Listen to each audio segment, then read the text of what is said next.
you'd miss so much. He's a scholar of boxing. And there's probably not a man alive who knows more about the all-time greats. He could talk to you about like Harry Greb and Jack Johnson and Stanley Ketchel. He could talk to you about guys that like you never heard before. Even the decided from this moment on to recognize me as the scholar of boxing. That's it, Tim. The rope when he got hit with the beautiful shot back and forth. That's the right. That's the right. Damn, leans back and forth with the right hand. People don't know shit about boxing at all. Did you get what you were looking for? This motherfucker don't miss. No, he's fucking good. That motherfucker don't miss, man. He's good. In the heat of battle, he don't miss. No. In the heat of controversy, he don't miss. No. The motherfucker G Just. All right, man, we better get this shit crack-a-lacking, as Snoop Dogg would say. Hold on, man. Let me pull this shit up on my laptop. ProBox. Goddamn ProBox hitting us with another event. Let's see what this shit is about. Here we go. Here we go. What? You know?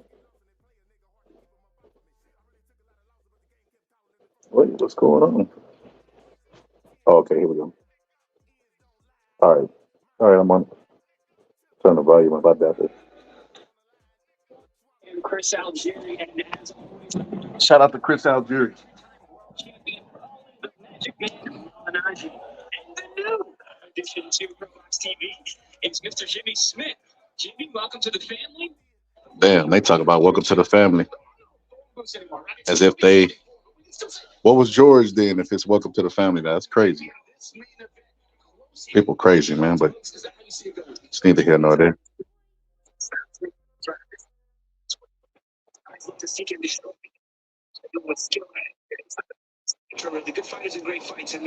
All right, here we go. ProBox. Hold on, give me a sec. Still preparing.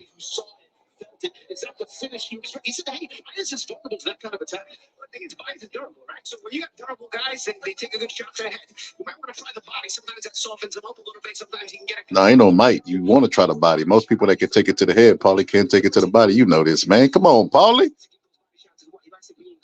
He's going to come get you as well. Leo's one of those fighters who makes it look smooth on the outside, but he also knows how to fight very smoothly, and the punches transition very nicely on the inside as well, which is not easy. Sometimes all right, ProBox is free on YouTube, so if y'all ain't tuned into it, turn it on. Shit.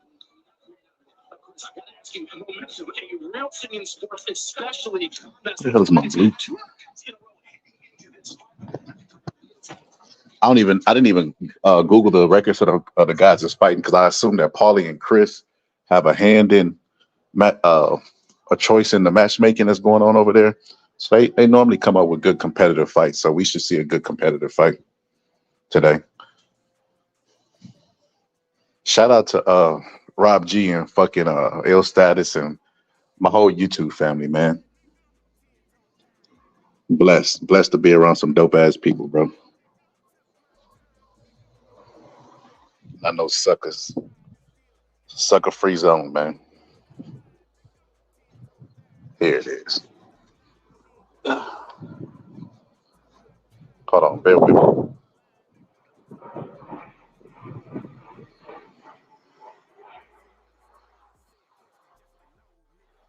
Bear with me just a tad bit. What the hell?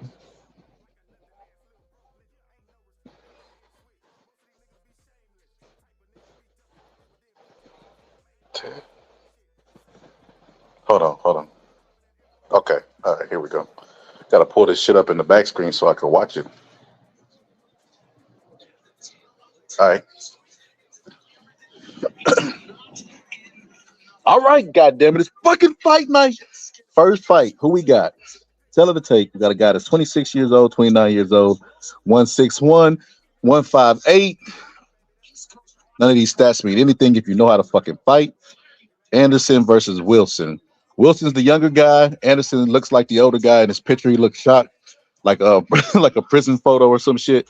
Like they didn't tell him they was taking a photo and caught him off guard while he was in between making his angry face and serious look. So we finna see. Here we go. Tune into the best motherfucking commentator on goddamn YouTube. Goddamn genius. Shit fucking hurts sometimes. That's why they be jealous. That's why they be hating. They can't do it like me. I could make all my videos that's members only free, and they still wouldn't understand because they IQ so low. How the sport and boxing goes. That's how far the game ahead of them I am. But that's neither here nor there. So here we go though. All right. You already know the first thing I noticed. What was the first thing I noticed?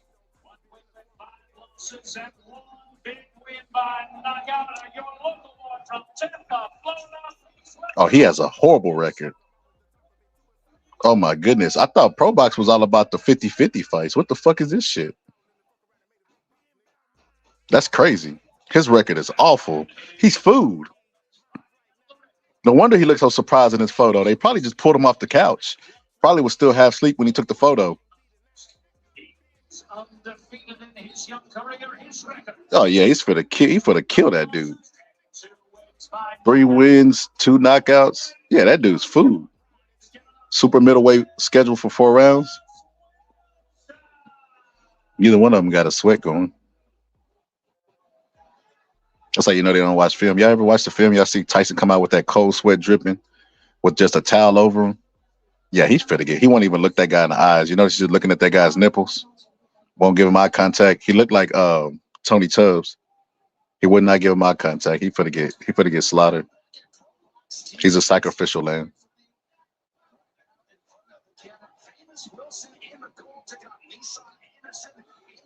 That's hilarious. Nissan Anderson. Boy, he finna be a broke down Nissan today. He's gonna lose. There's no. Oh my God, his balance is just fucking horrible. He's already fighting a very defensive don't hit me fight. You see what he's doing? Look, he's fighting with his back toe up, but he leans his knee down. Like it's just, bro, just throw a right hand, he'll knock him out. Just by that little goofy ass mistake that he's making. I guarantee his record is horrible. I guarantee all the fucking knockouts he has is by right hand. He's stuck for it. He's a sitting duck. Train versus the pillow. He's just sitting there. Just the way that his balance is distributed, he lays on his right side just naturally. And then he has his guard low. He can't even catch the fucking right hand, roll with it or anything. He don't have the balance from the floor to roll with the shot and take some steam off of it. And then he don't have his hands up in the defensive position to block or to parry the shot. It's awful. It's awful. Yeah, this is Anderson's fight. It depends on, Wilson's fight. It depends on what Wilson wants to do. If Wilson would step it up and throw a jab in the right hand, he'll get him. But see, this is the price of coming in not warmed up. When you come in cold, you come in warmed up. Bro, everybody knows when it's a cold day outside, you go start your car before you actually get into it. I don't understand why these fighters don't come out, you know what I mean, with a cold sweat. It just don't make any sense. Warm up properly in the back room and come out already warm so you don't have to get into the fight. See right there, threw a jab right hand, and it barely glanced him. That's going to be the shot, though, the right hand. He has to stop backing up also. He has to come forward. He almost got countered by the dude with the horrible balance with a jab. You see how that dude throws a jab and then lays all the way back? That's because it's a defensive fight. He's throwing punches from the back seat, essentially. He's throwing don't hit me punches. He don't really want to. He's just doing enough to keep him off of him. He don't want to win. As weird as it sounds, he don't want to win the fight. He's just throwing punches from the back seat.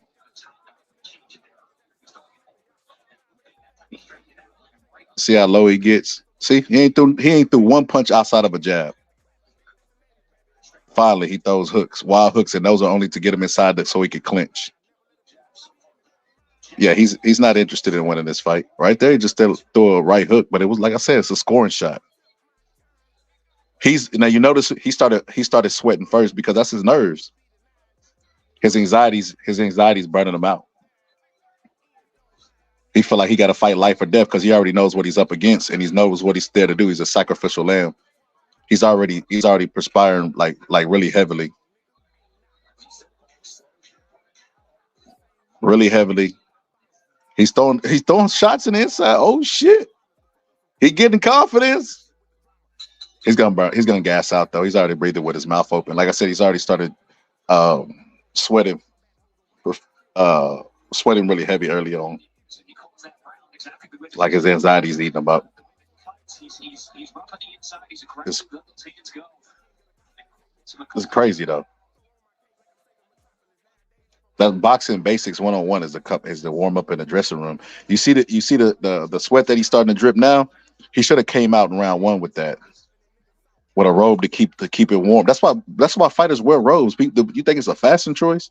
No, they wear robes because they want to come out. You know what I mean? Already with like I said, they car warm. It's crazy. Okay.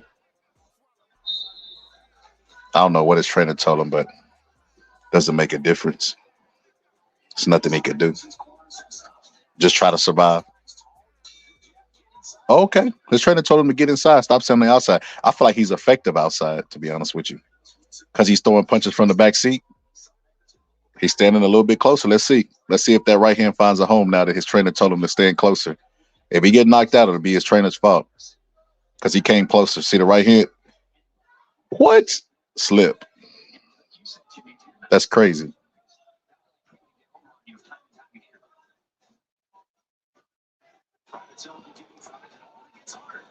He don't have no pop on his punches or whatsoever. See how he grabbed his arm in the inside and held him? He's already fatigued.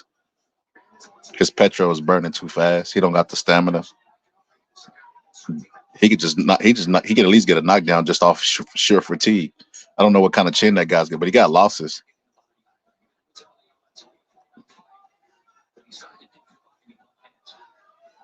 He's just trying to survive for 4 rounds. He finally caught him with that right hand, and it's because his coach told him to get closer while you're on the outside. He was being effective from the outside, believe it or not, because the other guy wasn't being effective with his reach and his jab. He was throwing more jabs than that guy.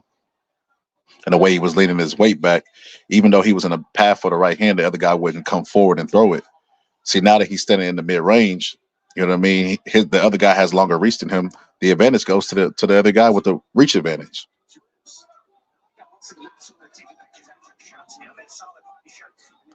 Hilarious. He said he'll probably say he don't want Wilson to take pictures after his shots. So you think that's the only problem with Wilson, Paulie? What about the fact that he throws shots and he ain't got nothing on him? Now he's turning southpaw. Remember what I told you? When people turn southpaw, they're trying to survive or they're looking for a rest or a combination of both. He just got caught with a good right uppercut and a right hook. He's fading. He's too fatigued. At the pace that he's accelerating his petrol, he won't make it. He won't. He might just get knocked out off sheer fatigue. He switched to southpaw. I dropped the right uppercut on him immediately. He's not used to blocking it, and he keep trying to fall in to clinch. That's the punch. See, just knocked him back with a jab. He can't even maintain his balance off of a jab. He's too fatigued. See? Fatigue, just knocking him off balance. He's switching to southpaw. Now here comes the right uppercut. I should. To the body. Throw it to the head. Throw the right uppercut to the head. He threw the right hand to the head and knocked him off balance. He let him switch. I would have attacked him immediately when he switched into that southpaw position. He's back in it though. There goes the right uppercut to the body. He gonna try to send it up the middle. He's trying to set it up. He keep throwing the right uppercut to the body when he switches. Eventually gonna bring it and split the guard. See how tired he is, just falling forward, winging shots, putting his head in his chest, pushing him off balance. Yeah, I'm not impressed with either guy. Wilson is supposed to be food for Anderson, but Anderson don't have the wherewithal to really hone down and fucking use his ability, use his reach, use his height. He only got 2 more rounds to do it. See, they go to right hand. I was telling you about it. Grazed him moving back. Had he been throwing that punch in the beginning, it would have eventually caught him. He's a sucker for it. He has no defense for it. The corner just told him to throw an uppercut. He had 2 people talking. It wasn't the head man in this corner. It was the other guy told him he motioned to him to throw the uppercut. So we'll see how that goes.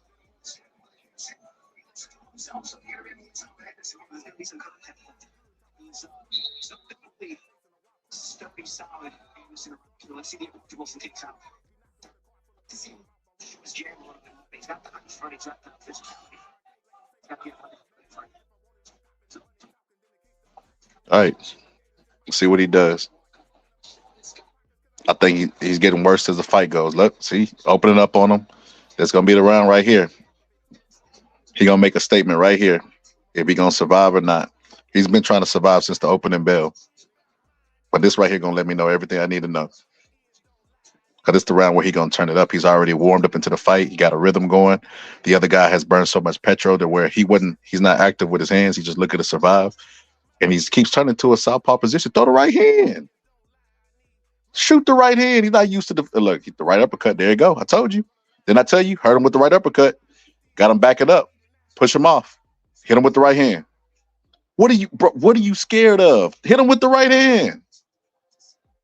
This man ain't threw one significant shot the whole fight, and you're over there leery of his offense. Have you not seen his record? Good left uppercut. Right uppercut. Right uppercut again. Bam. Then right hook. Told you that was the key. Jab. Push him back. Yeah, he's not that good. Wilson's not that good. Anderson's trash. He should have had Anderson up out of there already. See, they go to right uppercut. It's been there since it's been there for the whole fight for Wilson. And he's been throwing it to the body. I knew eventually he would shoot it up to the center, but he's not active enough with his hands. He got to start throwing more. He has to start throwing more. He's allowing his opponent to he's respecting his opponent as if his opponent is really having an effect with those shots. See right there, he just hurt him with a good right uppercut to the body again. And then he lets him rest right after doing that. Right hand and right uppercut. He can win the fight with just those two punches. He don't have to throw anything else. Left hook to the head, left hook to the body. He's walking him down now. Come on, press the action. Where's the main stool when you need him? Go to that motherfucker and bang him. Right hand down the center. In the southpaw position. He should have been dropped that right hand. He just got so many options, man, and he's not doing anything. I'm not that impressed. Double jab right hand. Oh my God, I cannot believe this shit. It look like it's better go to distance. That's crazy. He should have had this guy out of there. The guy's stabbing him to the body, knocking him off balance. There you go, left hook to the body. He's thinking about quitting. He didn't put doubt in his mind. Because the fatigue. You heard what Vince Lombardi say, fatigue will make cowards out of all of us. He's fatigued. He's been like that since the beginning because of the anxiety. He knows what he's in here to do. He's in here to lose. He's not even throwing the jab anymore, just pushing it out there, trying to survive. He's throwing, like I said, don't hit me punches. Hoping if he don't hit him, he won't hit him. He only got to survive 4 rounds.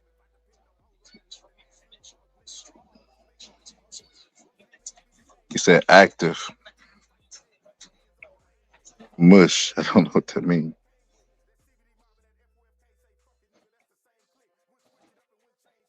Everybody know Team Crawford.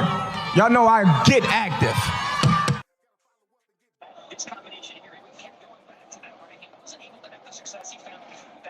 See how tired he is, breathing with his mouth open, bearing over. Just his posture shows that he's fatigued. He can't keep his balance after throwing shots.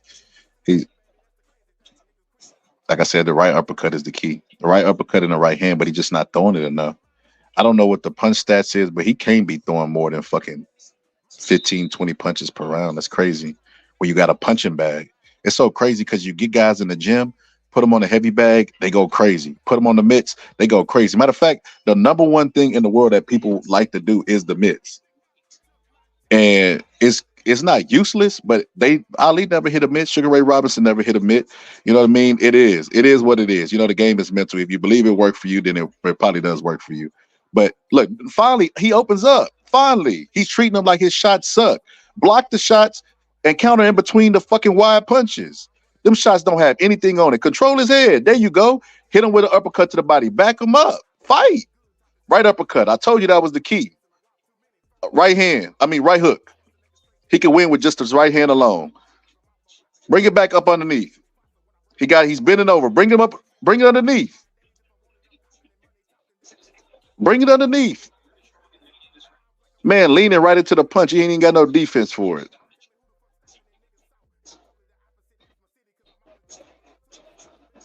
Yeah, he don't got enough. I don't think he got enough wits to get him out of there.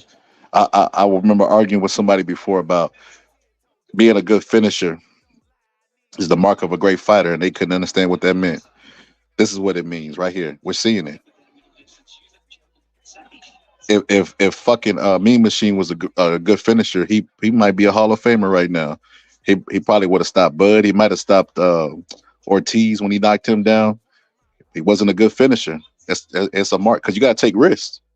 Take risks to hurt him and take a risk to get him out of there because you shoot your load, you know what I mean? They recover at an elite level, they'll get you out of there. You know what I mean? So it's a combination of practicing it in the gym, going through hitting the bag with drills, you know what I mean? Big heavy shots, short shots, mixing them up, throwing combinations. They'll just throw punches just to throw punches. Throw punches with intentions. That's what he's doing right now. He's placing his shots. He's doing like a heavy bag drill. All he has to do is take a step back. See, he doubling him over with that right uppercut to the body. All he got to do is hit him with an uppercut to the body, take a step back, and the head, he'll go fall forward right into the uppercut, and he'll knock him out. It'll be a nasty knockout, too. They go to right hand I was telling you about. You see, he shook it off? He threw the right hand. He shook his head. Right hand's been there his entire fight. Oh, knocked his mouthpiece out. Knocked his mouthpiece out with a left hook. And then dropped to the ground. Yeah, it's going to a decision. That little mouthpiece being knocked out just saved him. She called a timeout, 31 seconds, but he not going to have an offensive rhythm when he comes back from that. That saved him. That saved him. He probably in the Oh, okay, I got you. He probably honestly spit it out. I would just be honest with you. He probably rolled with the shot and spit and slung that motherfucker.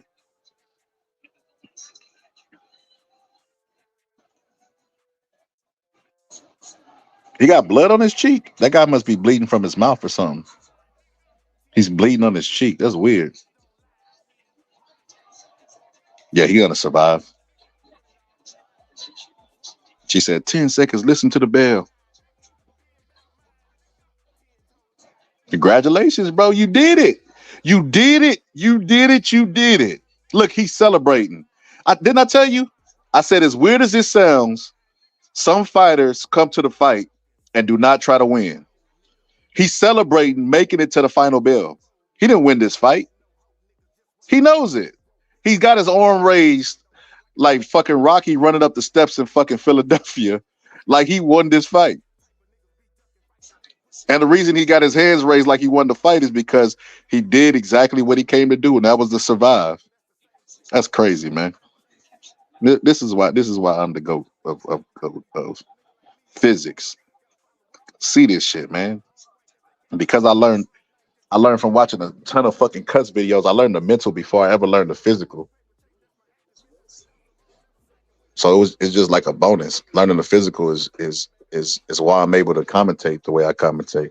But yeah, man, he's just looking at it survive. He never really wanted to win. I dropped the link, and then I sent it to your phone also.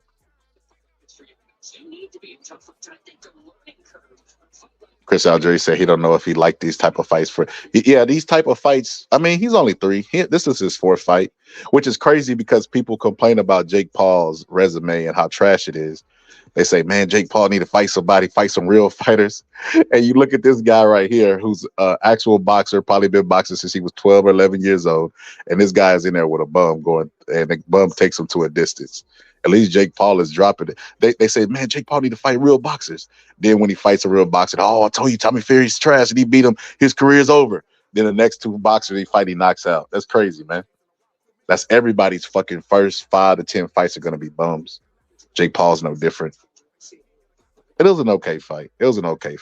I mean, that guy was supposed to be a sacrificial lamb and was supposed to be food. Like the guy that's in his corner, the trainer, he can't be no more than fucking over the age of 35, 36. I mean, and his instructions wasn't all that good. He got his hand raised like he finna win the fight. You know, goddamn well you're not finna win this fight. You know who the favorite is. You know what you was here to do. I doubted you even won a round. Watch. 39-37. Oh shit, they had that shit close. Oh shit. Bro, you didn't win, bro. How long have you been in the sport of boxing? You should have known that, bro. You didn't win. All that surviving shit, that shit, you didn't do enough to win. Oh, he's local. That's why he's doing all that shit. Acting like he got robbed and stuff. Bro, you lost that fight, bro.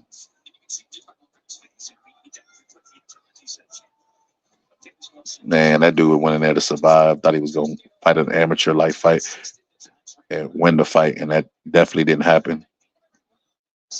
He moved his arms. He moved his arms. Okay, I'll send it again. Hold on, yo. I thought I sent it. Let me see. Hold on.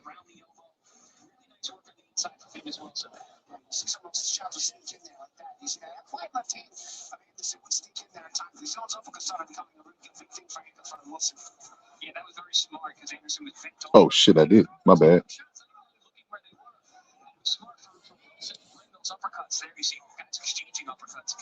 Wilson to the body, Anderson up to the chin, and then that big left hook in the fourth round ripped the mouthpiece out of Anderson's mouth. Hey, listen, Anderson's also very durable. He showed a great chin today. He's lucky that last uppercut missed by Wilson. He was ticked when it came out too. Speaking of dental work. All right, we're back. I sent it in. Paulie said it. A couple of his teeth would have came out with that mouthpiece. I don't know about that. I know the key was the uppercut. Seen that shit within the first 3 seconds of the fight. I'm a goddamn genius. Prospect Marcus Myers steps up to the main event against Damian Samurai Sosa. Live from the ProBox Event Center in Plant City. Get your tickets at ProBoxTV.com or take your chances at the door. Say something, Mill. Yo, we in here, Dynamite. I can't hear you. I'm gonna have to hit the refresh. Hold on. Let me hit the refresh real quick.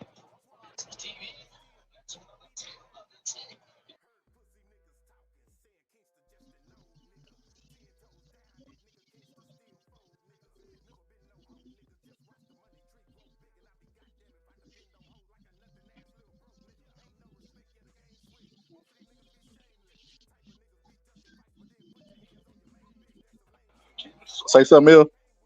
Can you hear me? Now I can hear you.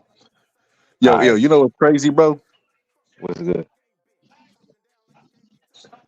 The age difference between the two dudes that's fighting now is about the age difference from Mike Tyson and Jake Paul. Jake Paul, yeah, I see. And nobody's Hey. complaining about, oh, we don't want to see this. It's trash. Hey, but I came on here for a particular reason, though, bro. What's up? Cause I got beef with you, bro. What? Not you too, brother. They got to you, brother. They got to you, brother. Right after the last meeting you had, bro. I mean, it's amazing. Cause I heard you talk about my little bro, man, J. Cole, man, and we got hell no. We got something to talk about with that, bro. No, fuck that. J. Cole, he let us down, bro. He did, but this is what I'm saying. We got some unfinished business that we got to finish tonight after this boxing is over with. That we got to go over. Because if you don't talk about that, then you J. Cole too. What you, bro? What? What you just sent me? What you sent me? You know, bro, I couldn't about April 8th. I went back to go clip them up today, and the videos on private already got deleted, so I can't even really react to it. Yeah, I know. I seen it. I seen that too. But bro, we still got to talk about it though. We know what's going on. We got to Tupac them, even though the world don't know. You and I know what's going on. So we got to say something about that, bro. See, we're not gonna let J. Cole embarrass the light-skinned brothers. You got to step up for that. I got your back. I'm gonna apologize. I'm gonna just apologize. I'm sorry, brother. I didn't mean to do that. Oh, I didn't mean to do that. I've been losing sleep lately, brother. Man, 5'2", bro. He's 5'2", and he's talking like he's sitting on like the statue of a giant. Like, And like that said, you the ambassador to protect light skinned people at all costs. uh, things like that. I appreciate that, man. At least staying white. But at the end of the day, we gotta address that issue though, bro. We do. That's something that we do have to talk about. Because we can shots talk has about been fired. Shots been fired though, bro. So we gotta throw some shots back. Just because, it's being people call it petty, but it's just being with your antennas up. I got my we'll, antennas up. we'll get to it. We'll get to it. But the All open the bell already started. Here we go. What's up, We yo? got Tyson versus Jake Paul preview. What's up? Rod What's up, G Rod was G? good. What's up, L? What's up, Scholar? What you guys say? Tyson versus Jake Paul preview right here? The age difference is Nah, that was- almost the same. Oh, shit. This dude 40, I think 40, 42, and this dude is only 20 years old. Yeah, Damn. that was like an analogy, but I mean, Yeah, he still look young though. Oh yeah, he don't look that old. Right when I said he don't look that bad, he got caught with a straight left hand and then a right Ooh, hook. shit, yeah, he did. Oh yeah, he getting stopped. Oh, he dove to Yeah. the ground. This better not be no fucking preview for Tyson. I'm gonna be mad as Oh shit, bro. my God. Yeah, he not getting up. He said, "Help! I've fallen and I can't get up." He not getting up, bro. He not even trying. He's standing right there in the yoga position with his ass in the air. It's over with. Hey, but it was a good shot though. It was, but goddamn, he didn't even attempt to get up. Legs wobbly. We should have seen him get up and his legs be wobbly so the referee could call it off. Not him just lay like that, bro. You know what that looked like? Like when my wife was pregnant, we went to these classes where I had to like help her hips and shit, and that's the position she would be in on the mat, bro. That dude is in a pregnant position, bro. That's crazy, bro. He didn't even want to get up. Damn. That's crazy. He hit We're him with already going into the main event. He hit him with the Just Tommy embarrassed you, from Mike. Martin. Oh, that left hand was good though. That Yeah, right it hook was, too. bro. He But caught the his punch, ass nasty. Hey, the punch after that didn't even land. He just dove to the Yeah, ground. yeah. hey, well, check this out. If this ends early, we can go over to Team Combat League. That's also on right now too. All right, hold on. Okay.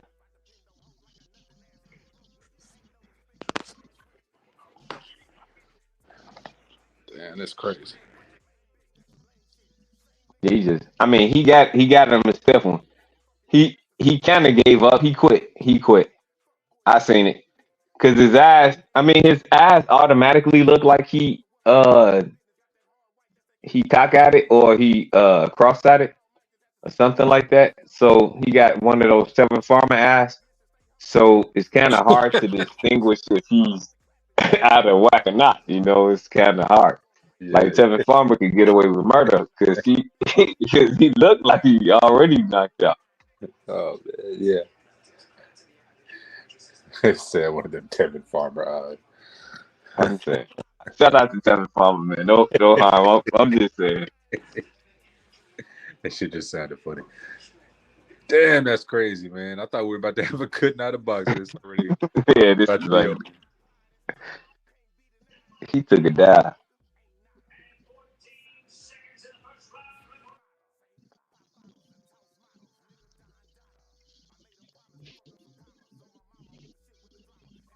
Hey, look at him swinking. You see him winking like he really got hit like super hard.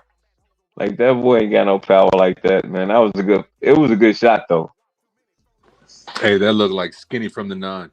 You know what I'm talking about? Right? Yeah, I know you. That rapper that Shotty tried to get after. Yeah. Skinny from the Nine. Oh, crazy. I feel like I've seen this guy before, Yoel. Yeah, I think I did, man. I think I did. Oh, okay. He's got that Capetillo. He's over there with that Capetillo crew. Okay. What number fight is this for him? I have no idea. To be honest, I don't even really follow his shit. Like, so I was like, Yeah. like he looked familiar. I feel like I've seen him, but I'm gonna start paying attention to him. You always got to pay attention to these young guys, man, because they'll be the upcoming stars in the next 5 years. And it's always good to like Carmel Moulton, Abdullah Mason. yeah, Abdullah. I like him. those guys is, and it's a couple of it. It's a lot. It's a lot. It's not even just them. It's more. But just off the top of my head, if I start registering every fighter for who they are in every division, then it's somebody in every division. I can't say that there's a phenom that's coming. We just see. You know how boxing is. You gotta see fight by fight. Right, So right. let's say Rain have a great fight, right? And Devin looked bad that night. Then what? Do we really think that Rain is the man, or Devin just had a bad night? Shit happens, That's the sport of boxing. Yeah, yeah, absolutely, absolutely. Yeah, hear me? Yeah, Yeah, okay. This the main event already? yeah. Yeah. Damn. That's what I said. I said, man, that's why we might have to head over to Team Combat League after this. Team Combat League is on YouTube. Yeah. I ain't gonna lie, I don't Yeah. really fuck with Team Combat League. I ain't gonna lie to you. Well, you don't like them one rounders or what? I don't like that shit, bro. It ain't real fighting. At least do 2 One rounds. round. Yeah, it's 1 round, then they rest, and then they'll come back. I know why they did it like that, because some people are front runners.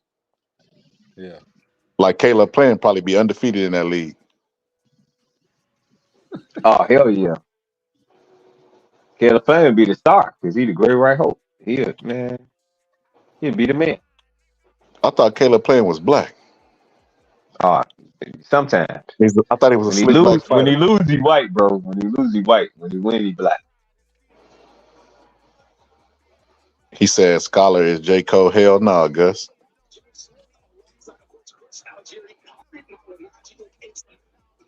Caleb Plant's supposed to be fighting Jamar Charlo. That's what I heard. He back in the gym with I would want to fight his ass right now too if I was him. Hey, that music video, Guo drop. Yeah, I seen that shit. That's hilarious. That What shit. she was doing, I ain't gonna lie, Gorilla killed that shit, bro. Hey, she said, would I feel like dropping 30 for a chick that popped dirty? Yeah, that's Clouder, bro. Yeah, that shit was funny. No, I ain't hear that. What happened? Clarissa Shields dropped a diss track on Baumgartner. And Glorilla did? No, it was like a remix to that Glorilla. It was like Okay. that Yeah Glow. And she did it herself? Yeah, she remixed it instead of saying like Yeah Glow, she talked about Yeah Glow. Hey, but I ain't gonna lie though, she did have like a 1992 flow though. You know what I'm saying? Right, yeah. You notice that, Scholar? Like no other rapper could rap quite like I can. I take a muscle bound man to put face in the sand. Yeah. Coming through with this Run DMC flow. That was LL Cool J. Hey, but Clarissa could get bent over, man. She looking nice these days, man. What's that? She can get bent over. Shout out to my wife for not abusing me lately, because she got mad at me. One day I was on the phone with Scholar, man. She stood in front of my face like she was gonna beat the shit out of me, man. I was like, damn, this is where we come? This how far we come? Hey, nah, baby, I'm about to get off the phone. Nah, you gotta hit it with the like that whisper. That shit up. Sister, come here. Let me talk to you for a minute. No, I should have hit him with the I'm so sorry. I'm sorry. I'm sorry. Hello What out? No. there, Your Honor, I want to say I'm sorry for the things I've done, and I try and be stronger in this life I chose, but I want you to know that door I closed. In Your Honor, I'm sorry. To my mother, I'm sorry. To the victim, I'm sorry. Yes, Your Honor, I'm sorry. Oh. Thank you, Your Honor. Hey, this fool got Rod Ripple. Hey, shout out to like that cousin, man. I know you want to make an R&B group with him, but he got locked up, bro. Yeah, where is like that? That's like Hey, that cousin, man. I Like, wonder if that shit worked, bro. What y'all think? You think the judge was like that guy could fucking sing? No, he got Give out. him I think he got lesser charge for that. what? Uh, yeah, I did. After you showed me that shit, I went and tried to find out what happened with him, and That shit worked. it was petty though. He wasn't supposed to get. He was the first offense and all of that type of stuff, so he wasn't gonna go to jail forever. So he got a lesser sentence. I think he got a year instead of 2 years probation or something like that. Shout out to Errol Spence for saying that he don't make excuses, bro. You see that video I just dropped? Hey, Full of this one excuses. right. Yo, this dude right here, this dude right here, I would have fucking I ain't gonna lie, I would have knocked off a year just for his presentation, brother. Need to get into anger management counseling, and you need to get into that counseling immediately. I believe that you love your daughter, and the fact that you would put her in jeopardy says to me that you were out of control. And I want you to listen to me. Trying to get because away. you seem to me, Trying to get away. you seem to me Was trying to get away. like a young man with I was trying to potential. get away on my gun. On But grandma, my Jalen, mama soul. you She have valid MA. problems that must be dealt with. So this is the ruling from my court. This is not me. This is not me. They can say what they want, but this is not me. Okay, Baylor Brandon, please remove him from the What they courtroom. want, but this is not me.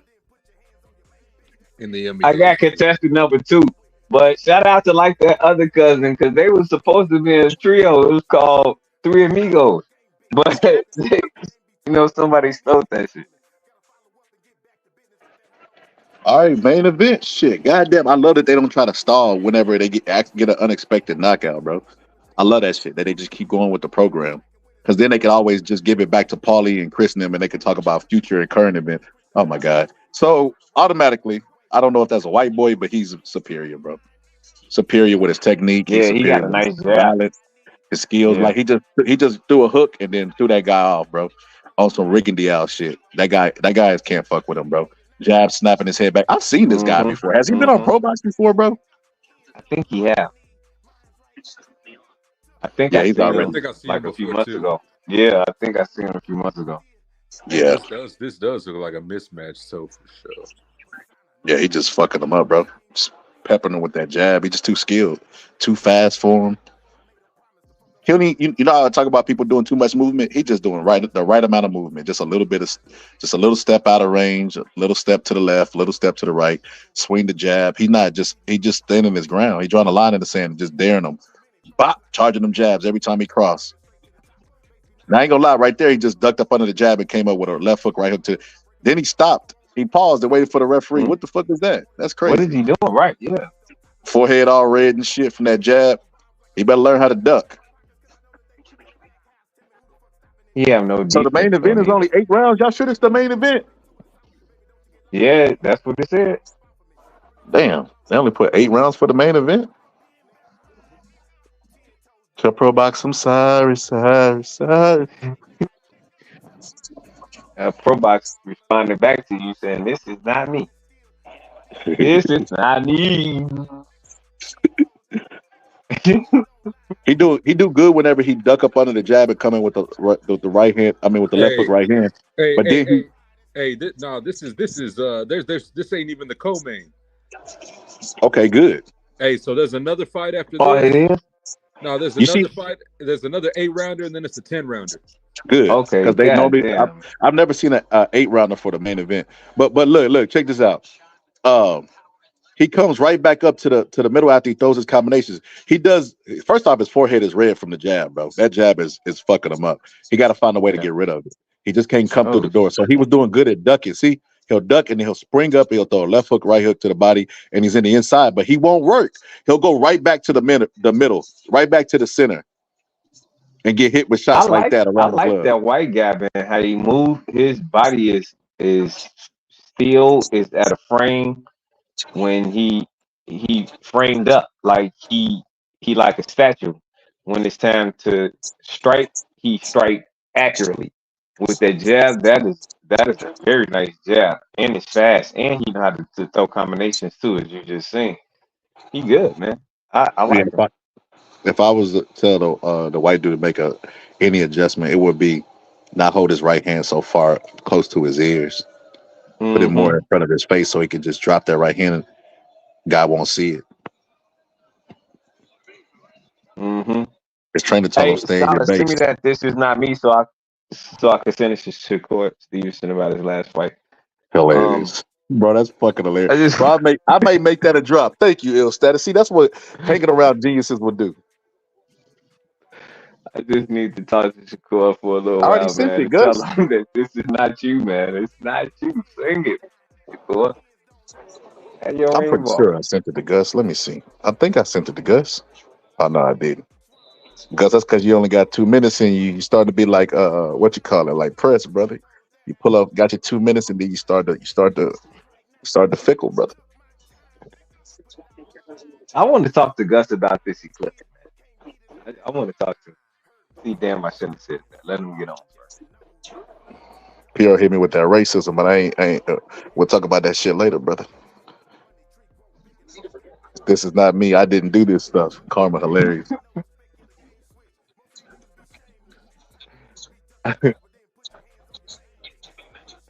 See, he should lower that right hand just a little bit. I know why he keeping it high because he wants to fight the inside like that. So see, he trying to catch the Ooh, left hook before he throws it. That's why he keeping it pinned. But I wouldn't fuck being inside. Stay on the outside. Why would you fight him in the yeah, straight? yeah. I don't like that, but he just trying to. I guess he's trying to gather up all of the download all the information he can because he's still kind of green, but he really good though. I like him. He's I fast too. don't know about his palate, his power though. That's a little fundamental thing. His elbow. He keeps his elbow out. You know what I mean? Yeah, yeah. So he I telegraphs his seen that. jab. So Yeah. those two things, he got good talent. He just got to sharpen up on a couple things. He said, "Who is your favorite fighter? You mean all time, or do you mean currently boxing?" I got a couple of them. Matias just recently came on my favorite fighter radar. Yeah, man, too. That's one of mine. Uh, of Uh course, oh, Terrence Crawford, here my come the favorite storm. fighter. Here come the storm. Snap his Yeah, head back with the right he hand. about to hurt. Here it come. He's finna rain punches on He him. about to And hurt. notice he don't just throw Oh punch. He's shit! placing his shots. Really He sharp and yeah, accurate I'm with it. telling you, he really accurate. Then he Yeah, I'm then telling he you. allows himself to be clinched so he can rest. And then he pull them arms out and start going right back to Yeah, work. he's really Step on the good. angle, I hit him to like the him. body, blocking punches at the shoulder like Jack Johnson. Another left hook to the body, push him off again. Yeah, He feinted the right. He wound it up like he was going to throw a right hand and then threw the right hand to the body. Yeah, he's good. He's good. He just got to yeah. tighten up on a couple little things. He's good though. Yeah, I I cannot believe this seen it. guy's still standing. Them Yeah, fucking I body can't. shots.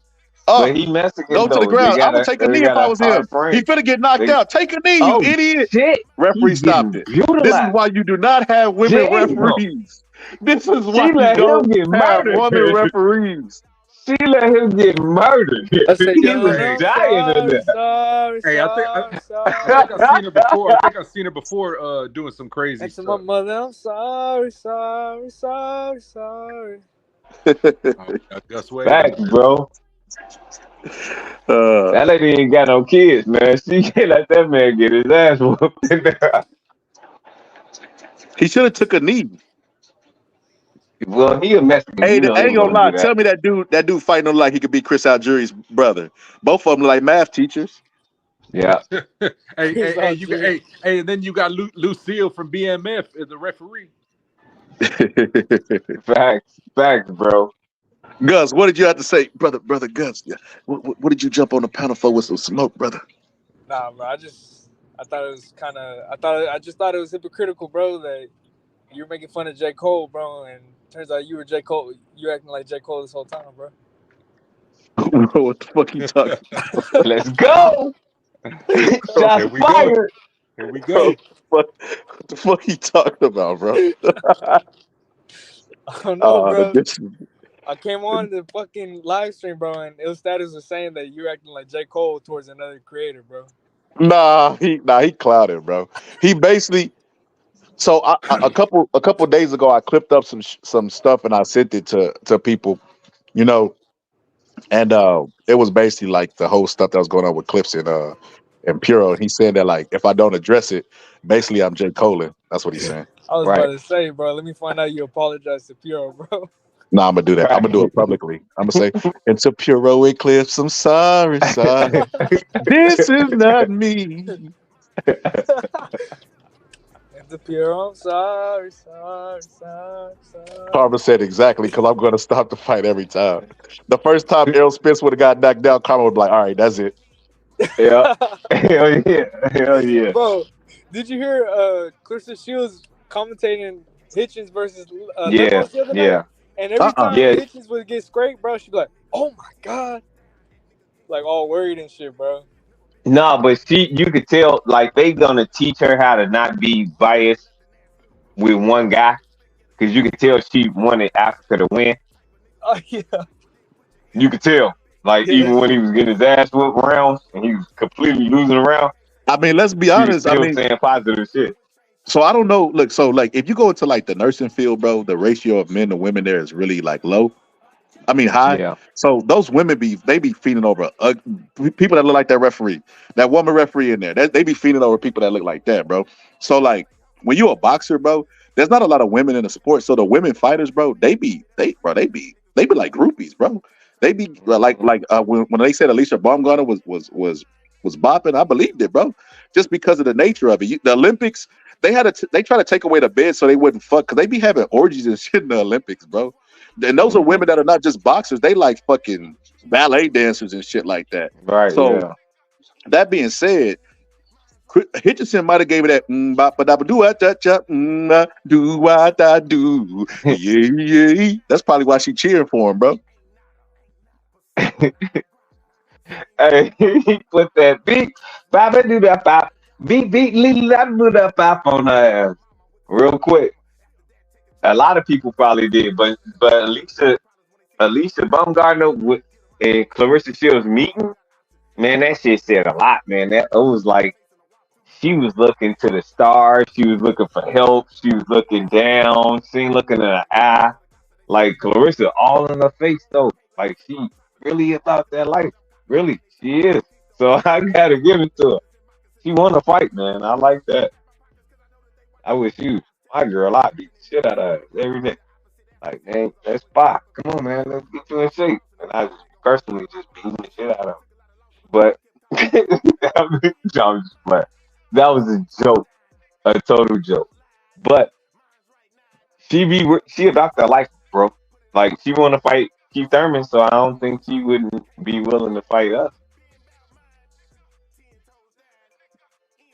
She really getting that motherfucker. Like, come on. So she was showing that shit when she was in front of him. She was showing who big sis and little sis is. That's all I think. Little sis is their growth. Gus, you remember you said all the women had BBLs? The announcers got lip injections. Jesus. Who? Yeah, she got them. She got them sexy guts on.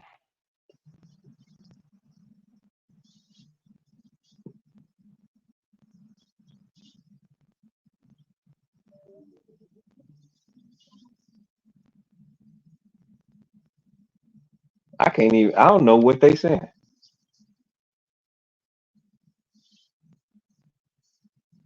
Who is that nerd looking dude though? He look like a complete nerd.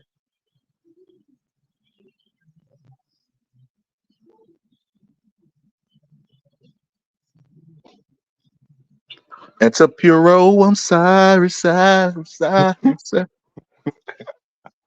You know what I'm saying? I had to tell her.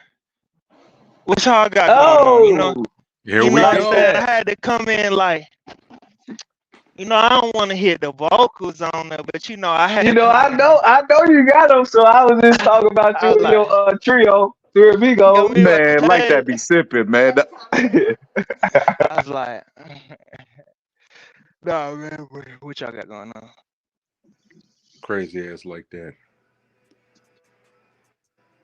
Like that got a Nah, band. man, Like that, told like that, like that didn't want to join making a band 5-4. He didn't want to go get on I tacos auditioned. for They P. didn't like. They didn't like it, bro. Nah, you did. You auditioned for real, Yeah, yeah, and they ain't like it. yeah. They thought you was gonna whoop P. Diddy ass, bro. Nah, man, I like. You was Yeah, I said nervous. I did the you side.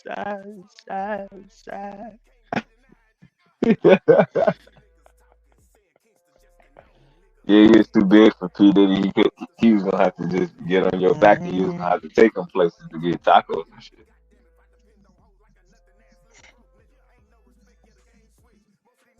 Mm.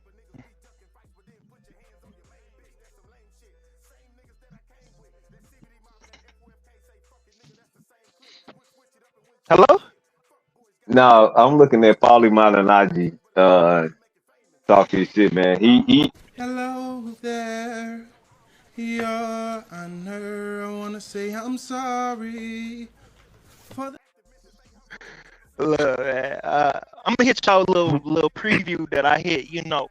What I used to. You know what I'm saying? Since you keep playing my cousin, you know what I'm saying? I hit y'all with a little preview. Y'all ready?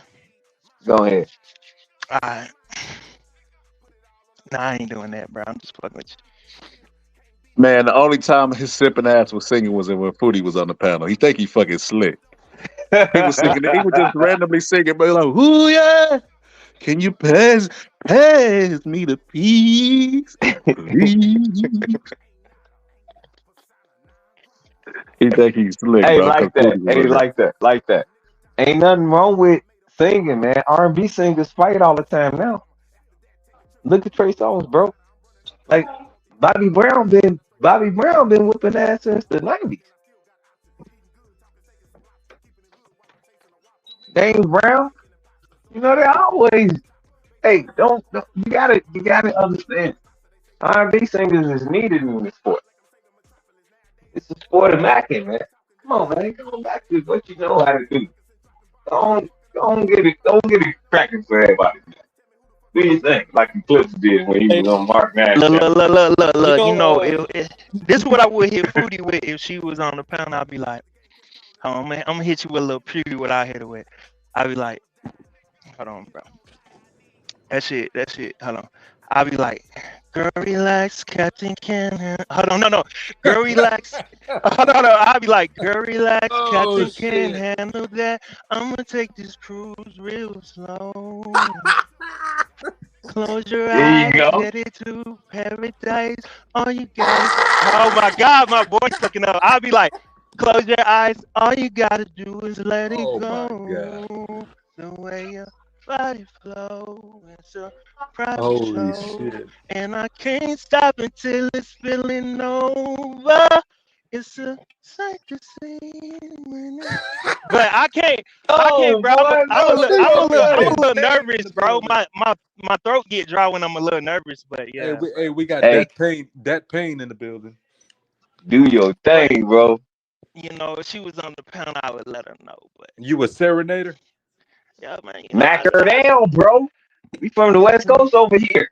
But little Buster, we macking them down over here. yeah, but my throat, I don't know. I be getting a little nervous when it's time to sing.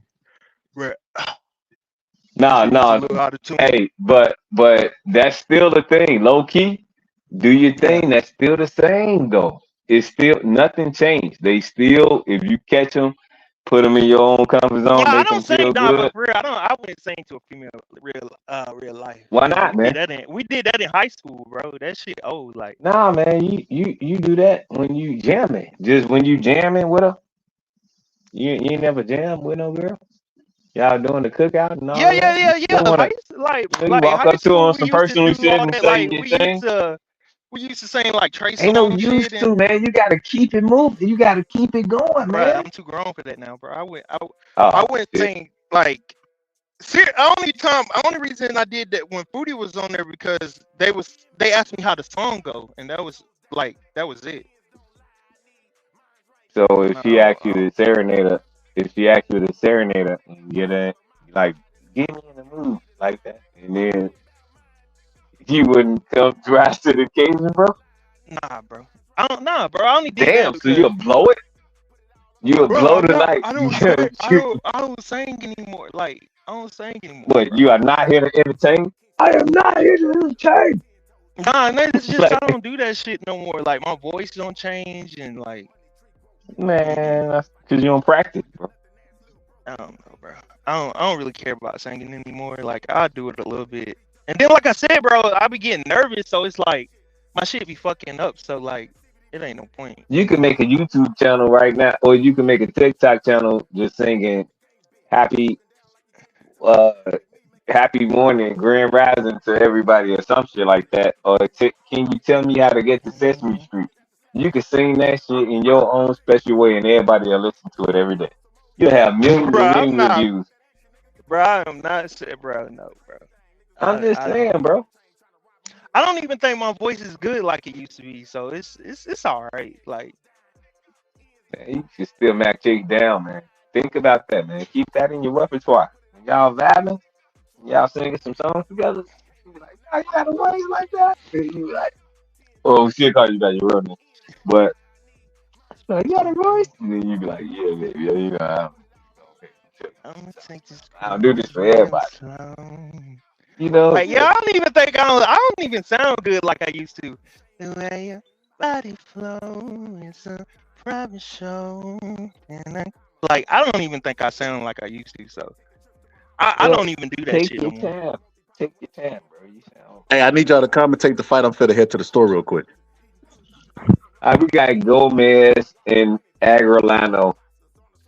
Uh, Agrelano is in the red, white, and green. Gomez is in the yellow and black. Far as I can see, this is the first round.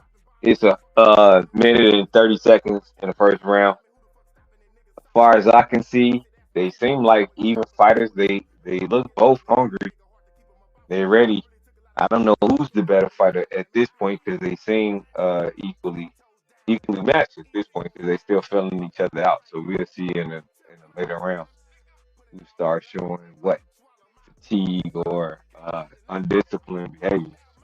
But as far as I can see, they feign throwing jabs. They real active. Uh, I don't know. We'll see. What you guys think? Who y'all got? Oh shit, my bad. I was looking at the computer. I was man, I was looking at some footage of different cameras and shit. My bad. We'll see. We got Peso Pluma versus I don't know who the fuck this other guy is. Okay. Yeah, Southpaw but I'm going to 1-2. yeah, I'm basically saying that they look basically even. They both doing the same thing. They filling each other out. It's the first round, but I can't really say who won this round because they both active. They showing well. I guess now you White can shorts just caught a probably good straight right. right. Yeah, that's what I'm saying. Now you could probably say he caught another one too. Now you could say you can give it up to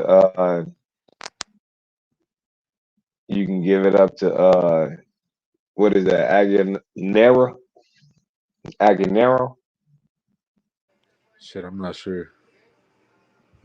I don't see their names yet. I forgot their names just Let's that see. fast.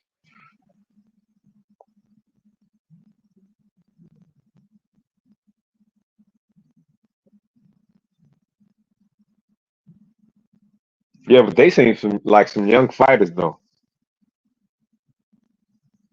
Unless that 1979 is when he was born, which I doubt. Then he a young fighter. They some young fighters. Yeah, yeah, yeah.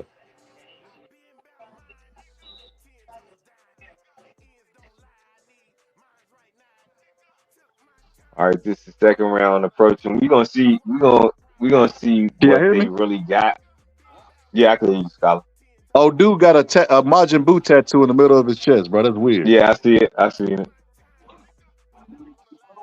Okay, the guy from in the yellow is from Puerto Rico. Puerto Rico. So I can already tell you he's gonna be fighting a real amateurish style. Because he's a southpaw. He's gonna try to do well, a lot of what the now I knows the difference, but he gonna try to fight like Luis Ortiz, right? So he gonna try to sit back heavy on his back foot and try to set that guy into a false sense of having lead foot dominance like that. See, and he gonna try to set the straight left up. See how he took a hard step back and threw it. A lot of the Cubans, a lot of Cubans, a lot of the amateur stylists that do that.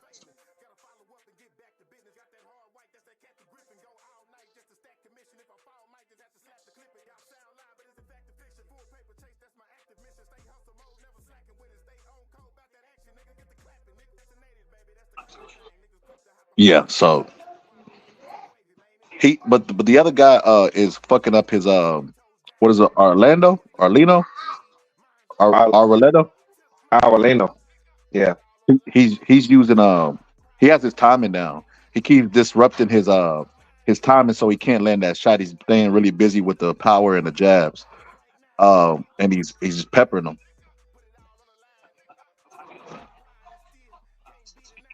The other guy is also way smaller too. First thing I noticed, size difference. Yeah. They active though. I like that. They active. They trying to figure each other out. You notice Gomez balance is always he never lean over his front foot. He never over his back foot. He know how to fight going forward and backwards. Mm-hmm. That's why they win. That's why they win the majority of those amateur competitions because of that.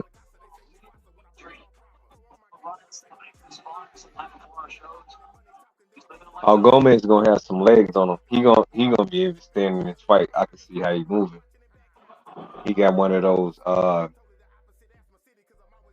He got one of those pep step fight. You know those agitated fighters. They move a lot, like a Manny Pacquiao.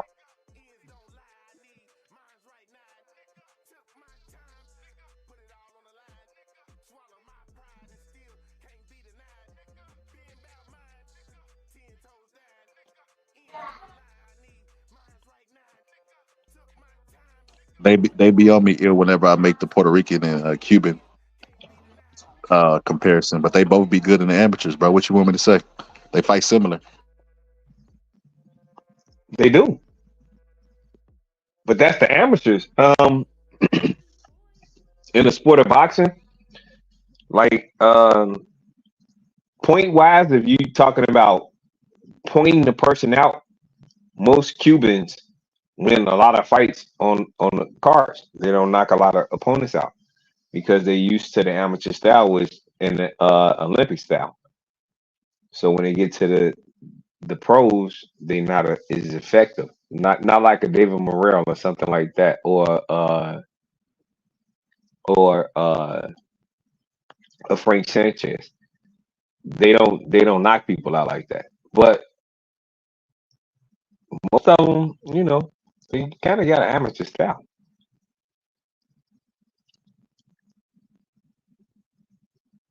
A Rigondeaux. Let's say a Rigondeaux. Rigondeaux didn't knock people out like that, but when he was in the lighter weights, he was knocking shit out. Let's see what Andy Cruz do.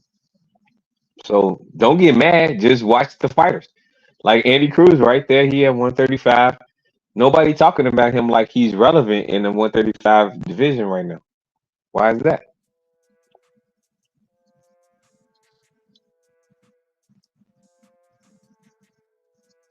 Just saying. Just making certain. All right, I'm Anybody? officially headed to the store, but I was gonna say, so when I left earlier, I heard like that singing on my panel. I just wanted to say, motherfucker, I'm the lead singer of the band, and all the girls want to take off my underpants. Now I will not have competition. Remember, I built this shit. David Ruffin. Nah, brother. We can't do that. We can't do that. I can't have no competition on my panel, brother. We can't do that, brother. I don't never want to hear that again, brother. Never. Because if we see Fruity over here like that, You ain't gonna be able to talk to him this time. He seen Karma in the chat, bro, and started singing. Come on, like that. You gotta do better than that, brother. I was rooting for you. We were all rooting for you. How dare you?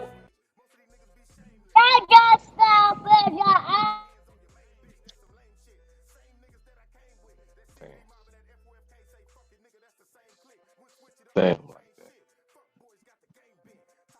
like that came and showed his star power and left like he was he David Ruffin or he Lionel Richie that left the Commodore.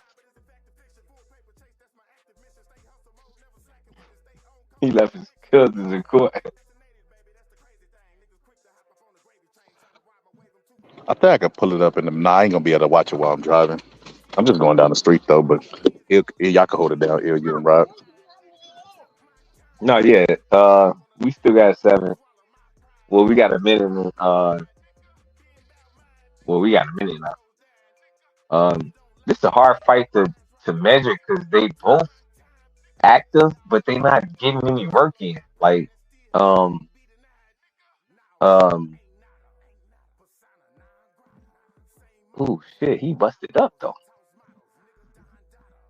And you, Laro, rather, he busted up. He getting beat off the punch because Gomez is fast. He got fast hands, so he catch him. So every time he lunge in and try to apply pressure, Gomez is beating him to the punch, and he kind of tough. His head is kind of hard because when they did lunge into each other, he hurt his eye. He opened him up with that, and he gave him a lump on top of it. So he doing damage. It's just how active are they? You starting to see that Gomez is a better fighter, even though he's the smaller fighter. So he's just basically standing his guard, moving. Like I said, that foot movement that he's doing is keeping him off base. And Angulero is not really getting the message. Like he keep getting delivered hard shots, and even if Gomez get a counter, he's still going for it. So he getting a lot of pressure dealt to him. So I don't know if he'll be able to last as long. Looking at those legs on Gomez too, like I said in the beginning, he got some good legs under him, so he's gonna have a lot of longevity in that fight. So we'll see. It's all up to the stamina. Who got the best stamina? Because as you can see, Gomez is the better fighter. He know how to place his punches, but now they changing it up. They're going back and forth, throwing combinations. Um, Arian Lino is doing a better job. He throwing combinations. He trying to mix it in, get tough because he know he up against a tough opponent. This kid is tough. Gomez turned him, got right back, put him right back to the corner. So by doing that, his foot movement, like I was just explaining, he bouncing around. He got good foot movement. He just need to use it. Well, he uses it when it matters. He's not using it like a razzle dazzle fighter. I don't want to use the word slick. It's more of a razzle dazzle to explain it in a better term because you basically razzle dazzling the fans.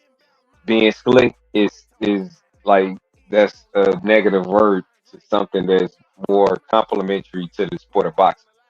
So I would say he's not razzle dazzling his way out of the ring. He know how to move his feet, like Shakur Stevenson. Haha, Scott, got you while you go. Shakur Stevenson moved when he needs to, and his defense is at an all-time high because he know when to strike and get out of the way when it matters. That's the same thing that Gomez is doing, but he's breaking his fighter down with counters and activity, more activity.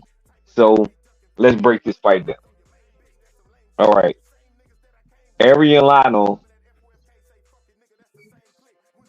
is taking shots, right? So his shots that he's taking, he took the jab. The jab is not working because Gomez is staying out of range. So the only thing he can do, he just threw a 2-punch jab with the left. The only thing he can do is mix it up, and that's not working for him. So it's up to Gomez to try to slow the fight down to his speed so he can win it on a decision or he can win it through a technical knockout. But he got him though. All he have to do is keep applying pressure and wear him down. But his jabs, Arian Lano, his jabs is not there. It's nothing that he could do. He's not effective with anything. So everything that he's throwing, if he do come in, it's not connecting fully, and he always getting met with a counter. So he's kind of getting just worn down because you see Gomez moving so much that he don't seem to be tired, and that's intimidating too. That's another part of the sport of boxing people don't talk about. When your opponent don't seem to be drained or tired, and you do, that's very intimidating to a fighter. That's probably more intimidating than seeing him come to the ring and he a vicious guy like Mike Tyson. To see him in the fight in eighth round and he's not tired at all, and he's still game, and you not, that's intimidating. That's when you starting to question yourself. So we got to see what Arian Lano have in him, and we'll see what Gomez have in him to try to get him out of it. So they squared up. Gomez is going back to the ring. He turned him again. See, he keep turning. His foot movement is accurate because he knows timing. So his timing is on point. So he already got him dialed in. So it's kind of nothing that he could do. As you see, when he throw the jab, it's not never hitting or connecting at all. So he's staying out of range. Only thing that's what he need to do. Try to mix it up, get in there and fight him. Have a vicious fight with him. But Gomez is a dog himself, so he's mixing it up with him. He ready for the combat. The arsenal came and he was ready to take it on. So now they faced up again, had a little mixed exchange. It was a couple of wild punches thrown, no one connected. Now you have it was a straight jab to the body that Ariellano threw, but he missed. Now they mixing it up again. Gomez is giving them 1-2s left and right. He winning the fight in totality. It's the fifth round, so he basically up, in my opinion, 5 rounds to none.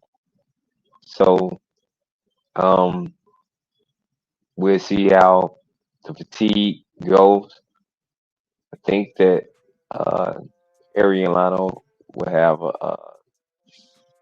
he got a tank on him, so he'll be able to last the 8th round. Because I don't think that Gomez have the power to get him out of there. At this point, I can see that he don't, because he done hit him with a lot of tough shots. Didn't get him unbalanced off his uh, rocker. So we'll see. It's about power though. So when you don't have power, you just can't start dominating the fight.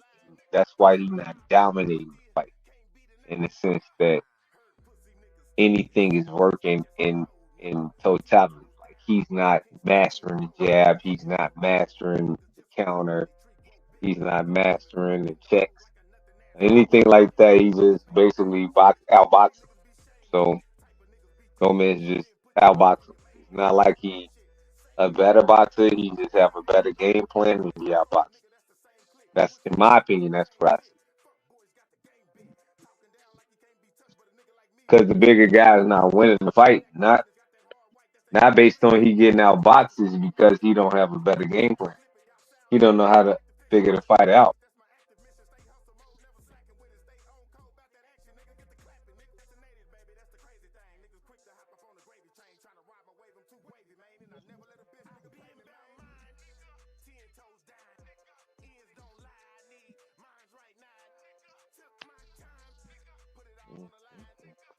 So we waiting on this is sixth round. We waiting on the fighters to get good. Gomez in the corner, looking like he ready to take some more pain. He don't mind it. Stud, warrior, ready. Meanwhile, you got Arielano asking questions, figuring things out. He still look like a stud. He ready. He not looking like he ready to give up. He still believe in himself. So it could be a good. I mean, it's a good fight so far. They both active. They doing their thing. It's not a bullshitty fight. Anybody on here on me? On here with me? What's up? Oh no, I was just asking if anybody was on here with me. Oh, my bad, man. I got carried away. I'm doing something else. Oh man, dude, what do you think, bro? I'm just calling the fight, trying to see if anybody was out there. What you see at the fight? Oh, you wasn't paying attention to the fight? Nah, I was looking at different cameras and shit.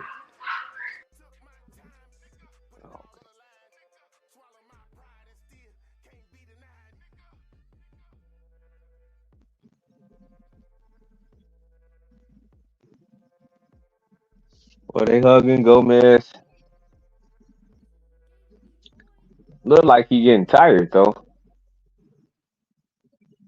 It's one of those swing rounds because they both not doing anything. I think I get this round uh, Ariano for his activity and he getting some pressure on him because I think Gomez is a little tired at this point. He been moving around though a lot. Yeah, he getting applied pressure now. I think Ariano got his second win. He's doing his thing. Coming back, this is sixth round. We got a minute and 18 seconds. Well, and counting. They're exchanging. They keep exchanging. Nothing is accurate to name the punch that they actually throwing. Okay, you got a straight right, and then you had a right cross by Arielano. They just throwing a lot of wild punches. They throwing a lot of wild punches, and then they mixing it up, throwing basic body punches and stuff like that. So, uh, they still together. The ref broke them up. Arielano's starting to bleed a little bit. He's starting to take a little pressure. They're getting tired. Both of them seem tired. They just mixed it up. Had a couple of combos by both each other. Arielano threw another three-piece combo.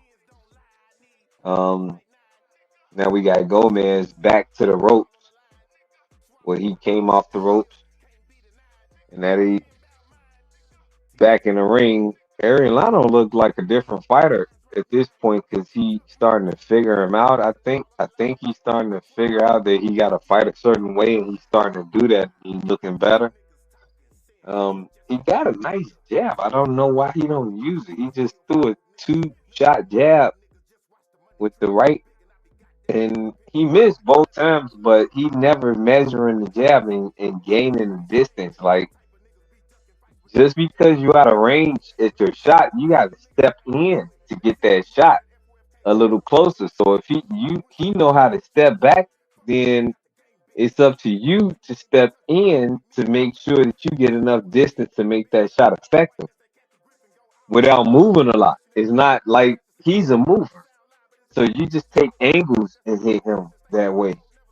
Like I guess it comes with experience, like you can step in different shots or you could like Floyd Mayweather didn't have to move a lot.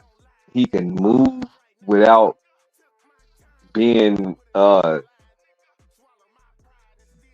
being vulnerable. So he can automatically get the counter and still show his offense, or he not even getting the counter, he just showing his offense. And it's not a lot. because he's a counter puncher. So when you know how to counter like that, you kind of just want to take your time sometimes so you can get the right shot. Basically, be patient. Don't get bored in the ring when you got to figure a person out. It's like chess.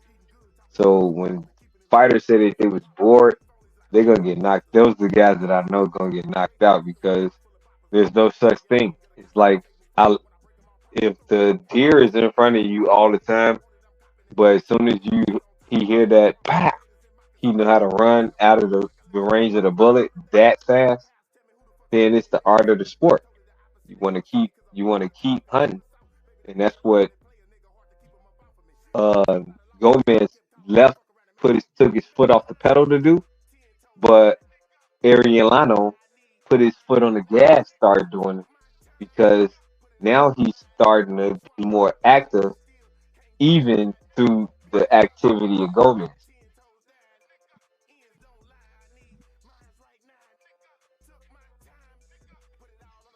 All right, yeah, here we go. I'm gonna start watching this shit. Man, my bad. I was just looking at some other shit. Some shit I want to buy. Oh, it's all good. Yeah, man. Who's winning this joint?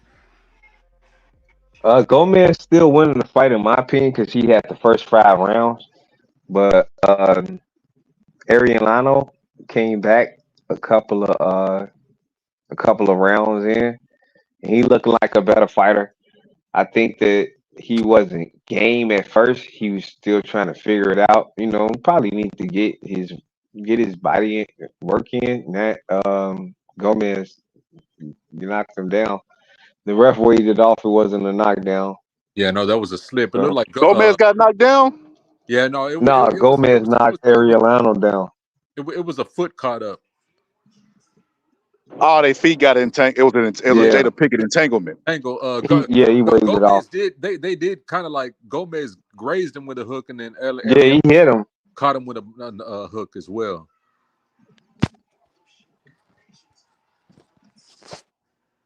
But it wasn't effective because he got right back up and he throwing him jab. See, Arielano have a jab that's very fast and effective. He just don't believe in it. I don't know why. But he got to get his range. Like I said, it's about range. When you get your range, then you can determine the fight, especially when you got the quicker jab. Throw that motherfucker and get out of there. Like, use your head. Your head got to be on a swivel. I don't see the reason why the corner not telling him stab the jab. You don't have to just use the jab to the face. Use the jab to the body. Use the jab to the sternum. Stab the jab. Just work the body. Like, it's a lot of things to cut this smaller guy off that you can do, but he not doing it. I mean, he's non-effective and he don't seem to have power. I think Gomez have more power than him.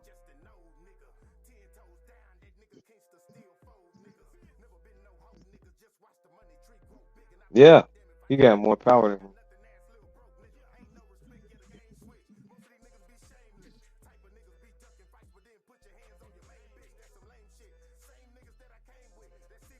So now we approaching what is this? The 7th round? Oh, this the 8th round. I don't know. They're going to check out the cut now. Oh man, I really want no check. Yeah, they just kind of brazed over it. Pro box fucking up. Oh, this the 8th round. Okay, we're in the 8th round. Yeah, they're not gonna stop it if it's the last round. If it's not that bad, I'm not looking at the screen. Is it bad? No. Nah, I mean, bro, I don't even see why they even look up.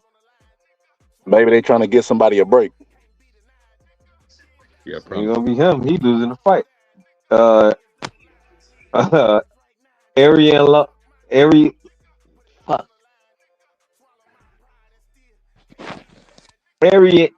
lower. I don't know this. I think Arielano, something like that. Yeah. He losing the fight, bro. Gomez winning that part. They get into it. He just threw him down again, but I guess he just. Well, why he don't got that power? Because he used his hand to just shove him down with his own hand. So why he ain't got no power to just knock him out like Because Oh, caught him a some couple hooks on the inside. Oh shit, they going at it. I'm finna that? miss Yeah, the they going. knockout. A lot of Yeah, they people going. they go and do a whole bunch of push-ups and all that shit is good. It's supposed to be good for muscle endurance. I ain't never seen nobody do a Mm-hmm. push-up and all of a sudden they now they hard punchers. You know what I mean? Right. They Yeah. get and you know what they do? They overly do it. Timothy Bradley, really muscular physique. Timothy Bradley, he couldn't he had a muscle imbalance. That's why he couldn't throw the jab properly because all those fucking push-ups, bro. Everybody wants to get so much of an edge in boxing that they go and overdo it. They overwork out and they overwork different muscle groups that ain't got nothing to do with boxing. So yeah, you could be a really hard pusher, but not be a incredibly hard puncher. That's all kinetic linking. Mm. Damn. Thank God I was born with knockout power. Like, damn, man, that's crazy. But see, But when I you got always. that knockout power, that's the equivalent of having a hard push because motherfuckers ain't gonna want to come near you. You remember when we was kids and you would get in somebody's face and you would shove each other and determine Mm-hmm. on the shove, you would know if you really wanted to fuck with them or not. Mm-hmm. In the words of Mm-hmm. like that, people know who to fuck with. But yeah, Mm-hmm. yeah, you would push them really hard, and if they push you back hard, you'd be like, "Damn, this motherfucker might hit harder than the motherfucker." But see, that ain't real life, bro. We was kids, we didn't know no better. It don't transfer over to boxing. But Right. Yeah. but like I said, a good hard punch is like having a push because they ain't gonna want to come near you. How many people got in the ring know to stay away from the right hand with Deontay Wilder, and they end up running Right. into it by trying to stay away from it? Right. That's what I was saying. Like, damn, he could do that. I didn't never look at it like that. I would always think that they had just as much as power I had in my right or left hand because they had power. They were strong. So I'm thinking like if he strong like that, then he should be able to knock people out. And it don't equivalent to that though. Or at least have a good right hand. Just when you think about it, because with a good right hand, that's kinetic linking, how much force you could generate from the ground. But at the end of that, it's a Right. push. You know what I mean? A follow Right. through. So yeah, I don't understand it either. I don't know. It's just mechanics. Probably because yeah, I know how to make a punch put lumps, or I know how to make a punch just knock you out. I can do the. I can. Kimbo was like that. Kimbo had, if you go look at all of Kimbo's fight, he ain't really had no devastating power. Like Tyson was hitting motherfuckers, knocking them against the rope. Kimbo was Right. just like he just had good force, and they would be knotted up at the end of the fight, eyeballs hanging all out and shit. But it like you would think that if Kimbo punching that hard, like to make them knot up like that, then he just heavy handed. But you would think that he had enough to knock people out. Like Tyson was just looking at him. If you put up like a picture of the two, you'd be like, who punched harder? People would obviously probably say Kimbo, but if you look at the film, Tyson had them motherfucker doing cartoonish shit, bro. Like Tom and Jerry shit, like Yeah. flying against the Yeah. ropes and all kind of shit. Doing backflips. I mean, like doing. I don't know what that leg bend is. That was dangerous. That man shouldn't have been knocked out like that. Mike Tyson He was hurt. almost knocked Jose Revolta's neck off his shoulders, bro. Yeah, it was brutal. Yeah, it was brutal. He was a bad motherfucker. Like somebody that wasn't trained getting hit like that, he killing them. You got to think about that. Like if he did that to somebody regular that didn't get trained to lift weights with a neck, this man was a goddamn animal, man, bro. Like Remember, he said he thought he was, killed Miss Green, and Miss Green. Remember, he said Miss yeah, Green rose up like a zombie. yeah, bro. That man was dangerous, bro. Hey, I still tell the story to this day. My uncle was in New York. He was a bus driver, and Mike Tyson was like 15 years old and robbed my uncle, man. He beat him up. I swear to God, it's not a lie. It's not a joke. My uncle still tell that story to this day. And he's proud of that story that Mike Tyson beat him up. Real talk. 15-year-old Mike Tyson with my uncle. That man took a famous ass whooping. What could he say, bro? Man, hey. And, hey, at least he kept living life. We ain't heard from Michael Spinks since that knockout. Well, Mike was boxing during that time. Like he beat the shit out of him. But it was cool though. He said He said Mike Tyson actually he met Mike Tyson after that and he remembered him. So I mean if he loved it, I like it. Mike Tyson have been shot if he fucked me up like that. I'm just saying. Can't let no man like that. That man shouldn't even be legal to walk around. Nah, real shit, real shit. Mike's a cool dude. I can't remember which rapper it was, but allegedly Mike Tyson robbed him or robbed his mother or some shit in his prime. And Mike Tyson, I think when he got older, paid for the chain or something like that. He's a I dope think ass it was dude. Fat Joe. No, it No, wasn't Fat Joe. It was a black dude, no, I know what you're talking a about. dark dude. I can't remember his name. I heard that. Man, I forgot who that Yeah, was. Mike Tyson was on some bullshit back in the day in New York, bro. I want to say, was it Casanova? No, not Casanova. What's the other one? Butch. Oh, you talk. Fuck, I forgot. I know the other one you talking about. All motherfuckers the same. I hate to be racist, but all them niggas look the same. Hey, it was a member from Wu-Tang Clan. RZA. It was a member. What? No, it wasn't RZA. But it was No, it was You God. It was You God. Yeah, there you Hey, go. Wu-Tang Clan ain't nothing to fuck with. Hey, Mike Tyson on You God Unless from you Mike Wu-Tang. Tyson, then Mike Tyson ain't nothing to fuck with. Oh shit. Exactly.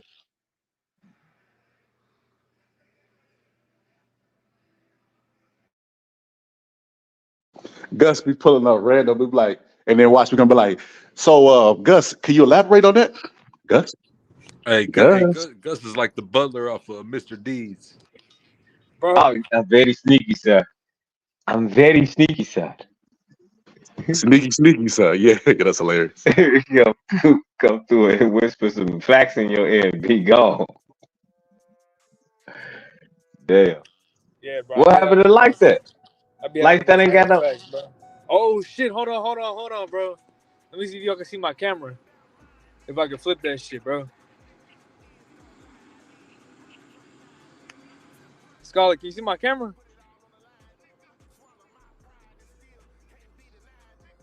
You want me to show you a camera? Yeah, can you see it?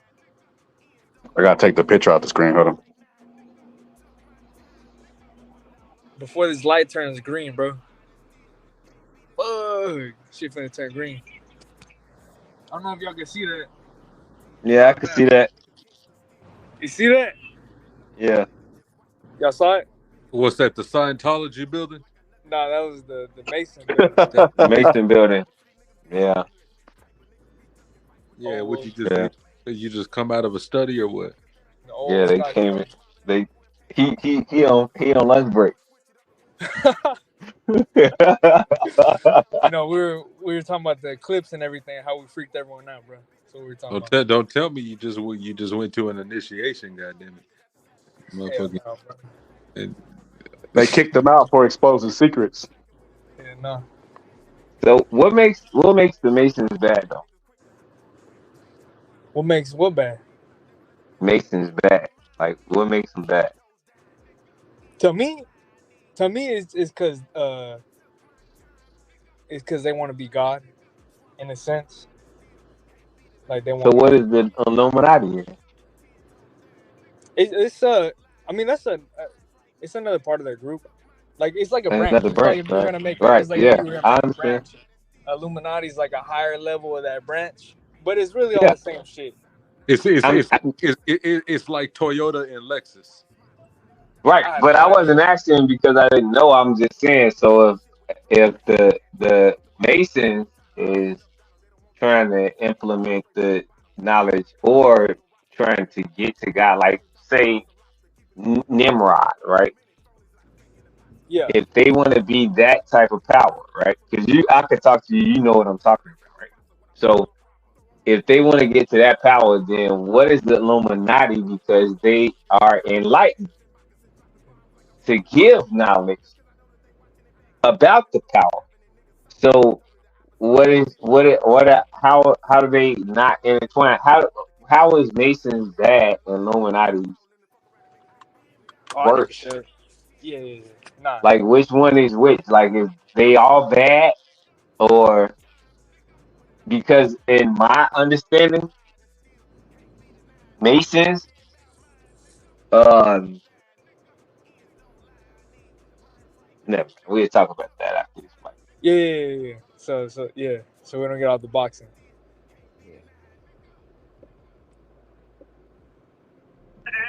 Who won the last fight? This got to be the main event. It's for a belt. I have no idea who won the last fight. The Puerto Rican cat won the last one. I forgot. Yellow Trunks. Oh yeah, Gomez. Yeah. Gus, I was saying how people be mad at me for making them. Gomez was the Mexican cat. Mm-hmm. For making what? I thought Gomez was the Puerto Rican.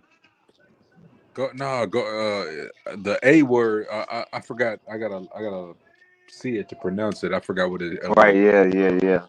Hey, did you see But what? Gomez was the white. He had the white Mexican flag trunks. Did you see what George posted, Scholar? George who? Cambosis? What happened? Not Cambozo, bro. Hilarious. George Jackie, Foreman? Nah. The dude from George Clooney? From Top. What the fuck is that shit called, bro? He's from ProBox. From ProBox, yeah. Oh, what he say? He posted a James Toney special from like HBO, and it was like James Toney was talking shit to the sparring partner, and the sparring partner was like, and he was calling me Puerto Rican. I was like, hell no, I'm Mexican. And James Toney, then they showed a clip of James. Oh, that's Toney, old, bro. That's old, yeah, bro. I Tony seen was that. like, "That's that rice Beans and rice, for you, bitch. Beans and rice. Yeah, I remember that shit, bro. Bro, that shit is hilarious. Hey, but Puerto Ricans eat beans and rice too. Oh shit, homie. I don't know. I mean, I'm not trying to shit on nobody, but I know a little bit about it. But He said Gomez was in the gold trunks. Yeah. He said, he was in the black and gold trunk. okay, I got it wrong then. My bad. Yeah, Gomez was in the black and gold trunk.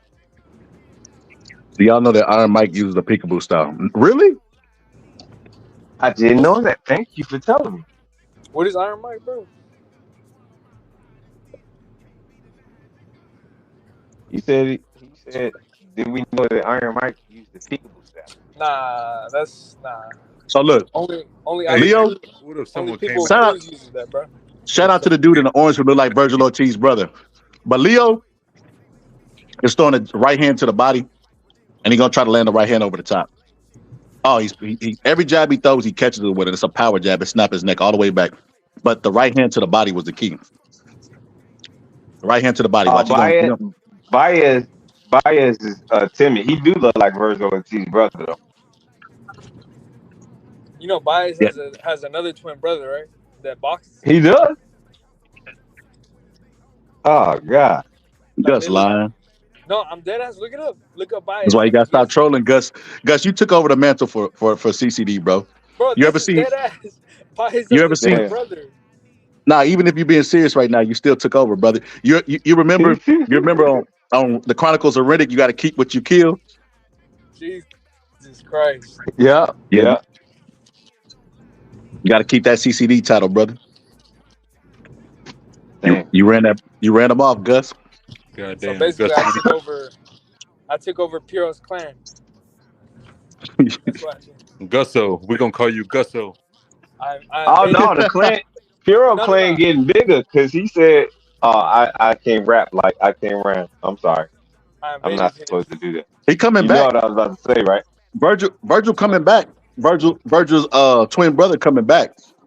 Yeah, he is. He got angry. He pissed off. He just threw him. Damn. He pissed off, bro. He's sliding the inside, throwing that left hook. He's throwing shorter shots. He's mad about something. He backed up and looked to the referee. I don't know if it's the head or what. Yeah, because look how far he dipped down just that time. He went all the way to that guy's waist.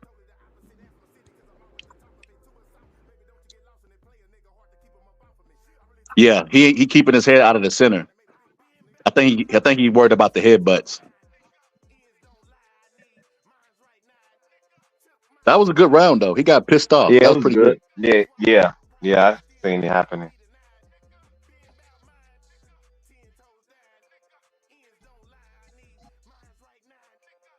Shout out to Showbox for they ring girl.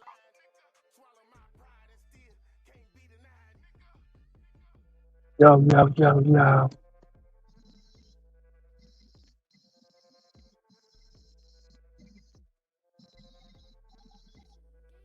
Yo, Gus, you there? Yo, what's up? People get mad at me for my Cuban and Puerto Rican comparison because Puerto Rico's in America. But I want you to think about this. How they say Cubans run the amateurs and how good they are and fundamentally something? Have you ever seen a bad Puerto Rican in the fucking amateurs, bro? I never even seen no Puerto No, Ricans in amateurs. Kodo I was have. a really good amateur. T.O. Tio's not Puerto Rican. I thought T.O. was Puerto Rican. Xander, Bro, He's Xander, Honduran. No, he's Yeah, Ecuadorian. Honduran. He's Xander Ecuadorian. Oh, Zayas. bro, then Xander, yeah. Why does Punch Drunk embrace him so much then, bro? All Spanish folks is kin folk, bro. Because he's a Hispanic from That's not true like that. well, he's a Hispanic quote unquote from Brooklyn, but he's really not from Brooklyn. Nah, he's from Brooklyn. Puerto Rican is gay, bro. That's interesting. So I this has become a seen his phone birth booth. certificate. This is what you call phone booth warfare right here. Both are in the Mm-hmm. inside, winging really, really big punches. Neither one of them are giving ground. Both of them are battling over ground, and neither one of them wants to give it up. Leo was the first one to clinch. First one to clinch normally is the one that's feeling the worst of the wear of the shots. What I'm noticing about Bez, he leans really low, like damn near waist level, bro. And he Mm-hmm. keeps his head out the center so he don't get butted. That's the adjustment that he made. You see how far he bends over? But that motherfucker will not give ground, bro. He's pissed off. He just putting his head and winging shots. Now, right there, he got his head on the side of that guy's head where it should be, or on the shoulders, and he's just pushing him back, catching him with uppercuts. He's winning the battle on the inside, no doubt about it. Leo's losing the battle on the inside. Leo started off pumping the jab effectively, and he was throwing the right hand to the body, and he was eventually trying to bring it up top, and he brought it up top one time and abandoned the game plan. Right there, he just caught him with a good right hand. But that was the game plan coming in, obviously. But he abandoned it, bro. He's fighting him in his wheelhouse where he shouldn't be. He's gonna get I think he's gonna get secondhand money right here. He just caught him with a good left uppercut to the body and hurt him Mm-hmm. twice, Two of them. doubled it Yeah, up. yeah, I I know. think he's gonna get secondhand money right here, bro. He's gonna get runner up money, bro. He can't beat him in the inside.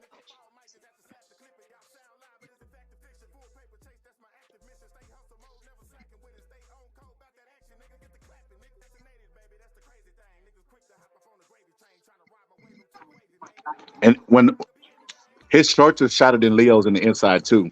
You see Leo's when he throws his shots, he kind of like winds up or he tenses up that split second. That's all you need in the inside. When a fighter tenses up and you have your body against it, you can feel it. Now he throwing those Marcos Maidana punches over the shoulder. You see him? Mm-hmm.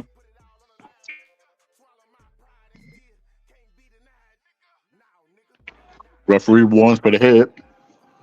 This is the first time I've ever seen a referee ref an entire card from beginning to end. Yeah, me too.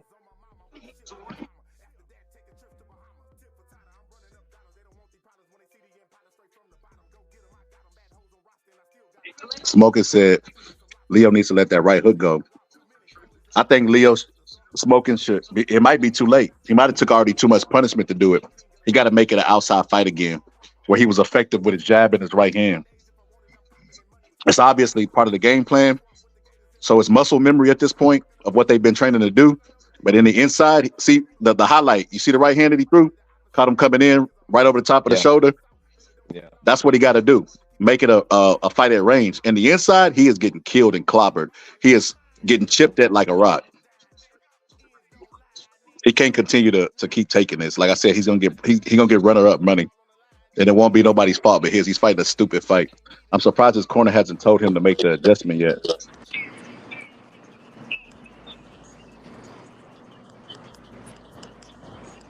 Yeah, you're right. He fighting a super fight.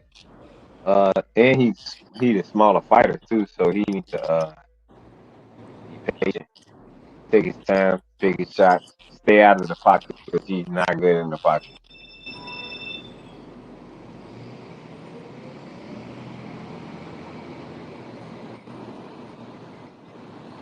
Yeah, he's just Nice, getting out effective. skill. Good combinations in the inside. Yeah. I'm not gonna lie, he just But hurt Baez. yeah, Baez he is throwing did. the hardest Yeah. shots, but he hurt Baez with like a small uppercut in the inside. Baez is tired. Because he switched the angle on him. He knocked a lot of fucking air out of his tire with that one. Mm-hmm. Mm-hmm.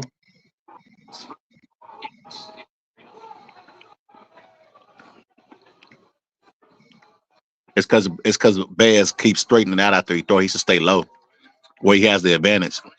See, Yeah. he'll come up and then he'll drop Oh, low. that Just was a stay low. nice body shot. Yeah. Just stay Yeah. low. You already down there with your feet planted. Got good firm stance. Why you raising up? Mm-hmm. Mm-hmm.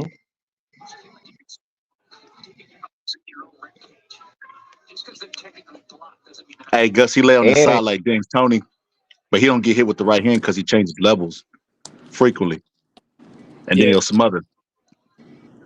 He'll change levels up to down, and then he'll smother them. And he stays waist level whenever he lays on his right. You see him? I don't know how he keeps his balance like that.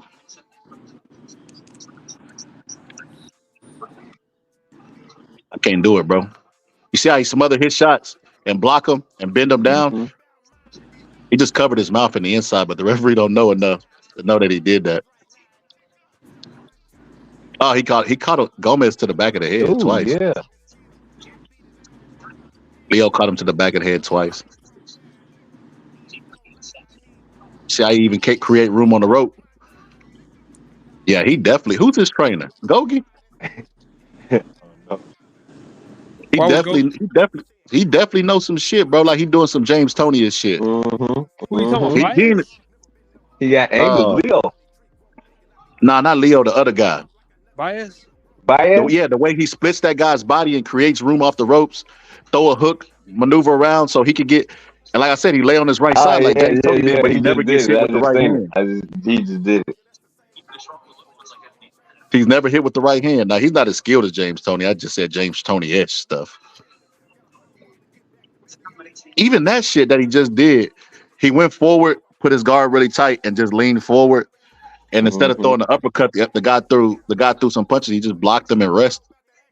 He just little certain things he's doing in there that's just it's like he's making the shit up as he goes. You know what I mean? Like he's adjusting to his opponent. He's doing pretty good, bro. The only thing consistently that he gets hit with is when he's coming forward. See, you keep catching him over the top of that jab with the right hand, which I said was the game plan coming in. Which why he should make inside. Mm-hmm. Leo gives him a chance to win the fight and dominate. If he stays at a distance, he could win the fight, or he could land the shot that he's looking for. Brother Gus, I noticed you really quiet on this here race subject, brother. He was just looking at the ring girl. Hilarious. Nah, I'm doing some fucking deliveries, bro. And this motherfucker is like not showing up for shit. So you taking There home was a a lot man. of food then, huh, Nah, Gus? I know when somebody's hiding something from you. A man showed up butt naked. Oh, good right hand. You see how he caught that right? You see how he caught him with that Mm-hmm. right hand over the top? See, the distance is how he lands that shot. You see, he takes a step back. He changes the ranges and then throws the right hand over the top. That's what he has to do. See, coming forward, he'll smother it. See, he's too good for it. Mm-hmm. You can't get him backing up. You got to catch him coming forward with the right hand. You're not going to catch him with the right hand backing up. He understands the danger of his style, which is laying on his right side. Oh, he just caught him with a good counter left uppercut to the body. He hurt him. He's on his bike now. He hurt him. He just can't realize that dude has a good poker face. You see how he's up on his toes Mm-hmm. now? He'll turn him into Muhammad Ali.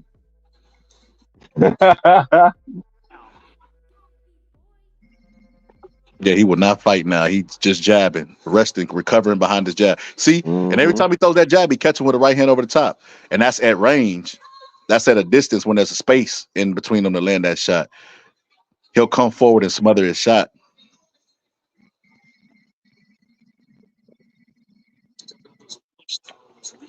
That dude understand range when you throw your jab.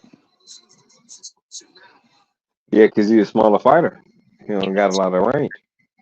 Leo's good, bro. This is a pretty even fight. Who the matchmakers were Yeah, good at this. yeah. This is a good stylistic matchup. Leo got to stop smoking. You see, he did a double jab. Why would you double jab with a guy on the ropes? Double jabs at a close distance and cut range, bro. hmm You throw a double jab with the guy on the ropes. That's crazy to me. Unless you about to do the He bouncing. combination and try to get him out of there. I still wouldn't throw it. I wouldn't throw no jab. They on the ropes. They. It's like Yeah, they you would like sitting start ducks on throwing the ropes. hooks. Yeah, yeah. If I do throw a jab, bro, you know what it'll be to the body to keep him on the ropes and stabilize him, but to the chest. Right. Yeah.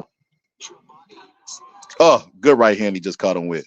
He ducked it, but it still caught him on the side of the head. See, you see how he rolled it at a distance when he's coming forward, pumping a double jab in the right hand. He got to take a step back like he was doing earlier. See, now he's smothering. He's too close. That distance right there that he's trying to rest. Leo is what it is. But that distance right there is good for his opponent. He got to take a step back like he's doing now. Then land the shot. See, the uppercut was there. He opened up shots when he get the guy to move his feet and punch, because that's what he's good at. He's a good inside fighter. He's not good at moving while he's moving and punching at the same time. He don't even understand range properly. He throws his jab too close. That's why he keep getting countered over top with it. But see, right there, that distance, that's where he's effective at. But see, I'm seeing the tide of the fight change because Leo just went in his wheelhouse at his strength and landed the better shots. And I'm like, that's not a good sign. When a fighter starts beating you in your territory, bro, that's the beginning of the end. That's literally what happened to Holyfield versus Tyson, minus the steroids and the headbutts. But he started outshotting Tyson in the inside, where Tyson's effective. Oh, just beautiful catch and shoot. Caught with his left elbow, tucked it, caught it, and then landed with right elbow, and then answered with the right hook. That was a beautiful catch and shoot. Now you know what? He kind of looked like Virgil, but he looked more like Diaz. This the long lost Diaz brother. Who, like Nate Diaz? Yeah. Yeah.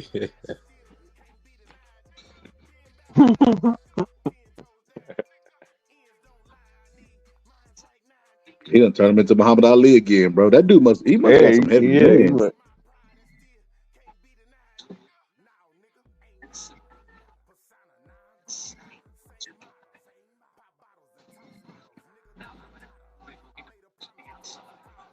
He moving like a motherfucker, which is his worst suit. You remember I told you it's because Leo took his confidence. He was having an effect in the inside, resting and fighting when he wanted to, and just maneuvering him around and using slick tactics. Leo has got so much confidence in the fight that he's not only beating him on the outside and catching him while he's punching and moving, because he can't punch and move properly, but he's also beating him in the inside. That's why he's confused. He's tying up in the inside. He hadn't did this the entire fight. Now he's tying up in the inside. And he's talking a little shit to him too. Try to hit him with his shoulder. He's trying to prevent him from punching and punch him at the same time. It still got caught with a left uppercut to the body. And that hurt him too. Yeah, like I said, writing's on the wall, man. It's just downhill. Look like Leo could have just take over the pace of the fight. He's took his confidence. Take a fight of confidence, they normally don't get it back unless they got a bazooka in punching power. Yeah. And that's because that's what they did their entire life. The confidence don't come from that one fight. They've been bailing themselves out with that great eraser. He don't got that. He's finna just get mowed down. He's finna get mowed down and beat up.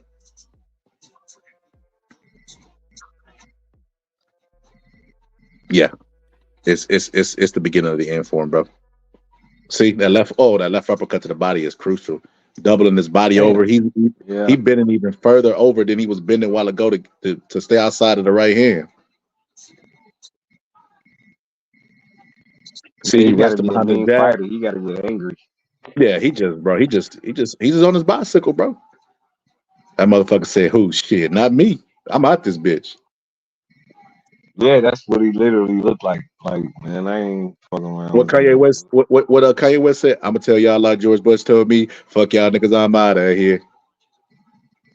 That motherfucker said, "Fuck y'all, I'm up out this bitch, bro."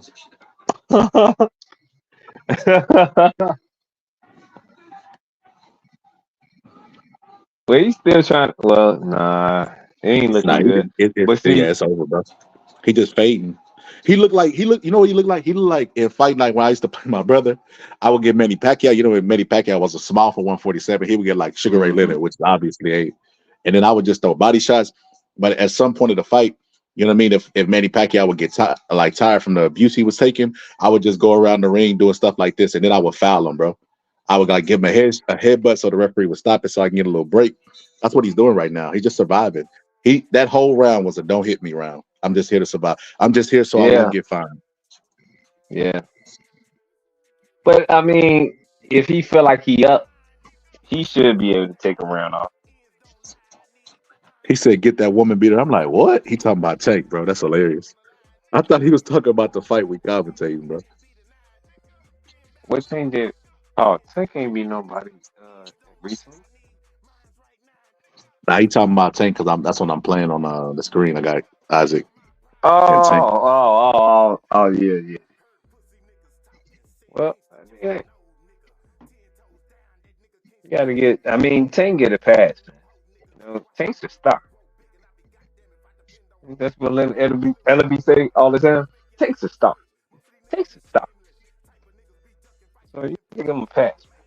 Don't you want to see Tank fight? Gus, you see that? Is Gus still there? He was up off his stool before the other guy was, and the look that he had in his eyes was down. Anytime a man is focused on anything, bro, their chin normally tilt down, bro. They get into that zone, bro. That's what that motherfucker looked like. He just got caught with a good right hand while I was complimenting him. But nah, Leo's gonna take over the fight. You can already see it. He threw an uppercut to the body, then angled off to his right, uppercut, and then right hand over the top.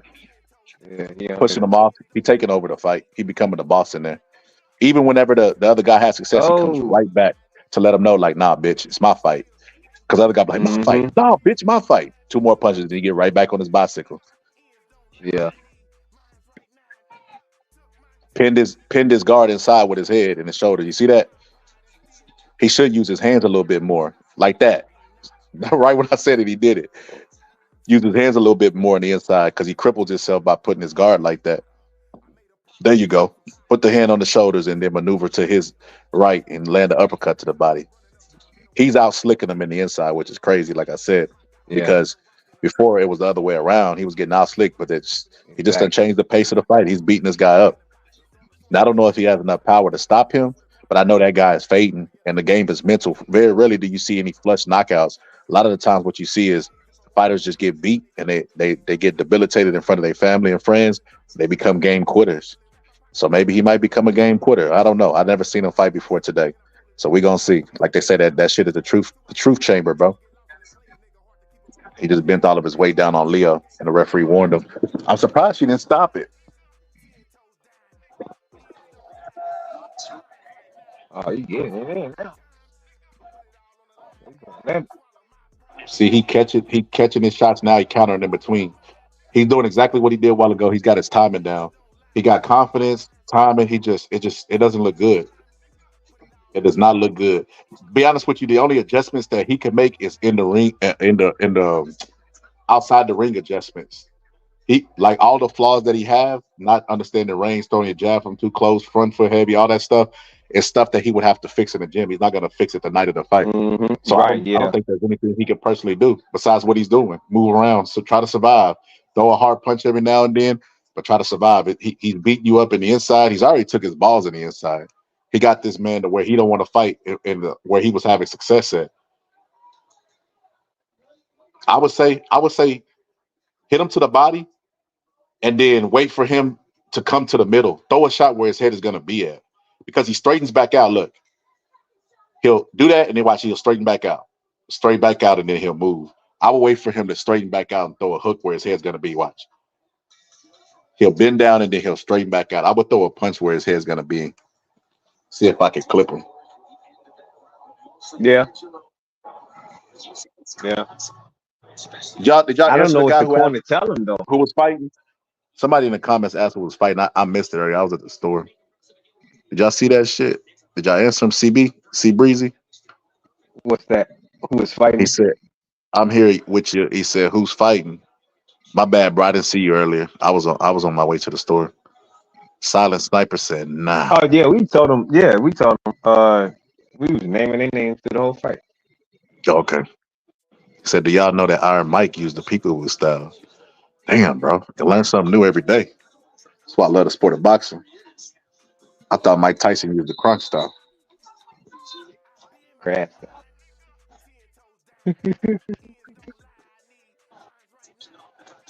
You see how the focus in Leo's eyes? I don't see any way that Leo loses this fight. What's she stopping for? They got too much grease? Yeah, too much grease on his face. I'm gonna be honest with you. I don't know why trainers don't use that to their advantage, bro.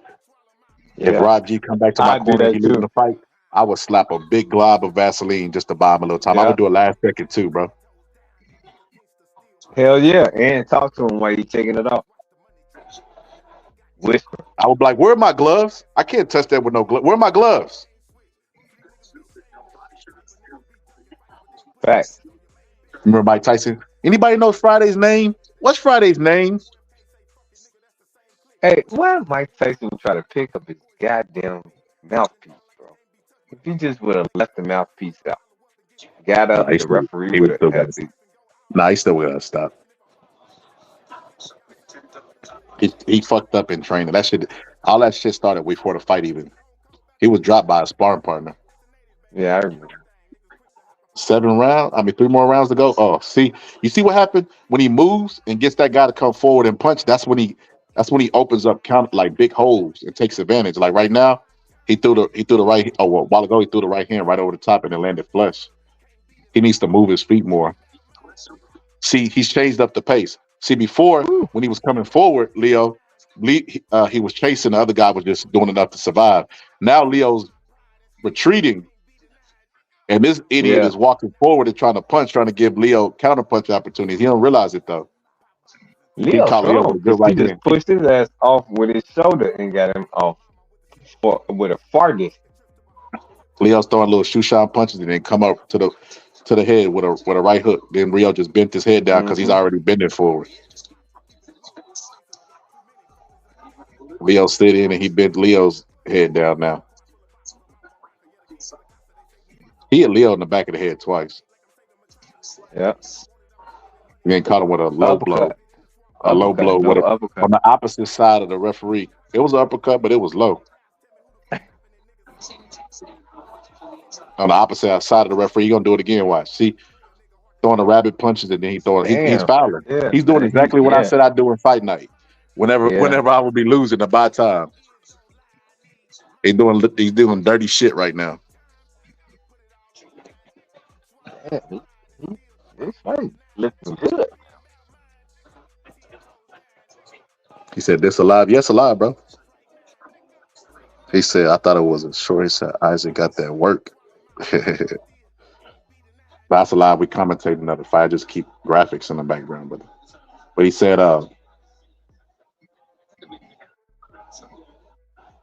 you saw he threw his head off with his lead hand. Mm-hmm. Leo using his hands on the inside. Errol Spence was good for that. You go look at the Ugas fight. He did a lot there. He was Using his hands on the inside. Yeah, he's a very good inside fighter though. Yeah, this is evolving to be a pretty good ass fucking fight. That's crazy though. They go to right hand over the top. Thanks. Right hand over the top, Yeah. got him walk straight into that shit. Yeah, Pro Box is showing the event on YouTube and it's free. So if you're not watching Pro Box, that's what we commentate. It's a free fight. You can check it out if you want to. Well, they already got 2 rounds left, I think. You done missed the majority of the event, but yeah, man, we got the best fight commentary over here. We got the best team.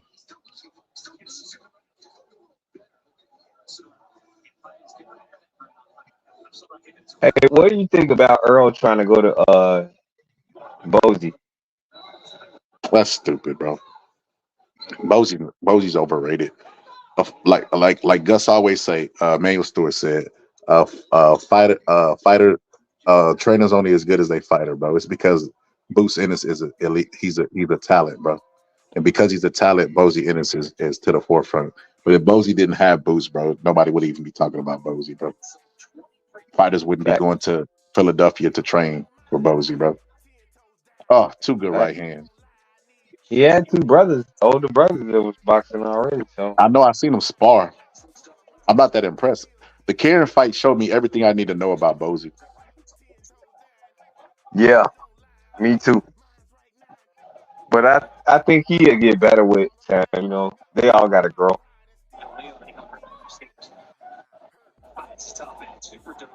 He's still overrated though. Extremely. Like they say, Derrick James is overrated. I don't think Derrick James is overrated at all. I Derrick think James is Derrick better than James Bozy. is yeah. They I can't think fix Derrick Errol James Spence, bro. work Errol with Spence is broken, bro. right, exactly. You work with what you have. He did a great job with because he made him a 3 division champion for a long period of time. So can't really beat that, man. He caught Lopez. I mean Leo. I've been calling him Lopez. Leo with a good right hand.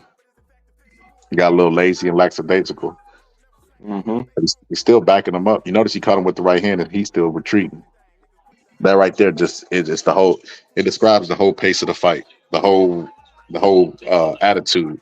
He just caught him with a good right hand and buckled him, and then caught him with another one where he was shaking his head. Most people don't do that. They let him shake their head and say, "Nah, it didn't hurt." That's good. You're supposed to put that whatever you did to shake them up before they shook their head, because that mean they hurt. You should do it again. That was beautiful. Right. Yeah. Yeah, he's He's breaking them applying that down. pressure though. Yeah. He lucky this ain't no 12-round fight, bro. He wouldn't make it to the final bell, bro. Even though he got a little crafty move, he's already getting tested. You know what I mean? In these rounds, by the time he got to the 10th round and he had 2 more rounds to go, he wouldn't make it. Nah. They said there's no quitting this guy. We'll see. He's gonna get caught with 2 left hooks back to back and he wobbles. And then another left hook. Yeah, he's still wild. He's starting to crack. Bro. Yeah. Yeah. You know what I just see? You know what I seen the other day? I seen a lady who was frying some grease and she put the hot grease inside of a plastic bowl and it sat there for a little bit and then it went and exploded. That's essentially what's happening to him. He just ain't exploded yet. He's durable, but Damn. everything. If you drip water on a rock long enough, it eventually will break. Yeah. Everything got it got its breaking point.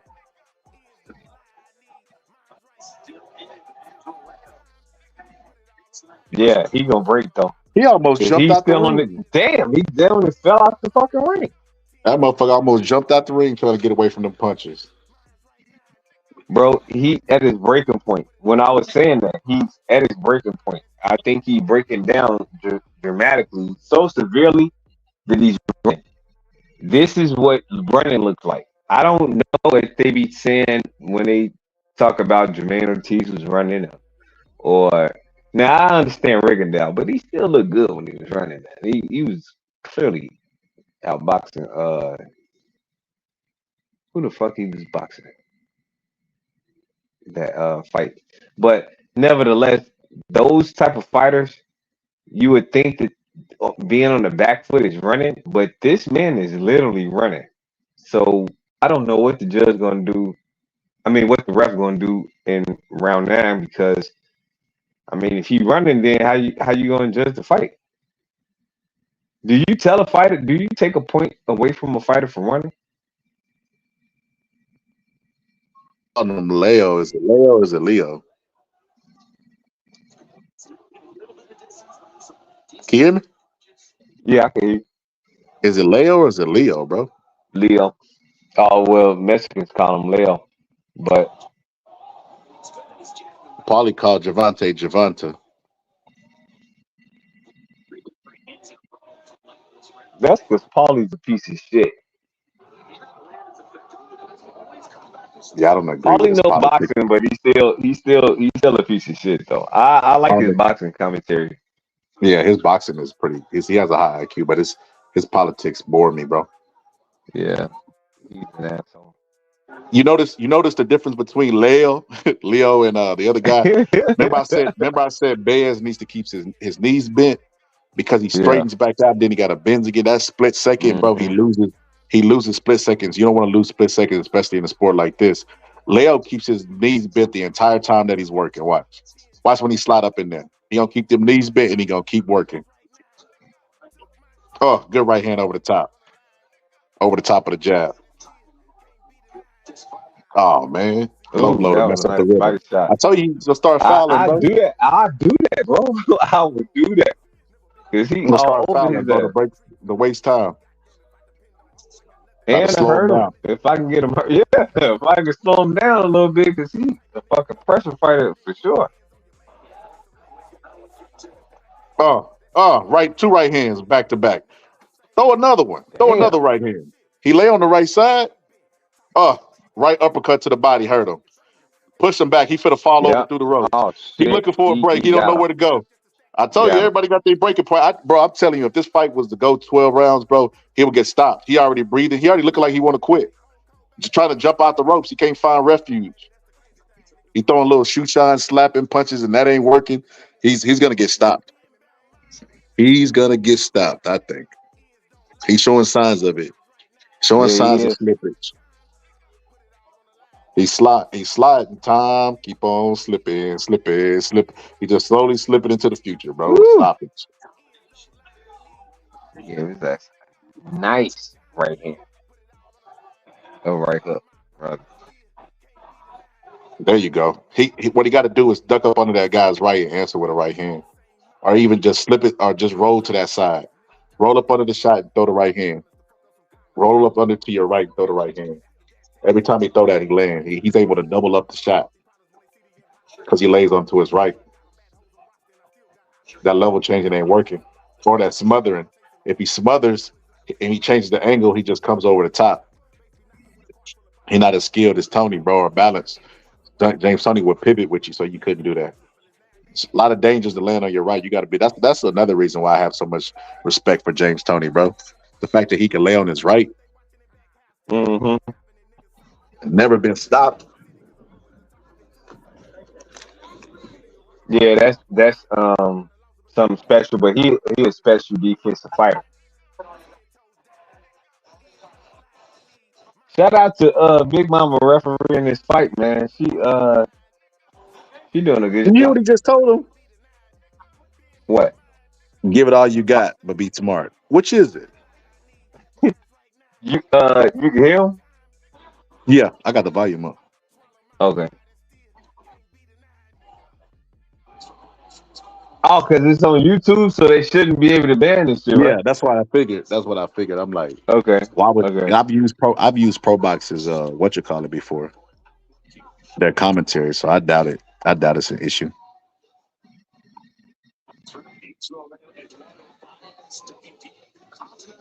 Oh, he getting tagged, boy. Well, he ain't afraid to get knocked out. Baez, he ain't afraid to get knocked out.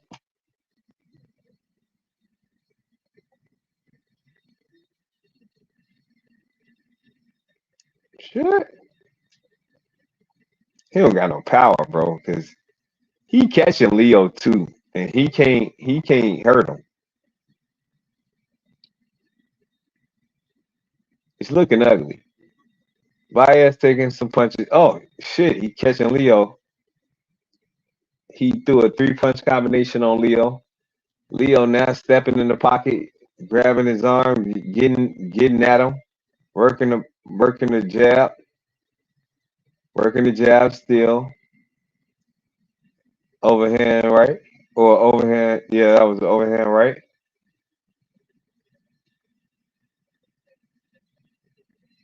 Woo. Leo working that body. I don't know why Baez leaned that forward down when he take himself off balance. He should just bend his knees instead of leaning down to absorb punches. Like he's putting himself susceptible to body shots and head shots at the same time. He's an idiot. Like, what are they telling him? Facts. He like Joe Frazier. He bends at the waist instead of the Yeah, knee, yeah,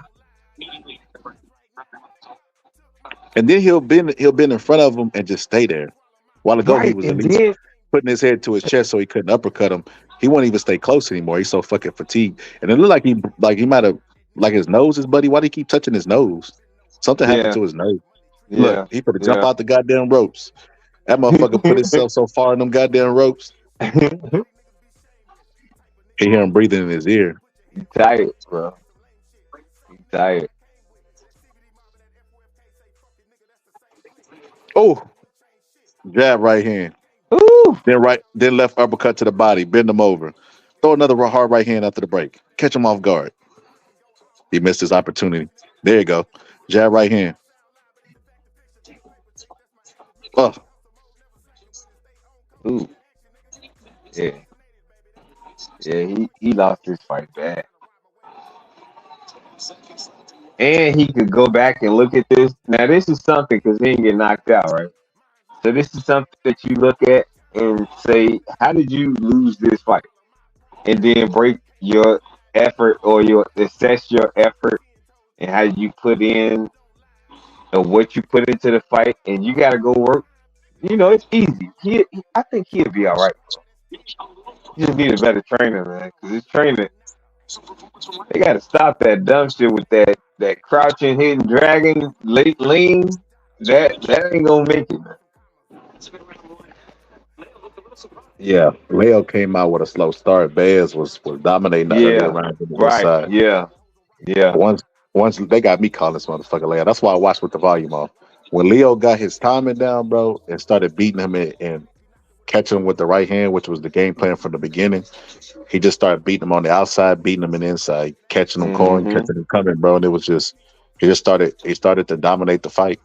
And I could see that shit earlier, the pace of the fight changing and shit. It is where it is. He lucky it ain't 12 rounds. 12 rounds, he would have got knocked out. Paulie was saying that Leo right now is ready for like a championship fight. Nah, hell no. I think he ready for 12-round fight because his gas tank didn't slow down. He took a round off, but that comes with the sport of boxing. But I think that he ready for 12 rounds. He said, I would like to see this fight again. Yeah, it was a good fight. Fucking Baez lucky this shit wasn't no goddamn 12-rounder fight. 12-round fight. He wouldn't have made it no 12 Yeah, rounds.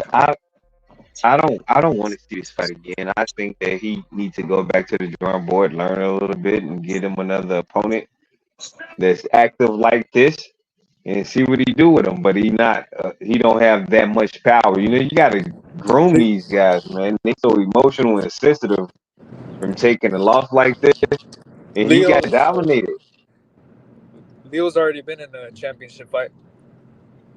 Who? Oh yeah. With Stephen Fulton. Oh really? yeah. He have. I remember that fight. Don't tell me Fulton Bro, but stopped him. Nah, he didn't stop him. He just beat Nah, him. he just beat him. He ain't stop. Stephen Fulton ain't stopping nobody. He only got 8 knockouts. And those early. So yeah, I forgot about it. Like he said, What belt is Puro that he Pitbull putting on? Cruz. Good Biela?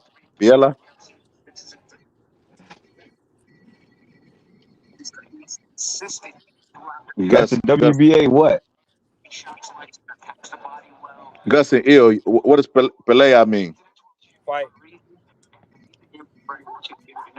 So they said They said what?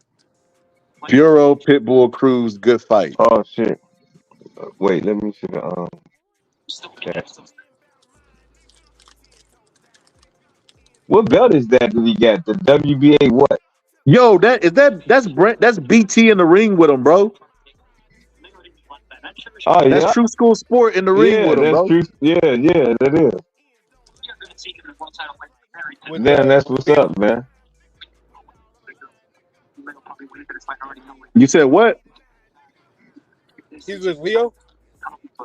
Yeah.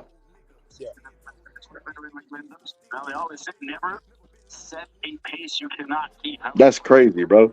True School Sports in the building. Shout out to True School man. Sports, man. Hell yeah, that's what's up. I remember Putting in that work. I remember when True School Sports was in San Antonio. And I was like, hey, bro, like, hey, be careful with that area you at, bro. I know where you is. I like that's dangerous. I don't know if he thought it was like a fucking like a threat, bro. You know how people be like, I don't know what's gonna happen if you don't pay me, but something's gonna happen. Bro, Like, that nah, just I sounds was like really you're trying to get him to you're trying to get him to check in with you, bro. hey, yeah, Jay Prince, hey, you know what I mean? Yeah, you might want to if you don't know where you at, you know what I mean? Something could happen to you. Not saying something gonna happen, but it's probably gonna happen. Something happened. Nah, I was just basically telling him to be careful in that area because there was a lot of homeless, bro. There was a lot of homeless in that area, and I know what area he was in.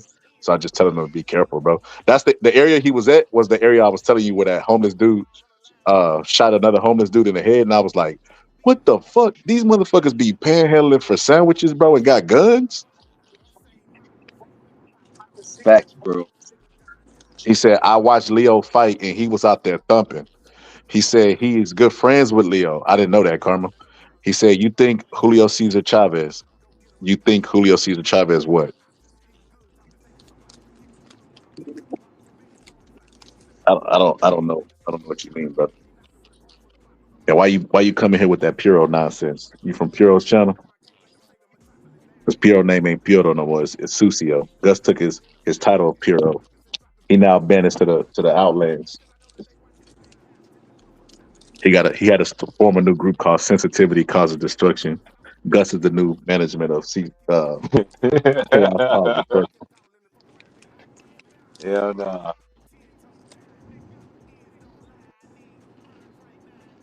Damn, Gus, why you do that, bro? He said good Mexican boxing. Good boxing Mexican. That's how great I am, bro. I wasn't even trying to do that shit. Man, Gus. Hey, Gus. See, Gus I don't know if you great. listened to the clip the other day, but in the clip, I was like basically like me and Gus was clowning, and then you left, and he was like, "Yeah, shout out to Gus. You know, I love Gus."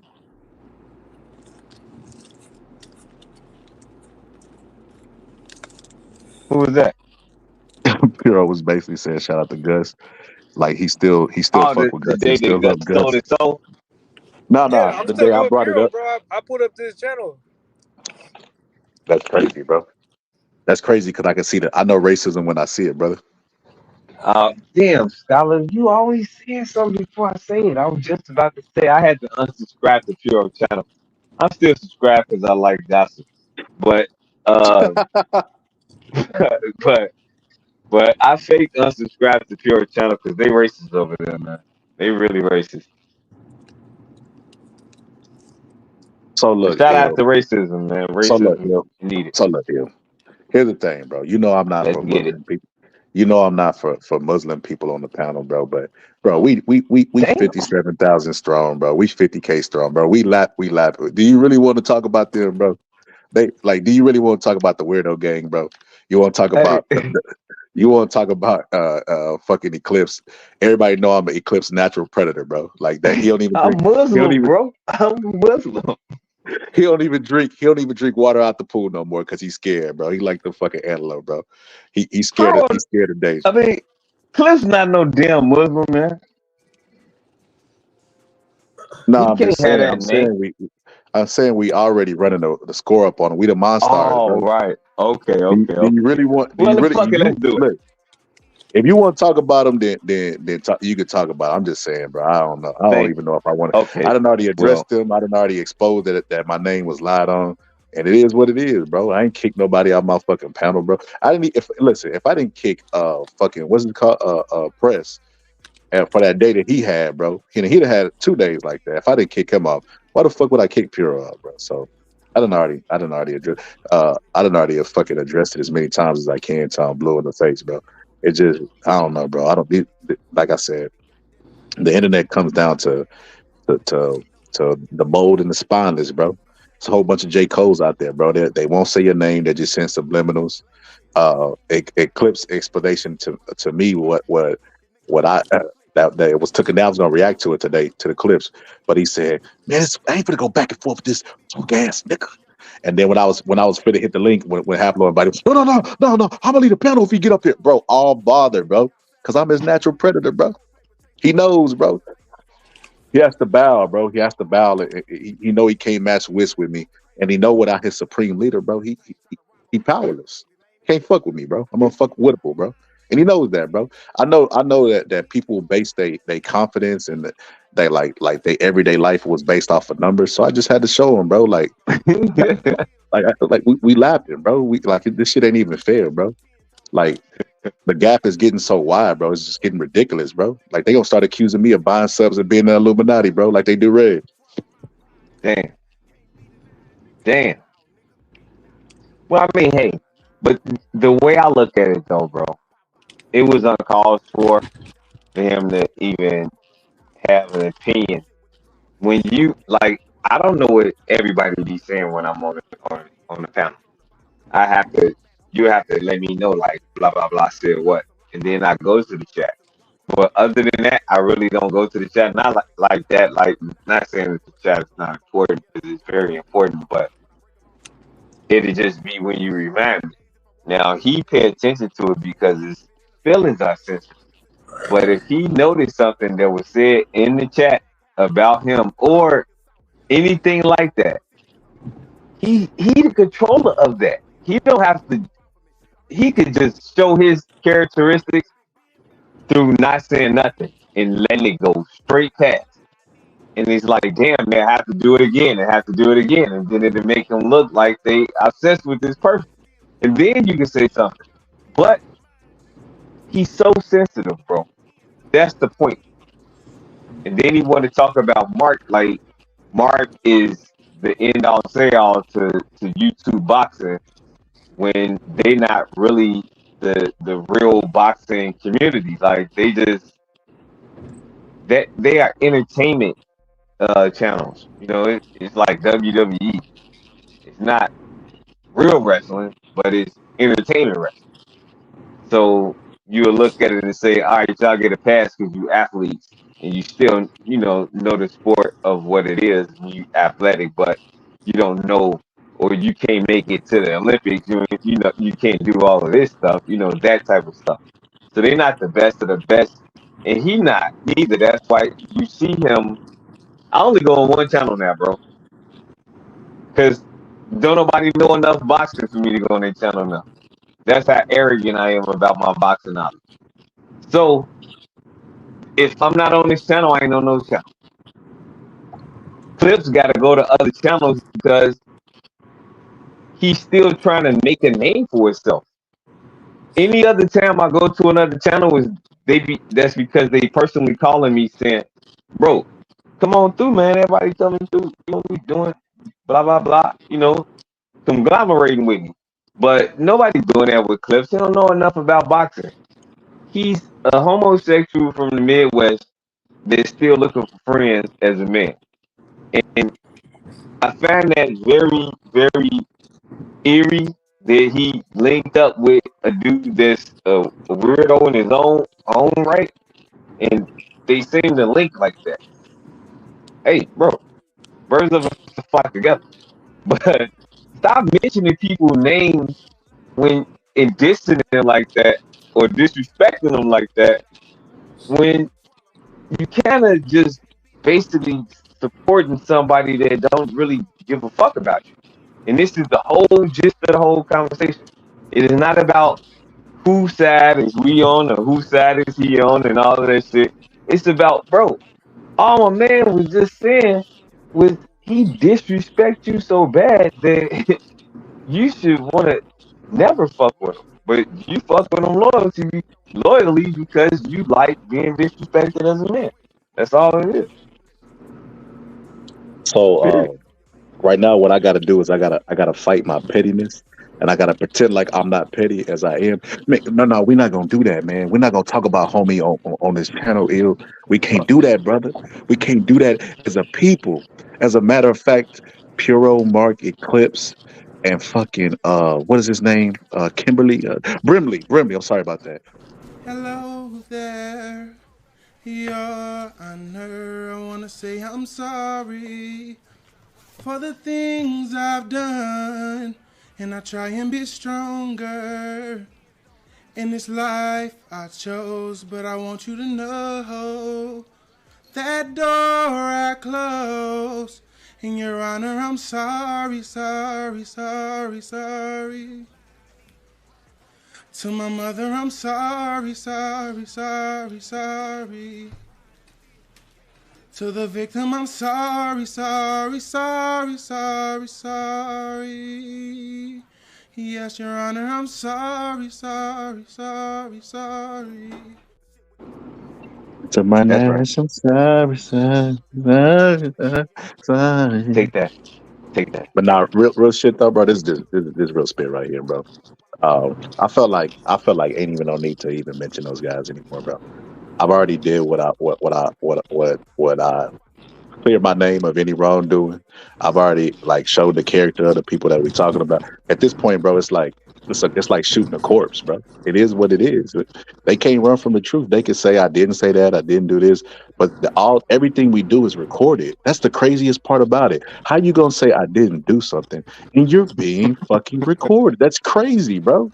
It's like I Right. guess they think they got lemon juice on them, bro. They think they are invisible to the cameras, but nah, bro. I'm running laps in circles around these guys. You notice when I pulled up the Pure channel, all he kept doing was mentioning my channel, bro. He's seeing this shit too, bro. Like, bro, why you keep mentioning my channel, bro? See what it is like I said, they see me coming like 50 Cent, bro. You remember when Jay-Z warned all the artists, like when this guy 50 Cent hit the streets, and I don't shy away from beef just like 50 Cent, bro. And I'm petty just like 50 Cent, bro. But like, I mean, I don't wish any harm on those guys. It wasn't no legitimate beef. They just gotta stop. They gotta show a little spine and stop lying on people's name, bro. Like, matter of fact, let's just be here. Let's do this shit, bro. I'm gonna show y'all. I'm gonna show y'all how fucking petty I really am. Hold it down, here. Hold on. Yes, sir. Damn. Do we got a previously recorded fight? I see a previous. Y'all still watching Pro Box? Who in here still watching Pro Box? I This tuned it shit out. going down. They got something They else. still got they still got shit going on. They got previously recorded fights and everything. I'm still Hopefully, there ain't no women. getting in. We got this damn good fight right here. I can see that right now. They going at it. Yeah. I haven't seen any names yet, but these some studs. Probox is actually competing with everything, bro. This is dope.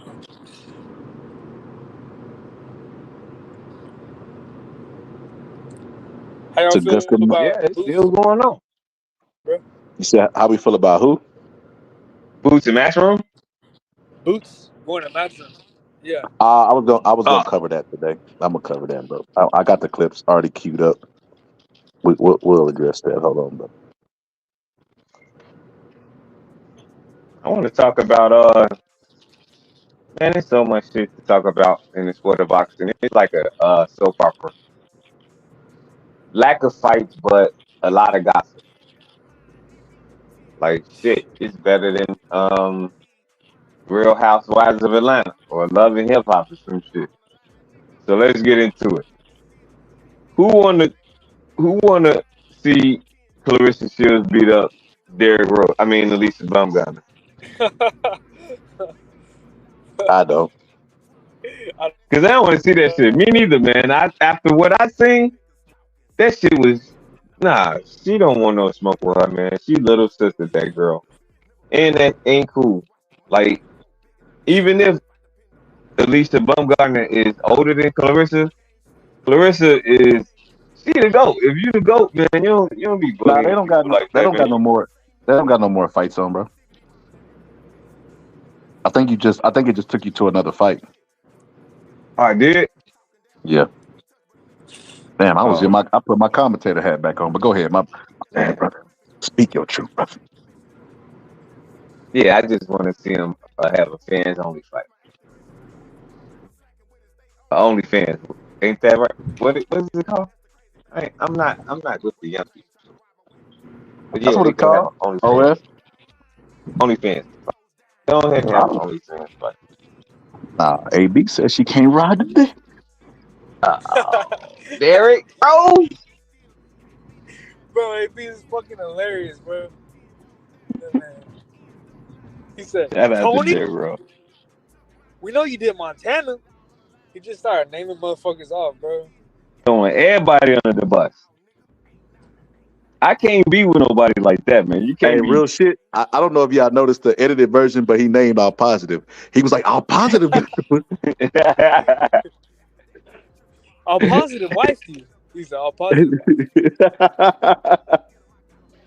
That's hilarious, bro. Where how positive been, man?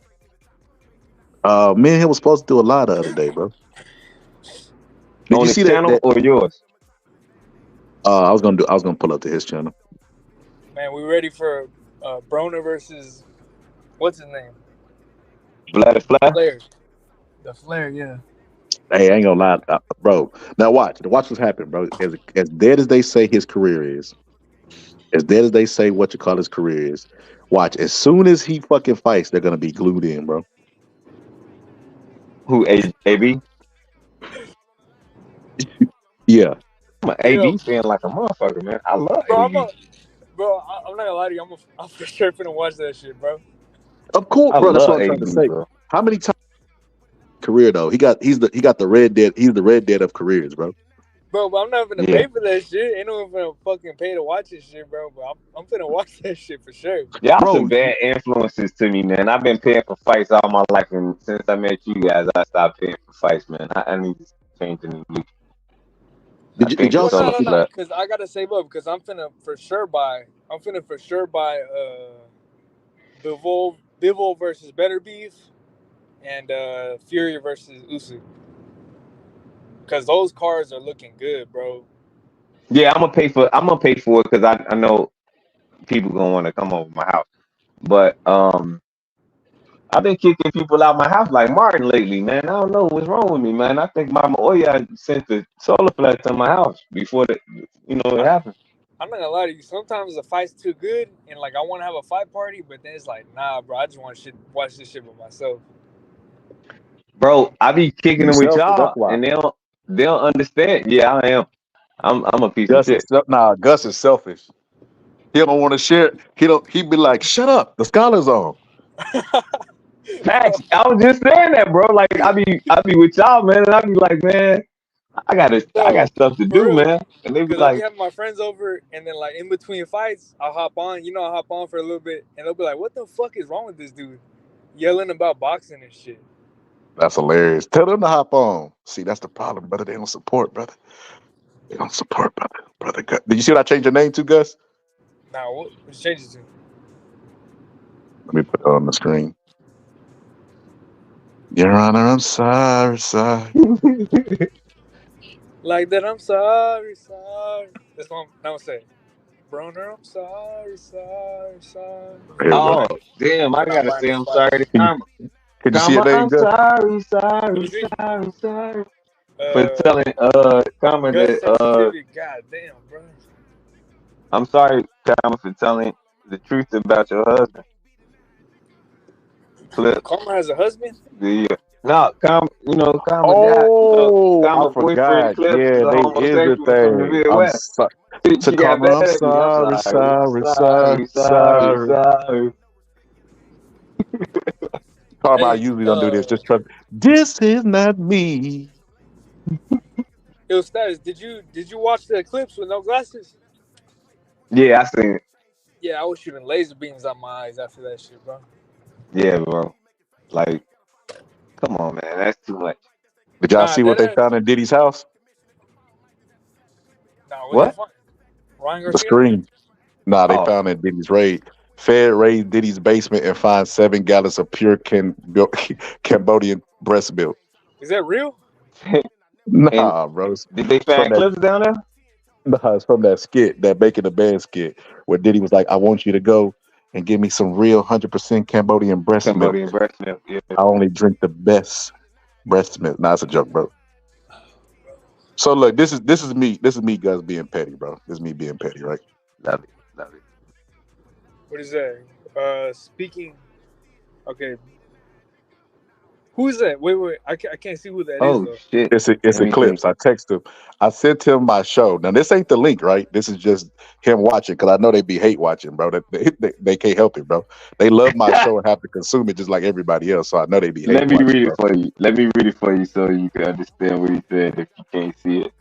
He said, "Nigga, come to death row and learn boxing with your mark ass."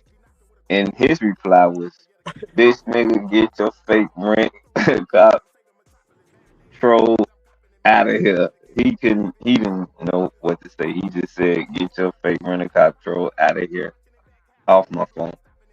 Then Scholar said, "Speaking of that, you need security around you, around your hospital bed." I mean, being so much important figure and all.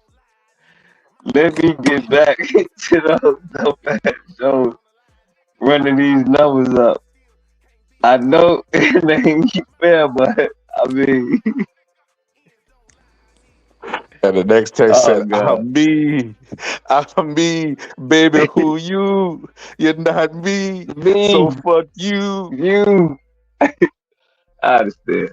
So yeah, Hey, man. That's what I put. So this fucking weird ass cocksucker, bro. They can't tell the truth to say they like, bro.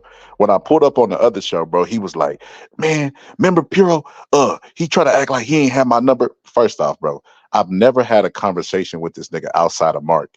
There was one time I talked to him where it was me, him, and Mark on the phone, bro, and he gave me his number. Then outside of text messages every now and then. I never, bro. I don't fucking have a conversation. I don't even know that guy, bro. That guy's always been a weirdo to me, bro. But he make it seem like, well, but remember I told Skyler he got my number. Let's set up the fight, bro. I thought you just told me to leave your phone alone. I thought you wanted to say this. Like I said, bro, that guy's foolish, bro. He can't even fight in the condition that he's in. You think that when life, fucking something happens in your life like that, bro, that you would get all that hate out your heart, bro, that you got for me, and I ain't did nothing to you. All I did was have a confrontation with a guy who you've never seen in real life. I think that would be like a wake up call. I need to focus on myself, homie. Like I want to get him down and sit him in front of a big chalkboard, bro, and just write goals and then put a line under that and then just start setting them up for him and be like, brother, you could do it. Like giving him a TED talk, bro. Brother, you could do it, brother. Because it's like he was the guy who, remember when I did failure versus responsibility when Will Smith was talking about that? He's one of those guys that blame people for the state that they in. Like, oh my baby mama this and all this that I already, but I've listened to clips for a long time now. I know what type of person he is. He's a guy that has 1,000 subs and could get monetized himself through watch hours, but he doesn't go live on smoke signals. He chooses to join other people's panels because he's not strong without somebody. He needs somebody to lean up on. That is not the characteristics of a man, bro. Like the fact that he talking all this cash money shit, but when I was fit to pull up to a platform where he didn't feel like he was uncomfortable because they didn't control the power button to kick me off, he was scared of bro, words. I ain't He running was off of scared to no get panel if embarrassed. somebody come on that bitch. I'm welcoming all smoke. I'm with it. Not saying smoke, nothing like that, because one never have to argue. You see how it works sometimes. But he not one of those type of people though. He's one of those confrontational people that evidently have a chip on his shoulder from previous things that happened in his life. We don't know about that shit, bro. And that's not your problem. And that's not our problem and anybody issue. That's his issue. Basically, that's it. I mean, it really ain't nothing. It's really his issue because he want to stand up to you, but you willing to stand up for him, and he willing to stand up for somebody that's willing to stand against him. That's very ironic to me. That seemed like an abusive nature to me, and or some he used to it, accustomed to being treated like that, and he cool with it. A lot of people they feel comfortable with, but when somebody try to step into his comfort zone, then he gonna stand up against them, even if they right or wrong. Hey, like somebody made famous on YouTube. People know who to fuck with, bro. He thinking I'm easy because I'm showing the respect as a man. Like that ain't how that work, bro. Like you don't really want me as an enemy, brother. That's not what you want, bro. Because I'm too witty, and I'm handsome, bro. People like to go, handsome, witty, funny, bro. It's just the reason why Ali would beat a lot of his opponents was for those very reasons, bro. Like it's not even fair, bro. It's a train versus a pillow, bro. Like he's He not looking even in like the same Ashley Larry stratosphere, and bro. shit. he got to lean on somebody, bro. Like that's crazy. I rock by myself, bro. Whether it be one person, half a person, it didn't matter who was in the chat. I was still me, bro.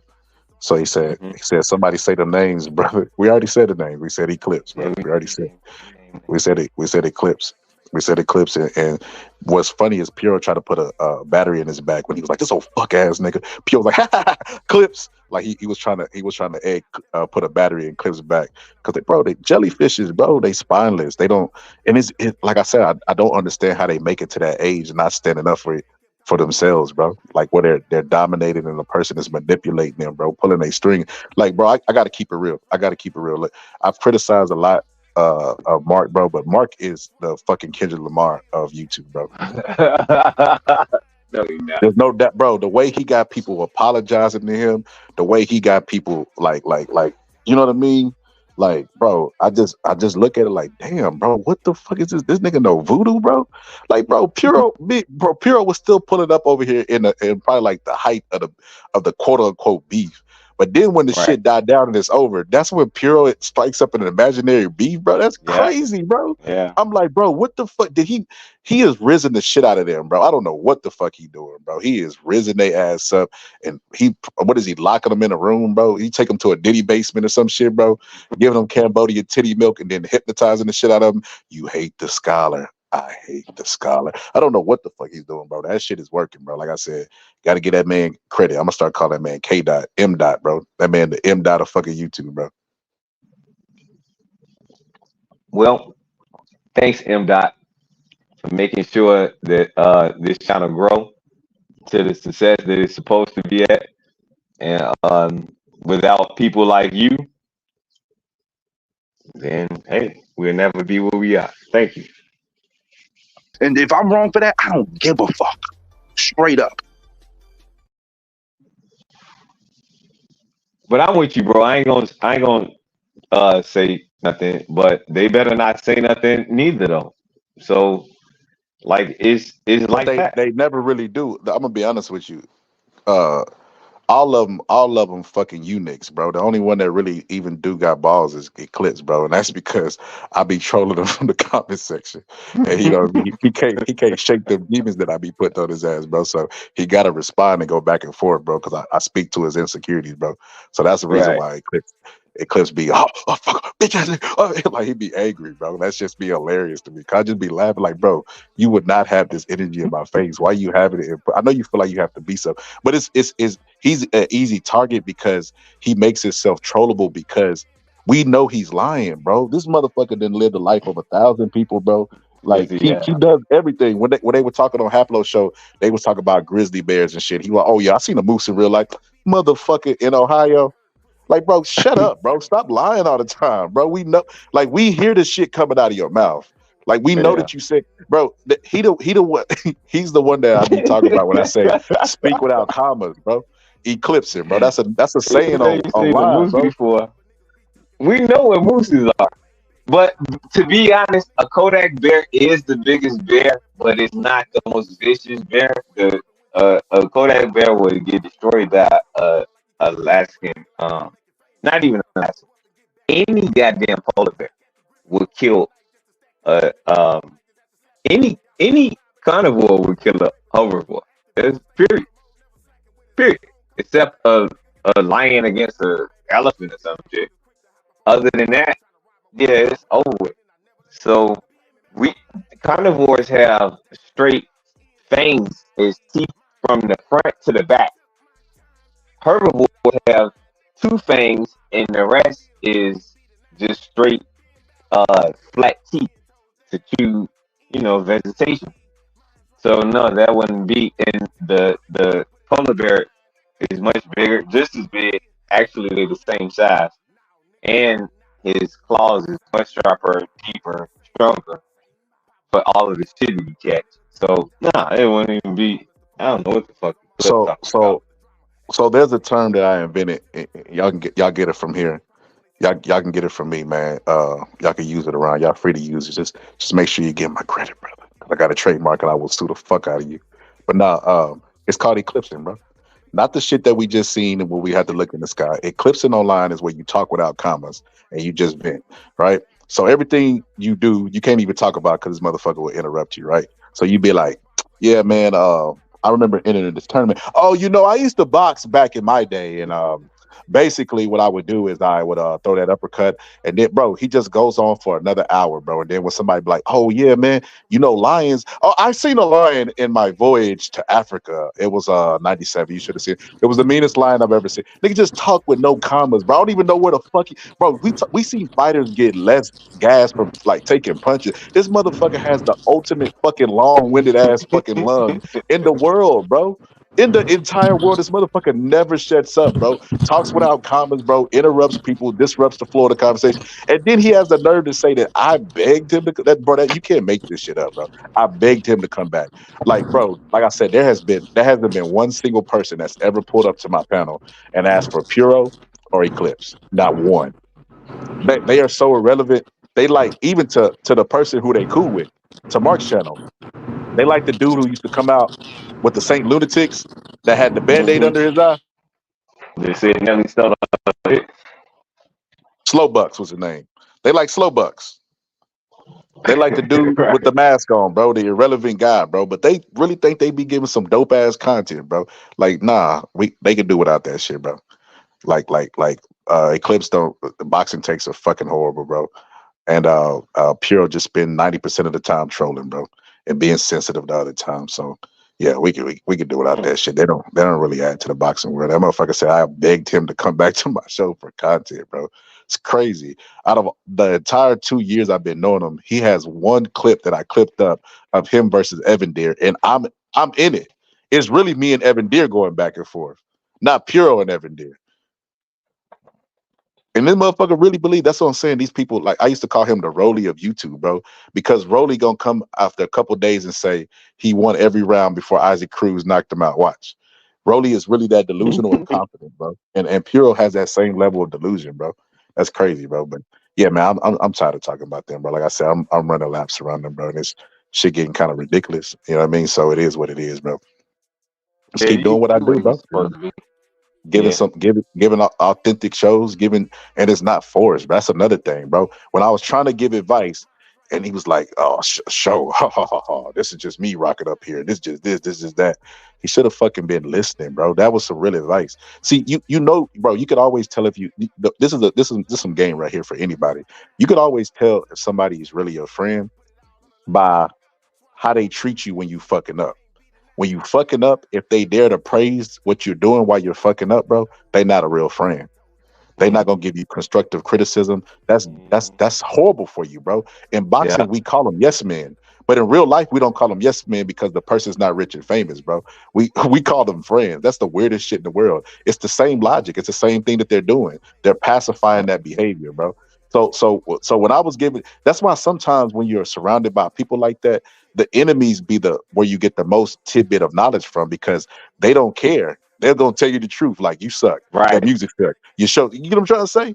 And if they giving you criticism, because I was telling them get the old cast back, do this, do that. Nigga, ain't no cast. It's just me rocking by myself. 5 minutes in, that motherfucker dropping a link, bro. 2 minutes into the show, he dropping a link. I thought it was just you by yourself. Now, Coach Malachi can say that. He rocked by himself. Yeah. Showbiz could say that. Counterpunch Boxing News could say that. That ain't what his channel is. His channel is supposed to be organic, and it's supposed to be for the people. But I'm not trying to help, bro. He looked at it as, hey, Clip said, "Oh, this old bitch ass nigga, he was just a Mark Nash fan, and then he tried to be Mark. He said I tried to stand out on Mark Nash channel." What the fuck, bro? And here's the sad part about that, bro. Hypocrisy, bro. Bro, people were yes, exactly, bro. The dude who have a story for everything said, "I'm trying to stand out, bro." That's crazy, bro. And I'll try to stand out on Mark Nash channel, and then I try to be Mark Nash, and I failed. Bro, what the fuck? I failed, and you close your eyes and ignore. Ignore what people base their whole shows around, which is subscribers and fucking watch hours and views, bro. That's crazy, bro. Like, man, bro, that's crazy, bro. Like I said, I'm done talking with him, bro. Like I said, bro, at this point, the body's already dead, bro. I ain't kicking the corpse no more, bro. It is what it is. I'm still gonna troll Brimley and Eclipse because of how Eclipse behaved when I went over there, bro. Right. I had never had an issue with him before. And I'm gonna still troll Puro too, bro, because Puro inventing beef out of nowhere and then spreading false narratives that Bro, this dude said he here to call out the hypocrisy. That's what he started CCD for. The hypocrisy and the lies on YouTube. Then this man told everybody I kicked him off my show. Bro, you're lying on me, bro. Stop it. Stop. I'm not gonna Now, allow that. one thing I can say, like, is this, like, okay, Mark had a dope channel, and it's not to say that you didn't think he had a dope channel, and everybody that left the channel didn't think he had a dope channel. It was a dope channel, but sometimes you lose your pizzazz when you start uh forgetting where you came from. Should have stayed in food and beverage. You know, something like that. Like you should have stayed where you got your bread and butter, but when you start growing and getting bigger, then I mean that's cool too. You know, you can do that and that's beautiful. But don't forget the people that's there because they the same people when you growing. I mean, you growing. And you don't got to pay these people. You don't got to do nothing with these people. All you got to do is just be loyal like they're loyal to you. And that's super hard to do. That shows a lot about your character. And to say that you was in the military and did all of that, like you're not a team player. You don't know how to play your position. Everybody have a part in something. Even if you got a leader, you could be the leader in your own thing. You could be the second in command or the third in command and fourth in command is something else. It doesn't matter. It's just the way you play your part and how you fit in the lineup. It's like a starting lineup of a basketball team. Everybody got talent, but you got to put the talent in certain times. Certain players can be a starter, but they got to be the sixth man because the rotation fits different with these guys versus you, or something like that. Or you work better with them guys, and we need to start out there when we got the second team and they don't have a start, something like that. But he looked at it and said, I'm going to force you guys that's on my team to do it my way, not your way. And be yourself. You just got to do it my way. And they follow that suit, and I guess that's cool for him, but real recognize real. So when people probably bored or something like that, they'll listen to the channel. But you the reason, to be honest, you, Brandon Washington, and I would say, yeah, that was it. You and Brandon Washington. No, who else used to come through? It was somebody else that was early in the game that used to come through. I forgot who it was. But that was the reason why I stopped listening to H Money late at night and just went to Mark.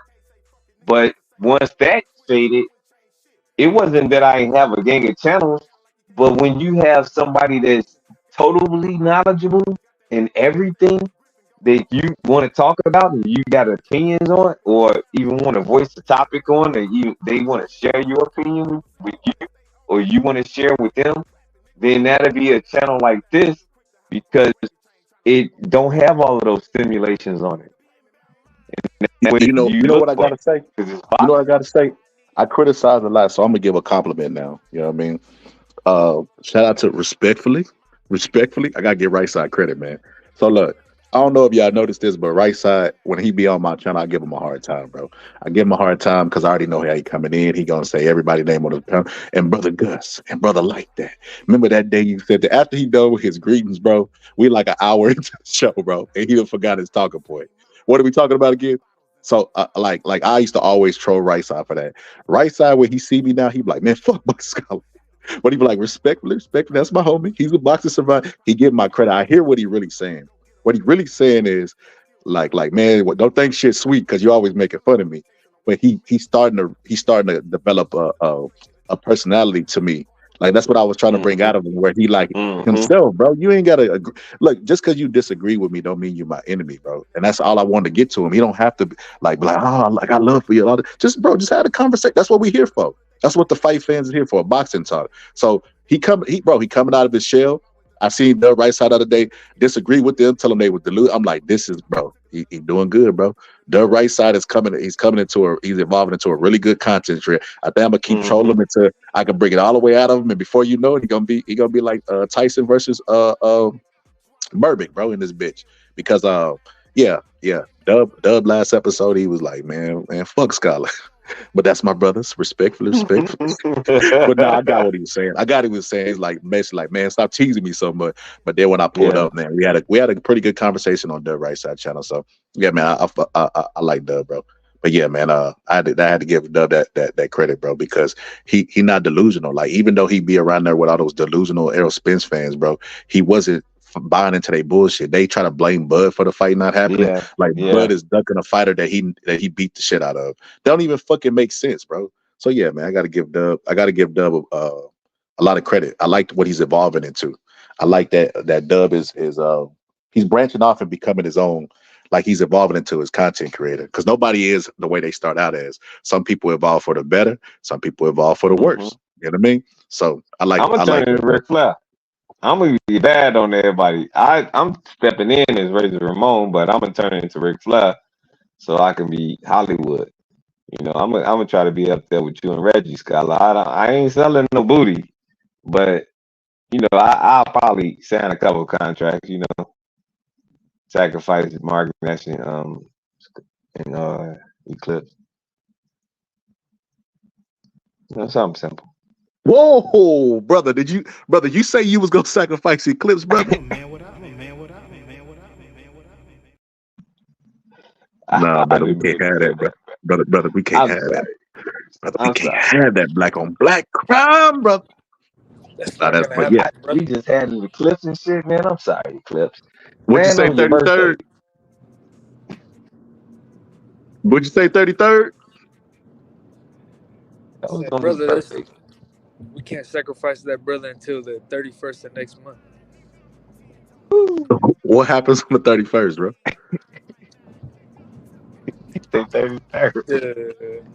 The solar eclipse, brother.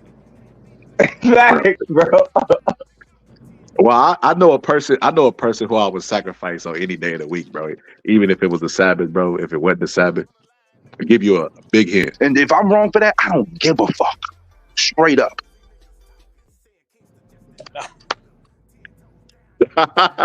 Yeah, no, I'm just joking. I wouldn't sacrifice him. I'm his natural predator, bro. I don't waste my food. Yeah, I need right, exactly. I need you alive to keep me entertained. For real. Sacrificing. No, wait. I got my man on there. I got my man, Scholar. I've been waiting on this moment.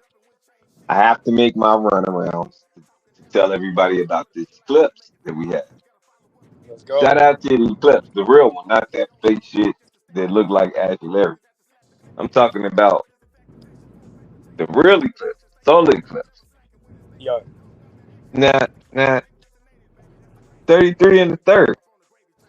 Yes, sir. Whatever happened? What happened to all of those people that had these premonitions on everything that was gonna happen on April 8th, and it didn't transpire? I just want to know. Yeah, Inquirer Minds want to know. You talking about the morons, bro? The conspiracy theorists.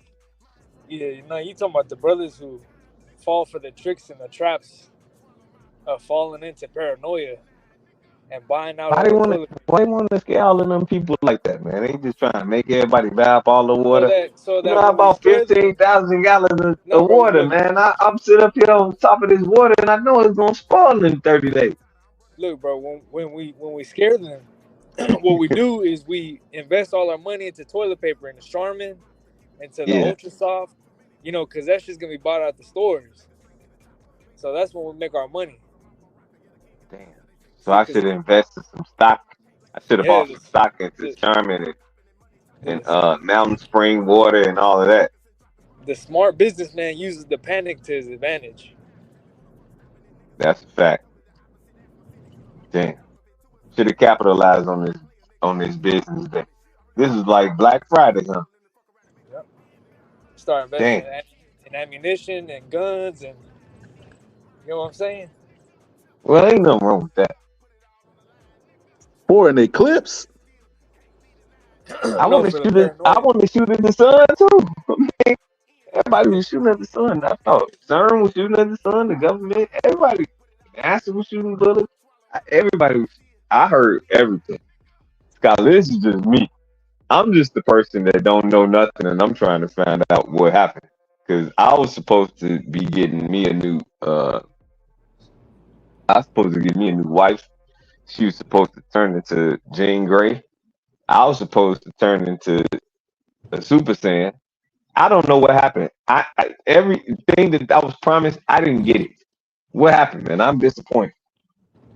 Yo, why the fuck crackheads be so buff, bro? And like shredded. They fresh They out the got joint. they Bro, got they to be fight out their fucking booty. buff They got as to fight out fuck for and their like booty. shredded for no reason. Bro, they I'm gonna fresh be out the honest with you. joint. There was a video I seen today, and it was like, you waking up with excuses. Do a crackhead wake up in the morning and say, "I can't get crack"? You gonna let yourself get out hustled by a crackhead? I seen that shit, bro. That's facts. That's facts, though, bro. If you really want it, you go out there and get it, bro. Like that said, you just Man, talking. He said you eclipsing, Gus. Well, I am a head of the 33 and a third ranked member, and we got there. We didn't sacrifice our family members. We only did dogs and hogs because I don't eat swine. And we had to go get the boars ourselves. And what's interesting about it is if you look in Leviticus, a lot of people don't even know this. So like you have to really know to know, if you know what I'm saying. Yeah. So bro, just no commas whatsoever, bro. You be like, what the fuck is this talking about, bro? bro, they sacrificed the Have y'all red seen The Harder heifer. They Fall, bro? Yeah. See what? Tell me this don't look like clips from The Harder They Fall, bro. You remember in this scene when he was practicing what he was gonna tell that dude, and he was like, "Yeah, motherfucker, you think you a bad motherfucker? I'm a bad motherfucker too." That's in clips, bro. When Mark pissed him off, he started visibly talking to somebody. Yeah, see, what you don't know, Mark, is I'm a military Ultra K MLK 360 baby, and we don't play that shit. And motherfucker, you gotta stop talking to me like that. And then next thing you know, this motherfucker just talking to himself in the mirror. Mark, hey, Mark, buddy, pal, how's things going, brother? Yeah. Yeah, you Yeah, having real those shit. I looked at Cadillac the sun, moments. bro. I was looking at the eclipse and my eyes were hurting for like a whole day, and I thought my vision was gonna go out, bro. Now, real shit, this is what I can say. Man, it was a beautiful thing to see something like that. I never seen nothing like that. It reminded me of when I was a kid and I used to watch Twilight Zone, take naps with my mother when I have the day off for school or I'd be sick or something. I watch Twilight Zone and I take a nap. And I wonder if they can see in black and white because I'm looking at the TV in black and white. Was that show in black and white? Yeah. And it was like, damn, I wonder if they world is in black and white. And when I went outside and seen how it looked outside, it was black. It looked like it was black and white. Yeah, Like it that was shit like a crazy. black and white type of setting. It was crazy. It was dope though. But It was, bro. I used to watch uh, Twilight Zone too, bro. That shit. yeah, other than that, Yeah, I didn't bro. get That my shit. damn superpowers, man. I'm mad about that shit. Me and God got to talk about this later on tonight. Bro, that shit was fucking crazy. I want my superpowers, or you need to be sending me a little spider to bite me later on tonight. Give me my shit. Cause y'all lied to me. Y'all lied. Y'all liars. You fucking conspiracy theorists is liars. I believed in you. I thought I was gonna get rich. They said I was gonna something was gonna change. Nothing changed. Still rich. So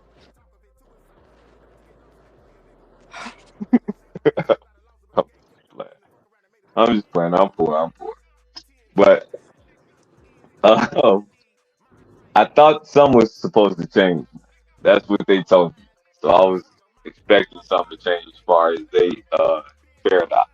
On Like, my end, I didn't think nothing was going to change. I just thought that I was going to see something unique and different because it was a 4 minute event instead of like a 30-second event, the one that I was used to. So I got to see that and it was beautiful. And I ate some Chinese food, took a nap. That was yeah, it. that shit was dope as fuck. When did they come? When was the last one? The last one was like what, 40 years ago or more than that? The one that was like this one was Yeah. in 1803. What the fuck? That was the last time there was like this. So the last solar eclipse was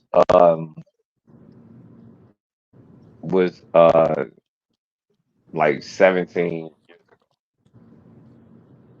Well, what did we have last year? What was that? That was an eclipse, but it wasn't a solar eclipse. Like an eclipse is when it come partial. Uh, So when it's a solar, is in front. The moon is in directly in front of the whole thing, the whole sun, which is kind of crazy to me. But I ain't gonna go into that. But um, the sun is 193 million miles away from the planet, right? And the moon is 4 million miles away from the planet. Can you kind of tell me? And it's 400 times. Well, the sun is 400 times the size of the moon. So how can it fit perfectly in it? Is probably, I don't know. I think you could do hey, math to do hey, that bro. math. You gonna have to quit questioning, bro. You gonna have to quit questioning that shit, bro. Or someone's gonna get sent to your house, bro. So I'm just letting you Oh, know right now. We gotta quit questioning that shit, bro. oh, okay.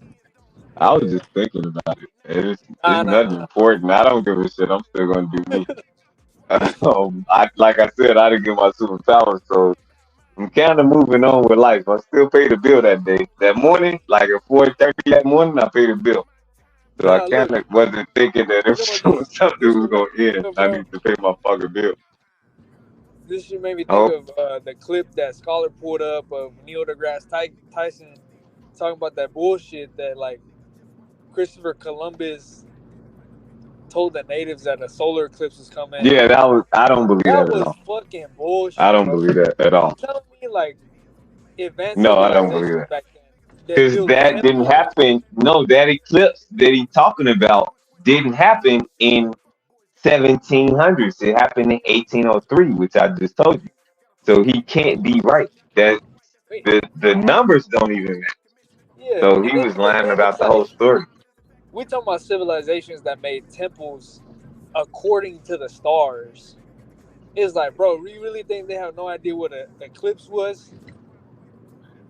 Man, those native people knew about every goddamn thing that was happening in the sky Exactly. and on land, bro. They was telling history before history was told in celestial form. So for Christopher Columbus to come here and think that he was doing that to these people, they was ahead of the game. They had it written down on walls already. So come on, you can't be real. They already had their own calendar book on how things was going to happen. So they already had their own knowledge of what was going down. And like I just said, the last time a solar eclipse happened was in the 1800s. It wasn't in when the 1400s, nothing like that.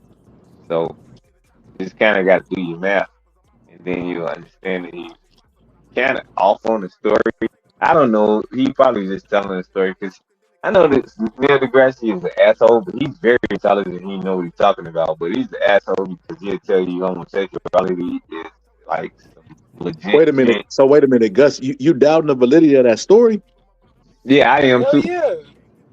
Yeah. Yeah, So why? So why y'all doubt the validity of that story? because Bro, an we talking eclipse didn't about happen in the 1400s that he was talking about that had a red moon. That happened in the 1800s, not in the 1400s. That's when Christopher Columbus came in 1492. So if Christopher Columbus came in 1492, it was periodically impossible for him to even see an eclipse, especially one that had the moon to be red. Like that didn't happen during none of those times. So that's not kind of right. I don't know where he got that from.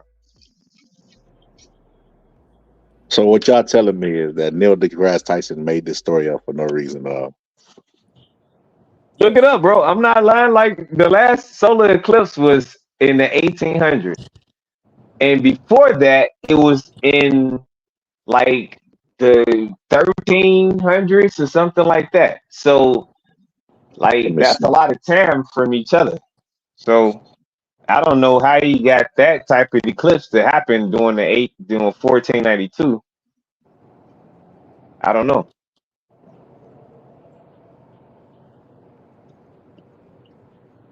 All right, I'll look it up. Hold on. Gus, you still there? Yeah. Now, what was your problem with it before I looked this up? So like I didn't even know that the eclipse didn't happen at that point. But I mean, even if it did, it's like we're talking about civilizations that built temples according to the stars, that Right, taught the Europeans as they came over about agriculture, which you need knowledge of the sun and the stars as to right. when to plant certain crops and when not to. Then we're saying, but yet Christopher You don't need Columbus is knowledge. not a You real don't person need knowledge of the stars to of the plant sun. anything that.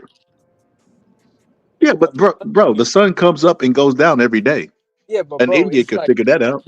you think these people don't have knowledge of, but But no, even then they have what you're knowledge of the suggesting is, stars as they're making temples according to them, but aligned with. you're looking at the world back then the way that you're looking at the world now. They wasn't connected like we are now. Like it's Bro, really that's hard a to big hide. ass lie, bro. That the biggest lie is to make us think that people back then were not as smart as us. Yeah, I said they I wasn't don't connected. believe that. They wasn't connected, and they wasn't as smart. They wasn't as smart. They Bro, had yes, fucking they leech were. healers. No, they wasn't, bro. Bro, I that don't is If know they another. wasn't, we would I be don't more know. advanced now.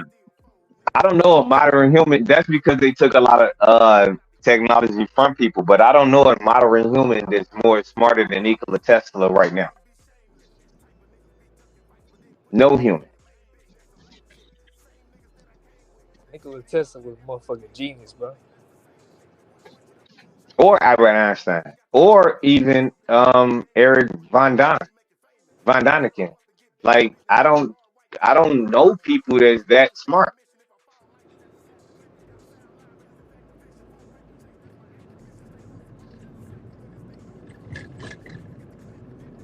What about the boxing scholar? Or let's just even go back to Leonardo da Vinci. Like he was a fucking genius, bro. Look at his archy sketches. I mean his yeah, all his artwork, his archy sketches of everything that he created was ahead of his time by far. He created helicopters before they even was in existence. This is in the 1500s. Like Facts. he kind of was more advanced, but the tech for him to make the mechanics happen, I think that was probably relevant. But to say that they wasn't, like, we still don't know how they built pyramids, so I can't say that they was not smarter. And we also confuse intelligence for knowledge. Like, okay, maybe the average person today is more. I wouldn't even say. I'm not even too confident to say the average person today is more knowledgeable than the person back then. But intelligence is measured by, like, can you solve this equation? Can you solve this problem? That's intelligence, and that's what I believe people back then were more intelligent. But we had more They didn't knowledge. have to use a lot because they didn't have schools, but they had Gus, you remember when Puro said that the animals are not like barbaric, and we were like, bro, they absolutely are. That's that. That's that nature is omnimus. God damn it, I'm fucking having a fucking tongue twisted. But nature is beautiful, and there's like there's no fault in it. Like when people be like, we need to just live close to nature. Like I grew up in the country, and I remember watching dogs fucking bite squirrels and pop their fucking eyes out with blood. Like that's nature, bro. A canary getting eaten by a cat is fucking nature, bro. Like what Joe Rogan was talking about when he showed that video of a mama bear cubs getting attacked and she defends them and they're already dead, so she just begins to eat them. It's nature, bro. It's the same like philosophy. Like people want to go against the grain of what we have now and be like, well, there's no way that they weren't as sophisticated as we was, bro. They absolutely were not, bro. It's no way, bro. well, It's let's no way. look at a lot of their inventions though. Most of their inventions is still used in modern times. We just reinvented them or we enhanced them. But But most of the things have that you we ever use seen is somebody that's really smart, but they still do dumb shit? uh-huh. Like they smart as far as like if you give them a math problem, they can solve it. But socially awkward and dumb, they don't know when people making fun of them. Yeah. That could be the people that built the pyramids. They could have been really, really. They obviously was good at math, right? They built the pyramids, but that don't mean that they had an understanding because they were still going to witch healers. They were still mummifying bodies. They were putting coins on the eyes to help with the underworld passage. They believed in Horus. They believed in a lot of these stuff that we don't even believe in today. Mhm. So I mean, they did have. They were intelligent, very intelligent for their time. You know what I mean? A lot more smarter than today because technologies makes us lazier because it makes our jobs easier. So they could do math like probably more precise than what we could do it now. But as far as overall intelligence, nah, I can't see it. That's the good thing that you just said. I like what you just said when you said that they they were smarter because they didn't have the technology. Like just look at the 1800s. I'm gonna send you something a little later tonight. So it's 100 different inventions, just 100, not all 3,036 in 1 year. I mean, one bicentennial that just black people did on their own, right then, right during slavery and after slavery. I mean, right after, during the point and right after. That's a lot of inventions to help humanity as a whole on the planet in one bicentennial, and that's a lot. Like, or a century, just say 100 years, just say the last 100 years, right? They created so many things that was detrimental to a society that never been done before and or after, which is crazy to me because they didn't have anything. They didn't have education. They didn't have anything to say that you can be this person. Anything you can do what you want to do and live in color, right? But they couldn't, but they still did it. So imagine what those people had, but they didn't probably have the tools and all of the technology to make the tools. You know, like the blacksmith eventually came, or the tool and die person eventually came. Those things was needed in society to help, but some of those things was already done with the technology that we got. I mean, not new, old technology from hundreds of years ago, thousands of years ago, that we still don't have the technology to even replicate it at the same location to this day. So somebody knew something a long time ago. Like you say, they probably didn't know everything. They didn't have it advanced like we do at this point, like the conception of different situations. But I think we was all equal in the knowledge bracket though. Due to the times. I wouldn't say like if you put that person in modern times that they'd be a genius like this. I think certain people would, but I think that if we went to all of those, you couldn't put us in those times and make us geniuses neither, because we wouldn't have anything to craft to make all of those things that our imagination come up with. So it's kind of like I don't know. I just look at it as a fair game and say that we all humans, and I say this too. Another thing is we only use 10% of our brain. If we actually were smarter than the last humans that was away from us 100,000 years or 10,000 years or so on, or whatever, then we should have upped that percentage, and it haven't changed. So how are we smarter? So I watched a video one time, and they said that was a myth. They said we use 100% of our brain, we just don't use it all at once. They said it was a misconception that a psychologist wrote. It was misinterpreted, and everybody thinks that we use 10%, but we use 100%. That's why if you put like people up under like brain scans and shit, you see activity in all parts of it. You just don't see it lit up all at once. And that you would have to be doing jumping jacks, sit-ups, push-ups, math problems, all of that shit at once to be using all of your whole percent of your brain. But they said we use 100% of our brain. We just don't use it all at once. I disagree, Scholar. Me and you use 100% of our brain. The rest of these Oh people don't. shit. So we gotta stop. We can't do that shit, bro. We can't make it seem like we like them. Don't do that, bro. We ain't no. We separate. You gotta do something different, bro. You gotta do something different, bro. So they don't use. They use 10% of their brain. You hear all of that boxing talk. Listen to a channel. Tell me a channel right now that got 10% of their, 100% of their boxing brain active when they speaking of for the boxing. Good point. Good point. Good point, brother. Good point, brother. Before I was gonna get to the boots, I got the boots video ready. But hold on, let me get this Neil deGrasse Tyson. 'Cause I want to get exactly what he said before we move on. Hold on, give me 1 sec.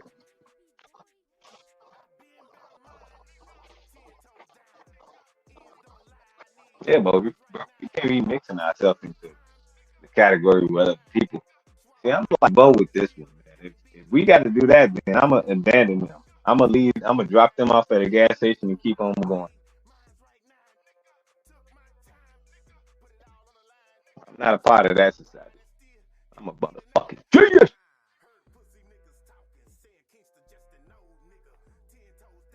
Ain't that right, chat? We geniuses over here, man. We can't be doing that shit with the rest of these regular people, man. We don't do that. So, you know, same old scholar. Everybody understand y'all greatness over here. Y'all great. He said who you got. Gus said he'll be back.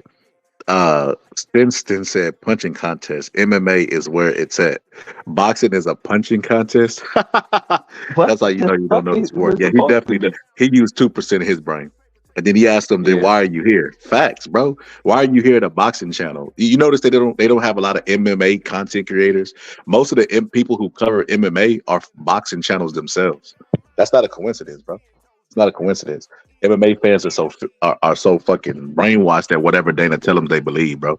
They're so brainwashed they don't even call boxing. They call it striking in MMA, bro, because they don't want to give any credit to boxing. So they just call it striking. But they train with bits on and they hit punching pads. But they won't call it boxing. They call it striking. It's crazy, bro. It's crazy. Same shit, bro. Even though boxing is an element of fucking mixed martial arts, you're mixing all the martial arts. So how could you mix boxing in and not give it its own category and it's its own profession? Just how jujitsu is separate from them, but it stands alone. But yeah, that's neither here nor there, bro. Don't get The reason why is because it's called striking is because if they ever went to boxing like they usually do, they get beat up by a boxer. That's why they strikers. Oh, he's a striker. He's not a boxer. You know, Anthony Joshua did the boxing world a big favor, bro. And I didn't want to see it because I like Francis Ngannou, but he did the world a huge favor by knocking out Francis Ngannou, because if he had went to a decision, they were going to say, look, he came and beat the number one guy in Tyson Fury. Then he went rounds with Anthony Joshua. That proves that MMA is superior to boxing. I already know, bro. I seen the talking points coming. So he had to go, bro. He had to go. Yeah, he said, who you got? Pitbull or Matias? I got Matias, bro. Yeah. Just because right now, Matias is a really big guy. He throws up punches and bunches, a whole bunch of them, and they're short. It's just he's gonna be hard to beat, bro. He gives the illusion of irresistible force, bro, and immovable object. He gives it both. You know what I mean? He's all of the above. I say that the people are gonna wait till Matias looks like he's slowing down because of his style. You know what I mean? Taking punishment because he takes a lot of he has an active guard, so he blocks a lot of those punches, but he does take some shots. They're gonna wait for a while before they start fighting Matias. It's gonna be a while before they really start jumping at the bit and start trying to fight Matias. You just watch what I tell you. 2-3 years of his style taking punishment, they're gonna be calling his name out. Right now, they're acting like Matias don't even exist, bro. Matias, actually, Barroso is the mandatory for Isaac Cruz. That's a good fight. Shit, 140 is probably the best division outside of 168 in boxing. So yeah, I'm looking forward to it. I hope they fight each other. I hope it's no ducking. I hope that they can kill these narratives. Like Ryan and fucking and Devin Haney's a good fight, but it's all right, bro. A lot of people believe Ryan has mental issues and he's not right there. So it's like a handicap match, like they used to have in wrestling. So nobody really wants to see it. I mean, just be honest. Nobody believes Ryan can win and set it up. I'm with you. Like, how we gonna call that fight? Like, that's gonna be a rough night because it's a horrible undercard. Like, man, that's some trash, bro. Like, what the fuck is boxing doing? Like, that's a horrible undercard, and then we got to get through that horrible undercard just to get to that trash ass main event. That's not cool, bro. He said, at least make that. Go ahead. Didn't AJ put the MMA dude in a body bag? Yeah, bro. Hey, I ain't gonna lie, but he put him in the best body bag that money could buy. He said Matias fights Triple G like Triple G low key. Yeah, just coming forward, just pressure, constant pressure in it. A lot of those guys can't keep him off of him. He closes the gap fast, and it doesn't matter what you do to him. Like he just keeps coming, bro. He keep coming, and it's like he just breaks guys down just with physically exhausting them through constant mental pressure and physical pressure too, because he's hitting you too. He's not just coming forward, putting pressure on you like AB. He's throwing punches and moving high volume. It's just he's a hard fighter to beat. He's a nightmare style for any of those guys. Even the guys like a Devin Haney that likes to fight at range, Devin Haney's going to have a tough time. That's going to be Devin Haney's hardest fight. TO2. Any guy at 140, that's going to be their toughest fight.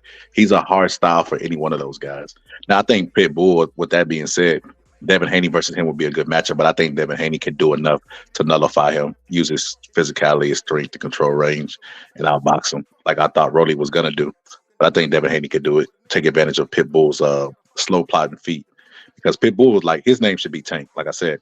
And he's hard. He's hard because a lot of fighters have to commit to him to keep him off of him, make him respect him. And he fights lower than what his actual height is. So he's bringing his height down even further than what it actually is. So they have to open up. And when they open up, they leave counterpunch opportunities. So he's a nightmare, but there's a style out there to beat him. The style out there to beat Matias, he can overcome. You know, it's too premature to call him great. But one mark of a great fighter is when they fight the style that's supposed to negate their style, and they still give that style hell. Like Ali fought Ken Norton 3 times, and that was the toughest fight of his entire career. The fight shouldn't even been close, stylistically. You know, Ken Norton took away Ali's jab. Everything he did was predicated behind the jab.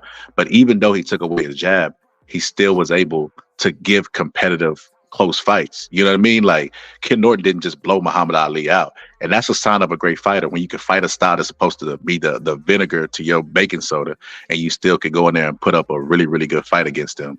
But that's, like I said, it's too premature to call Matias great, but he's really, really good, bro. I don't know how, like, bro, you know how I know I ain't tripping? The very next day, Teddy Atlas said his new favorite fighter is fucking Matias. I'm like, okay, I know I wasn't tripping.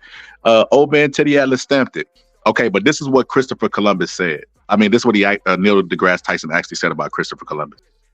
So he said it was a lunar eclipse, and he said that it was the reflection of before it actually fully happens. It happened on April 12th. I know. I just looked it. I ain't just look it up. I just had my wife to look it up for me.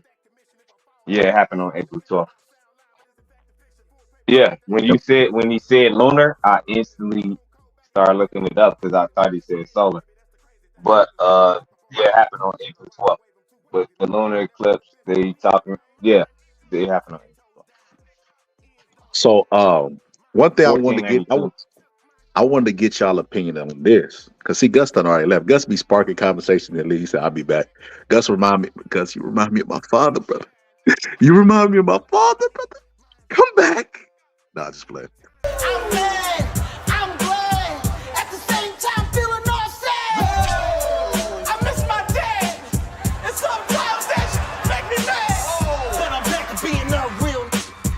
Spitting like I'm. This is crazy. But nah, did you see what Boots talked about? He want to fight Bud. Yeah, bro, that dude don't want to fight.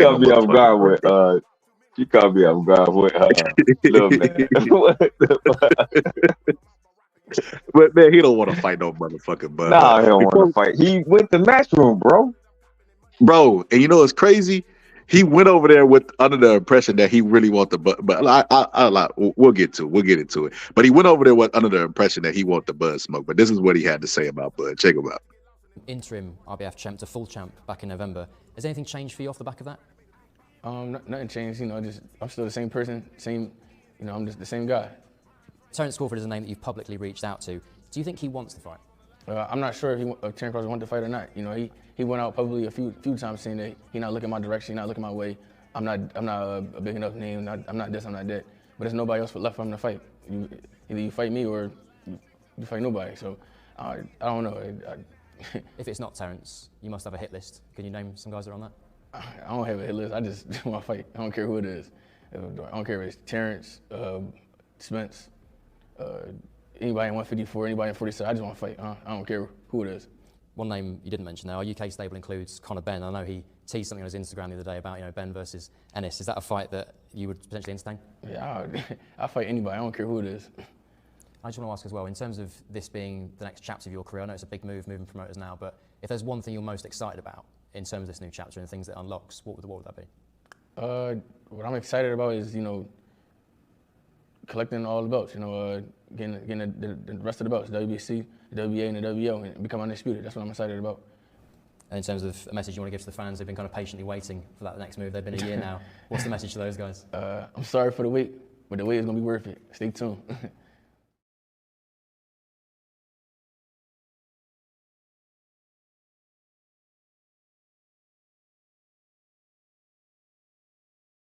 Man, that man capping like a motherfucker, bro. You don't want to fight no goddamn Bud Crawford, bro. Number one, you can't double talk, especially to a motherfucker that's listening to what you're saying. You can't say on one hand, I want to fight Bud. I'll fight him at 54. But on the other hand, you want to get undisputed at 147, a division you already know that him and Errol Spence have grown out of. Like, bro, you can't double talk. His next fight will probably be Conor Benn. It'll be kind of, he's waiting for Bud to vacate the belt so he can go get the belts. He either petition and have him email like he did before, fight for the whatever the case may be. But he's trying to get undisputed at 147. There's nobody there. They all left. Even Virgil left 147, bro. Boots And is that's what I was fucking about captain, to bro. say, bro.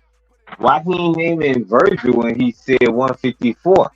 Virgil right there, that's your counterpart. Y'all the same age. Y'all was on the same trajectory. Virgil just moved up because he had little health problems. You staying there because you could clearly make the weight. But if not, then let's go ahead. You say 147, 154, you don't care.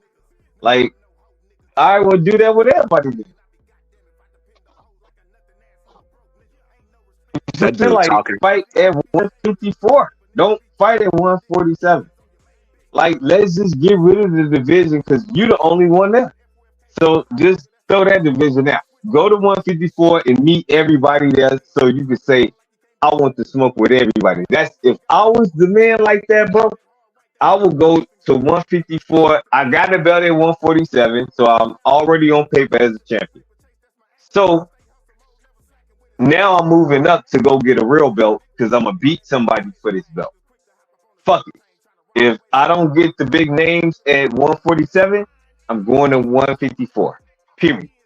Virgil up there, Earl up there, Lubin up there, Pandora up there, Suzu up there, Bud up there. Why not? That man is you bigger than all of them. Come on, man. Yeah, you're right. You don't want no smoke with none of that shit. I don't think you want to fight Earl, bro. Bro, this is the crazy part about it. If he fights in 154 and he fights Virgil, he'll get more credit than getting undisputed at 147 because he's already getting disrespected because they unjustly stripped Bud of that belt to give it to him, bro. He's already getting criticized for that. So he got Bud's belt without actually beating Bud's ass. So he's already getting like slack for being an email champ, but he don't give a fuck, bro. He continuously still flies under that title, bro. Still act like he's the man. He's the bro. Him, Shakur, and Jared Anderson are all the same dudes, and it's not even that hard to see them. See that character. He said Haney's the best at 140 and T.O. is the second best. That's the best fight at 140. He said, yeah, Columbus started the finesse game. How could anyone believe that what Christopher Columbus says or reports? He said, real shit. Said, I'm cooking, brother, right now, trying to be healthy, brother. He said, Boots' only big fight at 147 is Barrios. Facts. That's the fight that he's gonna fight. He's gonna fight somebody like a Conor Benn or Barrios. He's gonna fight one of those guys and still keep talking about fighting Terrence Crawford because he knows that he's outgrown the division. He waited. He could have petitioned at any time, but Bozy kind of spilled. I think I'm gonna go back and clip that Boots ducking shit because I gave a whole presentation about this shit and I talked about how I showed how his dad knew that the IBF would strip Bud Crawford and Spence, so they allowed them to make the fight happen because they knew there would be a rematch clause and they could step in and petition for the belt while they hung up in litigation and get the belt emailed to them. They can get the belt without fighting. And then it's a win-win because both of those guys are going to take damage from each other. So you eliminate 2 threats, get emailed the belt, and then you could just keep calling their names because you know they outgrew the division. It's a win-win all the way around. Boots don't want to fucking fight nobody, bro. Boots want to do exactly what he wants to go. So it get undisputed at 147 so that he could get bigger purses. Say I'm undisputed at 147. Age out the guys at 154. Let them fight and beat the shit out of each other. Then he can come play the cleanup man. He could be the fucking 154-pound Lennox Lewis, bro. He could be the cleanup man. Yeah, but at the same time, well, yeah, because he'd be the only star left. I know they trying to. I see what they was trying to do, but after he beat Sergey Lipinets, I was like, all right, he got the goods. Why is he at 154? I mean, why is he at 147? He needs to move up to 154. He too big. He don't have too many fights left. He gonna be chasing something that's not there because they chasing each other or they chasing the big money. And that was back then. That was like 3-4 years ago. So he been doing something that's not really, let's just say, not really smart as a fighter with that type of potential and upside to go into the direction of fighters that's already preoccupied with other fights. So when he did that, I instantly said, "Go, you need to go to 154. Go get them. It's a lot of them. You belong right there. That man could be 168 if he wanted to. Like it's the reason why they trying to move him like that, and I'm just trying to figure it out because I don't see it yet, but I'm still trying to figure it out. Like, why are they trying to move him that way? Like, what is the issue? Or Oh, you keep know, that that man old? been a pro for 10 years and ain't fought no fucking body, bro. His biggest fight today was fucking Villa, bro. A fight that nobody believed he was going to lose. Like, they talk about Tank's resume, bro. Fucking Boots' resume is god awful, bro. They talked about Boots they mentioned him in the same breath as a Roy Jones Jr., bro. That is fucking ridiculous, bro. Mentioning this guy in the same breath as a Roy Jones Jr. is fucking insane, especially looking at the accomplishments and the level of opposition that he fought. That's crazy to me, bro. But yeah, man, Boots' hype don't match his rhetoric don't match his mindset. Like if he really believed he wanted to fight Crawford, man, we would see it, bro. Like so you expect us to believe that you're trying to unify the belts at 147, but you're still willing to go up to 154 and fight. So let's say, Bud, pull your card. Man, I'm tired of this dude talking. Hey, man, I ain't got nobody to fight. He basically said Bud ain't got nowhere else to go. You know what I mean? But fight me. What? You're not at 154. Okay, but that's neither here nor there. So let's just say Bud called his bluff. All right, man, look, let's fight. Let's fight at 154. So you mean to tell me you gonna hold on to your belt, your email belt or the IBF, and you're gonna move up to 154 and fight the best guy at 154? I don't believe it, bro. I don't believe you, bro. I think you're lying. Nah, That's I like don't Shakur know. saying. I don't That's know. like Shakur saying that he'll if Ryan don't make it to the fight, he'll step in and fight at 140 in 2 weeks, 2-3 weeks notice, and fight at a weight that he's never fought at 140 when he didn't even negotiate to fight Deb at 135. They're capping, bro. They attach their name to somebody else to make it look like they're the man, bro. Like everybody's ducking them. Nobody wants to see me. This is how these people feed their family. Michael Speaks even got in the ring with fucking Mike Tyson, even though he knew he wouldn't win. And he got in there to feed his fucking family, bro. So you mean to tell me that these guys is ducking Shakur, who's not even a power puncher? These guys is ducking Boots, who's never been tested. Like we watched Karen get it. Karen's probably his biggest test today. The biggest test on paper was Villa, but the fight that ended up like, I ain't gonna say an upset, but kind of like exposing him was Karen, bro. And Karen, bro, Bud would knock Karen out, bro. Yeah. I mean, in about 3 rounds, because he would have ran, but he just would have skipped to my loot to knock his ass down. Like So it's I don't know who keys to this shit, man. I don't know. Can He'll you see the got all screen, the Ill? keys, bro. Can you see the screen, Ill? Yeah. Ryan's gonna cook Haney. I would advise you this. You know what? Matter of fact, you're right, brother. This is what I want you to do. You got this advice from the boxing scholar. Take everything you have and that you own, your house. I want you to take your cars, I want you to take all the money in your account and go put it on Ryan. If you believe that Ryan's gonna really beat Haney, bro. You I wouldn't even put put $10 $10 on on it. Ryan. I wouldn't even put $2.50 on that shit, bro. See, we said it at the same time. See, I put $10 on it. Why? Oh, they got T. Why would I put $10 on it? Is because you never know. He can catch him.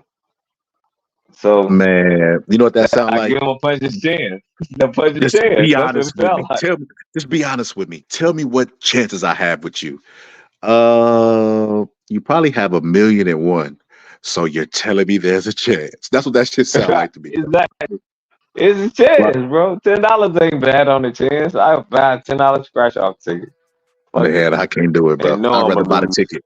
I'd rather buy the ticket that they got loser. The ticket calls title loser, bro. I'd rather buy that ticket and put my fucking money on Ryan Garcia, bro. Nah, hell no, bro. He said they are doing Hell Bud no. dirty. They are trying to stall him out of his prime. Facts. He said Boots is not considered to me. He said Lip was a MMA dude. Who's that? Sergey Lipness? Is that who you talking about? Did Boots fight him? That name is just in my head. I don't even No, know. I was just I don't saying. even know who that is. That That's name is what I just was. in my head. That's what I just said. Like when he fought Sergey Lipinets, I thought that he was ready to just go up to 154 because he was too big, and he was clearly better than everybody except the dudes that he chasing after, and they was ready to fight each other. So I already thought like I was a fan of him at first before he started moving weird or Boji started moving weird. So it was like, damn man, you should go to 154 because I see you having a career. But I thought he was trying to chase Virgil, and they was going to do their thing once the big name left. But Virgil ended up getting injured and sick and all that stuff. So I mean, things change, you know. I mean, I don't know, bro. Because if he did his career like he was supposed to, just move up, just do good, try to get the big fights, and if you can't get that big fight, move the fuck up until you get to 160 and claim the whole division and wait for motherfuckers at that point. You see what I'm saying? Because who at 160 they think they can really claim that division? Nobody even want to claim 160 division. Some odd reason. Hold on, bro. I got a surprise for you. I got a surprise for you. Hold on, bro. Let me type this name in real quick, bro. Can I copy paste this shit? Oh, even better. Even fucking better. Even better, bro. So, bro, I heard what you said earlier. I couldn't commentate. I was on the way to the store, bro, about Shakur, bro. We will have none of that fucking Shakur praise over here, brother. None of that. Bro, you know how I feel about that dude, bro. That dude's a buster, man. Damn, I thought I sent that past you, Scholar. Damn. Man. But you know I got you when you was driving though. Hold on, bro. I got some. Let me screenshot this real quick. I'm gonna put this shit up on the screen, bro. Because we got some more Shakur slander. You know how I feel about some Shakur slander. I wake up out of deep sleep, bro, after a 12-hour shift for some Shakur slander, bro. That dude is the older version of Boots. Because we got some information on Shakur Stevenson's next opponent. Man, nobody want to fight me, man. Why they don't want to fight me, man? I'm so cold. That's the projection that he gives to the audience, bro. Meanwhile, fighting nobody. It's easy. It's funny because the fights that's not 50-50, where there's no danger, they get made pretty fast. The fights with like Devin Haney, oh man, he don't want to give me my split of what I'm worth. Oh man, those fights get really, really hard to make, and I find it really, really coincidental. So you ready for Shakur Stevenson's next? Devin's starting to make motherfuckers famous. He getting people paid. Man, don't be doing that to my little guy, man. Come on, what you got for my little guy? You ready for Shakur Tupac Stevenson's next opponent? Oh man, damn Scholar. Does his name look familiar to you, bro? Never heard of him. So this guy, bro, this guy right here is the guy that fought Frank Martin in his last fight, bro. Oh, let me get that off the screen so you can see.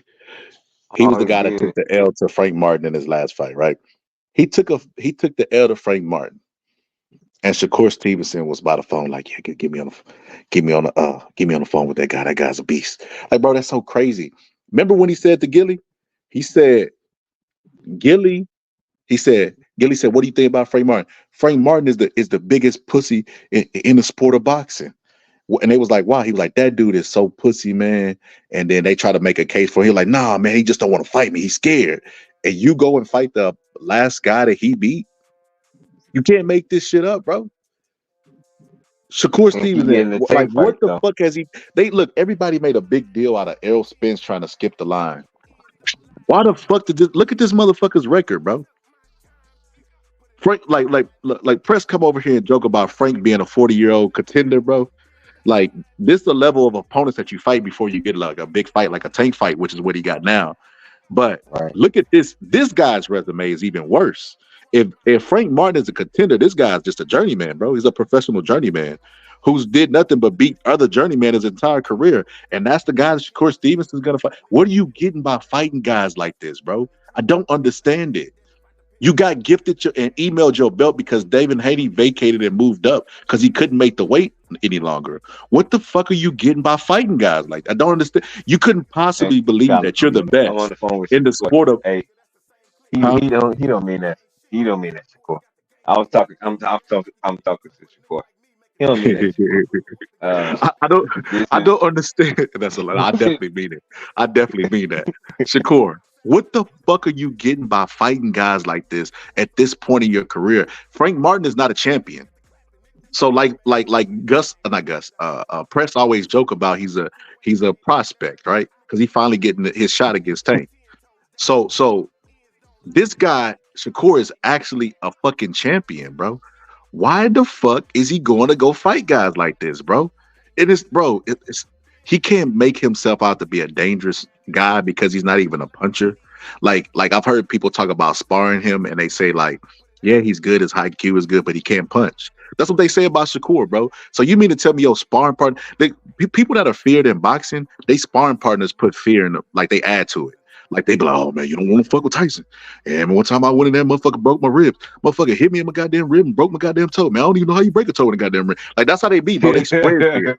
Like as a matter of fact, like people think Floyd Mayweather invented that ring scouting shit where you go get somebody and they give you dirt. But Ali did it against Foreman. He brought in Foreman's sparring partner, and all Foreman's sparring partner did was spread fear. Like what I'm saying now. He was like, what can you give me? He was like, nothing. He like nothing. He was like, man, this guy's so fucking good. That guy, if you fight back with him in sparring, he'll kill you. Like, what the fuck are y'all in there doing then? Kissing him? Whispering in his ear, don't hurt me? Like, what the fuck? But they were saying that they had to go a certain percentage and just let George do whatever he wanted to in the sparring, or he would fucking kill him and break their rib, bro. But they basically told, and then Bodini was like, champ, get this man out of here. We don't need no double agent in our camp, champ. So, but yeah, man, that's literally what sparring partners do. Ain't no sparring partner talking about how dangerous Shakur is and how this and that, bro. As a matter of fact, the only sparring like credit that he does get is when he posts a picture with Bud Crawford smiling, saying that he sparred him and telling everybody that he whooped his ass at a young age. Other than that, bro, nobody is out there caping for Shakur Stevenson. This selection of opponent makes perfect sense, bro. It makes perfect sense. He said, who's that? Laughed my ass off. He said, shout out to the boxing scholar. Bringing a higher IQ to boxing commentary and breakdowns. Hit the like button, people. Appreciate you, Smoking. Appreciate you. He right, though. Y'all hit that like button. Yes, sir. Yes, sir. But yeah, man, I couldn't believe it. And you know another thing I'm starting to see out of people, bro, which is crazy to me. They trying to kick up this Errol Spence versus Bud Civil War shit again, bro. And I'm not going for that shit, bro. Yeah, it's not even necessary, bro. They didn't learn their lesson, bro. And this is, bro. I talked to a dude the other day. His name was like Crypto Cash or some shit. And this motherfucker told me I was capping. I didn't know what I was talking about, the business of boxing. It's like, bro, how are these motherfuckers the experts on the business of boxing? They don't even read the when you get your credit card, bro, and they give you like the little fine print at the bottom. They don't even read that shit, bro. And they talk about how much of the experts they is and never seen a boxing contract, but know exactly who signed to who did. They don't even got insider information. Like Errol Spence never came out and said, hey man, Bud signed with the PBC for this, and then bro, they're just crazy, bro. But they're out there talking like they're professional business people. And I said, this is the point I made. I said, I watch y'all for 5 years talk about everything but the X's and O's of boxing. And that's because they don't know the X's and O's. They don't even know the business, but they feel more comfortable talking about that, which is crazy to me because you have people in the sport of boxing like Oscar De La Hoya, who got his fighter stole by Al Heyman. You know what I mean? It got Richard Stafer swiped up under him too. He's been in the game for a long time. He actually boxed. He's been on the physical side and the business side, and he still got fucked over. There are lawyers who come in who know how to read contracts, still get fucked over. Don King, Zab Zuda had to take Don King to court, and he had a lawyer present when he signed the contract and still got fucked. So what I'm trying to say is the business of boxing is very, very complicated. State to state got their own rule. It's really, really complex. So people that talk about that don't know enough about the sport to actually talk about the sport, the X's and O's. So they talk about the business because they can always move the goalposts. They can always talk about something they heard, a rumor, or what somebody said it on April 25th, and all this old stupid stuff. It ain't got nothing to do with nothing. And that's why I don't get into these conversations. But I noticed 5 years of Errol Spence versus Bud talk, they never ever discussed what would happen in the ring. Everything they talked about was all business. What Bud needed to do, what Bud needs to take, the agreement he needs to agree to. It was speaking on the business of another person, which is crazy because I don't know how other communities is, but in the black community, we call that pocket watching. And that's like a big red flag, bro. Right. We don't pocket watch other people, bro. What's for another man is for another man, bro. Stay out that fucking man business. Stop eyeing that man money and that man progress and shit and what he need to do on the business side. That's a female trait. That's what females do. That's why dudes leave with their money with females, because that's a trait that they like, that they value, and men are aware of that. So I don't understand why grown ass men online are doing that shit. That shit is weird to me. That they're talking about what Bud need to do. He need to sign without him. What the fuck? Who the fuck died and made you the arbiter of fucking Bud's business? That's crazy, bro. The man's 37 years old. What if he get in another for fucking promotional war and lose more years off of his boxing career is over? Andre Ward did the same thing towards the end of his career. He lost years off his career through contract disputes. Mikey Garcia, the exact same thing, bro. Like, y'all don't know what y'all are talking about. And as far as the business, I don't even know how they're comfortable talking about the business of boxing. But on the other side of that, we have the X's and O's side. And this is how I know that they full of shit. For the people who's listening, go type in Bud versus Spence epilogue, right? Go look at the first knockdown that Bud put on Spence, and you see the life go out of the room, bro. Everybody's worried. Everybody look, bro. When Henry Cooper knocked Muhammad Ali down, nobody believed that Henry Cooper was going to win that fight because they knew Muhammad Ali was leagues above Henry Cooper. When Bud knocked down Spence, they knew it was over. They knew it. That right there showed me everything that I believe. They knew Bud would win the fight the entire time. Bro, I'm a Bud fan through and through, and I was scared. I bet on the fight, and I needed to go a certain way, and I'm like, no, Bud, you ever seen The Incredibles with the little fast boy that was running, and his parents was telling him, slow down. Don't come in number one, you're too fast. Slow down. Number two. Like that. I was like that. Like, no, Bud, don't do it right now. I knew you was gonna do it, but just it takes time. Like my mother used to do me. Like my mother used to tell me, like, don't beat them up fast. Like, beat them up slow. Like, don't get hit. So if you beat them up fast, you're gonna get hit. I don't want you to get hit. So I wait, and predator style. So they was losing their hearts during that point. I had a lot of people in my house during that time. So I know a lot of them was Earl Spence Jr. fans. And it was probably just me and my wife, Bud fans in the house, honestly. Everybody was rooting for Earl.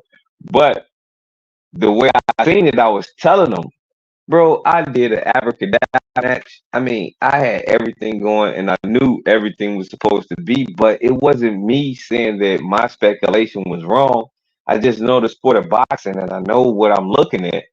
And in this case, they know what they're looking at right now, Scholar. That's why Bud is not probably going to fight until he's like 37 in the middle part of the 37. and that's bad because he said he didn't want to do that. And Bro, I don't know. what I'm looking at with them, what I told them is, I said, bro, they if you would have listened to them and closed your eyes and or been a first time fan, you would have thought they was talking about a fucking infant, bro. That like, Bud, you remember that Britney thing? Leave Britney alone. Yeah. Leave her alone, bro. I'm gonna have to make that a drop, bro, because that's how they acted with fucking Bud and Spence, bro. Like he bullying him or some shit. They're like, nah, he need a tune up. That man said he don't need tune ups. He don't do tune ups. Like, bro, this man is trying to avoid Bud at all costs, bro. He don't want that ass whooping again. He could have exercised that rematch. This motherfucker had like was said, I ain't gonna give you excuses and start giving them. Like, bro, it's just, bro, at this point, how he treated Derrick James, got Derrick James a sour taste in his mouth, talking about leaving the sport after Ron Garcia and Frank finished, bro. It's just like Errol Spence just showed his character wasn't what I thought it was, bro. I thought he was actually a stand-up dude, a solid dude. But what do I expect, bro? I kind of already knew going in because I remember watching a behind the scenes fight when he was about to fight Ugas, and he blamed everybody. Everything was somebody else's fault instead of just saying it. I hate Whenever he people had that do that drunk driving incident, so that's when I kind of always was skeptical. But after the fight, he showed a lot of heart during the fight, and then after the fight, he showed a lot like he wasn't making excuses. So I kind of gave him a ton of credit. But I'm taking that shit back. I'm not going to tap on shit. I'm gonna need that. He said, I missed the last 28 seconds because Errol Spence won it out. I bet on Bud 10, 11, 12. He said, what's going down in Sacramento? What's up, bro? He said, tapping in. He said, I was at the fight. Damn, Smoke could be at all the fucking fights, bro. He said, all of us real Crawford fans knew that everyone was saying Errol Spence Jr. was going to walk Bud down and break him later on in the rounds. He walked right into Bud's game plan. That's fact. They were over prepared for that fight. He says some I don't know what that is. Fiat's change a man. Bud changed Spence as a fighter. Bud is a freaking savage. Fiat's. I guess that's punching. I guess that's what you call it. What do they call it? Chingosa. Yeah. But yeah, he definitely look. If you look at Errol Spence after the fight, because I just put out a short with that, bro. He was slurring. Bro. That's crazy, bro. Like if people don't believe that car wreck took anything off his life, they're fucking crazy. And that fight took years off his career, bro. They talk about him fighting Tim Tszyu. They better see how he looked against fucking sparring. Shit, we forgot a sparring partner took that motherfucking Iron Manny Pacquiao fight, bro. Before that fight happened, he was already showing slippage then from the car wreck. So yeah, man, they trying to start this civil war back again, but we can't allow that shit to happen, bro. We know too much about the sport. They're the ones who have to overcompensate because they don't know shit. They the ones who came up with all this shit, like acting like Bud wasn't even on the level of a Spence. Then why is this a 50-50 fight? Crazy, Start after. If he's not on his level, then what the fuck do we want to watch it for? It's like watching Villa versus Boots. If they made it seem like Bud was Villa and Spence was Boots. Well, what the fuck is the point of this fight being the biggest fight in the history of boxing, or fucking the biggest fight that we've ever been to during our times, if it's on that level, bro? They were full of shit. And like I said, if y'all go back and look at that epilogue, look at when he knocked them down. Just look at how the air got sucked out the arena. Look at how Jermell Charlo was behaving. He was like, he basically said Errol Spence a dog, but he said something, bro. He alluded to Errol Spence can't win, but he's not going to give up when he said that statement. I was just like, so y'all knew the entire time, but y'all purposely misled. And I remember somebody on YouTube, a content creator, I don't remember who it is because I say names over here, but I remember him saying, I don't even want to see the fight no more. That's what he said. I know why now, because he knew. He knew, just like every other Spence fan knew, bro, that Spence wasn't gonna be no motherfucking Bud, bro. And it was apparent, bro. Like, I don't even know who it was because it was so many of them. Bro, Cash, the dude Cash Crypto betted. He said he lost 8K on that fight. And I said, brother, it's time to move on to a different sport, brother. If you bet $8,000 and you lost it on a boxing match, especially one that was, it was painted as 50-50. But if I was a bet man, I'm not putting my money on Spence. I picked Bud to win. I would have put my money on the winner, which was Bud. I'm not betting on no goddamn Spence, bro. Like, what the fuck? You put 8K, you probably got the record online for the largest amount of money lost by one person. So you gotta start watching table tennis or some shit, bro. The boxing ain't for you. I won, but I ain't win what I was supposed to because Bud was overzealous. He ended up knocking him out earlier than I thought he was. But I knew. See, I usually get it round. I mean, battle round, bro. I'm gonna start screenshotting you all of this shit so you can see, bro. I do not be playing. It's the round. I don't even guess. I don't even hedge it. I picked the actual round. This motherfucker upset me and did it in the ninth round, and I picked him for the 10th round. And I still remember like it was yesterday. And it was like, damn, but I still hedged the bet though. I did cover that too for the knockout. And he was gonna do that. And I bet a nice amount on the knockout. So I end up coming out good, but I would have won both times if he did it. But he was I know Bud. Like, damn it, I should have bet on Bud earlier, but I didn't think that Earl was that fucking off his game. Like I thought he was gonna be on his game enough to last another round. He couldn't last, and if Bud wanted to get him out of there earlier, that would have happened, bro. He could have got him out of there in the fourth round.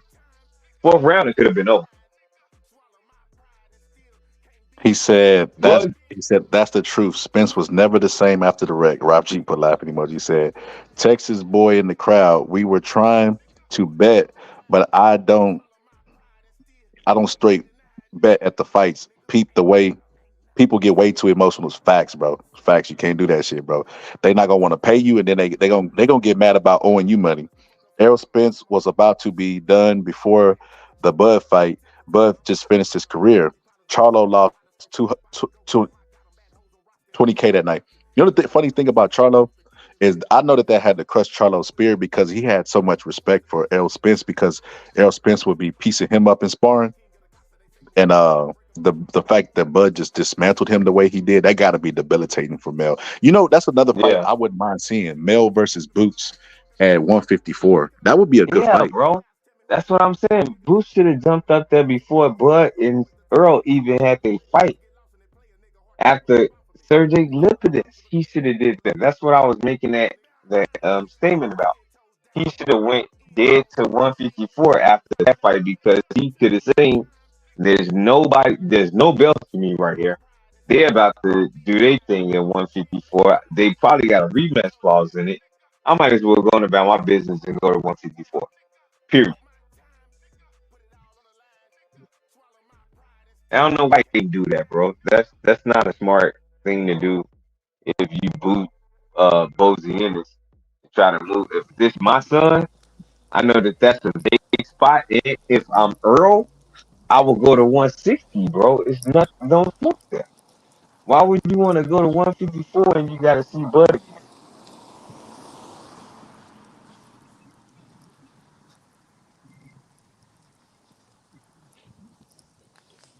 I don't get that. You see, 33rd came in with the win and didn't say nothing. Had to let my 33rd presence. came in with the win. 33rd and third. You back 33rd and third? Hey, you notice the manager's cut? Gus is the 33rd and the third, bro. I know. I told you that, bro. I told you. Why you think that shit's 33rd and the third? Bro? That's that masonry, bro. we gotta leave a mark everywhere, bro. Even in boxing. That not be the mark. Hey, bro. There's gonna be a fight in San Antonio. Joseph's talking about it. You know what's gonna be at? What? AT&T Center? No, it's gonna be at a fucking Masonic temple, bro. That's where they're fighting the fight at. Joseph said that, or you concluded that? No. He said they're gonna the club show fights they be having. They're gonna have it at the Masonic temple. Oh shit! Are they gonna have the ringleader there? They gonna have you there, brother? Yeah, Reggie gonna be there.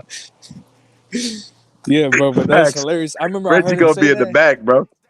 Bro, I heard him say that shit on his show, and I was like, "What the fuck?" That shit definitely rigged. I forgot. That's the ceremony for the scholar. I forgot. That's your ceremony, bro. That's my initiation. In your hometown. That's my initiation, brother. They did it in your hometown, bro. You're gonna sacrifice your opponent, bro. with the knockout. Nah. I already told Clips let's meet up for the fade, brother. I got that sacrifice clip. You can't beat up midgets, bro. Come on, man. You a midget beater? You versus Clips is a headliner. San Antonio. Bro, that's a midget. He can't beat midgets up. Is he a midget, deadass? Yeah, he's a midget. Anybody any man that's 5'4" or something like that is a midget, bro. I don't care what you say. That man is not going to be able to beat no. I don't care what they do in that ring with regards. He will get his ass whooped in the real world. So, no, he's a midget, man. I fucking kill thing. I power bomb him and keep doing it like 4 or 5 times until I kill him. Like, that man is not no fucking real person. He is a little baby. He's a baby, bro. He's a baby. I will bash his face in the ground. He got hair? Okay. Well, alright. Well, I just grab the back of his head and just start bashing his face in the ground, bro. Like, it's just, he's a baby. He's a midget, man. That's what Cliff is. Like, Cliff is like SpongeBob SquarePants. Like, he like somebody that you would throw in the air and be like, wee! And then you like, let me out. Like, or what is that? Little Man with Marlon Wayans. He like that type of person. He like a loudmouth grown man, but he's just a baby, man. I didn't know he was short, bro. That's very little, man. He's some tiny men that be talking stuff like this. Man, that's like a fucking chihuahua, man. He's a small, scared Very little man. Small, yeah, small little frail man. It's like a chihuahua, bro. That's embarrassing. Malnutrition. Not lie. You know, all of that stuff, man. You know, that city life. You might want to go to the country. Get him some agriculture in his life so he can get some weight up. Cause he's talking about fighting heavyweights and shit. You might want to be able to fight. Hopefully you know how to fight, man. I don't know, man. That man's probably peaceful as hell. Where he at? That's a small little statue you got. Yeah, hear me? Oh shit. Yeah. Fucking Wi-Fi went out just now. That's why I was freezing up. I said, nah, we don't play that shit in the country. We'll run his ass up out of here. He'd be better. You know, in somebody's backyard. The little guy. See, that's what I'm saying. You don't want to do little people like that, man. It's like you bullying them. The small, scared little man. He can't even take his children to school. Who's that? He can't even take his kids to school. It's a small, scared little man. Talking about Floyd. Talking about Floyd, yeah. You know, he wasted. Mike Tyson would have knocked out every single Floyd Mayweather bodyguard he had. Bro, he was like, he's not even in the same realm as the guy he's talking about. The guy he's talking about, he's not even in the same realm. He's a small, scared, very small, scared little man. He can't even take his kids to school. Greatness is about putting yourself on the people, not holding yourself from the people. Ali didn't even have bodyguards, bro. Ali, bro, fucking GOAT, bro. Ali was a GOAT, bro. I'm not lying. Yeah. He was a GOAT outside of boxing, bro. Yeah, he was a GOAT. I mean, he was a GOAT all around. No, that's what I'm saying. Yeah, he was a GOAT in boxing. Like, God damn. And he was a GOAT outside of boxing. It's hard to do that. Like, Muhammad Ali status as an athlete, it's hard to do that. Right? He be inspiring people from every fucking sport. That shit is crazy. But look what he had to go through for that shit, too. Like, he lost 3 years of his career. Damn. I mean, you know, he would have been best ever. Like, I mean, clear. Like, not I even don't know if y'all knew, but insane. Angelo Dundee was a Mason. What'd you say? I don't know if y'all knew, but Angelo Dundee was a Mason. Man, you didn't have to Angelo Dundee, man. That's why Muhammad Ali, he had to sell his soul. He took him in the back room. He was like, how bad do you want it, boy? I'm not a Mason, by the way, though. But shout out to Angelo Dundee. I'm not a Mason, but I'm learning their ways. That's why they come into San Antonio. Oh, They've been there, bro. They gotta teach I'm me the feeling. ways, I'm the ways feeling. of my transition, my trend. I'm feeling the transition, brother. Gotta do it, brother. On the Hey, road to 100. I cannot wait, bro. You remember how Simba was in Lion King? Can't wait to be king, bro. I'm gonna start implementing really harsh rules, bro. Like that shit that Eclipse was pulling. We ain't having none of that, bro. We taking heads, bro. We bringing back stoning, bro. All that shit, bro. Let's go, baby. Yeah. You talking about James Tony? Yeah. Burger King, baby. Did y'all see this shit? Did y'all see the picture when I posted it? Let me see. Oh yeah, I seen that shit, bro. He said if Floyd's hands wasn't brittle, he would have so many KOs. Nah, get the fuck out of here. That fucking trash ass, retard ass take, bro. Elaborate, brother. Elaborate. But if Floyd hands wasn't brittle, would he have more knockouts?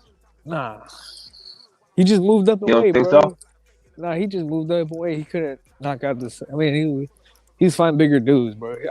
He was fighting at a weight that he walked around at while those guys were coming down, like the Cottos, except for Pacquiao. What about this shit? That's Floyd. That's Floyd propaganda. Man, that's Floyd. None of them. I mean, I could name. Let's really just take off the list.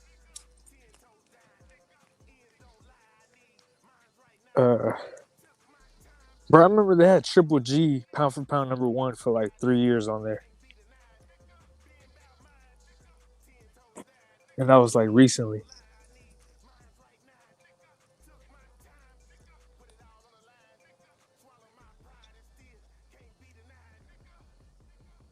It's rated off some point system. It's like they give you points. I think is what I'm guessing because Triple G was high is jabs and how much your opponent lands on you. Because Triple G was such a power puncher, people were scared to throw at him because he fought a lot of smaller guys. Let's keep it real, bro. What was it? Dude named Curtis Stevenson? That guy was small, bro.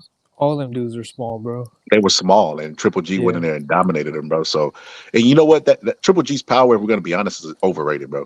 Because when he stepped up and fought Canelo, bro, he didn't knock Canelo out, bro. He didn't even buzz Canelo. Yeah, he didn't hurt him. So we gotta start making his power a little bit more overrated. Now, I do think he would knock out Bud if they fought, though. Yeah, he didn't even hurt Canelo in that fight, bro. I was like, damn, bro. He said, "How do you see Angelo versus a guy like Fernando Lopez?" You got to answer that one, Gus. You know I Wait, don't know. what did he say? Angelo? Is he talking about the guy that fought tonight? I have no idea, bro. Wait, let me see. Let me look at this comment. Oh, let me see the comment. How do I see Angelo? Oh, I think he's talking about the guy who fought tonight. I think Angelo will get stopped.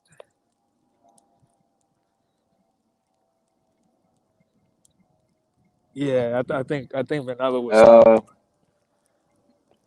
stopped. He's too small, bro. And Vanillo's on steroids, so it's like he don't get tired, bro.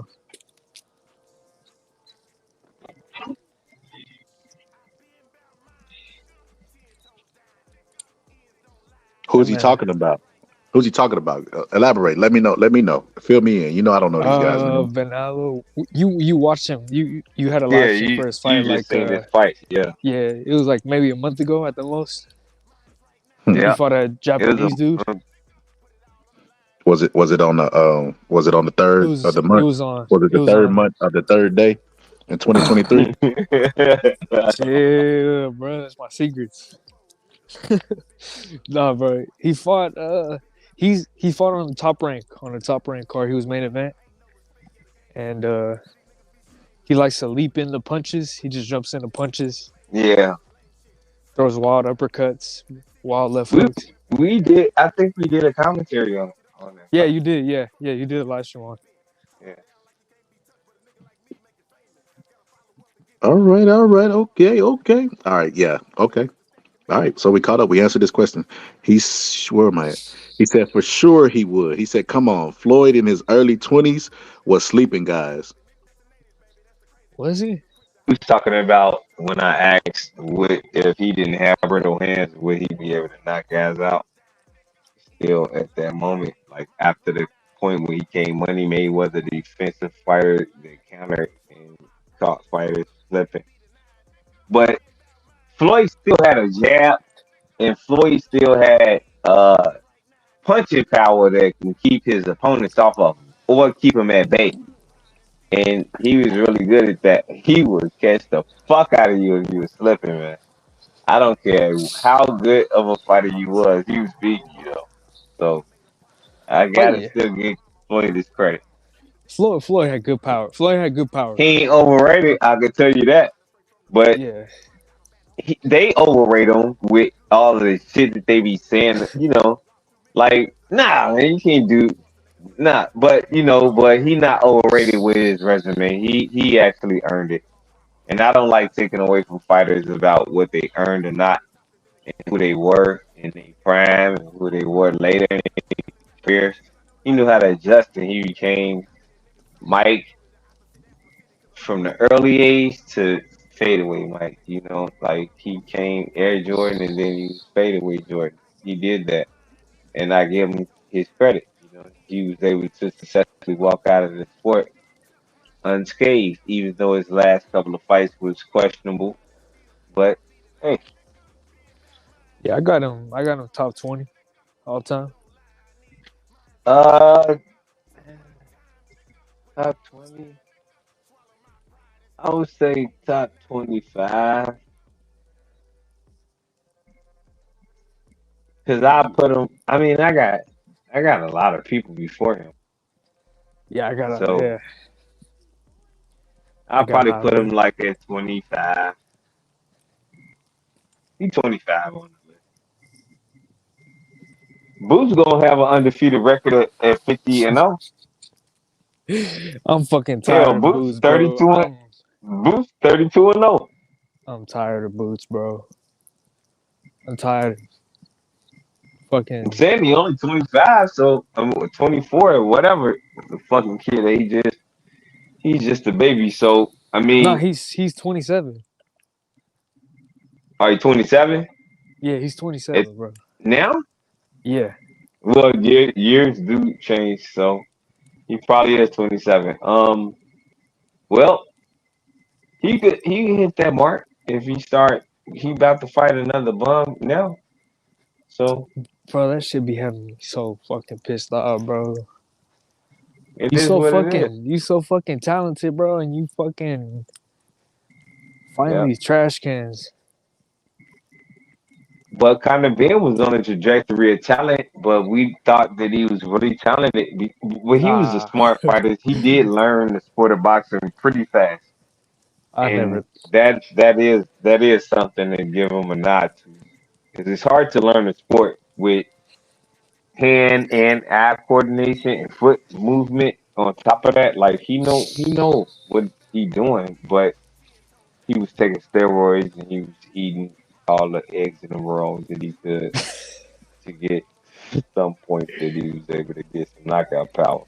I So think he got that knockout power and had it, and now that he can't take those eggs and eat those delicious eggs, then I mean his power left, just like that Kung Blue Raw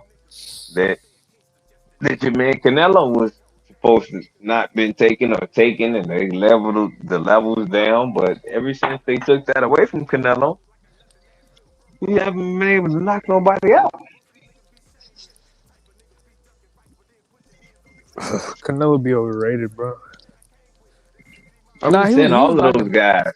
he was knocking people out after the clenbuterol. He was knocking out Caleb Plant, Oh well, Billy Joe. Caleb Plant. Come on, man.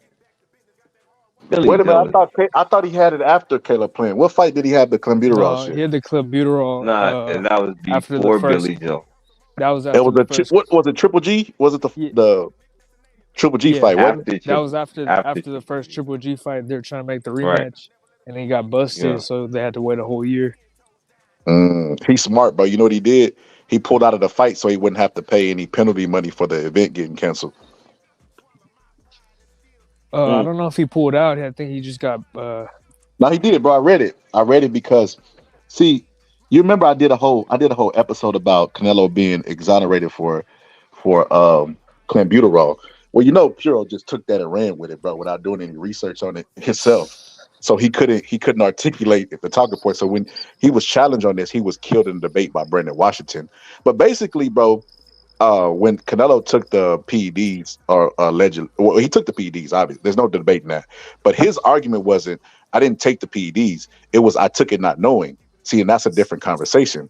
So the Nevada State Athletic Commission said, "Okay, well, you want to clear your name, this is what you got to do." So he was cooperative with everything they asked. He didn't know that they were going to ask him for a hair sample. They don't take hair samples from your head. See, Pierre didn't know this. Pierre don't know this. So whenever Mark presented, well, how you know that how long did it take him to provide the hair sample, and how do you know that he didn't use this shampoo? And when you look up the shampoo, they say don't use the shampoo because it could cause you to have a false positive test. Or, you know what I mean? It can do the opposite effect. So, and then they take hair from the back of your neck, you know what I mean, where your spine is, where your spinal cord is. They take it from there. They don't take it from the top of your head. And then they'll take it from other areas, you know what I mean, to make sure the hair match. You know what I mean? Just a lot of stuff that they do whenever they're testing your hair. It's not like what you think. It would be harder to cheat that test than it would be to just, especially if you don't know what they're going to ask. Canelo just said, "I want to clear my name." And then he complied to all the rules that they came up with. But see, Puro wasn't aware of that. So Puro got fucking absolutely destroyed by Brendan Washington in this conversation, bro. Because he was trying to say Canelo was exonerated, but he wasn't. They just reduced his sentence down. Because it was supposed to be a year. They reduced it down to 6 months. And they reduced it down to 6 months. And their logic was, look, and this is the funniest shit in the world. Nevada Athletic State Commission said, "Look, we're strict on drugs." Oh, are you? Really? We're strict on drugs. And we're like, we have a reputation to keep up. So what we're gonna do is, yes, you did consume it. You showed us enough proof. We looked at your hair to see that it was around the time. Because see, that hair is like a timeline. It told him exactly when he was taking clenbuterol, when he ingested it. The shampoo would have just erased all of that out of there if it worked. And you're taking a gamble that if it will work. So it would have erased all of that out of there. So they wouldn't even be able to see the timeline. It was consistent with the time that he said he ate the meat. Because they could tell when you juice. They could tell if you've been juicing for a month or if you cycled off of this month. They could tell that by your hair.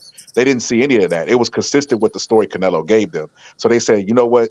We believe that you did ingested it accidentally. So what we're going to do is we're going to suspend you because you did take PEDs. But that's your fault. You're supposed to pay attention to what you put in your body. But because you didn't do it with the intent to cheat, we're going to give you a 6-month suspension." See, Pure didn't know all this because he was just regurgitating talking points. But hey, he said Grant made him special padding, but Floyd's team made the right moves at the right time. He said, yeah. He said, "Is that Floyd's list? It's BoxRec's list, and it's fucking ridiculous, bro." He said, "Bam Bam versus Estrada is fight of the year." He said, you think Venado is on roids?" He said, "Venado just beat on European folks." He said, "Wow, they have Oscar and Hopkins above Hagler." Exactly. He said Hagler was a different breed of animal. He said, "I'm friends with with Angelo. What would you say we should work on?" I'd have to look at film. I can't recall him by name and look and imagine the style. You'd have to send me some film to my email or something, or just post it up under one of my videos on my page, and I'll check it out and respond to you, bro. He would have to start smothering after he throw, bro, because Venalo's just a wild motherfucker, bro. I would say just smother after he throws a punch and fight dirty, headbutt him, because Venalo likes to just leap in. Yeah, you send me some film, I'll give you an in detail game. What's he talking about? He talking about the people that fought on Pro Box, right? Huh? He talking about the people that fought on Pro Box? Yeah, he's Angelo? talking about the dude who won tonight on the main event. Oh, Angelo's the guy who lost? No, he's the guy who won. He's the guy who you said fought was it Frank? It wasn't Frank Martin. Hitchison? Huh? Was it Hitchison? No. Angelo Leo fought tonight on Pro Box on the main event. Oh, the main event. The main event. I thought it was no. The main event was Leo. No, Angelo Leo. That's his name. Oh, Leo's your homeboy. Leo's good, bro. Leo's good. He got a couple things he can work on, but Leo's good. He Yeah, I'll break some film down on Leo, bro. Okay. I'm familiar with the name. I thought he was talking about an old fight. Yeah, he's good, bro. He's good. He took over the Yeah, pace of the fight. He was he's being good. It's outworked to the just inside. He made some good adjustments. He if just like little small things like balance and hand placement and knowing like proper distance to throw certain punches. But he has good instincts. He made good adjustments on the fly without his corner telling him what to do because he was getting beat up in the inside and he just started fucking outworking the other guy and started taking advantage of him, bending him down and started beating him, going. He fought a very, very good fight tonight, in my personal opinion. It would just be fundamental things to work on, no, and combinations. I don't think he's that wild. Gus, you thought he was wild? no. He's talking about no. So he's saying the guy who fought tonight, Angelo Leo, versus Bernardo Lopez, who fought about a month ago. But that guy's a fucking steroid freak, bro. So he's gonna have to work. He's gonna have to. That guy Bernardo Lopez, he's really effective against straight up and down fighters like an Angelo Leo to me, bro. Oh, Like he's saying that his homeboy is Leo, but he's fighting a guy from former. Oh, okay, I got you. I'll check him out as soon as I finish reading the comments. I'll look him up on my laptop, bro. He said Floyd caught Ortiz slipping. He said top 20 is crazy. Facts. He said Canelo, Drake, and then he said not if he fights Crawford. He said Sugar Ray Leonard is at 15 all time disrespectful. Yeah, bro, it is, bro. It is. Like, I don't know what the fuck. Box numbers, it reminds me of like Fight Night. You know how everything's computerized? They just make shit up. Oh, well, this guy has been touched only 15 times. Well, look at the competition. Look at the level of competition and ages that they fought them. Like Ray Leonard, all those guys fought in their fucking 20s, bro. This is blasphemous. Like, a lot of people thought Ray was washed up at 33. It's because he had fought all the best champions in their absolute prime, and they were all-time great. This is blasphemy, bro. He said, think about pound for pound. He said, Manny, can't argue with that list. He tripping, bro. He said, Oscar, not better than Ray Leonard. Facts, bro. That's blasphemy.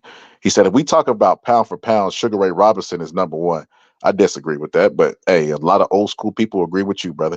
He said, Mike Tyson, shaking my head. He said, where do you rank Joe Calzaghe at super middleweights? Everybody know how I feel about Joe Calzaghe, bro. I think Joe Calzaghe's overrated. He said, Rock TV for sure. He said, they gotta understand this dude fought 4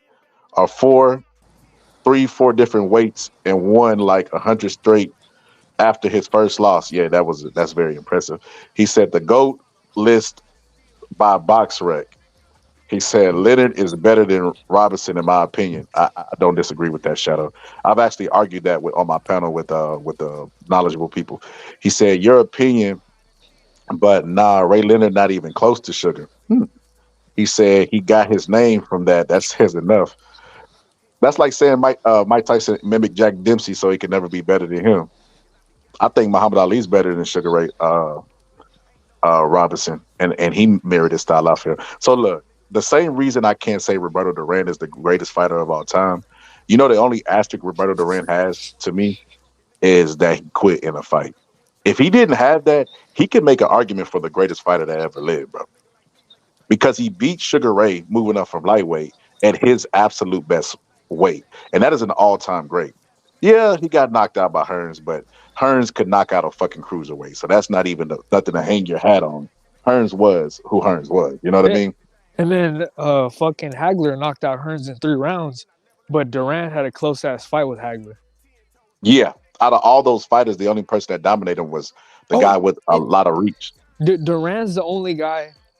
Well, when Marvin Hagler had like his 9 title defenses, Durant's the only guy he couldn't knock out, and he had a close-ass fight with. All the other ones were just he would stop them.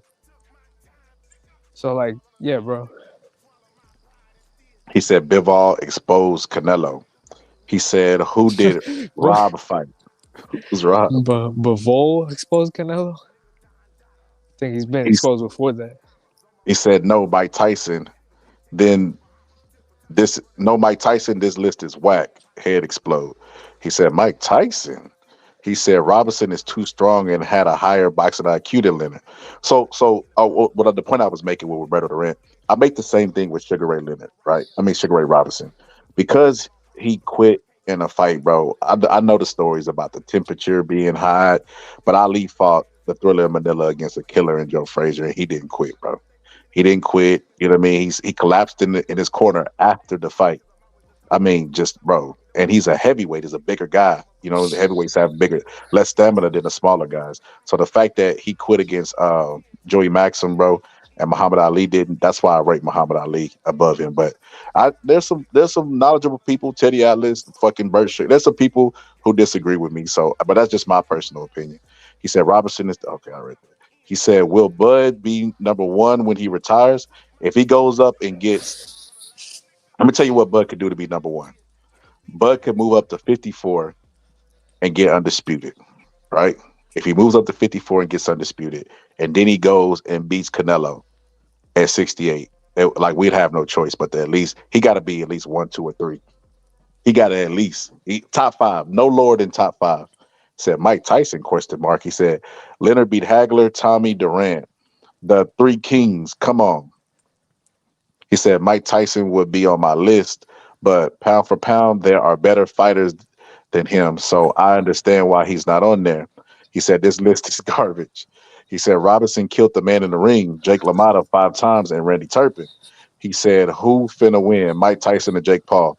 I mean, we all know who I'm riding with. Everybody know that. I'm the wrong person to ask for that, because I'm like Dumb and Dumber. So you're telling me there's a chance? I'm gonna see reasons for Mike Tyson to win because I like Mike Tyson. You know what I mean?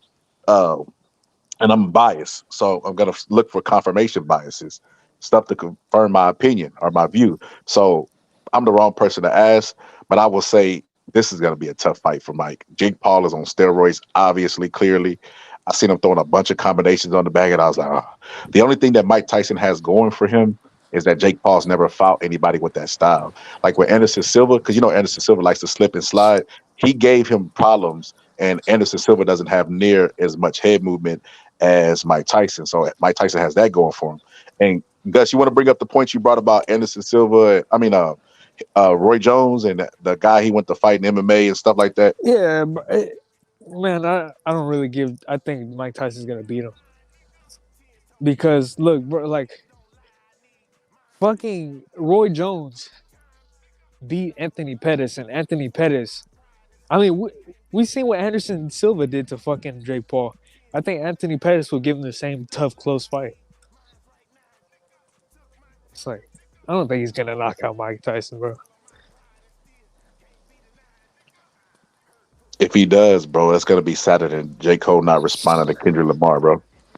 I don't give a fuck about that shit, bro. That shit's Man, trash. fuck that. I definitely give a fuck about that shit. No, I'm talking about bro. J. Cole, Remember bro. but hold up, Gus. You know I've been waiting to tell you this. We had a whole debate about fucking Drake being better than J. Cole, bro. I told you, bro. I fucking told you. What? Drake said he's not J. Shit, Cole. bro. I'm talking about the song. I'm talking about the who has better songs, bro. Man, he not fucking with Drake, bro. Drake is He said trash. He got the South Park emoji. He said, "This is the most criminal list I've ever seen. Ray Robinson in first, and it's not even debatable. And Hagler at 13." He said Muhammad Ali was the best player ever to exist. I think he meant fighter. The best fighter to ever exist. I don't know what you yapping about. His name is Uno Reverse. He said there's no Henry Armstrong. Facts, bro. You could make a case for Henry Armstrong being the greatest fighter of all time. To maintain 3 fucking undisputed titles, and one, because there was no undisputed. Now then they only had 1 title, so he was technically undisputed. And to maintain them and defend them simultaneously, bro, that shit will never be done ever again. And they say we know more about the body, human body, and know more about science now. That shit will never be duplicated. He said, "Where's Canelo?" Exactly where he need to be off the list, brother.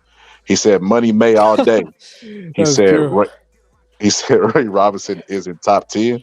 He said, "Have you ever been swallowed? Have you gone through a time of swallowing?" He said, "Nello, steroids." He said, "Gotta go, fellas." All right, ill. He said Kawasaki smoked Roy Jones and B-Hop and retired Smoked? unbeaten. He And smoked he's him? not on this list. Brian Whitaker. Don't make me do it, bro. I don't want to bring no disrespect to Joe Kawasaki's name. I already How the went through this fuck with my do you fellow smoke someone UK that people knock you already, down? bro. So yeah, he was knocked down in both of those fights, and both of those guys were well over the hill. So that kind of gave me a peek on what would happen if he fought him in their primes. Because Bernard Hopkins Bro, is not even known that's as a not even a puncher. question, bro. They will both knock his ass out. Stop him, bro. This Joe Kawasaki overrated shit gets overplayed, bro. He said, "Damn, I love Ali." He said, "Where do you rate Yildirim?" Having you, He bro. said, That's "Sugar was." fucking Piero, bro. Nah, that's Rob that put that. Who, Rob G? Yeah, Your Durham? that's The guy hilarious. who fucking Canelo fought? That's hilarious. He said Sugar was bad on his first fight against Durant. He wasn't fighting his fight. Nah, bro, that's Oh, bullshit, bro. yeah, he was Durant did trying his hard. job. Durant did his job cutting the ring off, bro. It's like that's fucking bullshit. That's another Floyd propaganda, bro. He said, "Where are these point? I think he meant these. Where are these points coming from? Where are their points come? Oh, where are their points? So, bro, I don't know how they scored. I mean, I could only imagine it's kind of some shit like that's misleading, like concubine. That gives you the impression that it's scientific, or like it's a fucking computer or something. When really it's just a guy out there who could fall asleep during the fight just clicking, bro. Like, and that those would have to be the punch stats, but it's not sophisticated whatsoever. So I imagine that they're taking some type of like ratio, and they're doing like how much times a fighter is hit versus how many jabs they throw. But I remember when they had Deontay Wilder on like the most accurate fighter at one time, and he was like the most accurate fighter other than Floyd Mayweather. Well, we all know Deontay Wilder was fighting bums. Like his first 30 fights were guys that ain't even household names in their own household, right? So it's easy to be a marksman against bums, and then he's knocking them out. So they're not touching him. So he has he was on par with Floyd Mayweather as far as accuracy and how many times that they hit him. See, the numbers can be misleading if you don't know what you're looking at, or if it's just some bullshit ass numbers. Just analysis paralysis, just thrown out there to be thrown out there. Like Deontay Wilder got 11 title defenses. Get the fuck out of here. So the fuck what, bro? Don't compare that to Muhammad Ali. People were literally doing that though, but yeah, numbers are just that, bro. They're made to mislead fans and make them believe that in something that they shouldn't believe in. They're made for only for promoting to dumbass fans. He said, "What about Trinidad?" He said, "At least you real with yourself." He said, Iron Mike's stamina because of his age, what is concerning. I ain't gonna lie, bro. You're so smoking. What he did do that was smart. He put too many rounds. That was the smartest thing he could have ever did. He put where's Canelo again, bro. He's where he should be, bro. He said Jake move around in the ring, but he's never been in a fight. Mike's gonna pressure Jake. Mike has a chance in the inside. Jake Paul is not a good inside fighter. Matter of fact, the first fight with what's that guy? Tyrone Woodley, he smothered a lot of his punches and didn't fight in the inside. That's where Mike has the advantage. But Mike in his prime, even in his prime, yeah, this was a problem for him. He would leap in the clinches and just rest in there because he throws shots so hard that he would rest inside the clinch. And he has to be disciplined enough to pull his arms out and work in the clinch. You can rest, but don't rest the entire time because Jake doesn't know how to fight in the inside. That's where you stand a good opportunity to win the fight. Said Drake isn't lyrical as J. Cole. Man, we got to take J. Cole off the rappers list, bro. We got to put J. Cole in the Britney Spears category, bro. The Britney Spears, Justin Timberlake, we got to put him in the pop from now on, bro. He said Muhammad Ali is the greatest. He said Canelo not a great. Wrong chat. He said old Ray after. He said old Ray after all the weight classes changes. I don't know what you meant by that. You talking about Sugar Ray? Sugar Ray? I don't get that, bro. Put that again, but word it different. He said Canelo is literally more accomplished than 90% of those boxers. That is a fact. You see, stats are for people like this. Because we have 4 belts, because They could throw out a random stat like, man, Canelo has been hit less in every championship fight than any other middleweight of all time, super middleweight of all time. People will rest on those stats and make those arguments as their fighter being the greatest. But do you really think that Canelo can hold a candle to James Toney or fucking Roy Jones Jr.? Stop this madness, brother. Stop it. Forget about the guys on this list. Like, this list is already ass, but we're not even talking about Canelo, bro. Like, we're not talking about Canelo till we get to like maybe 100 greatest fighters of all time. Said, man, Calzaghe the most overrated is it's a reason he gets left off. He said, could I get a shout out? Shout out. He said, nowhere near this damn list. He said, no George, at least honorable mentions. I don't. A lot of times, heavyweights, because they get so much biasness amongst the fans, they don't get no love amongst lists like this. Like first off, they should be on the pound for pound list. They should not be on the pound for pound list was created for the very reason that heavyweights overshadowed everybody. And pound for pound is saying that they the same way. It's like a hypothetical list. That's all it is. It's like, you know what I mean? Like when we was little, like who would win a fight between a lion and a tiger? It's literally that type of shit. If they were the same way, who would win? Because they don't want skills to get overlooked or overshadowed. They want to give it's bad for the business of boxing, because if the heavyweight division is suffering and you have these skillful guys who weigh less, they still won't generate money for the sport. So they had to come up with something, you know what I mean? Because Sugar Ray was getting overshadowed by Joe Louis. So that's why the list was invented. But they don't need to be on a pound for pound list. But an all-time list, you could throw them in there, bro. Because we're talking about all time. It's just accomplishments, skills. It's the whole enchilada, as they say, the whole puzzle piece. The whole fucking pie chart. So yeah, man, you could throw George Foreman. And he's the oldest champion of all time. How the fuck you gonna leave the guy off the list? He's older than the younger guys. I mean the smaller guys. He still broke the record, and there were smaller guys who could have broke that record, but they didn't. So yeah, man. He said, yeah, he smoked both of them. Joe Calzaghe lost 3 rounds to Roy Jones and lost 4 to B-Hop. Y'all hating on this man for no reason, for real. It's not hate, it's honesty, bro. Joe Calzaghe fought a lot. I did a whole episode on this, Brian.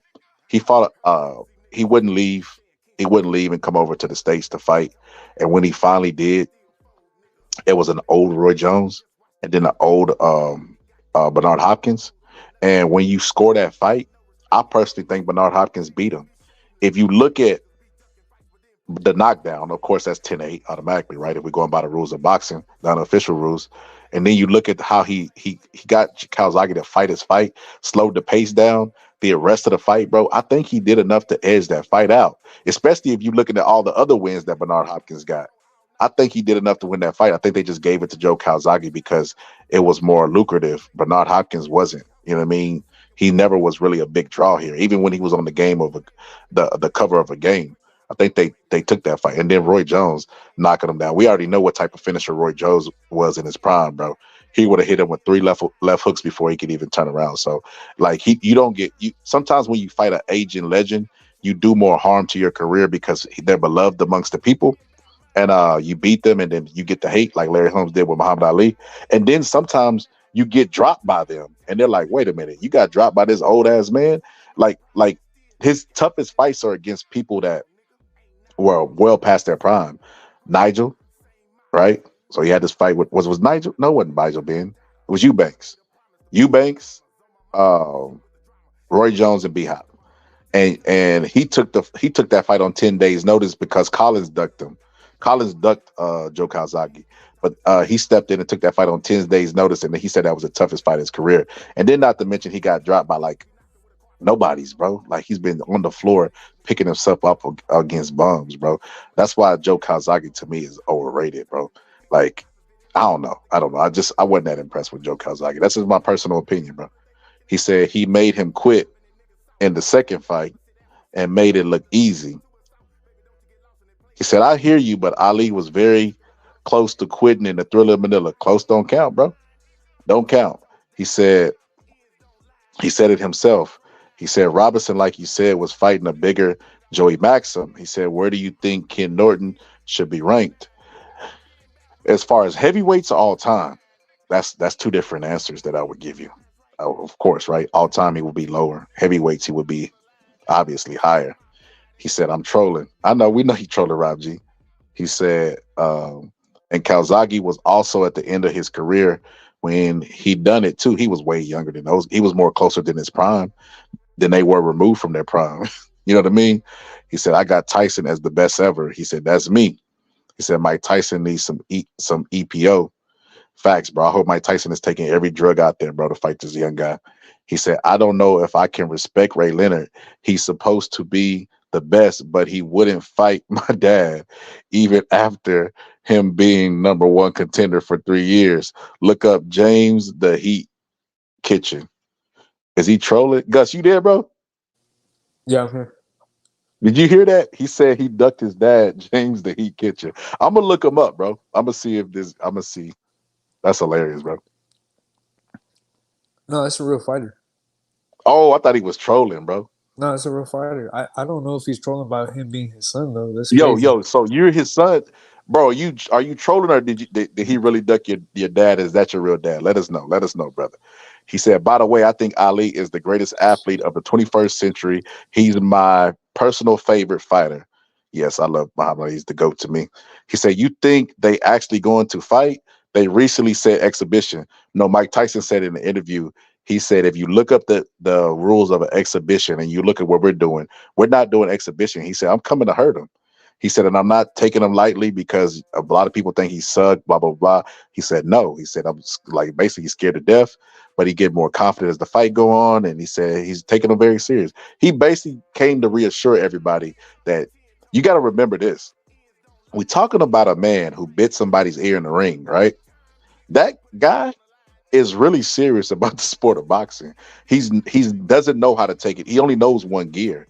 Like when people say he took it easy on Roy, he absolutely did not, bro. It's just that Roy's good, bro. Roy's good. He's faster. You know what I mean? He used his attributes. So he wasn't able to knock him out, but he had Roy going and then 2-minute rounds is hard to knock somebody out in unless you just hit him with just a flush shot. So he couldn't get a flush shot on Roy. And when he did hurt him, it was one round. It was like towards the end of the round when he hurt him. So he wasn't able to go in there and just polish him off, but he absolutely did hurt him. He said Usyk shares the same birthday as Ali. It's interesting. Bro, I had a dream that Usyk knocked. You remember I told you I had a dream that Bud knocked out Errol Spence? Yeah. I had a dream that Usyk knocked down Tyson Fury, bro. He didn't knock him out, but he knocked him down, bro. He was like bouncing like he does, bro, and he came over the top of Tyson Fury's guard with like a hook, but like downwards. It wasn't just like a straight right hook, and it was like down, and he just clipped him on the chin and knocked him down. I was like, what the fuck, bro? I thought Usyk would win by decision, bro. So that's where my biasness lies. Because I like Usyk better than I like Tyson Fury. I feel like he should be rewarded. If there's such thing as boxing gods, he takes the sport serious, bro. He unified. Undisputed at fucking cruiserweight. Then moved up and beat Anthony Joshua, which Anthony Joshua we now see is a beast. They're now giving Anthony Joshua his flowers because of how he came back from adversity. But he beat that guy, and then if he beats Tyson Fury, it would just stamp his legacy, bro. He was probably the best fighter. Well, ain't no probably. He was the best. I don't know about all the weight classes, but definitely the best heavyweight that we've had during our time. With that win, he didn't even got to fight Wilder. That win alone would put him as the best heavyweight. But he takes the sport serious, bro. He don't play boxing. I feel like Tyson Fury is hot and cold, hit or miss. He don't take the sport seriously. He's not deserving to wear the title of undisputed. We haven't had an undisputed champion in 20 years, 30 years, some shit like that. And to have Usyk be it, I feel like will be deserving. To have Tyson Fury, first off, they're already comparing this man to Ali, which is a fucking joke, bro. This man, we talk about overrated fighters. That's the most overrated fighter in boxing is Tyson Fury. That man's being compared to Muhammad Ali, bro. And he won't even fight Anthony Joshua or the best of his time. It took the Saudis going to break a big bag on him in order for him to try to give us undisputed. He pretends like not to care about money because he wants to mimic Muhammad Ali, but he cares too much about money. And it shows. The last fights that he had, Derek Chisora, money fight in the UK. fucking Dylan White money fight in the UK. Everything he does is the exact opposite of what he tells us. Well, nah, Dillian White was a WC mandatory for Yeah, a he was long a mandatory. time. That's the only fight I give him credit for. But Yeah, that still, was. it still was a UK versus two UK fighters, and then Dylan White was overweight and had just come off that positive. Bro, you ever notice that when people have a positive steroid test, it's like the shame forces them to like do the right thing for a little bit, and they always gain weight. Jarrell Miller, fucking all of them. Joseph Parker, bro. I don't know. Joseph Parker never had a positive test, but he's on something. But yeah, man, they always do. He said, "Bro, are you serious? Floyd never fought back. He just played defense the whole time. Most unentertaining fighter ever." This ain't my list, bro. I don't think he's that boring, bro. Like, especially like when he was like 130. But like, yeah, once he got up to like 147, he was fighting like Robert Guerrero. Those fights were fucking garbage. He said Leonard didn't want that smoke at super middleweight in the 80s. Hey, when he's talking about James Kitchen, I think he was a Kronk fighter. Oh, I that's think he fought hey, for Kronk.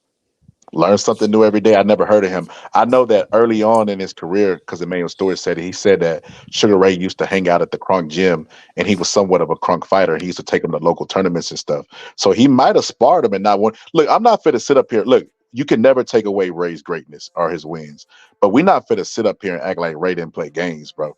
Like Ray literally said out loud that he waited for Roberto Durant after the fight to be washed up and then try to get him in an immediate rematch. He said that out loud, bro. It took 8 years for him to get back in the ring with Thomas Hearns, bro.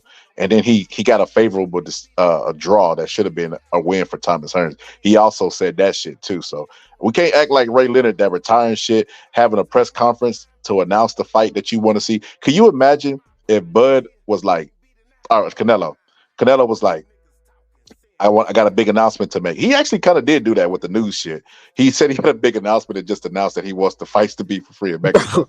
Bro, he did do that shit, bro. He did do that, so I can't even use Canelo. But can you imagine if fucking Anthony Joshua would have said maybe about 5-6 years ago that, I got a big announcement with regarding the Deontay Wilder fight, and then he got in the ring. It was like, unfortunately, a fight between me and this great champion won't happen. That's some whole shit, bro. Bro, He said, this man said, "Now, how would y'all feel about a legacy-defining fight like me and this gentleman, Marvin Hagler?" Well, sadly, it's never gonna happen. What the fuck? shout out to Sugar Ray for being the first troll ever in existence in the sport of boxing, bro. That shit is epic, bro. Because he wanted that fight so badly, bro. Then he hung around, waited for him to fight John the Beast Mugabe and showed slippage and was like, you know what? I think I can whip his ass. Then took the fight, bro. So we can't ignore that, bro. That's like those are historical facts. Said Tyson is the greatest in his prime. Nobody would have beat him in his prime. He said, I don't disagree with that, bro. I think the only person that could beat a prime Tyson is a prime Ali. No other, or George Foreman. Those are only two heavyweights in history that could even stand a chance, in my personal opinion. Said people don't understand that Deontay overachieved. To have started boxing late, seriously though, bronze medal for him, he already won. No need to rank him nowhere. Maybe a KO list. So with Deontay Wilder, I say this. I don't think Deontay Wilder necessarily overachieved, because when you fight in the heavyweights, they throw less punches and they're not as skilled as the lower weight classes because of their size. Deontay Wilder just already coming in with the reach advantage. You have to come to him to make the fight. 90% of opponents he's going to be bigger than, so he's able to use that big right hand. And I think if Deontay Wilder had more skills, he would have got a gold instead of a bronze. So I don't think he got the most out of his talent, bro. I don't think he got the most. Like I don't know. I think Deontay Wilder to me is a disappointment of what he actually could have been. Like taking losses to Joseph Parker, bro. That's like legacy wise, it's kind of embarrassing. Dylan White beat fucking Joseph Parker, bro. That's crazy, bro. But and then fucking Joe Joyce knocked him out. So yeah, and then Joseph Parker, like you said, bro, lays on his right. Like he's like handmade. He's like handcrafted to get knocked out by Wilder. Facts, bro. He was a gift. He was, bro. He was a gift, and Wilder just refused to take that shit. He said, I can't believe that he put Floyd over Muhammad Ali. Greatest disrespect in all of boxing. It is, bro. He said, uh, he- no 20-year-old heavyweight in history could ever compete with Mike Tyson at 20. Facts. He Hold says, on now. What about my son Joe? oh, stop it, bro. He says, speaking about Sugar Ray Leonard, he didn't want to fight James the Heat Kitchen. That's the dude you said was your dad. Now you see, bro, you trolling, bro. No, wait. What did he say? What did he say? Speaking about Sugar Ray Leonard, he didn't want to fight James the Heat Kitchen. That's the dude he said was his dad. Yeah. And then what did he say after that? No, he told us a while ago he was his dad. Now he says, speaking about Sugar Ray Leonard, he didn't want to fight James the Heat Kitchen. I'm like, bro, Yeah, he's I, just saying like his name, so you know who we're I talking know, but we've discussed, established that, and I asked him, was that his real dad or is he trolling? about. I think he's just saying that shit. Just say his name, bro. Hey, it sounds like it, bro.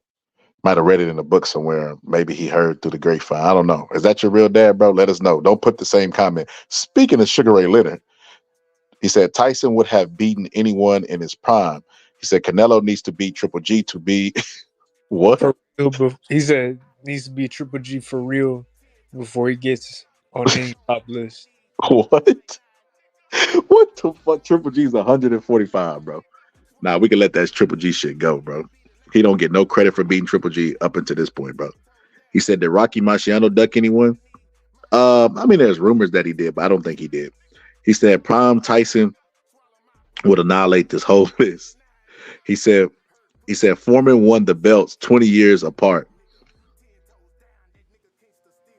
20 years Marciano apart. came before Floyd Patterson, right? They said that, but he ain't ducked no fucking Floyd, bro. No, but he came before Floyd, right? Yeah. And then it was Floyd, and then it was Listening. Yeah. Yeah. Because I think they try to say that Marciano ducked Floyd Patterson. Dude, I was like, the guy who got knocked down, this record's probably been broke since then, but who had the most knockdowns of all time? It's like, what? Championship fight. He said, Floyd can't read anything in this chat. We safe. Oh, that's hilarious. He said, damn, you must be from the UK. He said, Scholar, who would have the best chance of beating a Prime Tyson? I think that would have to be Muhammad Ali. Muhammad Ali's the guy that just always finds a way, bro. Always. Said Floyd had a beard implant. He said Lennox Lewis, question mark. He said, could Sonny Liston beat a Prime Mike? No. Hell no. He said troll list. He said no Eric Morales on here. It's disgusting. He said, who made this list? Don't know shit about boxing. He said, yeah, this list is ass. He said it would be a good fight with Sonny, but all that head movement and footwork, I don't think so. He said, damn. Bro. Speaking of Eric Morales, bro, another reason why I hate Danny Garcia is because Eric Morales beat his ass and they gave Danny Garcia the fight. Man, Danny Garcia beat the shit out of Eric Morales, bro. Bro, hell no, bro. Bro, are you sure? I thought Morales got stopped. He got knocked out in the second fight. So what the fuck are you talking about? Why did he? First fight he beat him, bro. Nah, bro. And they fucking robbed his ass. Bro, I'm glad you finally said that, bro, because I'm gonna make money off your bias, bro. What bias? Against Danny Garcia. When Danny Garcia fights, bro, at 160 and he fights Laura, who's probably on steroids, he's gonna beat the shit out of Laura, bro. Laura's gonna knock him out, bro. Bro, get the fuck, bro. Laura knocked out a bum, and everybody sold on Laura being this knockout artist, bro. I never said he was gonna. Okay, look, he might. You just said it. No, but I was just talking shit. He might not knock him out, but he's gonna beat his ass. Like I already told you, I would bet on you with that fight, bro. Brother, Danny Garcia don't want to box no more. That dude wants to have a designer brand and cry about his life, how hard it is. Well, fuck him, bro. Fuck Danny Garcia. Put 1,000 on that shit, bro. Bet $1 million. Ain't betting a fucking 1,000 on Danny. I ain't stupid. Nah, I bet a little chump change. He said, damn, Archie Moore and Harry Greb. Said Tyson would have killed anyone that came against him when he was like 20 or 24. He said no stopping him. He made boxing interesting and brought real money to the sport. He brought so much money to the sport that fucking 20 to 30 years later, after he's retired, he would at close to 60, this motherfucker's finna break records again on Netflix. I guarantee viewership is gonna be bigger than anything Netflix ever did. I'm talking about their movie reviews when they have Kevin Hart in the new movie. This shit is finna be bigger than all of that shit. Even Avatar. Avatar was a new big thing on there. Everybody loved the Avatar. Avatar is the best cartoon, by the way. The show is okay, but the cartoon was golden. I remember watching that shit coming home from school. That was my favorite cartoon. It filled the spot of Dragon Ball Z, but it was just better storyline and better plot and character development. But that shit is gonna break those records. It's gonna kill it. So ain't no Ray Leonard is below Oscar. Yeah, I agree, bro. I don't know what the fuck. I don't know what system they're using or what point system they're using.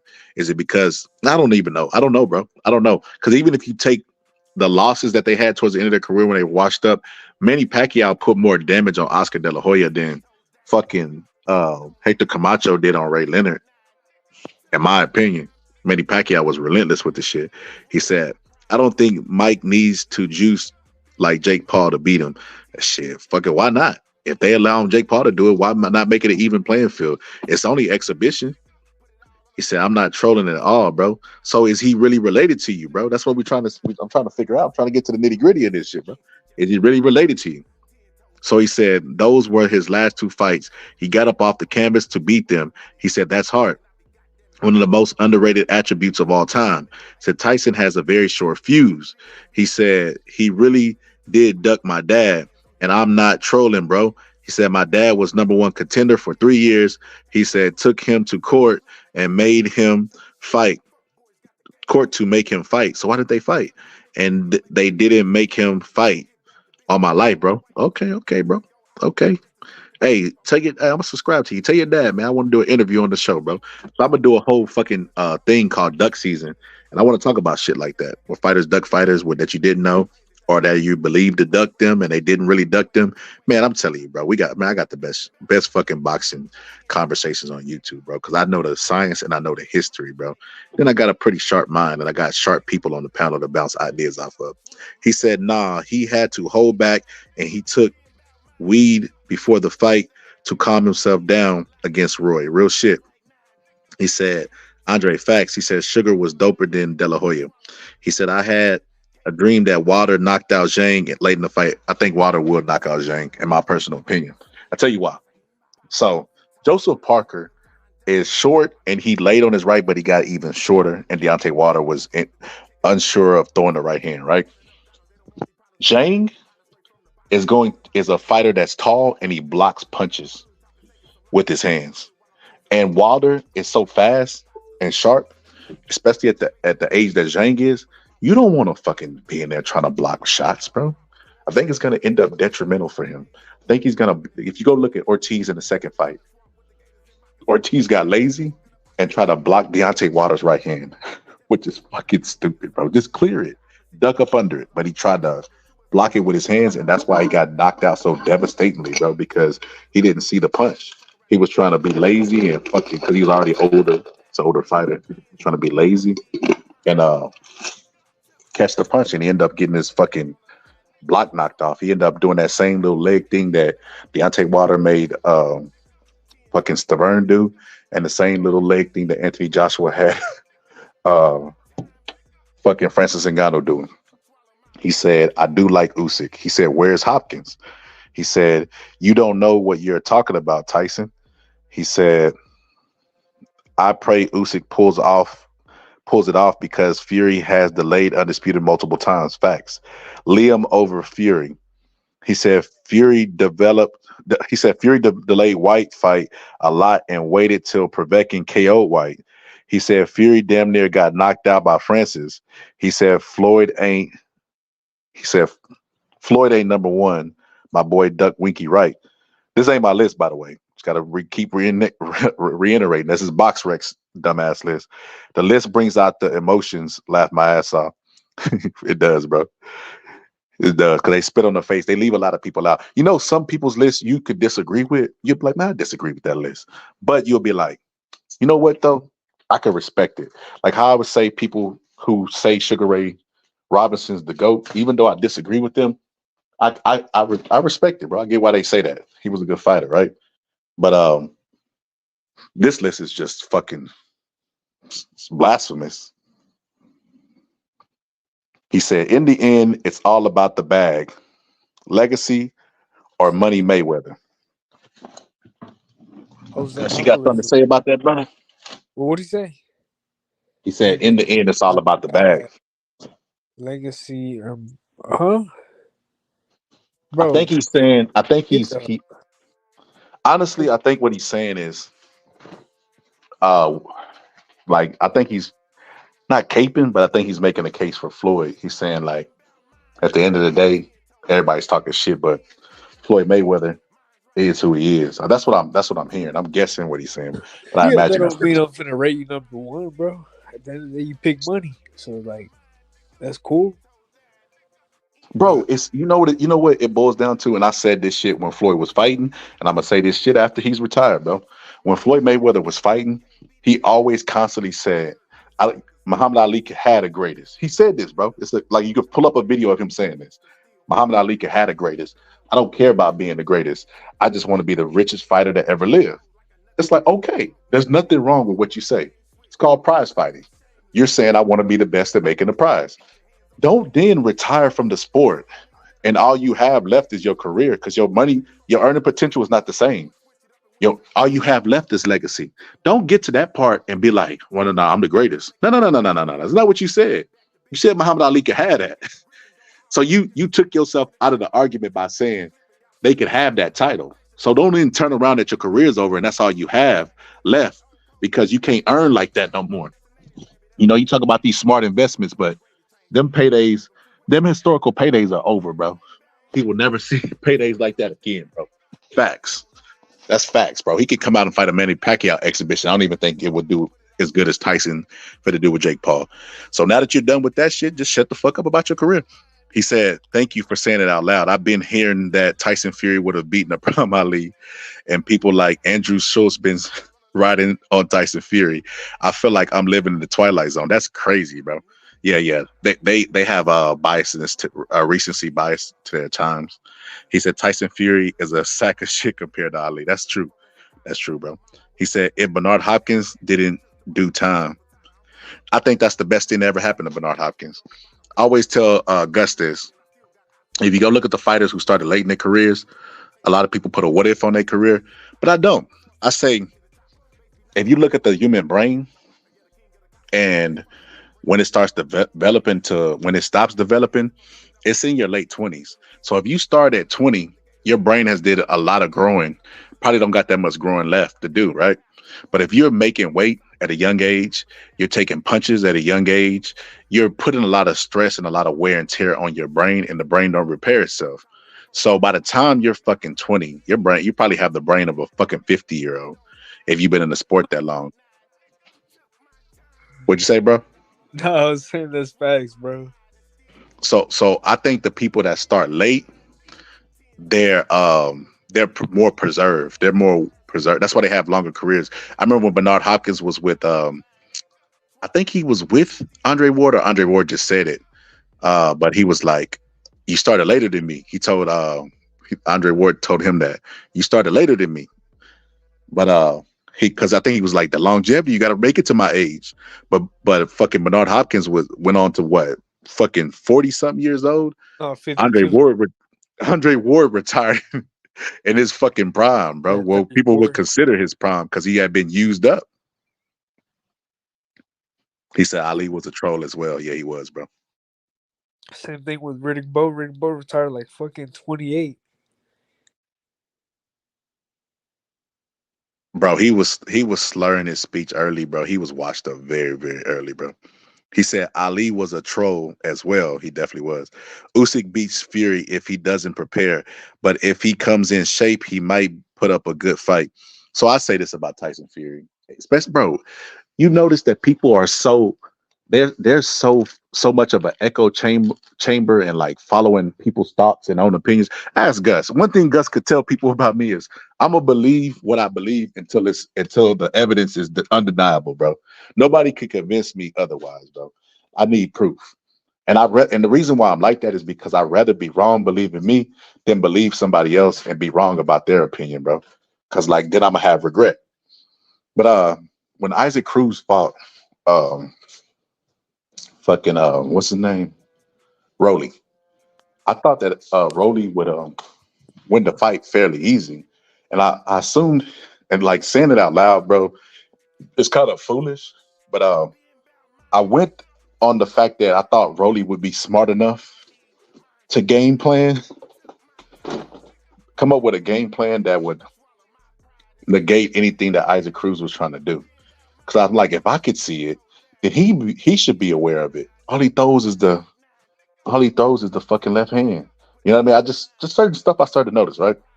So with that being said, Rolly didn't make any adjustments. His coach didn't realize that he could not punch. He can't punch and fucking defend at the same time. So when he was holding the phone, he would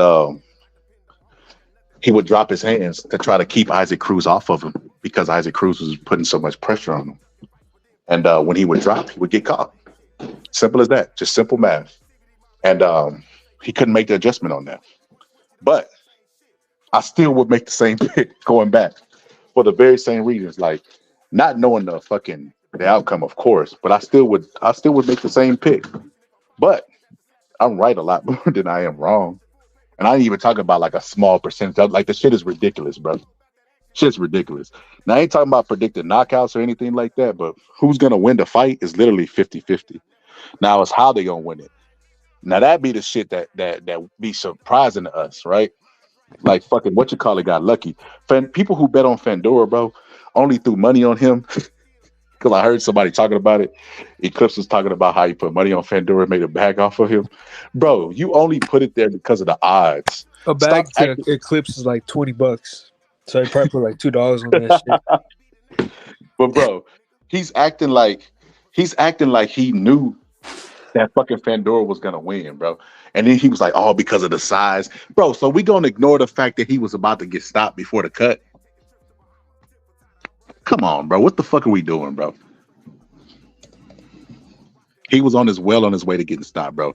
That cut was the equivalent of like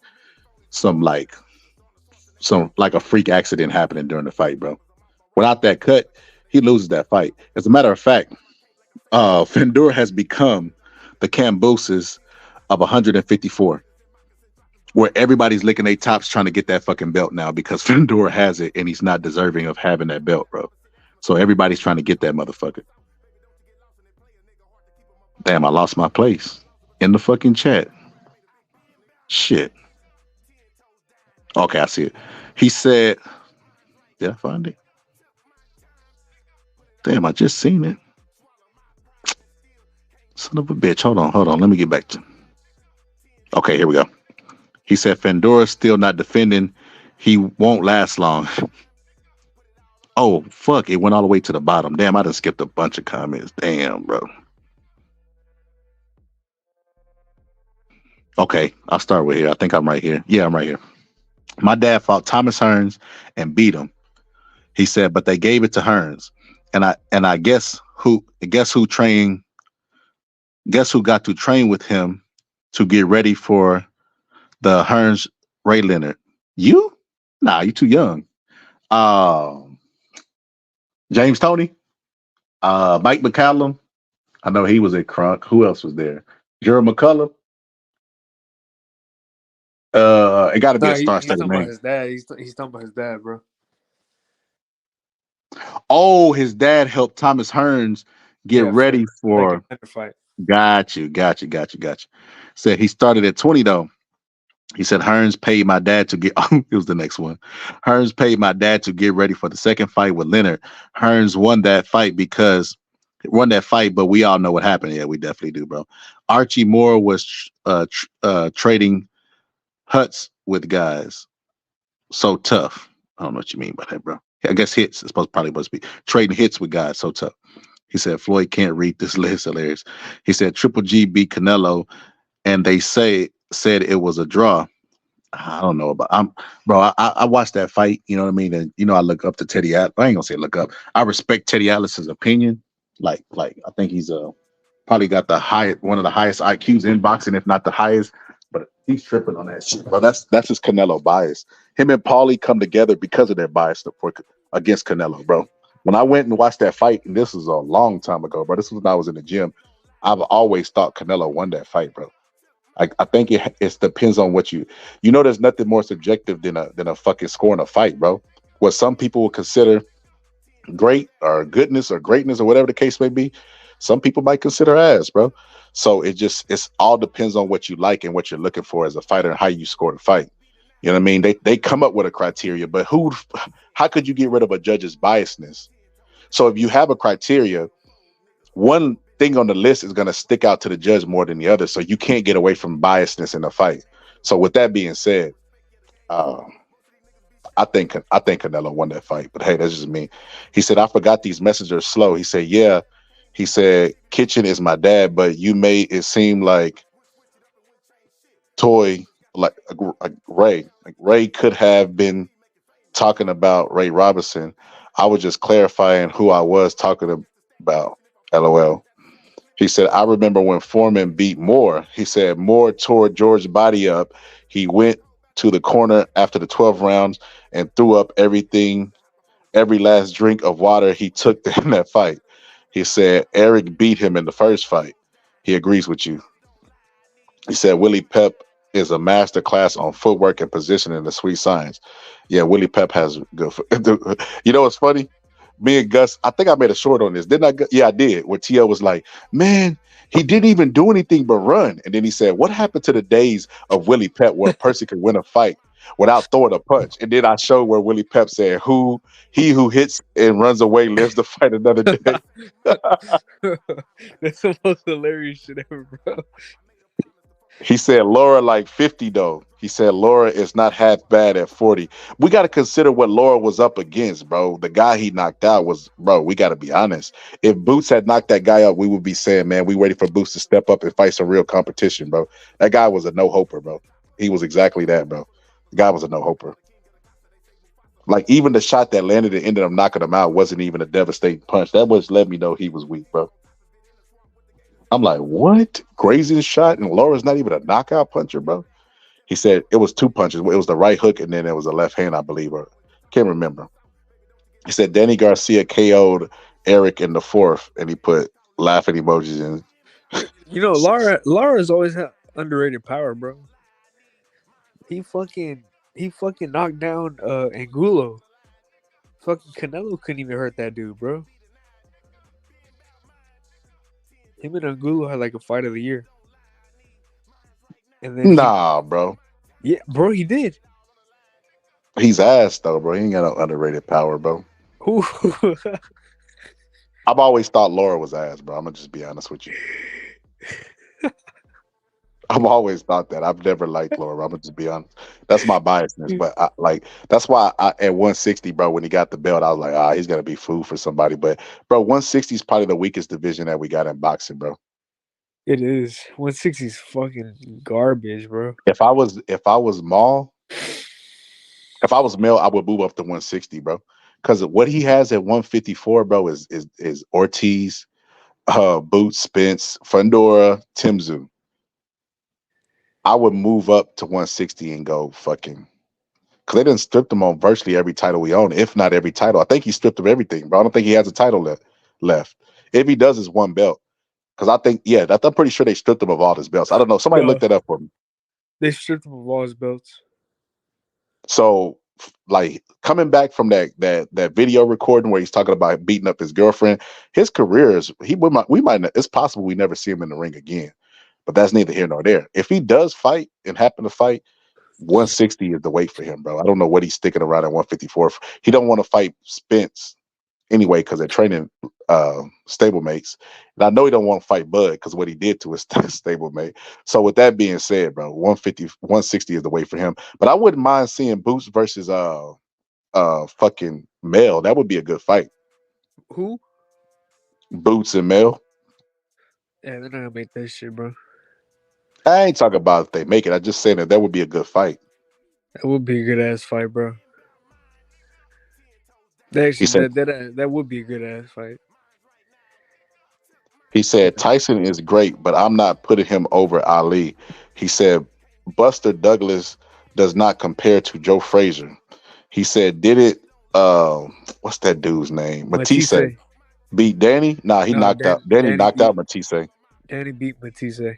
Not only did he beat him, he knocked him out. He No, said he Durant. didn't knock him out. He did, bro. No, he didn't knock him out. He knocked him down. Then Yeah, I think he had multiple knockdowns in that fight, no, bro. He knocked him down once, and that's what separated him in the fight. Nah, I think it was more than once, bro. Nah, it was once, bro. But yeah, he said Durant the 13th. Durant number 13th. Yeah, bro. That's not my list, bro. He said, yeah, bro. That's my dad. I'm James Jr. Bro, that's pretty dope that your dad was a fucking, everybody has a dad that said they could beat Michael Jordan in their prime, bro. You actually had a dad that was out there fucking competing with legendary people, bro. That's pretty dope. He said, KO that like button. Facts. Y'all hit the likes, man. Help me run the likes up, bro. And make sure you subscribe, bro. Make sure you subscribe, man. It's the best fucking talk show of boxing on YouTube.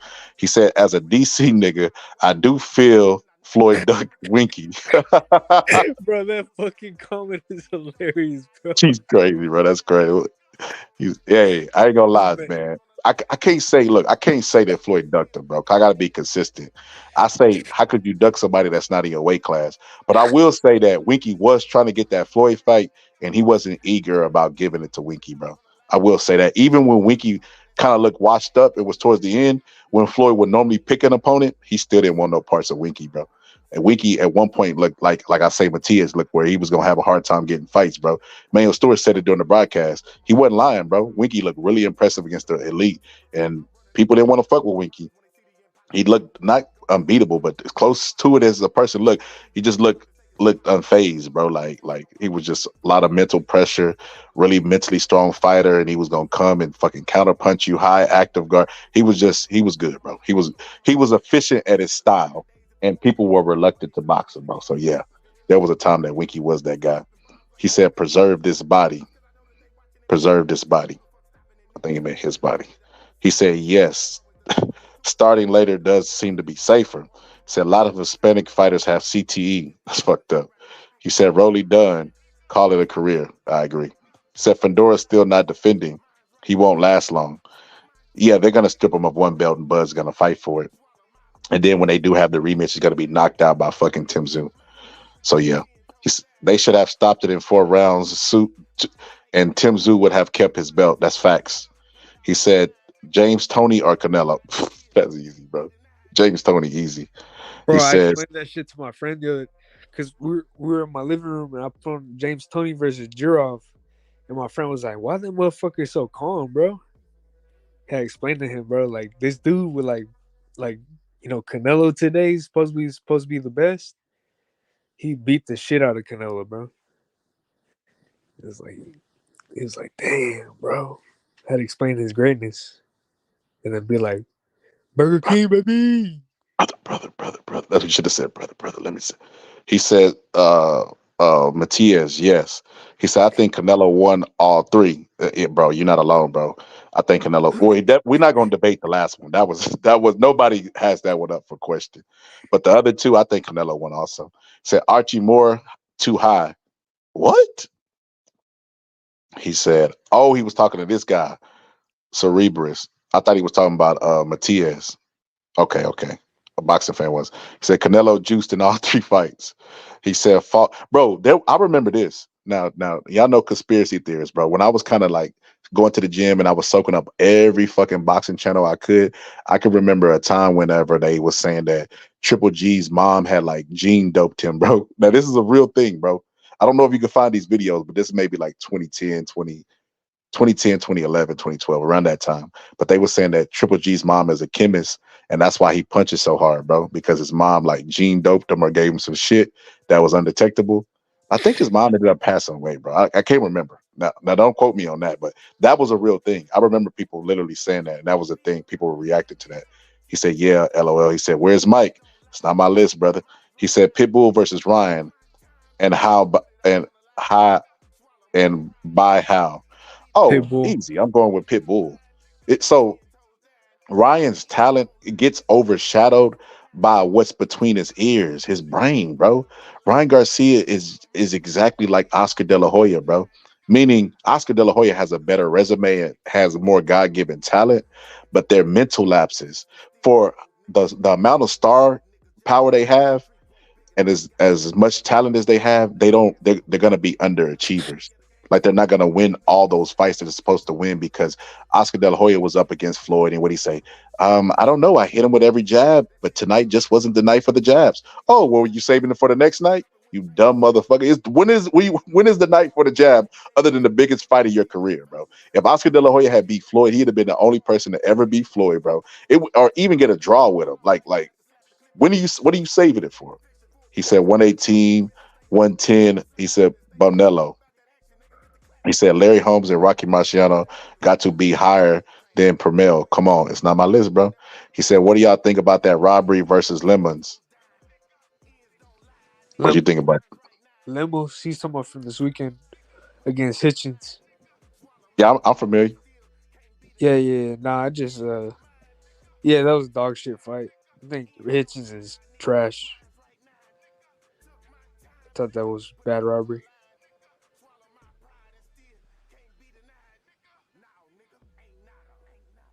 Wait a minute. You don't think Hitchinson is the GOAT?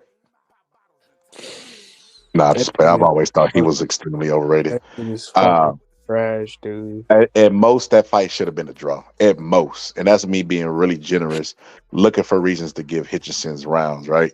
At most, that's a draw. There's no way Hitchison wins that fight, bro. Hitchison doesn't have power at that weight, and he's a really big guy. And he doesn't know how to handle pressure. Him and Shakur. So one of my short videos that I'm working on is Devin Haney in the ring with Floyd Mayweather, and Floyd Mayweather telling Devin Haney, like, he was like, I'm gonna teach you how to fight inside and outside. He was like, because the more distance you keep, the less punishment you take. But he was like, some motherfuckers gonna close the distance fast regardless. I'm gonna teach you how to deal with that too. He's talking about Marcos Maidana, people like that, bro. Sometimes you have to fight. If you go back and look, Shakur makes an amateur mistake. He pulls straight back from punches, or he'll leap out of the pocket really, really fast, bro, when he feels uncomfortable. That is the sign of a person that doesn't like to be hit. Shakur only fights whenever he feel like he can control the pace of the fight, or you won't fight him at a really high pace or put a ton of pressure on him. He likes to be in charge in the driver's seat, and anytime he's not, he's really uncomfortable. He was winning, and like I said, he doesn't move his head. He doesn't throw combination. Like, there's a lot of stuff Shakur doesn't do. Flat-footed. He doesn't change up the rhythm of his punches. Everything's with power. Everything's counter. He has a lot of flaws to me. That's why I can't really believe in him, on top of not having a lot of power. But what they don't understand, fighters like him and Hitchison, is yes, that's the new style of fighting. You know what I mean? Video game style. Touch them, control the pace, and don't get hit. Yes, that's it. But fighters aren't gonna always make the agreement to fight you like that.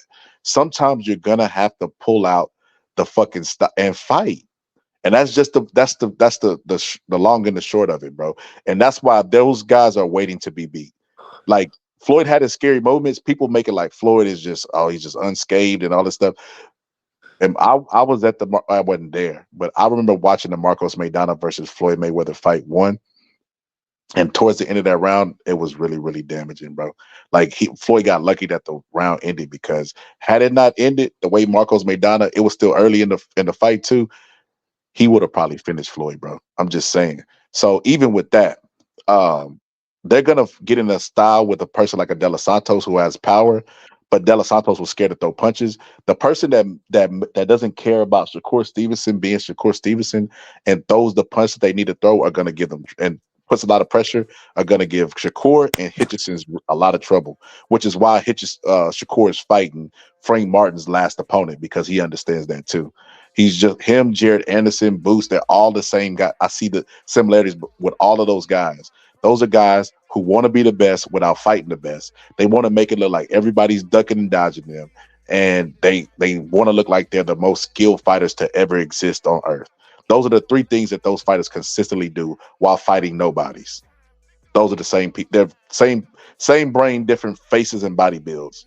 He said, where would you put Butterbean all time? What do you think? Put Butterbean, bro. He said, who's talking? Got to keep it 100. He said he was close enough in weight. He said that Tito fight was good too. He said James Toney so underrated. He said James Toney was a bad boy in this boxing today.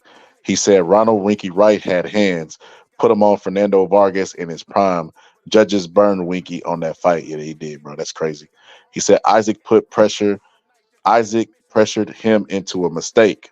Facts. Isaac Cruz is he made a believer out of me. See, one thing I do that the fighters today, the people on YouTube don't do, they don't criticize fighters because they want to be the first person to say, I told you that this fighter was going to be the man. So they put a bunch of fucking stock on being right, on picking the guy to say, I told you so. Because I told you so's are like their currency online, right? They won't bet you money. Like they would have bet me money on Isaac Cruz. They would have won. Because Isaac Cruz won the fight. I would have bet on Rolly, but they didn't have enough confidence to do that.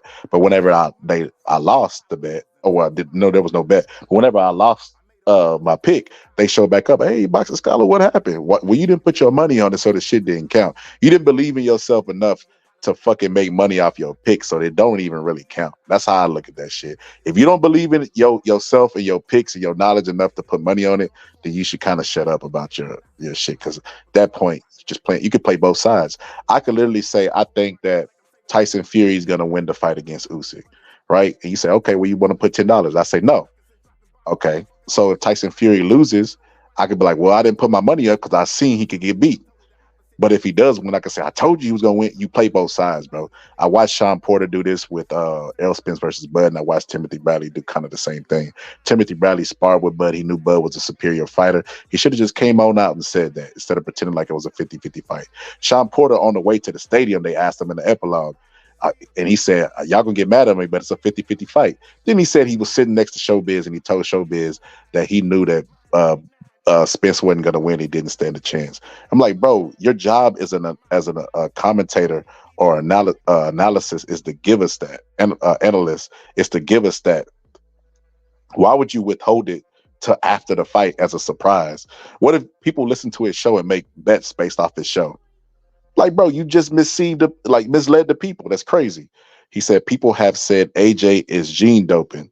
Yeah, I've told you, bro, they be accusing people of this. I don't think we have the technology to do it yet. Like CRISPR's fairly new, so I don't think they're doing that yet. But he said Ryan Garcia is mentally weak. I agree. He said Ryan Garcia, I don't know how he wins this. He doesn't. The only thing he has is a puncher's chance. And me looking at the fight with Devin Haney versus Tank Davis, Tank is a hard puncher, and he has both the combination of thuddiness and speed, and he wasn't able to get Devin Haney out there, and he was like 16 years old.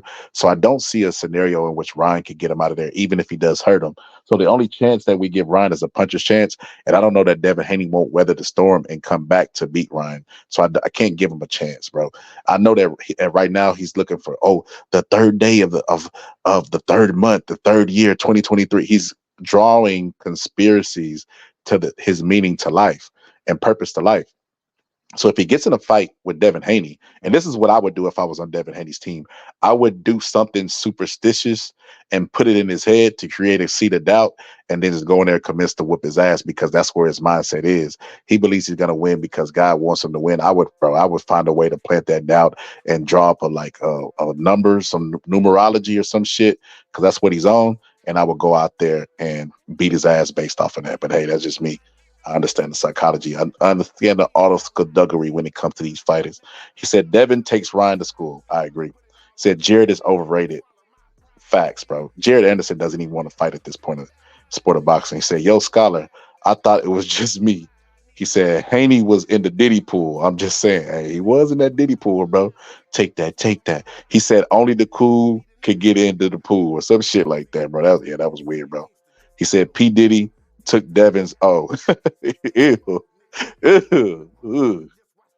He said Haney took his first L that day. He put laughing emojis. He said, you think Sugar Shane Mosley would have finished Mayweather if he didn't get tired?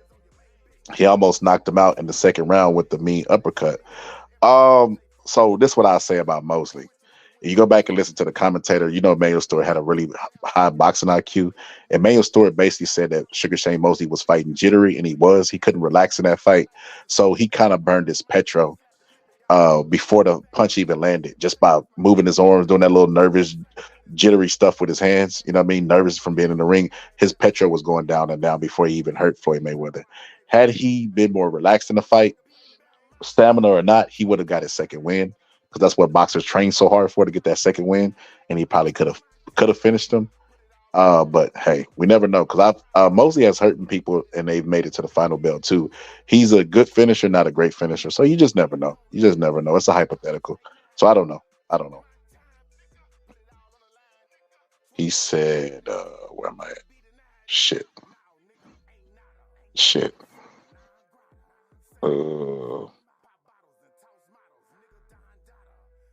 Here we go. Will Devin get his first stoppage? Possibly. I heard somebody say the other day that it was out of the realm of possibility for Devin Haney to stop Ryan Garcia, and I'm like, y'all are stupid, bro.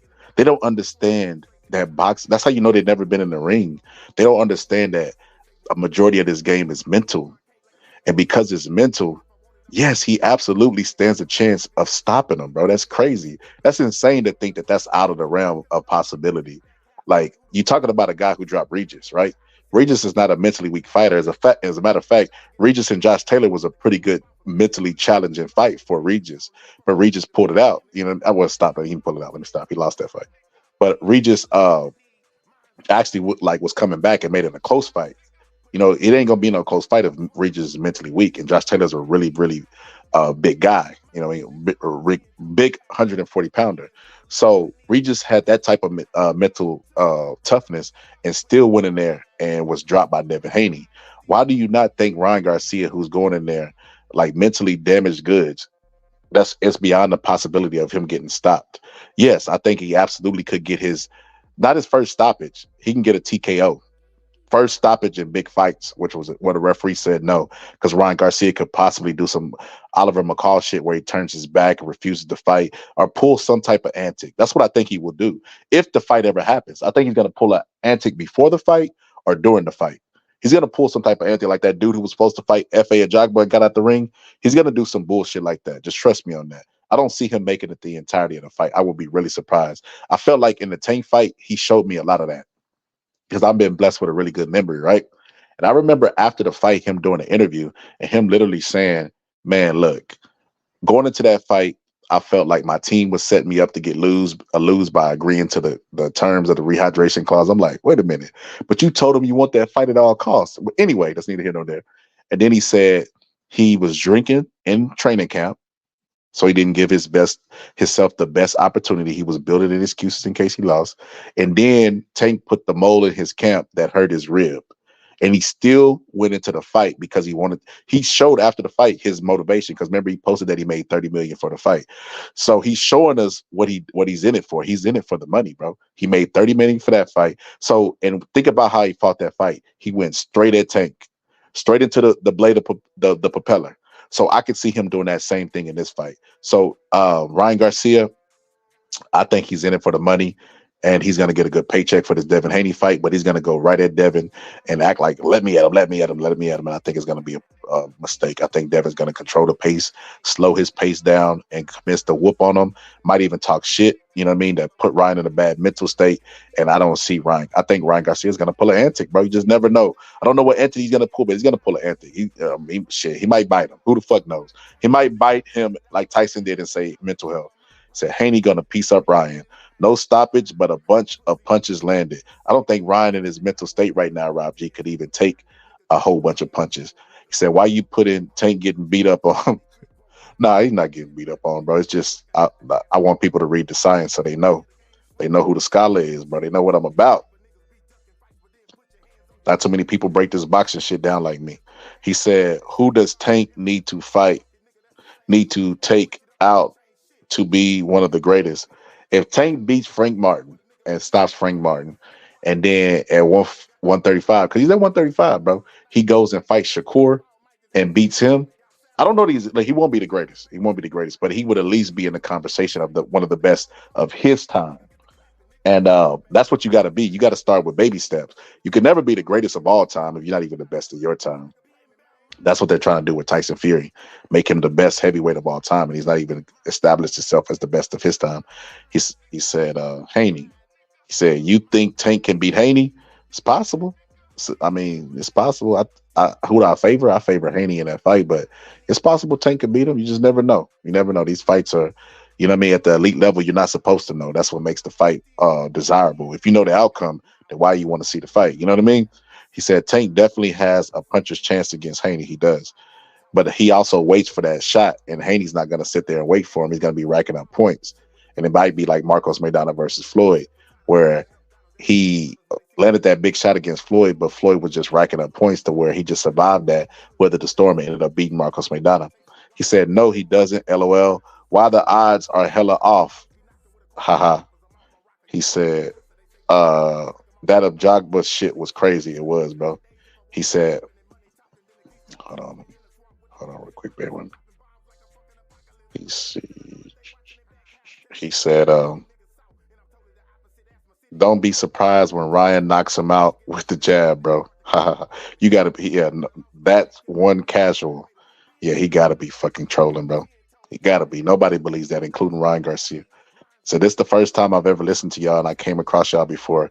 But the first time I listened, I can F with y'all for real. He said, this is Kitchen Jr. again. Oh, facts, bro. Yeah, man. It's all love over here, brother. We have a difference of opinion, but you're allowed to disagree. Now, I always make a joke about this because I listen to other boxing panels, bro. They don't be having none of that shit, bro. When people disagree with them, they will ban them, block them, kick them off the channel, or whatever the case may be. But no, I allow difference of opinions. So, like, not only is it healthy for the debate of the show, but it's also healthy for me to grow as my boxing IQ. Because when I was talking to fucking Gus, he didn't bring this point up, but he said, because I convinced him first. But if he would have told me that Rolly was getting knocked out by his sparring partners, I forgot about that. Like, I would have been like, you're right. He's knocked out by Tank. He didn't know where the fuck he was after the fight. Then he comes into the Barroso fight, who's also a hard, devastating puncher, gets knocked down by him, and then he's getting knocked down by his sparring partners. His punch resistance is a little shaky, and he is getting a little too much wear and tear. I think he's outgrown the division. He's dead at the weight. So those things I probably would have said, yeah, you're right. Isaac Cruz does stand up puncher's chance. At least that. Because I gave Isaac Cruz no chance. I thought Isaac Cruz doesn't have the best footwork in the world. I thought Rolly would just use that establish that jab. And you remember when Rolly fought Yigit and how physical he was in the inside with his forearms, like pushing him down and pushing him back. I thought he would do that because he did his entire career, but he didn't do it, bro.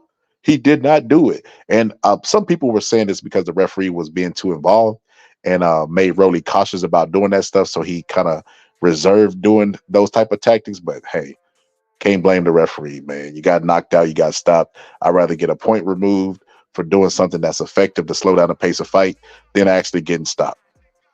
He said TW1 is trolling. He definitely is, bro. He said, why Mayweather on top?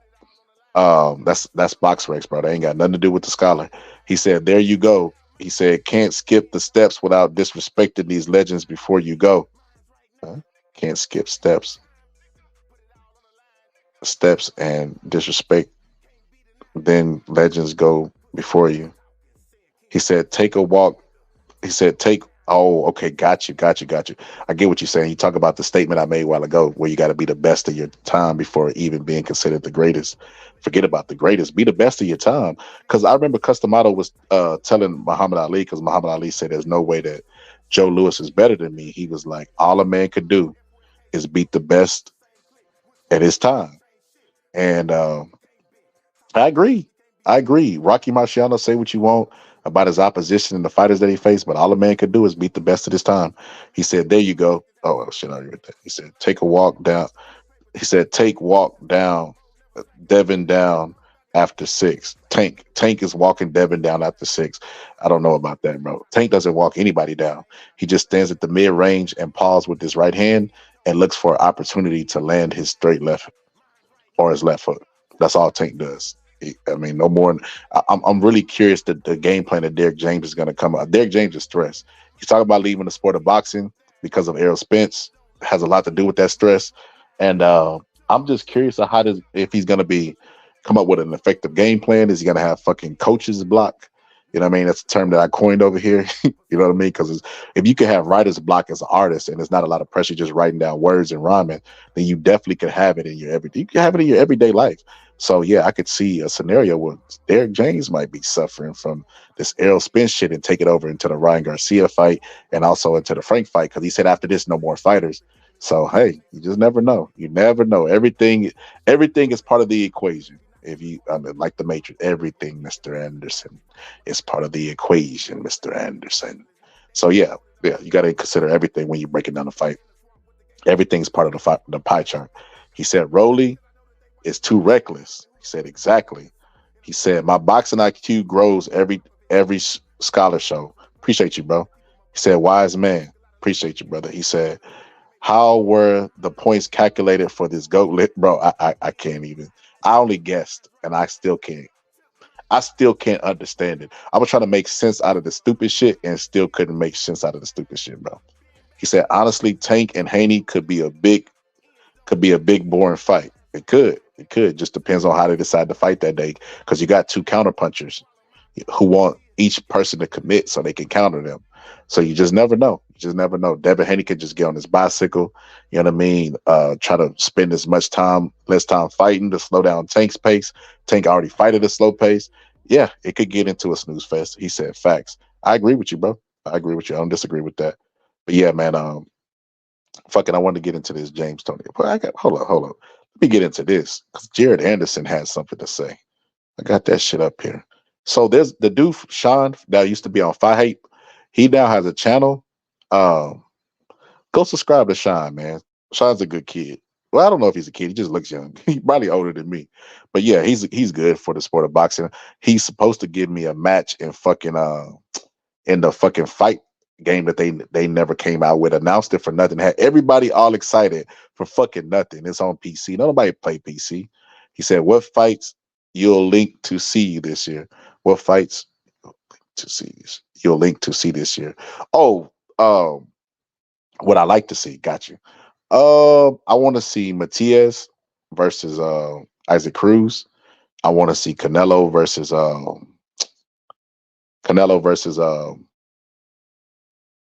Benavidez, obviously. I wouldn't mind seeing Isaac Cruz versus Barroso. I want to see Kristen Ambili versus David Morrell. I want to see who else we got? What's his name? Betterby versus Bivol. It's a good fight. Wilder versus AJ is still a good fight to me. I think Jane's gonna get knocked out by Deontay Wilder. Who else we got? I want to see Joseph Parker versus Joe Joyce rematch. That's a good fight. It's a bunch of good fights I want to see. He said De La Hoya versus Trinidad was boring. I don't know about that, bro. You tripping on that one. That one wasn't boring to me. It's an acquired taste, though. When fights aren't just rock'em sock'em, I mean, it's an acquired taste. So I get why you would say that it was boring. It wasn't boring to me, though. He said Tank will press when he wants to. He's not just a counter puncher. Now, he's definitely a counter puncher. Even when he presses, he's a aggressive counter puncher. But hey, you was trolling earlier, so I can't even take anything you say serious. He said, you think Boots is ready for Crawford? No, I don't think Boots is ready for Crawford. I don't even think Boots believes that he's ready for Crawford. That's why he played so. Like, bro, I'm gonna have to go back and clip up that live that I did where Boots played games with the IBF to get the belt without fighting Crawford. He knew it. Him and Bozy said the silent part out loud. They basically said that they gonna get that belt because once Boots gets, Bud gets locked in with Spence, the rematch clause will be there, and then the IBF doesn't honor mandatory rematches, and they knew that, and they would petition for the belt and get it because they was in line for Spence before, but they didn't want to fight Spence. They wanted Spence to go ahead and get taken out by Bud, or vice versa. You got two of your foes getting beating the shit out of each other. There has to be a winner, right? Unless it ends in a draw, but he's going to come in and petition for that belt, get it emailed, and now he's going to get probably undisputed at 147 because Boots. Look, I don't look. If y'all just pull it up to the channel, this is what Boots had to say about fucking about the fight coming up with signing with Matchroom, because of course he was with God damn it, Cameron Duncan, and Cameron Duncan passed away, and Duncan has admitted to, like, carefully guiding his career, and Mosey Ennis even said we trust Cameron and who he picks for us, and he's not gonna overmatch us. Bro, they be saying the silent part out loud. You just got to dig through these interviews to find this shit out. But this is what Boots had to say about Crawford. Check it out, and then we'll break it down. Interim RBF champ to full champ back in November. Has anything changed for you off the back of that? Nothing changed. Just I'm still the same person. Same. I'm just the same guy. Terence Crawford is a name that you've publicly reached out to. Do you think he wants the fight? I'm not sure if Terence Crawford wants the fight or not. He went out publicly a few times saying that he's not looking my direction, he's not looking my way. I'm not a big enough name. I'm not this, I'm not that. But there's nobody else left for him to fight. Either you fight me or you fight nobody. So I don't know. If it's not Terence, you must have a hit list. Can you name some guys that are on that? I don't have a hit list. I just want to fight. I don't care who it is. I don't care if it's Terence, Spence, anybody in 154, anybody in 47. I just want to fight. I don't care who it is. One name you didn't mention there, our UK stable includes Conor Benn. I know he teased something on his Instagram the other day about Benn versus Ennis. Is that a fight that you would potentially entertain? Yeah, I'll fight anybody. I don't care who it is. I just want to ask as well, in terms of this being the next chapter of your career, I know it's a big move, moving promoters now, but if there's one thing you're most excited about in terms of this new chapter and the things that it unlocks, what would that be? What I'm excited about is, collecting all the belts, getting the rest of the belts, the WBC, the WBA, and the WBO, and become undisputed. That's what I'm excited about. And in terms of a message you want to give to the fans, they've been kind of patiently waiting for that next move. They've been a year now. What's the message to those guys? I'm sorry for the wait, but the wait is going to be worth it. Stay tuned.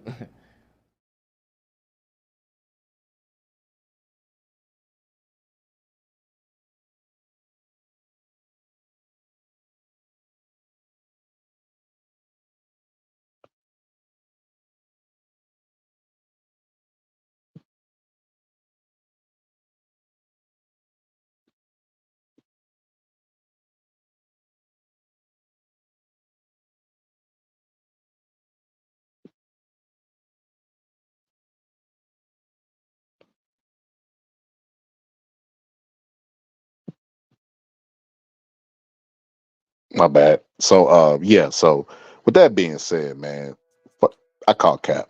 Well, I ain't gonna call cap. It definitely is cap. There's no fucking way that you expect me to believe that Bud has nowhere to go. So he's making it seem like he's chasing Bud and Bud is running from him, which is fucking hysterical to me. That Bud is running from him and he has nowhere to go.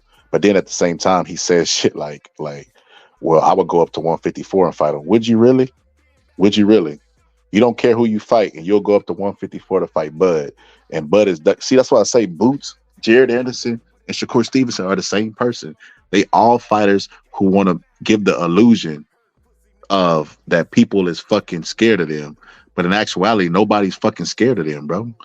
Like, they're delusional. Nobody's scared of them, bro. Nobody, like, and then you look at the people that they do fight. So you mean to tell me that Terence Crawford is scared of Boots Ennis, but Karen ain't? Nobody even knew Karen before that fucking fight. So you mean to tell me Karen, an unknown fighter to the masses, you know what I mean? He known to some people, but to the most people, he not even known. And he was willing to fight you. But you mean to tell me Bud Crawford scared of you? Come on, bro. Cut it out, bro. You don't want no motherfucking Bud Crawford. You want to look like you fighting the best, but you really protected. And what you're going to do is probably fight Barrios or one of those guys next, because Barrios was in line for your title fight. So you'll probably end up fighting him. You might get a Conor Benn fight. You're going to get somebody that where the fight is 70-30 your way, 60-40 your way.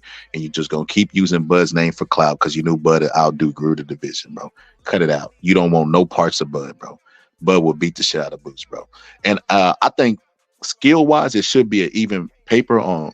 It should be even on paper. But he just showed me that mental weakness that he can't really fuck with Bud.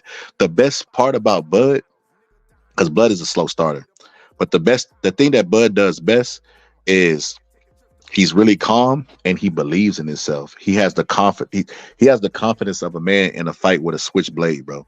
and you can't beat that, bro. You can't beat that. He said, Undisputed been waiting for years for a new boxing game. Facts, bro. We've been waiting for it. Like, I still play Fight Night every now and then, bro.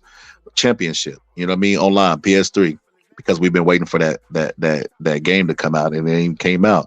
Then they get everybody all excited, all these YouTubers, bro. Get them excited about the fight game that's coming out, and then they don't even hit stores. That's crazy, bro. It's crazy. So yeah, I agree with you, brother. They tripping on that shit, bro. They blowing. And look, as bad as they say Saudi dude is for boxing, that man was talking about bringing a video game back. He was talking about movies. He was talking about us reaching a mass appeal how we did during the heyday, bro. That dude, I don't get how people look at that dude and be like, he's bad for boxing. Most of the people who say that have a bias towards him, or they don't want to be replaced in the sport of boxing. You know what I mean? Because we know Mexican fans are the number one. But yeah, that dude he can't be bad. Then what? He can't be no fucked up than the system that we have already. He said more. Then he put Morel. Excuse me. He said Tank versus Tio is my dream matchup. That's a good one too. Though anybody from 135 to 140 would be great matchups because it's not that much difference. And a lot of those guys at 135 bodies are still filling out, and they more than likely could make 140 very easy. So those guys, we can mix and match all those guys, and they will be exciting fights. But they won't ever fight each other. They're scared. They're pussies, bro. They're pussies, bro. They're making agreements to not fight people who are in the same weight class, like Keyshawn and Shakur, right? Keyshawn and Shakur. Keyshawn has agreed that he will not fight Shakur Stevenson, bro. And both of them are at 135. Even if both of them have all the belts, they agree not to fight. So y'all gonna deprive the fans of Undisputed because of a silent agreement that y'all made outside the ring that y'all wouldn't fight each other. Get out the fucking weight class then, bro. Move up to 140 like the Charlos did. He said Bivol stops the hype train. I got Bivol winning that fight too, but hey, you never know. That dude hits to the back of the head. That's why a lot of the opponents that he fights never have a career after he hits them, because he hits him in the back of the head. Said Oscar De La Hoya versus Trinidad was a great fight. I agree, bro. I don't know what he was tripping on. He said they are trying to wait on Bud to retire for real. I agree, bro. He said they had a shit to be Hagler Hearns, and they both De La Hoya and Trinidad played it too safe was all I meant. He's saying it could have been like a Hagler versus Hearns fight, but both of them played it safe. I mean, I don't know if they played it safe. They were trying to win. They just didn't get the knockout. Not every boxing match is going to end in a knockout, bro. But he said, I'm that one casual that knows more than you. That's my full name. Sure, buddy. He said, bro, Hearns was on the greatest fight of all time. There's no comparison. That's true, bro. You comparing the greatest fight of all time to just a regular, not a regular matchup, but to another boxing match. It's kind of unfair, bro. You could literally compare that to any match. That's why it's the greatest of all time, and it will come in second place, or it would just be second to none in comparison. So yeah, he said, I meant shot, apologize for the language. Now I could cipher to what you're saying, bro. He said people hype up these journey fighters, boxers, because they got laugh my ass off. That's true, bro. There's only one fighter that is undisputed in both amateurs and professionals. Okay, who is that? Because it ain't Floyd Mayweather. I think you capping on that. Andre Ward? No, Andre Ward wasn't even undefeated as an amateur. No, you capping on that, bro. He said Anderson get hits way too much. Shakur scared to get hit. And Boots know he won't get that fight. He said Bud is just different. He's the best of this generation. I don't deny that, bro. He said, what do you think of Mo Lester? Oh, God. Yeah, bro, you tripping. Let me put you in timeout, bro. They got to put these grown-ass men in timeout like they kids. He said Keyshawn versus Tio would be nice since Keyshawn KO'd Tio's dad.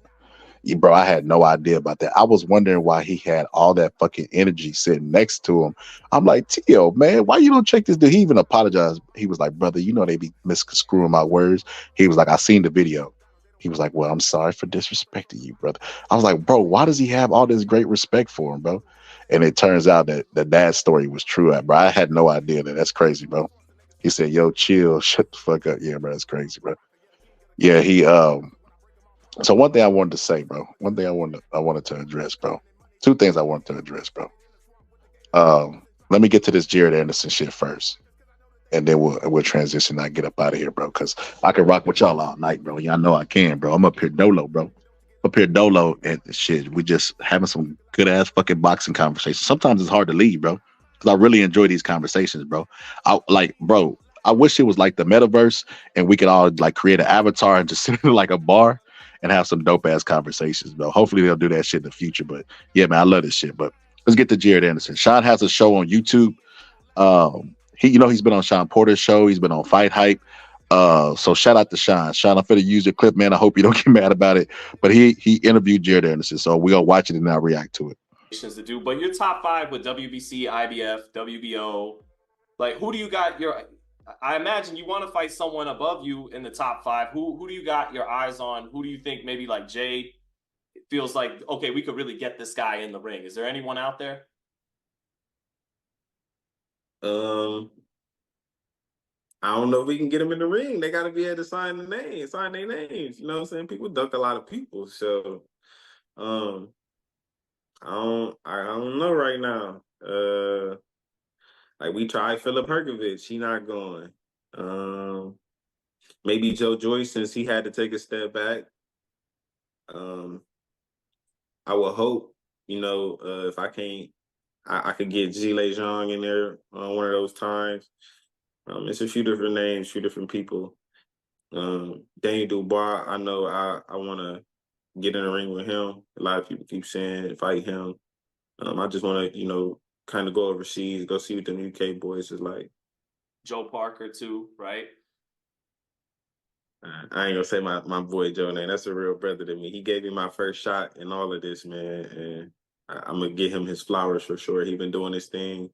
It had to be a big ass bag for me to, be like, all right, come on, let's go handle that. You know what I'm saying? I wouldn't want to do that to either one of our careers at the moment. I would want it to be for something real on the line, you know what I'm saying? Whether it's a belt or that triple 2-digit, 25 mil, something like that between the both of us or something before I'd be like, yeah, let's go make that fight.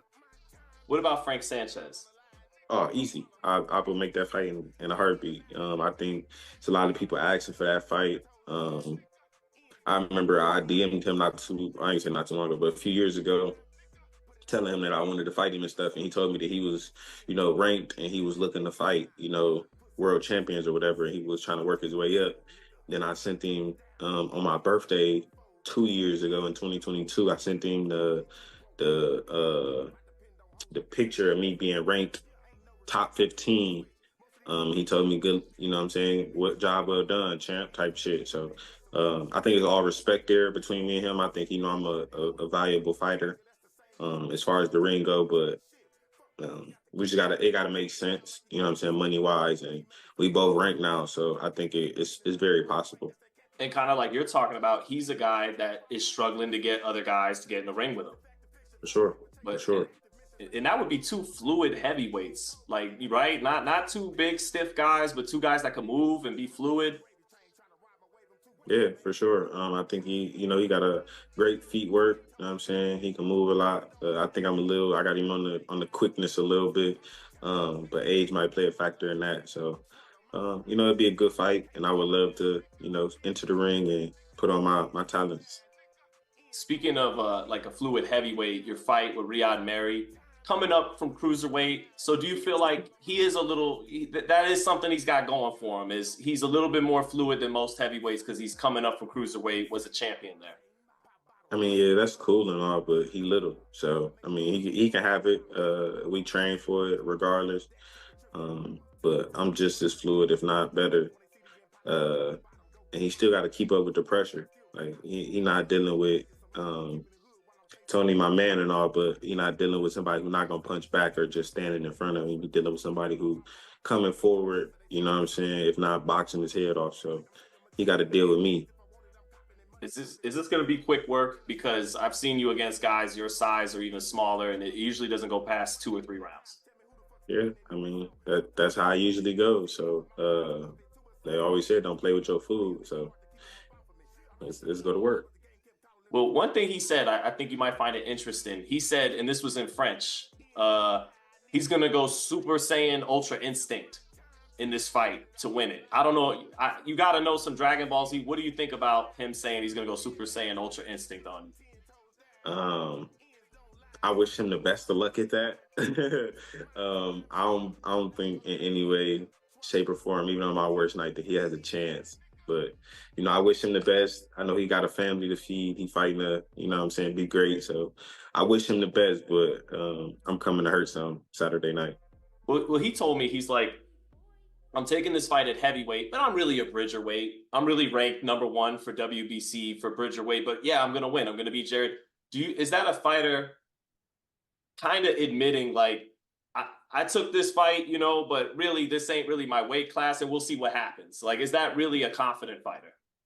I wouldn't say so, you know what I'm saying? But after seeing how that fight went with Tony, I feel like he got a lot more confidence than what he would have had trying to come into a fight like this. So I don't think he's on the end where he's like, I don't think I can win, but I think he in the mindset like, I got this. I just need to prepare properly.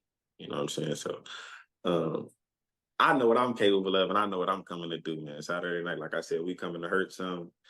We in the hurt business, and we ain't gonna play with our food. Oh man, so couple things to see there. Number one, Jared Anderson said the silent part out loud, and so does the opponent, right? So you know that people aren't serious about their threats when they say cartoonish shit, right? You remember Peter McNeely versus Tyson? I'm gonna wrap Tyson in my horror cocoon, and you're a buffoon. I don't know if that's what he said, but he said something about a cocoon. I don't remember exactly what he said, but it was just child's play. You knew he wasn't serious about doing it. Everybody started laughing at the press conference. And he's like, yeah, go ahead, laugh now. And then remember, last but not least, Menfield. He asked him something about the fight. He shouted out people that he knew, bro. Like going down death row, like going to go face Tyson. So you knew that he wasn't serious about his chances to win. He knew he was food. Knew what he was up against. That's essentially what we're seeing right now. This dude said he's gonna go Ultra Instinct, Dragon Ball Z. He should have just said Super Saiyan 8. I've never seen a Super Saiyan 8. He should have just said, I'm gonna go Avatar State on him. Like something stupid, bro. Because that's exactly what he gave us, some wrestling banter. Then he gave us some real talk. And if you gotta be able to decipher to the real talk.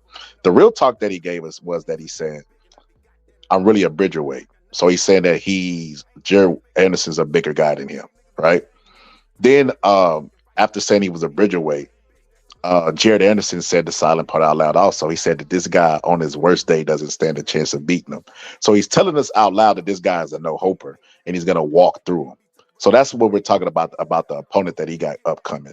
The fact that he said he would not fight Joseph Parker goes into what we're saying about this generation of fighters, bro, that are fucking, bro, these guys during Tyson's time, bro. A lot of people say Tyson's overrated because he had a weak era, which is fucking cap, bro, because those guys were good and would be champions today. But those guys were friends in the Olympics. All of them knew each other. They were all sparring when they were younger. Lennox Lewis, Razor Ruddock, they all knew of each other. They were all friends. There's a video of Frank Bruno and Mike Tyson in like the hot tub. No Diddy. But like, I think Frank Bruno's in the hot tub and then he's clowning when Tyson's there. So they all knew each other and they were all good friends. But Tyson beat the shit out of Frank Bruno like he was a stranger trying to break into his house, bro. And it's like, that the fighters these days, bro. Joseph Parker gave him his start in the game. What the fuck are you talking about, bro? It makes no sense, bro, that they do not want to fight each other. They're making solid agreements in the ring like he did against Charles Martin, not to try to win, just to do enough to survive and get a decision because he's the star in the fight. And then he making this like solid agreements, loud agreements outside the ring with Joseph Parker that he's not gonna fight him unless somebody drop 25 million. Ain't nobody paying 25 million for that fucking fight, bro. Get the fuck out of here, bro. And then not only that,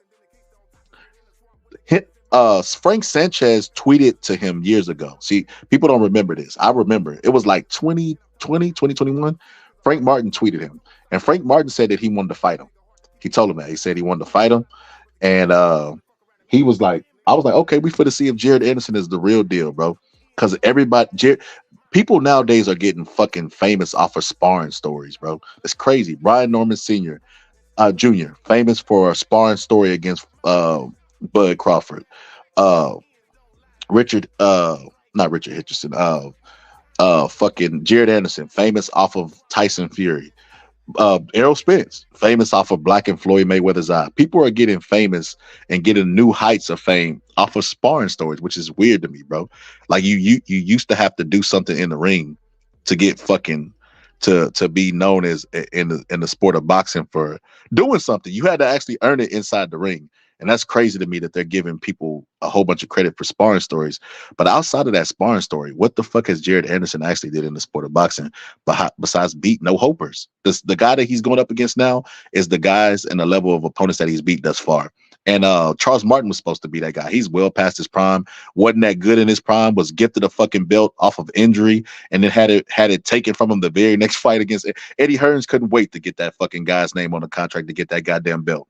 He wasn't supposed to have it. Charles Martin is a fucking, he's below average as far as boxing goes in the heavyweight division.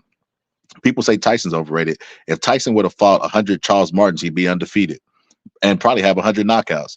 But Lil Ortiz knocked that man down knocked that man out at fucking the age of fucking 50, bro. Because a lot of people think him and Tyson are close to the same age, which is a crazy point too, because they're worried about Tyson getting in the ring, but Luis Ortiz is still boxing, and him and Tyson are arguably the same age, but it's neither here nor there. But yeah, the fact that Charles Martin went the decisions with him is crazy, bro. And the fact that Jared Anderson is still revered as this guy who's, and then in the interview, a lot of fucking stuff that y'all didn't see.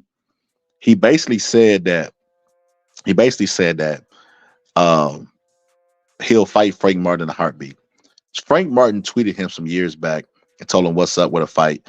You know what Jared Anderson's response was?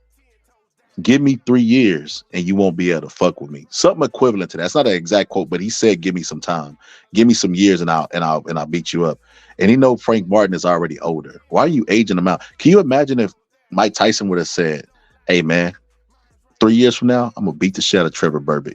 He never said those things. He's actually it's the opposite. He said he could have beat Larry Holmes at 15, but he just didn't have the confidence.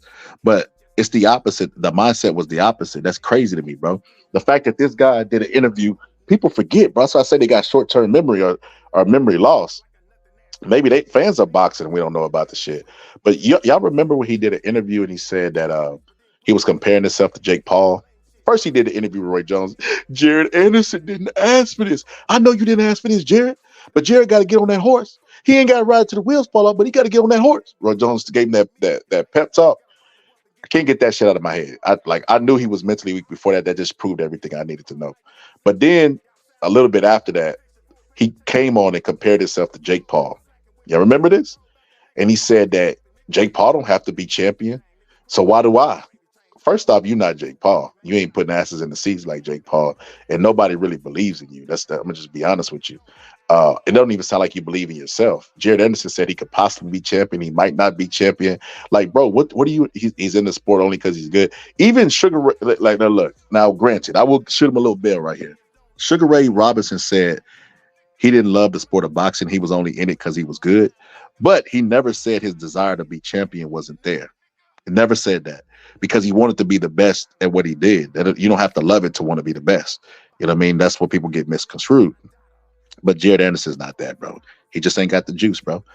Top Rank is gonna put him up and line him up really, really perfectly to where he looks like the goods, like they're doing with Shakur, but he's not it. They're just aging people out and trying to get the heavyweight division to recycle itself and get a title shot and perfect timing and everything and get that belt and hold on to it. If Jared Anderson can stay out of trouble that long.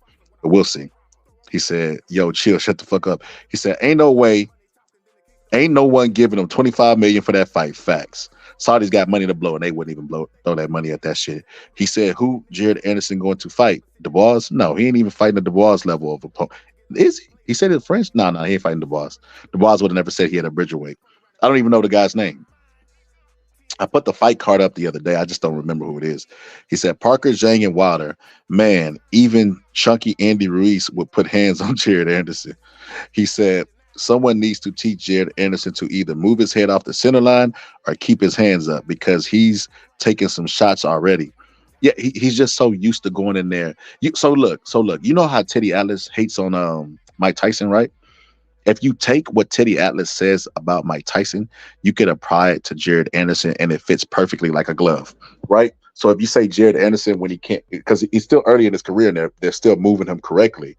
But if he actually moves into contention with these top heavyweights, Jared Anderson would get exposed really fast. And it would be exactly what Teddy Atlas says about Mike. If you put him in here and match him up against tough opponents and he can't blow a guy out and they show him resistance, he's going to crumble. That's what's going to happen. We're already seeing it with Charles Martin, who's not even a fucking C-class fighter at this point. In his absolute prime, to me, he was like a C-plus fighter. Now I'm looking at him like a fucking a Z-plus fighter. You know what I mean? So Charles Martin was able to go to decision with him and could have tagged him with a lot of shots. And if he stepped up, he could have upset the apple cart. If he'd have stepped and laid into some of those shots instead of being on the defense, he could have fucking shook Jared Anderson and potentially upset the apple cart, but he didn't want it bad enough. He got a payday. And that's what happened to the Bridgerweight guy. He was at Bridgerweight. Top Rank said, hey, you want this bag? Dangled the money in front of him, carried it in front of him, and he took the fucking fight. He said, this guy should not box. He said, I tried to find an email or something to contact you. You said that you would like to have an interview with my dad. I can't find a personal contact for you. He's a preacher now. I put it in the private chat. Hold on. Let me put it. Not the private chat. I put it in the regular chat. Hold on. I'll put it in there right now. There it is, bro. There you go, right there. He said Peter was a clown. He was, bro. He said suffering from vaginosis. That's hilarious. He said pause. He said like WWE. Facts, bro. Facts, bro. Just like WWE, bro.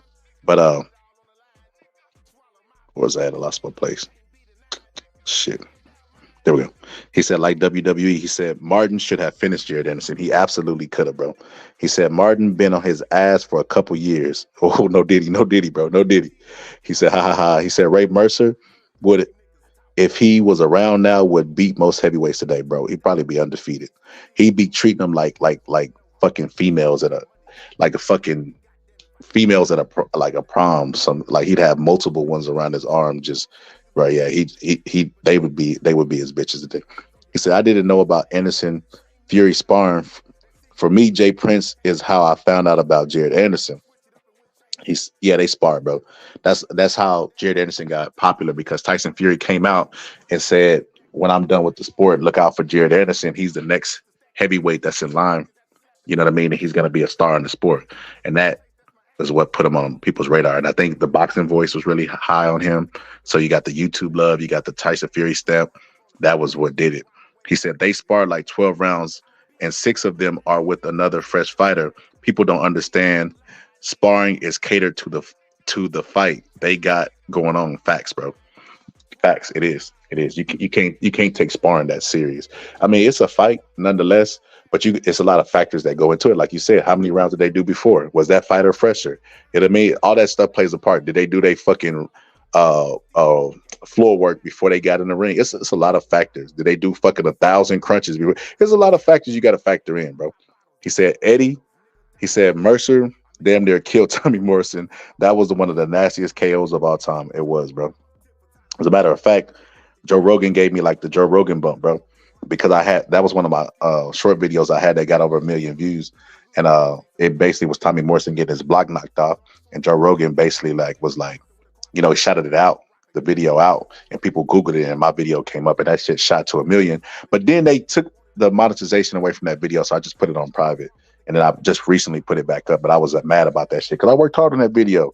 I took the voices and put them in there of Tommy Morrison saying, Ray Mercer saying, yeah, it's the hardest I ever been hit. I had to knock him out. He was hitting me so hard I was farting in there. That shit was hilarious. He said, I thought he broke his neck. Honestly, he should have took a knee. Tommy Morrison should have took a knee in that fight. He said, how would Jared and DuBois go? I think DuBois can win by KO. That'd be a good fight, bro. I think both of them, it's whoever catches who first. Both of them lack defensively. Jared Anderson's never been stopped, but he's still as mentally weak as a person that has been stopped. And Daniel DuBois looked like he was ready to go against a cruiserweight. Those two things, just whoever lands first, early and often, bro.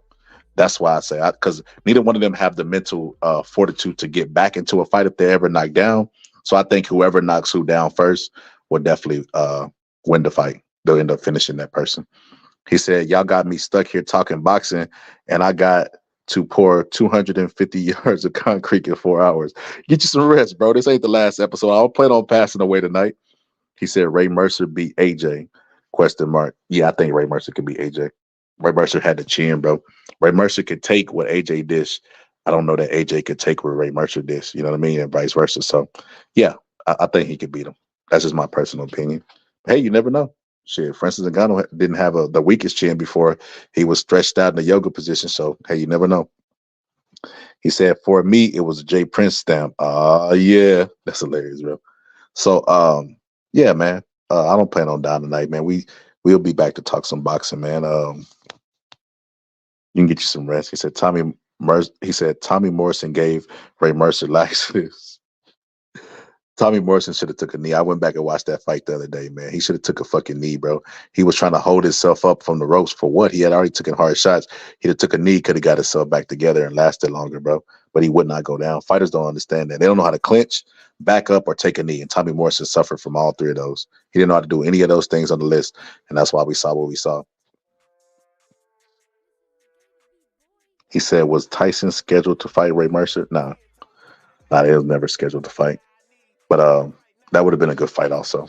I would rather, I'd rather see Tyson than Tyson and Mercer. I'd rather see Mercer and Tua. That would be a good fight. You got hard puncher versus one of the hardest chins of all time. He said Tommy got stuck in the ropes and probably had no idea where he was. He did, bro. He did. I mean, shit. I'd have dove to the ground. Shit, dove out the ring. Anywhere was better than fucking in the ring with Ray Mercer. He said Morrison's wife said he didn't have HIV. I know she's been saying that for years, bro, and that's so troublesome, bro. Because no matter her personal opinion, everybody else, you know what I mean, like the medical people wouldn't allow him. And bro, you know, boxing is corrupt. They allow, some states allow him to fight with HIV, but some people stood their ground, and according to the commission, he definitely had HIV, bro. It wasn't no false positive test. So I wanted to address what James Toney said. Shout out to James Toney, man. I love him as a fighter. No diddy. He said, back in the good old days, a boxer, he said, the good old days of boxing, a fighter could lose, come back with a tune-up, and get back in the game. He said, sometimes they do good, sometimes they do bad. Then after a few bad fights, it was time to call it quits. Funny he's saying that, of all people, because he's still boxing to this day.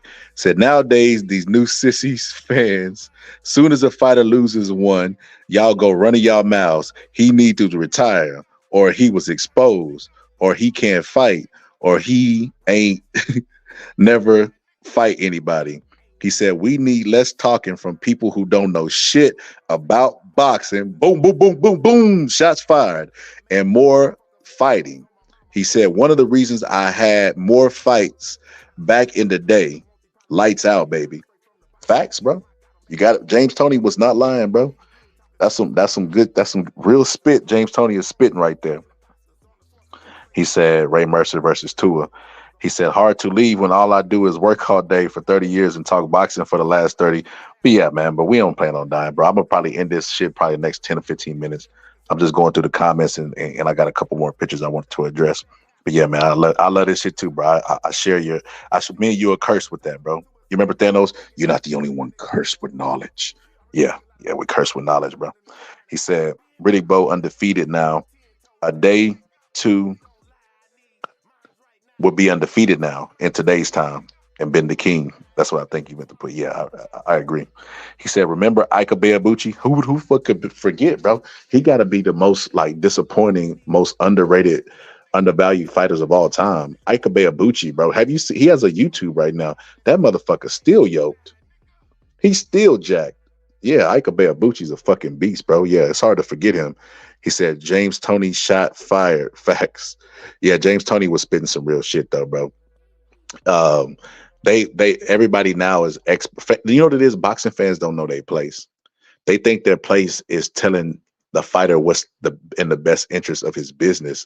And that to me is fucking ludicrous, bro. Because I'm talking about people who I don't even know what they do in their personal life, but they're probably not even the masters of their own domain. You know what I mean? They're not even the masters of making decisions for their own personal life, and they're gonna tell Bud who he needs to sign with or who, bro. That shit blows my mind, bro. Boxing fans don't know their place, bro. They keep clamor for fights, and that's what their job is. Their job is to clamor for fights, create the demand, and make the fights happen.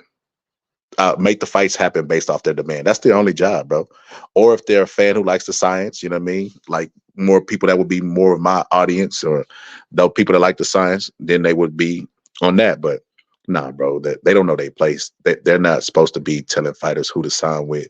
Like I said, I've never seen anything this ludicrous and stupid than when George Foreman wanted Mike Tyson to leave Don King to get a fight with him. First off, Mike Tyson is the guy who is the fucking cash king. You don't make him an ultimatum, number one. And then number two, why does he have to leave his promoter to make a fight? Manny Pacquiao and Floyd Mayweather. Floyd Mayweather said Manny Pacquiao got to leave Bob Arum in order to make a fight with him. That shit like that is ludicrous to me. I will never understand that stupid ass talk. That's crazy.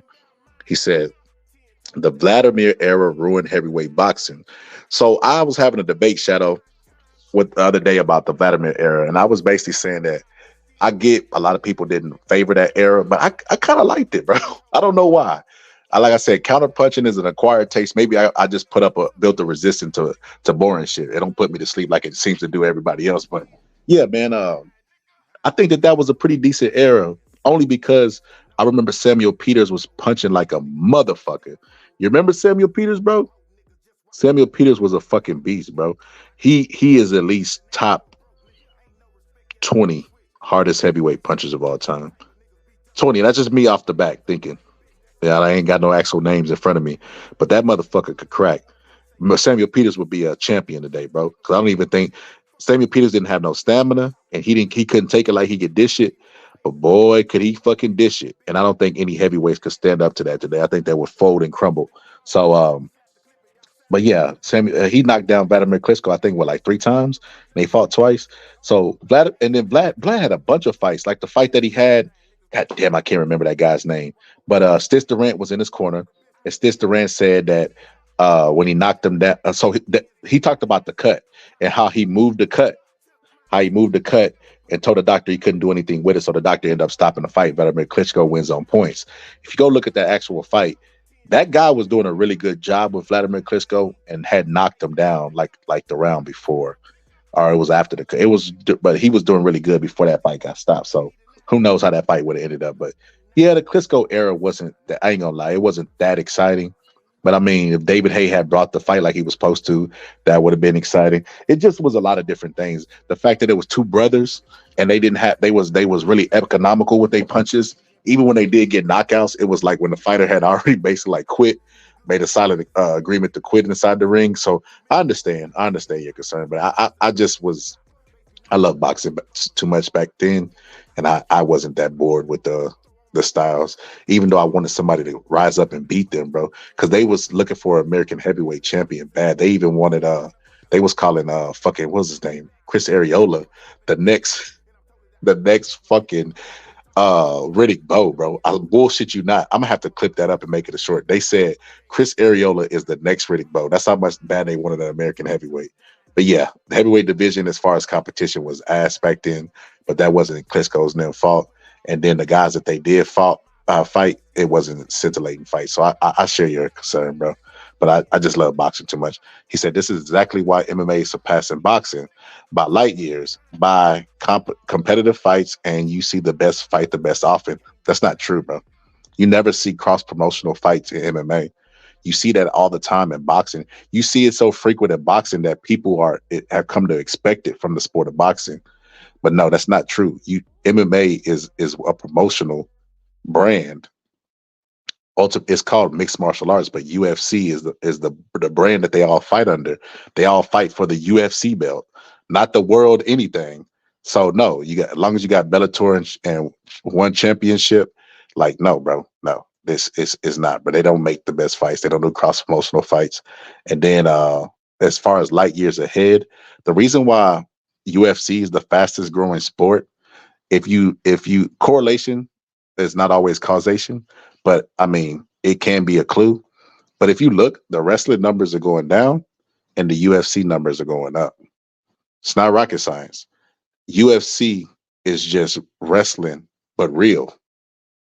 Wrestling's fake. UFC is real. And there's a reason why you look in the artists and you see The Rock, The Undertaker, Stone Cold. They all love the sport of UFC. Why? Because it's what they did, but real. And if it was around during that time, they probably would have participated in it because fucking a wrestler went to go be champion in UFC, Brock Lesnar. So because they're just taking wrestling fans, which is why they were able to grow so fast. But if you look at their growth after that, it's kind of stagnant, bro. So we're gonna be all the way honest with it. Like, fucking, they didn't make the Francis Ngannou versus John Jones fights. Nobody talked about that, bro. That's the most sought out fight in UFC history, and we won't ever see it, bro. Because the UFC would not pay Francis Ngannou what he was worth, so he came to boxing and got knocked out for millions of dollars, bro. That's the storyline. No matter what people believe or want to believe, that is the storyline, point blank, period, bro. Dana White did not want to pay. He does not pay UFC fighters good, and he would not pay fucking the heavyweight champion of the world, the guy that he said has the hardest punch on record and is the hardest puncher in the world, who was winning fights by knockouts. He would not pay that guy, even though the heavyweight division in both sports is the most prestige division. He would not pay that guy what he thought he was worth, wouldn't even negotiate or meet him in the middle. So that guy had to go to the boxing, and be knocked out. You know what I mean? So it is what it is, bro. He said Peter could crack. He said the Nigerian nightmare. He said, I get your point, but they were both dominant for a whole decade. He said, oh, you talking about Klitschko. I get your point, but they were both too dominant. I don't even know that it was dominant, bro. It's like they were dominant because the heavyweights sucked, you know what I mean, back then. During that time, the competitors and the ones who were good didn't have it. Like Samuel Peters had stamina issues. But if you look at who they fought, like when Corey Sanders beat him, you had to go beat the brother after beating up one brother, bro. So after you deal with one brother, you had to go deal with the other, and then it was a timing thing, and then they had Emmanuel Stewart in their corner. So it was basically like you got kind of jumped, bro. You kind of got jumped. After you beat one, you got to go beat the other, and they get to see your flaws, and then they have similar attributes, and then one brother was more aggressive than the other, but both of them equally punched hard. It was that you could see why they reigned, but they were also why we never had undisputed, because they couldn't fight each other. So yeah. He said, can't be the next Bo if your name is the area of a woman's nipple. That's fucking hilarious. He said, there is no need for cross promotion, bro. UFC owns the market, brother. Yeah, I mean, but that's your opinion. Your opinion. They own the market, but they're not the entire market, because the sport is called mixed martial arts. It's not called Ultimate Fighter Championship. That's a promotional company. That would be like me saying Top Rank is bigger than all the other brands. So Top Rank is the sport because all their fighters are better. So you got to fight for a Top Rank belt. That would be silly, right? As long as the world exists and it's big, because jujitsu is big around the world, is global. It ain't just in the UFC. As long as it's a sport of mixed martial arts, and the martial arts exists worldwide, and it's not worldwide, and there's other competing companies, they can never, if they don't do cross promotion, they can never say they champion of the entire world. Facts, bro. That's not opinion, bro. That's fact. He said, come on, bro. It's simply not true. Bellator gets destroyed by PFL. Laugh my ass off. Hey, say what you want to say, bro. Until they cross promote, because, bro, like I said, I don't know how long you've been watching MMA, but I remember watching remember cable TV and how influential it was in our life. It's neither here nor there. I'm just reminiscing about cable. That's crazy, bro. That's how you know that the past always looks greener. Instead of the grass looks greener, the past looks greener. But I remember them promoting the shit out of Chuck Liddell. He was fighting Tito Ortiz, and they were like, "Oh, Chuck Liddell winning and beat him, and he got his belt back, and he's the baddest man on the planet." And Chuck Liddell sitting there with a mohawk and a beer belly, knocking him out. You know what I mean? Whatever he used to do after one, look up to the ceiling, and whatever the fuck he used to do. And I remember after that, Chuck Liddell went over to Japan, right? And he fought Rampage Jackson. And Rampage Jackson knocked Chuck Liddell out in devastating fashion, bro. And that was a cross promotional. And it wasn't good for the UFC because they market themselves as the best. The reason why Dana White does not like Jake Paul, it's not because Jake Paul's eyes is blue and because his hair is blonde and Dana White doesn't have any hair. He doesn't like him because the narrative always is MMA fighters are the best fighters on the planet. And Dana White has marketed that to his people because they'll believe it. They don't question anything Dana says. And when I say anything, I mean nothing. He doesn't even allow media there that questions what he says. That's why Ariel Helwani is now in boxing versus what he used to do, which is MMA. But Dana White puts these talking points out there that his fighters are the best in the world and people believe it. But you can't have that narrative out there if your fighters are doing cross promotional fights in Japan and getting their ass knocked out, or doing cross promotional in anything, PFL, fucking Bellator, one championship, any of those, and your fighters end up getting beat, because then you can't say we're the best in the world. You know what I mean? You have to go out there and actually prove it, which is what we tell the fighters to do. We don't care about the other side of the street talk, but literally that's what Dana White is doing in the UFC. So they're not fighting the best, bro. And like I said, the reason he doesn't like Jake Paul is because Jake Paul earlier fights was knocking out MMA people. Well, like, more specific than that, UFC people. He'd get them in the ring and he would knock them the fuck out. Even though Dana White said he bet $1 million that fucking Ben Askren was going to beat Jake Paul. Jake Paul, with no experience, Disney star, knocked him the fuck out, bro. So if he's knocking out former champions, Tyron Woodley of UFC, Tyron Woodley was a dominant champion in the UFC, not just a regular champion. If he's knocking these guys out, Dana White can no longer promote to the fans that we have the best sport on the earth. He can't promote it. So that's why Dana White has a problem with them, because he said shit when he was fighting Anderson Silva. Why does he keep fighting MMA? Go fight some real boxers. How about you pay the boxers? I mean, you pay the MMA guys so they don't go to boxing looking for a payday. That's a thought. But no, bro. He said UFC stands for you fight cheap. Hilarious. He said Brock was a legitimate collegiate wrestler. He said boxing is dead. Hilarious. Boxing got more eyes from the Francis than nearly anyone else. That's how I know you're not familiar with boxing, bro. Not only did it not get more eyes, but the lower weights, those were heavyweights. And I guarantee Tank versus Ryan did like 1.2 million. Tyson versus Jake Paul would do more than that. So no, absolutely not. Ask Netflix after the Tyson versus a 60-year-old fighter versus Jake Paul fight how dead boxing is. You asked him after that. He said MMA hasn't been in the same since Conor retired, for real. Then they fumbled the Francis Ngannou bag big time. You know what's funny? I can remember Stephen A. Smith. They called for his job, UFC fans, because he told the truth. He slipped up and told the truth about Conor McGregor coming back to the sport. And he said, what the fuck do people want to see Conor McGregor in the sport for? He beat the guy Cowboy. And he was like, Cowboy was a bum. He telling the truth. Cowboy was a bum. The fight was set up. Everybody knew he was going to win, et cetera, et cetera. And they were like, Stephen A. Smith doesn't know anything about UFC. He should not be commentating these fights. Then the very next fight, Conor McGregor loses, bro. And the next couple of fights he loses, bro. I think even one of the fights where he hurt his leg or something in the rematch. Stephen A. Smith accidentally told the truth, bro. And UFC people, because Dana White is like, he paints the narratives and they just trickle down and they believe them as facts. They believe that, hey, yeah, just like you saying boxing is dead. We know Dana has said that for years, bro. Like, bro, these are Dana White's talking points. It's like I'm debating Dana. It's crazy, bro. Do you have your own thoughts, brother? I know you got your biases. Your bias is the UFC, but do you got your own thoughts and talking points? He said UFC fighters make more on average. See, this is a Dana White talking point. UFC fighters make on average more than boxers. Let me address that. Let me unpack that first. So Francis Ngannou, Terrence Bud Crawford in a lighter weight was making more than the most prestige division champion in UFC. Terrence Bud Crawford, who's 147 pounds, was making more money. And it'd be a couple fights, bro. Stop this average boxing shit, bro. Because boxing is such a huge sport, bro. We don't have one entity. You're talking about one proportional entity in the UFC compared to all the sport of boxing. Those numbers are misleading, and they tell y'all that so y'all can go debate boxing fans, because they know that boxing fans don't really be knowing this shit. But no, it's not even comparison. If you compare the average of what a top ranked fighter makes to UFC, it's not even fucking close. I guarantee that. But he said McGregor isn't retired either. One has more MMA. They do more Muay Thai and everything. He said boxing has 4 champs.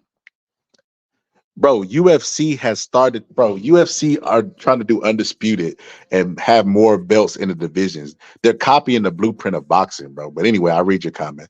It said boxing has 4 champs and features same division. Laugh my ass off. It ain't no difference than different promoting. Bro, I don't think you understand how boxing. The promoters don't own those belts, brother. It's a sanctioning body. But that's neither here nor there, bro. He said, did they cross promotion in the past? They did cross promotion in the past. And Rampage Jackson knocked Chuck Liddell out. You're new to UFC. You don't even know the history of the sport you're debating about, bro.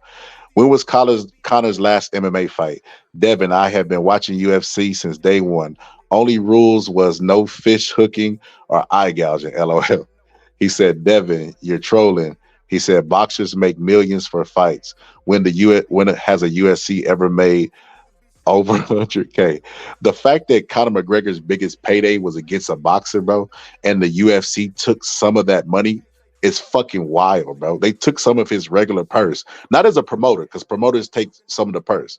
They took it. Well, they actually did take it as a promoter, but they took a pretty hefty sum of that money that he made for the Floyd Mayweather fight, and that's his biggest payday to this day.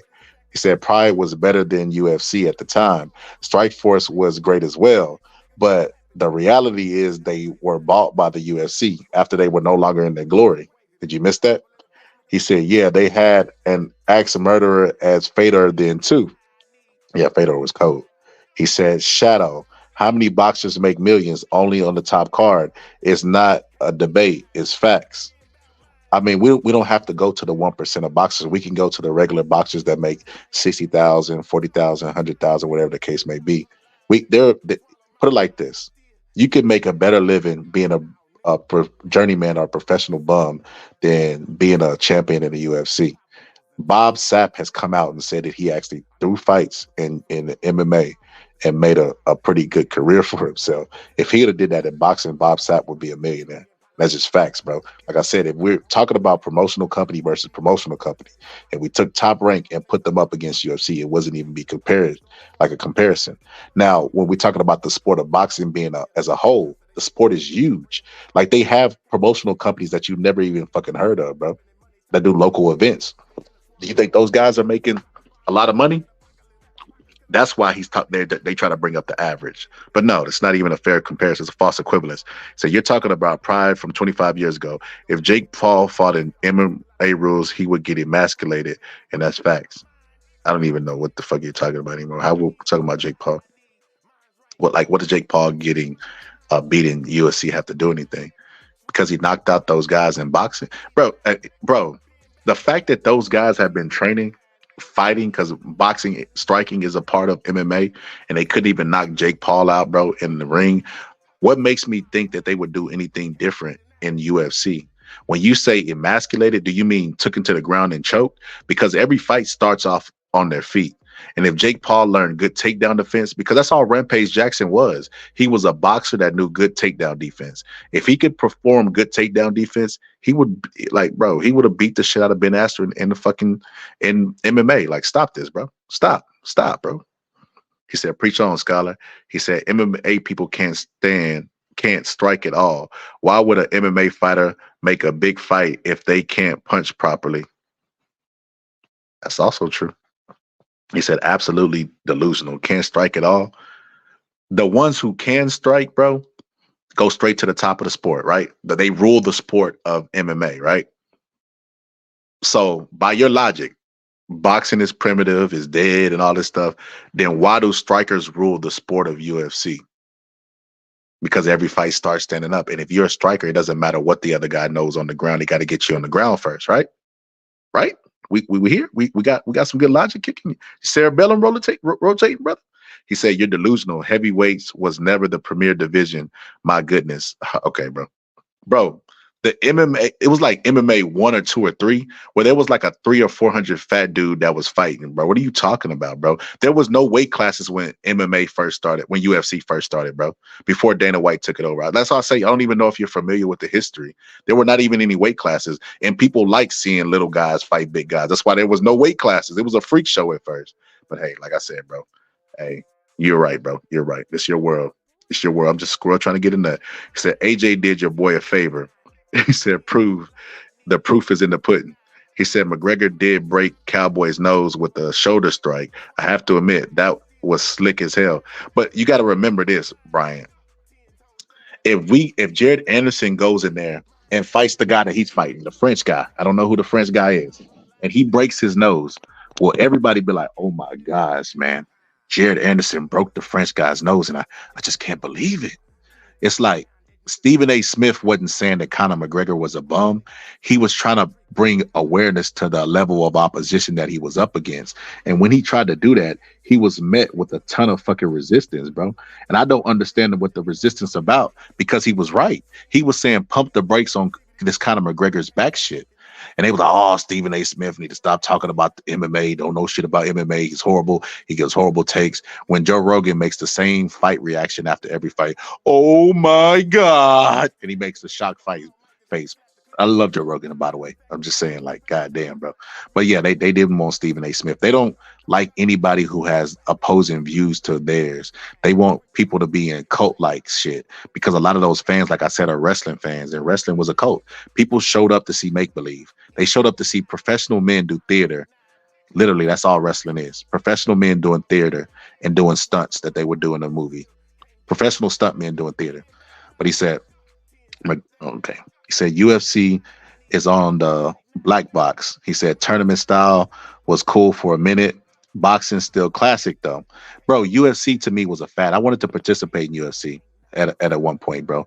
But that fad grew out of me. The best division, like I said, bro, the light heavyweights, bro. That's why I say you must be new. You must be young. You got to be young.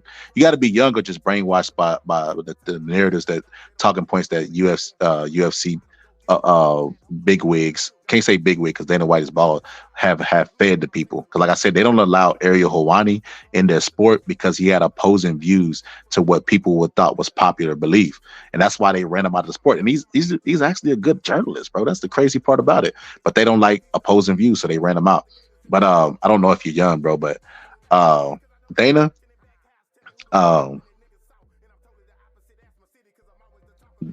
and Dana White used to be a boxing guy. He never, like, his passion was not at UFC.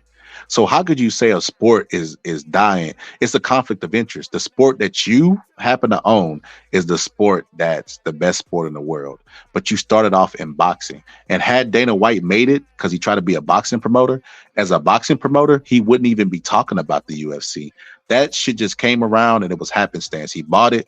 And it was he marketed it really good. He stole the blueprint from Vince McMahon, which is why they have legitimate beef. He stole the blueprint from them, marketed the sport, took all the wrestling fans, and made that the fastest growing sport. Shout out to him. That wasn't an easy thing to do.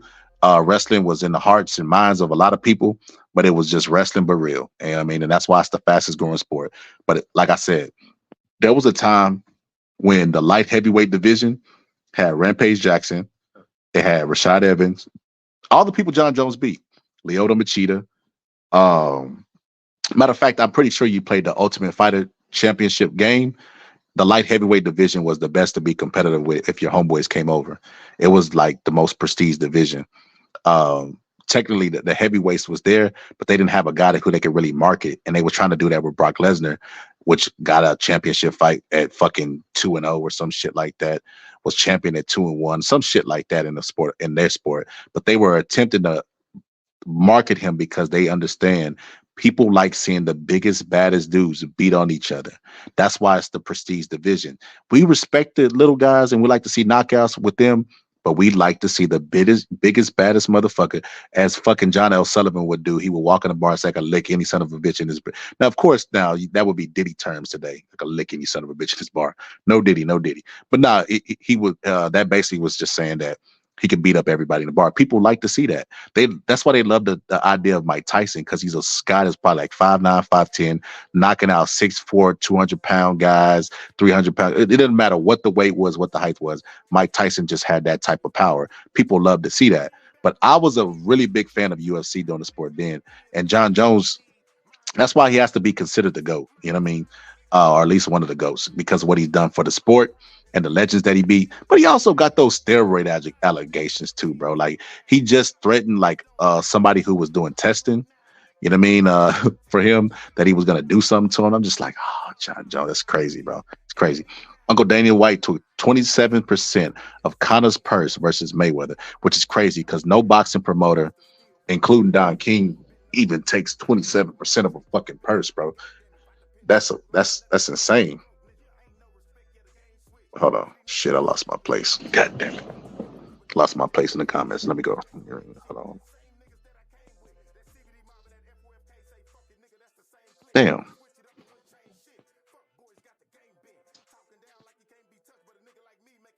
Hold on. Let me find my place. Shit.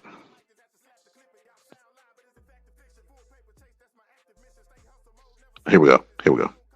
He said boxing is so corrupt that like you keep moving the goalposts. Every time I come up with a legitimate point, you never address the legitimate point. You just keep telling me why boxing is bad. That's confirmation bias, brother. He said boxing is so corrupt you can't even win a legitimate medal in the Olympics because of the corruption. Well, let me say something to you, Devin. Like I said, you're probably young. You know what I mean? You're definitely young, and you can't tell the bullshit from the real.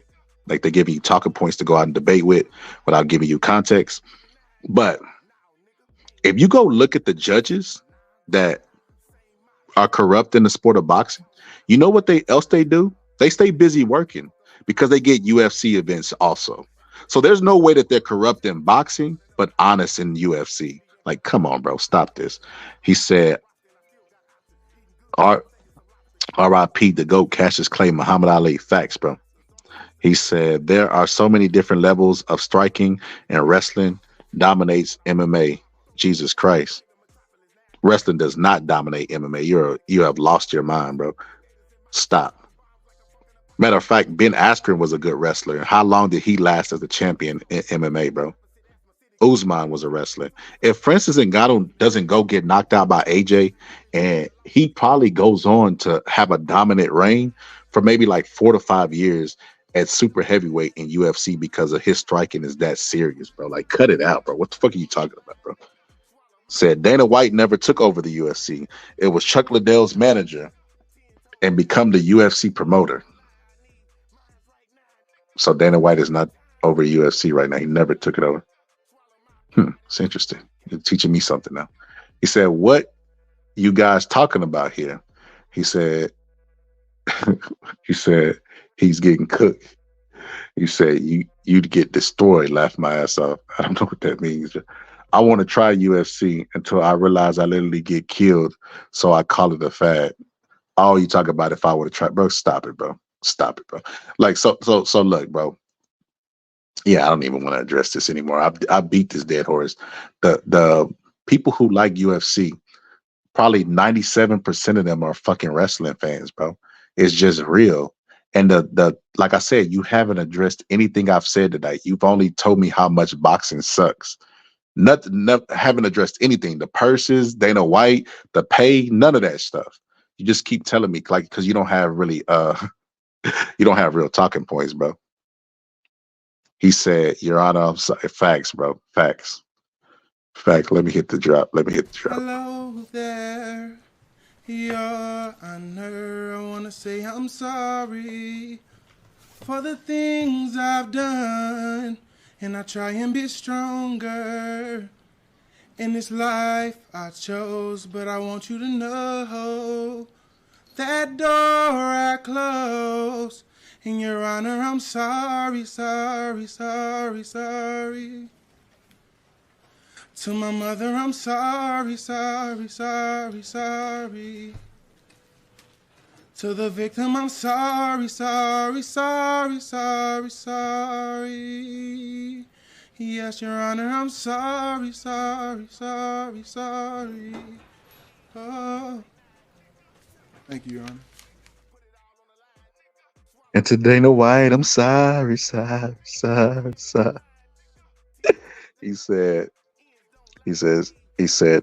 hey, Devin, I just want you to know, bro. Dana White told me to tell you this, brother. He gave you the talking points, brother.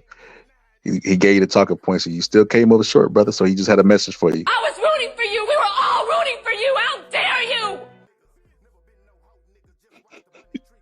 But nah, bro, UFC cool, bro. Like compared to boxing, bro, it doesn't compete, bro. That's why y'all try to go steal Teddy Atlas, bro. Y'all went and put your head on Teddy Atlas and be like, why you keep wasting your time with that chump? You don't have to be over there, brother.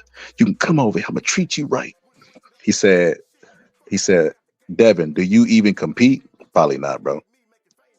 He said the light heavyweight was the best division when they did not have any division under 170. Okay, bro.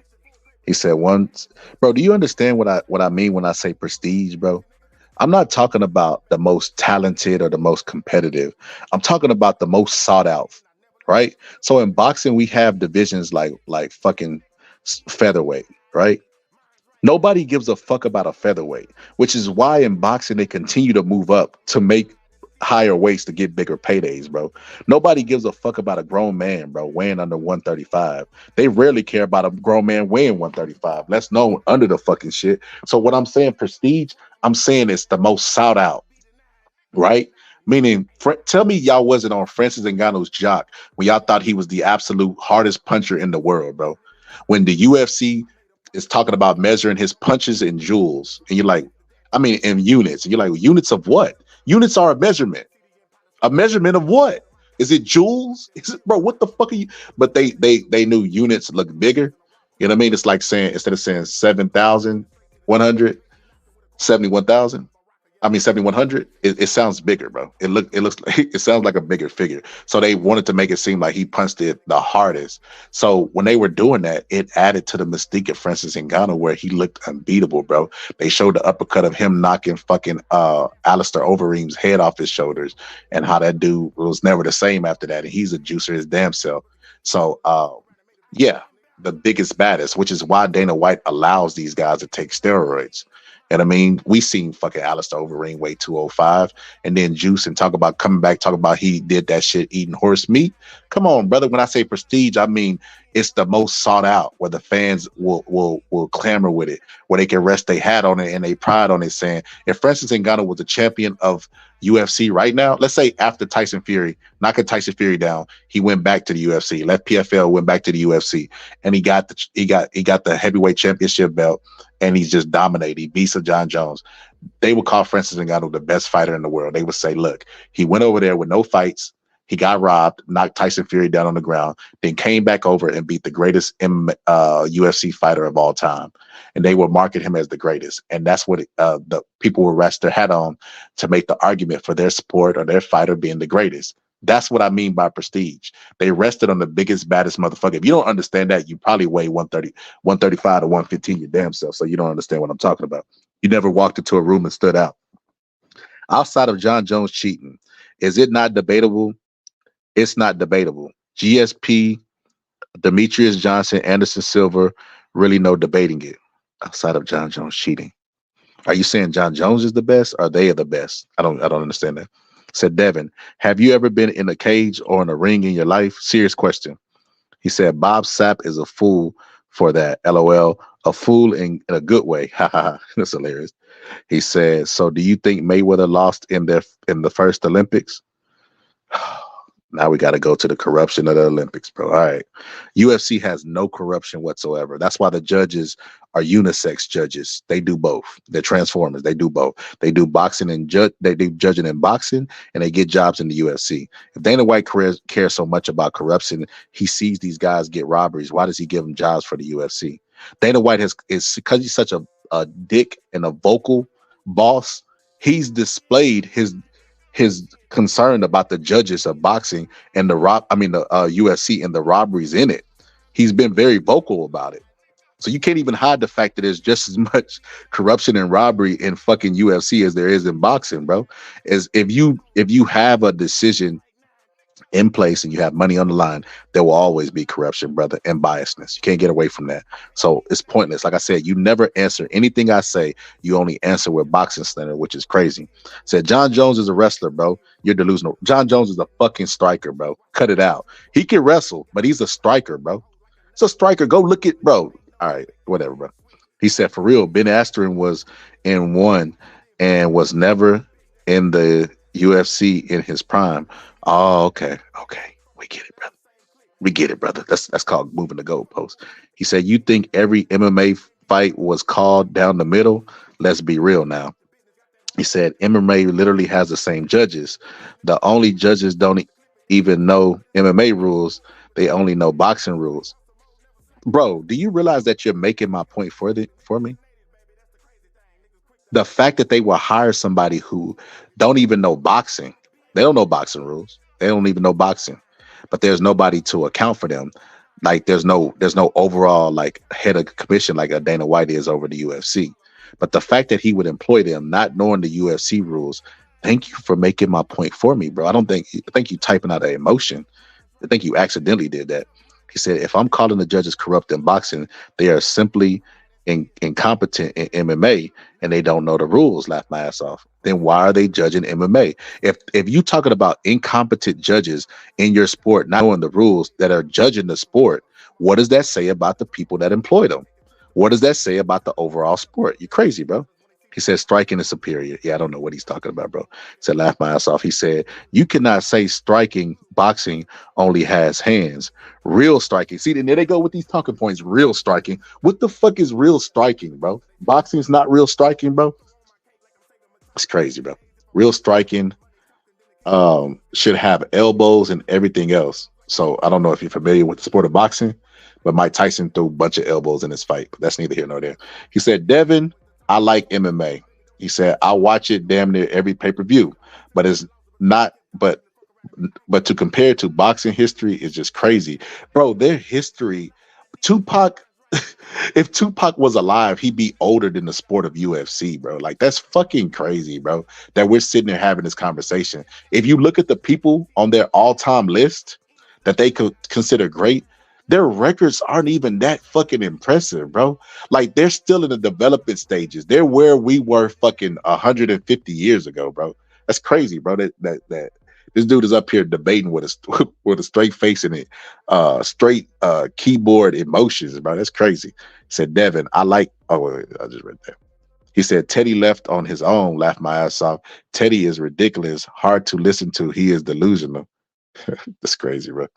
Teddy Atlas is so knowledgeable about the sport of striking and boxing because boxing is a part of striking. It was a part of MMA that he had Israel Adesanya on, and he broke down Israel Asanya's game plan for the fight. And Israel was like, damn, how do you even know that? Like, damn, Teddy, you know striking. He's not in the UFC, and he knew that, bro. So, hey, it is what it is. You know more than both of us, I guess, because you still in my chat, emotionally typing. He said 155 pounds is what I mean. 155 is the most sought after division in the sport. I've never heard anybody in UFC history talk about, man, them 155 pounds, I can't wait to see them.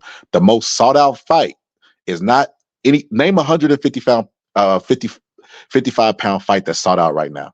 So you telling me if Francis Ngannou had never left to go fight boxing or went back after the Tyson Fury fight and fought John Jones, a hypothetical fight at 155 would be bigger than that fight, bro. You don't even know the sport that he's sitting here arguing, bro. He said most MMA fighters walk around at 190 pounds.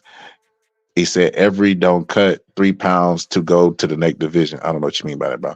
He said I sparred people that want to be in MMA. They don't got no footwork, telegraph punches, and no defense. That's why Jake Paul was knocking their asses out.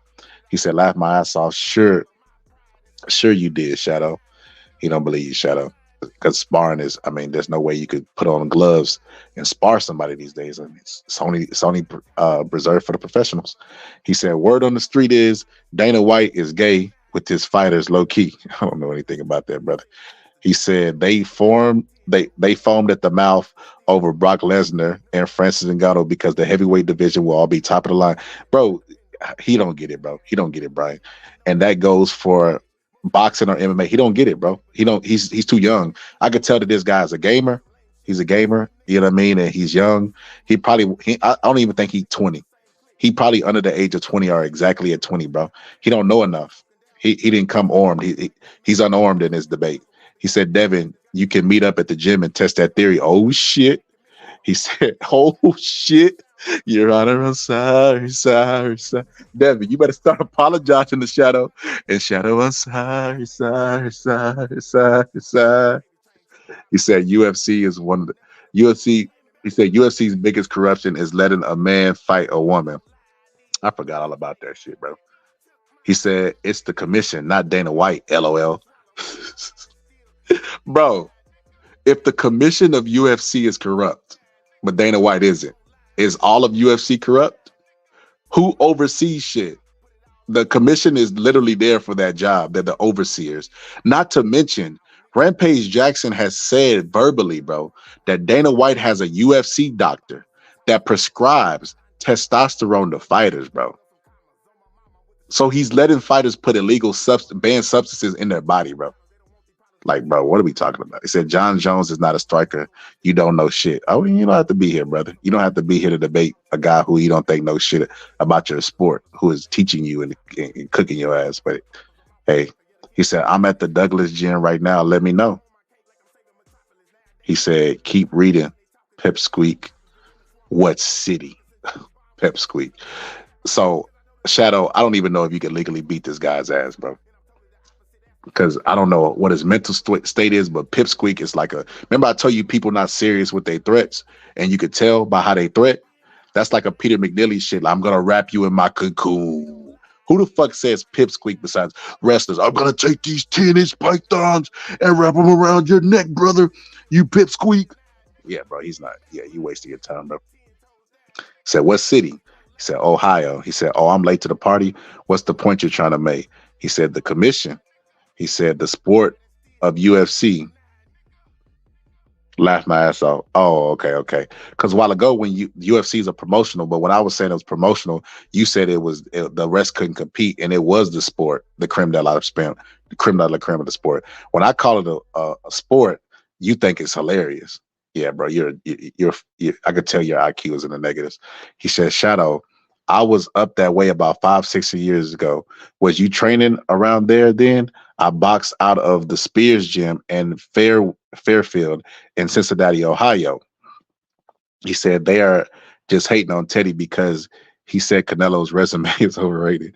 He said Conor McGregor is 155. Dustin Poirier, yes, Conor outsells Francis Ngannou those sold pay-per-views, bro. Yes, he does. He does outsell. But if you put him against John Jones, I guarantee that does better than any fight, bro. What are we talking about, bro? Conor McGregor is not even a huge star in MMA no more. He's just a star in name recognition at this point, bro. He hasn't won anything, won nothing, and he's done nothing since the Floyd Mayweather loss, bro. Since he was knocked out by Floyd Mayweather, he hasn't did anything in the sport of UFC. He just name recognition at this point. So you telling me Dustin Poirier and Conor McGregor does more than Francis Ngannou versus John Jones? You're fucking stupid, bro. He said Conor outsells everyone in the UFC at 155 to 170. According to you, he outsells anybody from 100. Anybody in the sport, period, because you said it's the most sought-out division, and he'll outsell the heavyweight. So according to you, he outsells everybody. He said, this week, UFC 300, are you crazy? He said, Gothi, I don't know that name, bro, versus Holloway. I don't even know what you meant by that statement. He said, you get emasculated and choked out before you throw a strike, Shadow. So the fights, Devin, they start out on your feet. So are you going to fly over top of him, grab him and choke him? Are you gonna throw sand in his eyes? I'm just curious. I'm just curious because we've seen the striking of UFC people, bro, and it's subpar at best. So wrestling is good to know, but to keep it gangster, you gotta keep the fight standing up, gangster. He said boxing. He said gangster stuff. Boxing is a true gentleman's sport, bro. He said, I went to watch the junior nationals, but I'm not from Cincinnati. He said, my goodness, it's MMA, not UFC. Now you want to be technical about it. Now it's my goodness, it's MMA, not UFC. We're talking about the sport of UFC, and we're only focusing on UFC because, like you said, that's the most prestige promotional company above. It's not even the other people don't compete. That's why do a cross promotion. So we're only talking about it. So I mean, I'm just meeting you where you were. But like I said, you don't know enough. You're too young. I can just tell I can tell your age. You ain't denied your age. You ain't denied being young. I can tell your age by your talking points. Like I said, you outwitted and outgunned. Said I was there too. Watch Camille Bolton dominate. He said you dropping knowledge, so I'm glad to follow you, boss. He said your facts are wrong. Okay, well, educate me. Put it in the chat. Say what I said specifically. Don't give me emotions. He said, I'm not in Cincy. He said, the gym just moved there. So that's where I went. He said, Pipsqueak comment proves that he was converted from boxing. Hilarious, bro. He said, much love and respect to you and your family, sir. Same to you. He said, yeah, Carmel was dominating. Facts. He said, he does. He said, Gaethje. That's how it's pronounced. I don't know nothing about it, bro. I'm not big up on UFC. We call them casuals in boxing. I would be what you call a casual UFC fan because, like I said, John Jones literally cleaned out the light heavyweight division, bro. And I kind of was done then. I was like, damn, this motherfucker beat everybody, bro. There was nobody else I wanted to see. And then what UFC would do is bring these guys out of nowhere, promote the hell out of the fight, bro. And then, like, the fight just be a whitewash. Like, I remember when they did that with the guy that fought Anderson Silva. I think it was Victor Belfort, I believe. I think it was Victor Belfort fought Anderson Silva. And they were like, Victor Belfort is this and he's that, he's blah, blah, blah. And then Anderson Silva just put a fucking foot in his fucking face and like melted him, bro. And that's when I was like, bro, they can't keep telling me the best are fighting the best when I knew Anderson Silva would fuck this guy up and he didn't stand a chance. And that's exactly what happened, bro. Like, I don't give a fuck what the promotion said. No, you're actually wrong. I can find a clip of that. Rampage Jackson actually, look, put some money on it. GTC, put some money on that shit. Put some money on that shit. We'll look it up, and you got to pay out when you lose. Rampage Jackson did say the UFC had a doctor, and they give them therapeutic doses of testosterone. That is an exact quote from Rampage Jackson, bro. But yeah, the UFC. Look. If the UFC was so competitive, then Chael Sonnen wouldn't have been a guy who was really popular in the sport, because Chael Sonnen literally looked in the camera and said he hasn't lost a fight while losing fights, bro. So, I mean, Chael Sonnen sucked, bro. I'm gonna just be honest with you. Chael Sonnen is the equivalent of Rolly in our sport, but Chael Sonnen was really, really popular, put asses in the seats because he talked a lot of shit, even though he went out there and lost. And he just did what wrestlers do, brother. And that's because UFC has a majority of wrestling fans that will still support a guy who was going out there losing, looked in the camera and said, I've never lost a fight. Just saying. Rolly couldn't do that in the sport. He would get flamed. He said, Devin, don't mess around. Don't mess around or I'll tap you out of the chat. Use your words wisely, son. He said, yeah, we have a few youngsters competing up there in the land. Lots of good work up there. He said, you said, oh, I already read that. Put some money on that. He said it's called TRT, and it was banned shortly after that. What does TRT stand for, brother?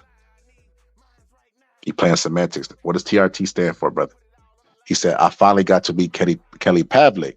Last time we came up, he said the Ghost was fun to watch for a while. That's dope, bro.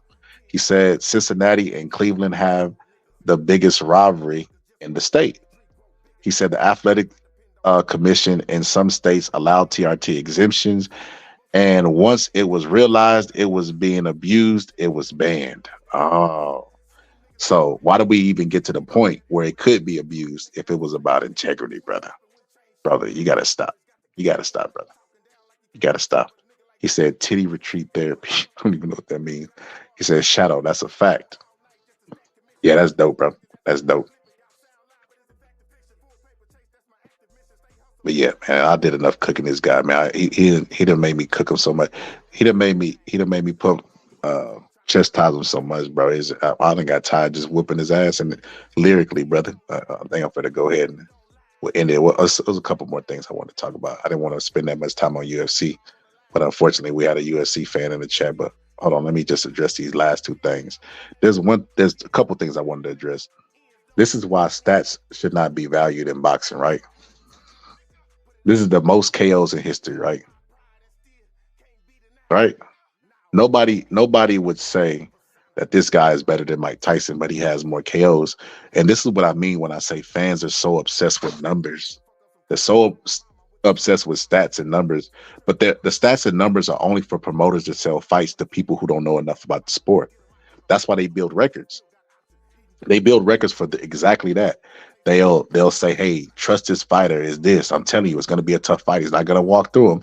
And then you agree with it because you look at box recs, you see the guys undefeated, even though every fighter he's fought is 0 and 117. And you be like, yeah, you know what? He does got all knockouts.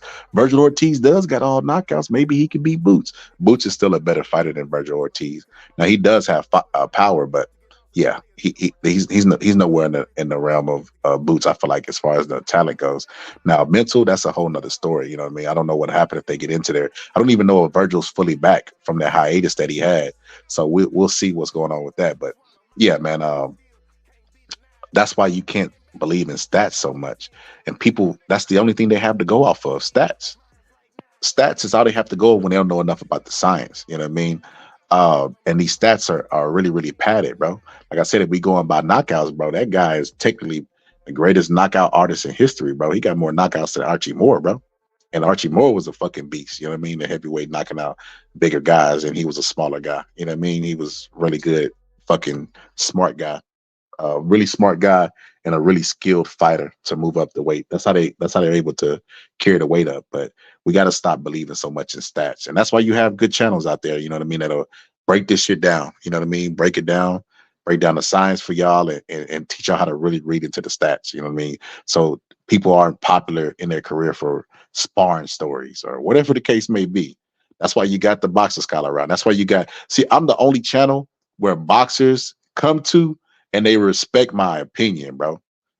Like, let me stop. Not the only channel, but one of the only channels. You know what I mean? There's only a few in boxing where boxers actually really fuck with it. Some boxer will subscribe, hear them talking, point like, man, what the fuck are they talking about? And then leave. But most people who really fight, they be like, yeah, bro, this dude is sharp. Man, this dude know the sport of boxing. And a lot of them IQs are high as well. And we just bounce ideas off each other. This is how boxing used to be back in the days of yesteryear. You know what I mean? When Bert Sugar and those guys were around. Bert Sugar, Teddy Atlas, and all of those guys who used to make documentaries. And I love it, bro. I love coming to kick it with y'all. I was supposed to be off like an hour ago, bro. But this conversation just, I mean, y'all was just giving me good boxing talk, bro. And then we had to teach this little kid because, you know what I mean? Parenting don't just stop in the household, bro. It got to continue in the metaverse. So we had to give this dude a verbal spanking, brother. So that's what we had to do. He said, should I let Devin rock or should I drop this left on him? You mean block? I don't know. It's up to y'all. I don't really care. He can stay in the chat, bro. He can stay because he just misguided, brother. You gotta have pity on you gotta have pity on the misinformed, brother. They don't know much, you can't do much. And what they don't know, they can't exhibit. You know what I mean? So you gotta have pity on the guys. He said one-legged kick and y'all be crying. I ain't even gonna read that shit. He said, I'm simply talking about you saying Rampage Jackson admitted to doctors allowing specific UFC doctors. He said that, bro. He said UFC has a doctor. He said I went to my doctor and the UFC has a doctor and they allowed me to take testosterone and I feel better than I've ever felt in my whole life. He said that, bro. He said, does MMA have a pedigree too? He said, these guys can't stand that MMA is in and boxing is out. Jake Paul is carrying the sport. Let that sink in. Jake Paul is carrying the sport. First off, he's not carrying the sport, but Jake Paul built his career off of fucking the tombstone of MMA fighters. You let that sink in. MMA champions at that, knocking them out fucking cold. Tyron Woodley was fucking had a fucking long ass fucking dominant stint in the UFC and was knocked out brutally by Jake Paul. So you let that sink in. He said, Devin, look, kid, you're barking up the wrong tree. I was getting kicked in the leg when you were just a sparkle in your dad's eyes. He said, watch. He said, which pages get shout outs from boxers? He said, I don't know. Oh, I know one. I know gyms, boxing gyms get shout out from. He said, Boxer Scholar, should I let Devin rock a shot? Okay, yeah. He said, deeply. Yeah, I ain't even gonna read that, bro. He said, I would. That's that Diddy shit, bro. Why you bring that Diddy shit to the chat, brother? That's the new UFC fans are weird, bro. He said, I was close. If he don't be disrespectful, hey, it's up to y'all, bro. I don't care, bro. Like I said, those guys are kids, bro. You got to remember, yeah. When we watch the streams for the fights, those are the kids that be putting the weird comments like nigger bread in the comment section for people to read, bro. Those are because they get to hide behind the avatar. That's the weirdos that we talking to, brother. They're not gonna get any of the stuff, the bricks that we laying down, but at least we planting seeds. So whenever the shit starts to the reality starts to set in around them, maybe they'll think it's their own thought, and the seeds that we planted will come to flourish. The seeds that we watered and planted in their head will come to flourish. Because boxing out at UFC end, bro, boxing survived the Great Depression. You think a sport that ain't even been around for fucking 50 years is gonna come in while taking wrestling fans and take over boxing? They're taking over wrestling. They just bought wrestling for Vince McMahon, bro. What the fuck are you talking, bro? Where have you been the last fucking 5 years of your life? Have you not been like reading? Or Dana White has been feeding you talking points? It's crazy. He said a kick or an elbow. MMA fighters are telegraphed. Facts. He said, boom, let that sink in, son. He said Jake Paul hasn't come to MMA. You know what's funny? Logan Paul and Jake Paul both have experience in wrestling, bro. They talk about it. I think Logan Paul would do better in fucking MMA than he would ever do in boxing because of his poor striking and the fact that he could just do what he's done as a kid, brothers. But hey, keep arguing for MMA, brother. You got a fight coming up. You have more things to worry about. Why are there, if MMA is such a popular sport, the YTBC is free. Why are you on a boxing channel? Why don't they have any UFC channels that you can go to and talk about how great the sport is? You know why? Because boxing is the free market, and it's modeled after America, because America is the free market, and we have free press. I could apply for a local fight, press credentials, and go to the local fight. I could apply to Errol Spence versus Bud and go to that fight if they have a part 2. You can't do that in the sport of UFC. You know why? Because it's controlled, because it's a dictator there, because there's a commission there, and they don't allow you to say certain things. So hey, America's dying too. Okay. Well, I tell you what's dying really fast, bro. The art of fucking calling these fighters the best in the world, not doing cross promotional, and these fighters losing it. You never. John Jones is literally like the fucking most dominant person in UFC history, and he has steroid allegations multiple times, abusing steroids, then threatening the people that was coming to test him. And Khabib with like 20 fights, bro. They were saying he's the greatest mixed martial artist, the greatest ever lived, which is disrespectful to Anderson Silva. That's neither here nor there. But with like 20 fights, bro, that's fucking crazy. That would be like Bivol retiring from the sport saying he's the best to ever do it, bro. Like, that's crazy, bro. Like, yeah, UFC, bro, it's cooked, bro. It's cooked. It is what it is. Like, we're not debating that shit. So moving on to other shit, I wanted to talk about this. LeBron James said that that if his son didn't get drafted, that he would put in some calls. Hold on. That he'd have to put in some calls to get his son to play with him, bro. And I was like, man, this is historic, bro. This is historic. It's historic because we talk about generational wealth, bro. Try not only creating generational wealth because you're a millionaire, but teaching your son and being in his life and teaching him the fundamentals of basketball and being in a position where y'all could actually play together. Like, we haven't seen that since King Griffey Jr. and his dad, bro. That's dope, bro. That is dope as shit, bro. That is dope. I would love to see that, bro. I would love to see that. That came across my timeline and I was like, bro, that's something to marvel at, bro. That's something to marvel at. Talk all the shit you want about Michael Jordan, LeBron James. Michael Jordan wasn't trying to get James Jr. He wasn't putting no calls to get that motherfucker drafted. So it is what it is. I wanted to say that about LeBron James. And there was another girl I want to talk about. Shout out to fucking Shakura Richardson. Got a 5-year Nike deal worth $20 million, bro. That's fucking historic. You remember when she smoked a little weed? And this is I had to address this. I got to specifically address black people, bro, because I didn't like how she was treated by her own. Whenever she was talking that shit, she came in and she was really cocky. She was saying she was the fastest. There was nobody that was even close. And black people was really giving her a lot of hell, right? They wanted to see her lose. They wanted to see her humbled. And I thought that was crazy because she didn't do nothing different than Muhammad Ali, bro. That just let me know if Muhammad Ali was around, he wouldn't get support from his people like he did during that time. He couldn't exist. Well, he could exist in this time. He still would be bigger than boxing because he actually went out there and backed it up. And he was who he was inside the ring.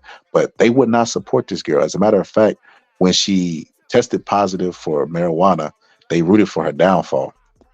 They rooted for her downfall. And then when she came back after that, you know what I mean? They laughed at her for losing races. Ha ha, you lost your race. And then not only like with her comeback, she said she was gonna come back.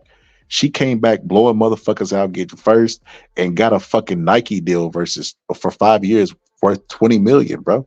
And they're silent about her comeback, bro. It's just really weird to me how people be wishing for your downfall, bro. They want to see you fall off. Even when I was going through what I was going through with that YouTuber who was disloyal and dishonest, bro, I never wanted his channel to fail, bro. Because I don't wish bad on anybody. I'll just point out, I'll tease them, I'll do a lot of stuff, bro. But if it wasn't like they wasn't trying to fuck with my money, or it wasn't no personal family stuff involved, I would never wish anything really bad on them or their channel, especially when I know this is all they got. I got a career. I don't know about them, bro. So yeah, I love to see this story, bro, because people don't like confidence. I start every show off, and I never said this.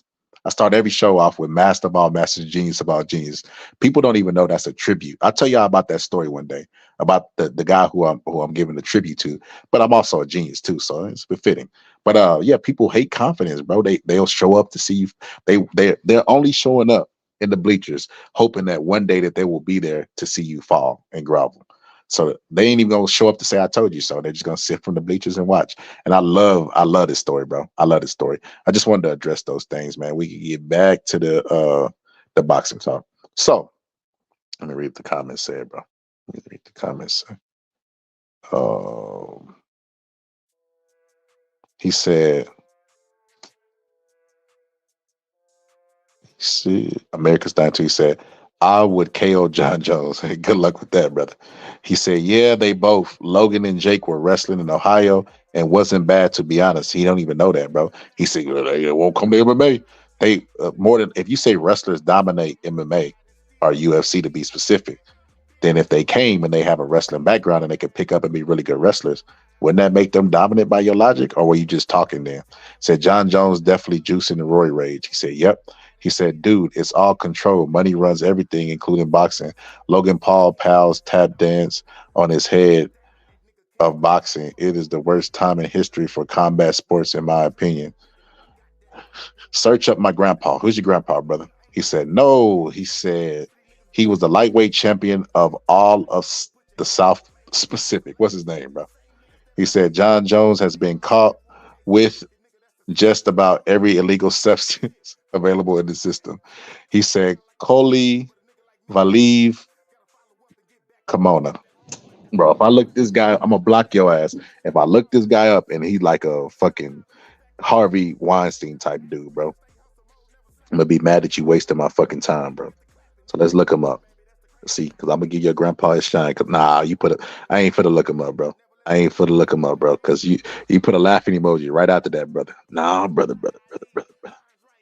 Nah, I look him up, bro. But if you troll me, bro, you getting blocked. Depending on what the guy did, bro. If it's funny now, if it's like that, you remember that dude online with that thick ass neck, bro? And then the guy with the little skinny neck. If it's somebody like that, nah, you can stay, brother. You might even get ranched up, brother. That's a good troll. But you got me wasting my time, brother. But you better say I'm sorry, brother. He said, laughing emoji. He said, chill. He said, I would support Muhammad Ali. He said, damn. All right, let me look you up. Let me look him up, bro. Hold on, bear with me. It's the moment of judgment, bro. All right, bro. If you trolling me, brother, he said, Koli Vailea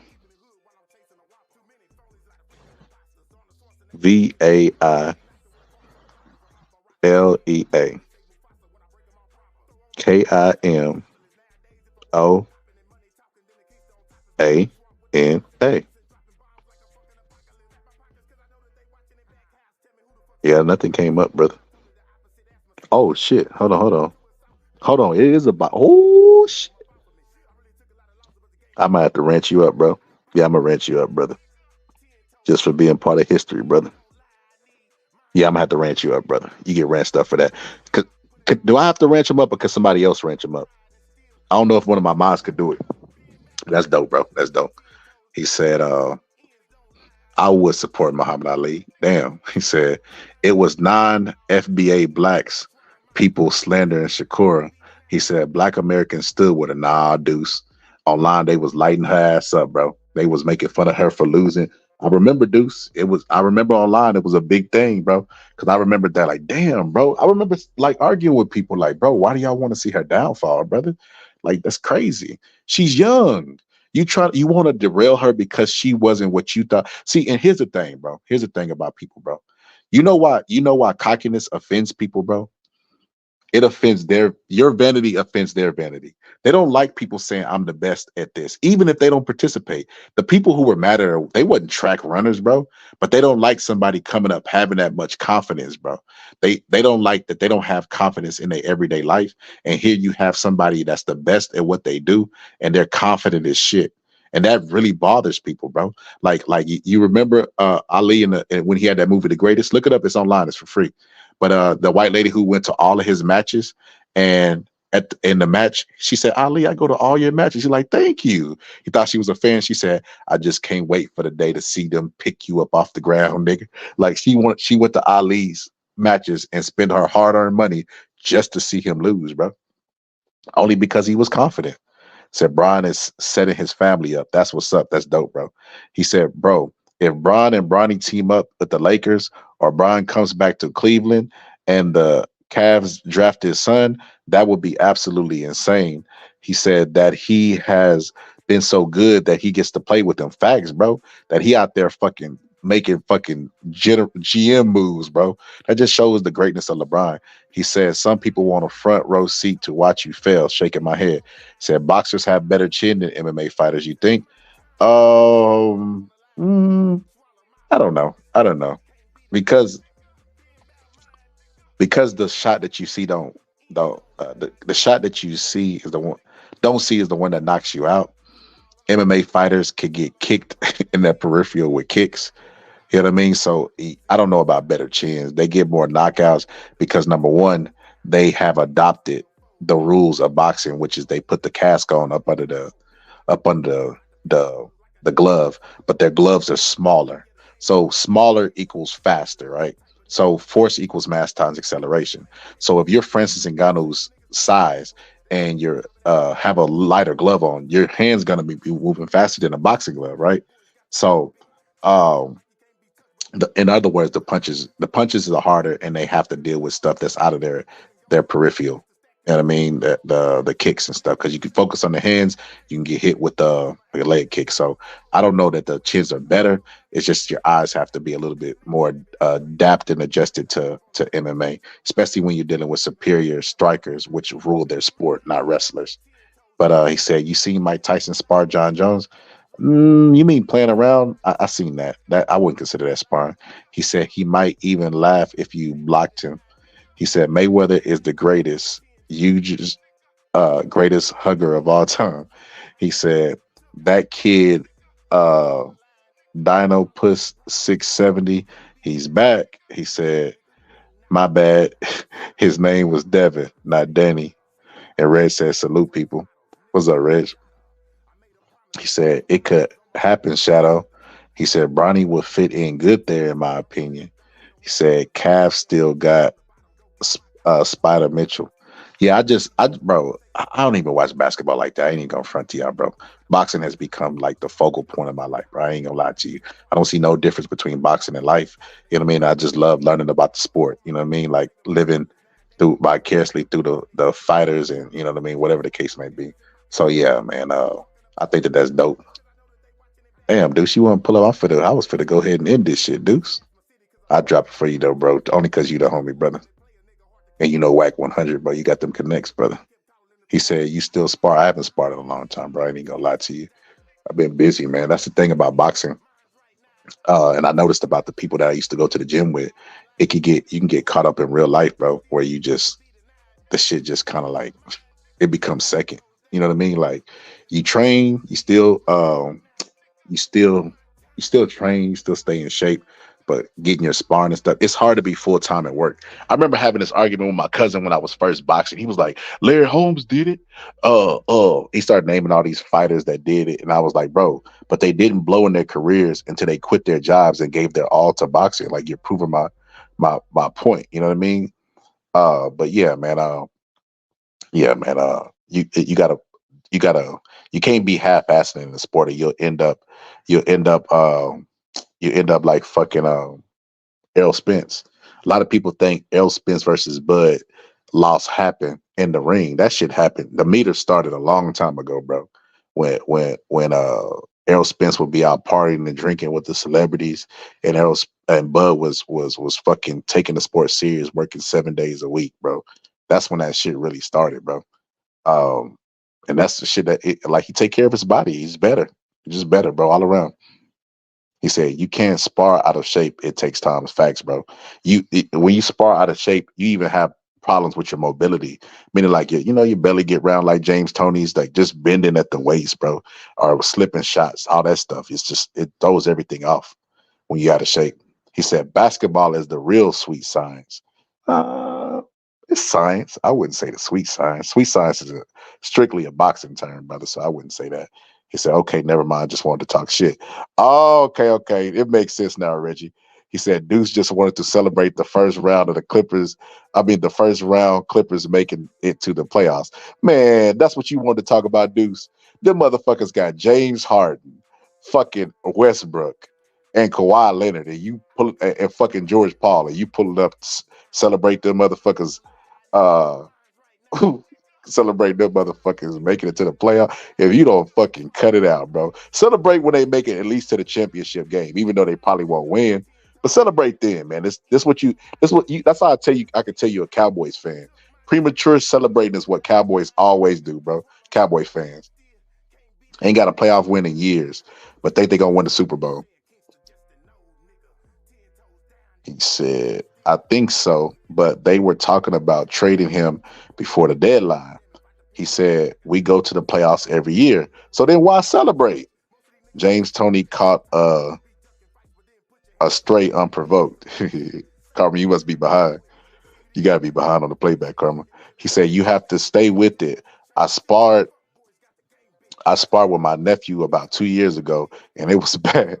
My shoulders hurt so bad from punches and taking shots. It's facts, bro. Hey, tell him, Brian, you'll get hit with a shot and not even know you got hit with it until afterwards. You'll be like, why the fuck is my thighs sore? You'll be like, oh yeah, he need me. Like, you just don't feel it because your body be like hot. It's like an intense heat.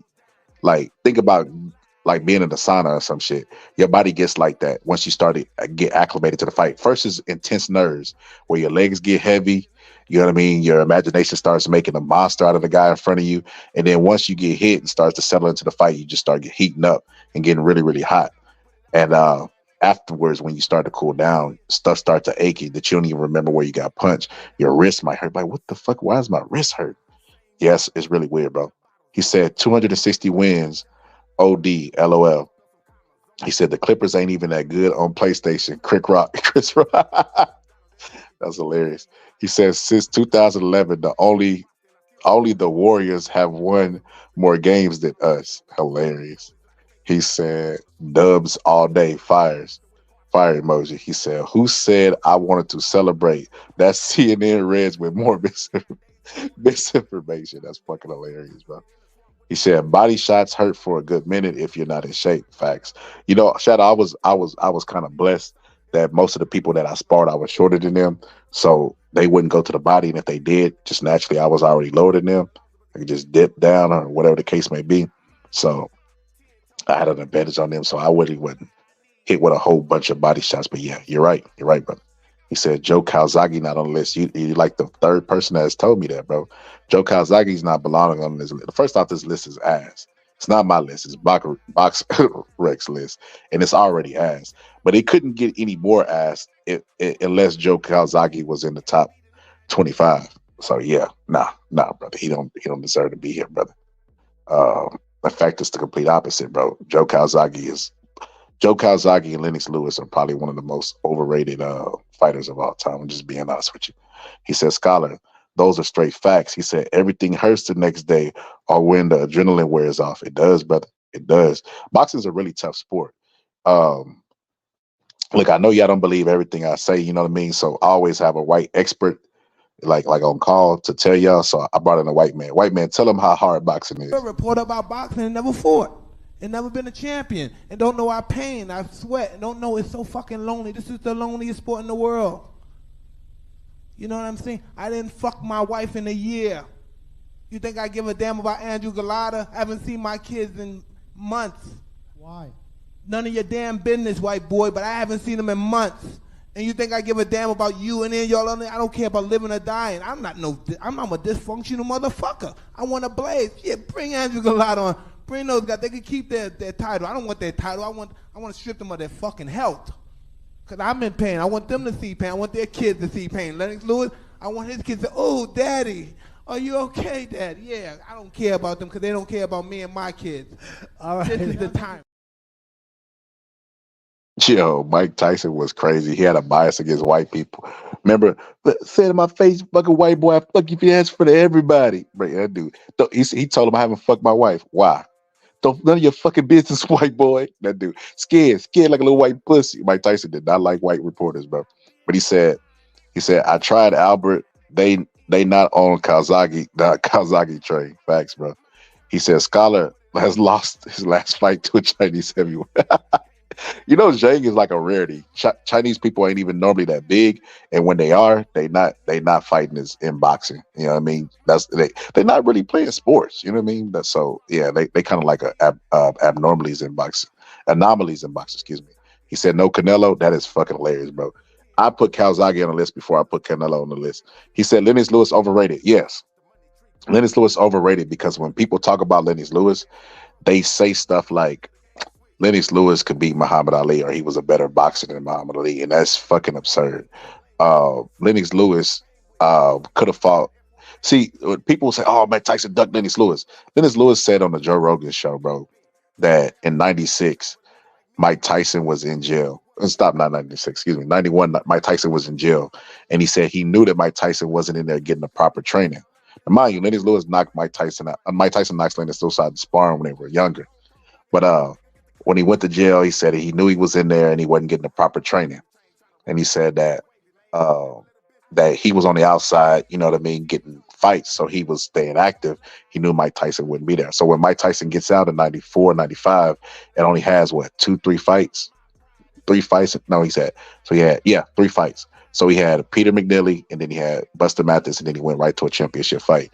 And then Don King, went to go negotiate with Lennox Lewis for the fight.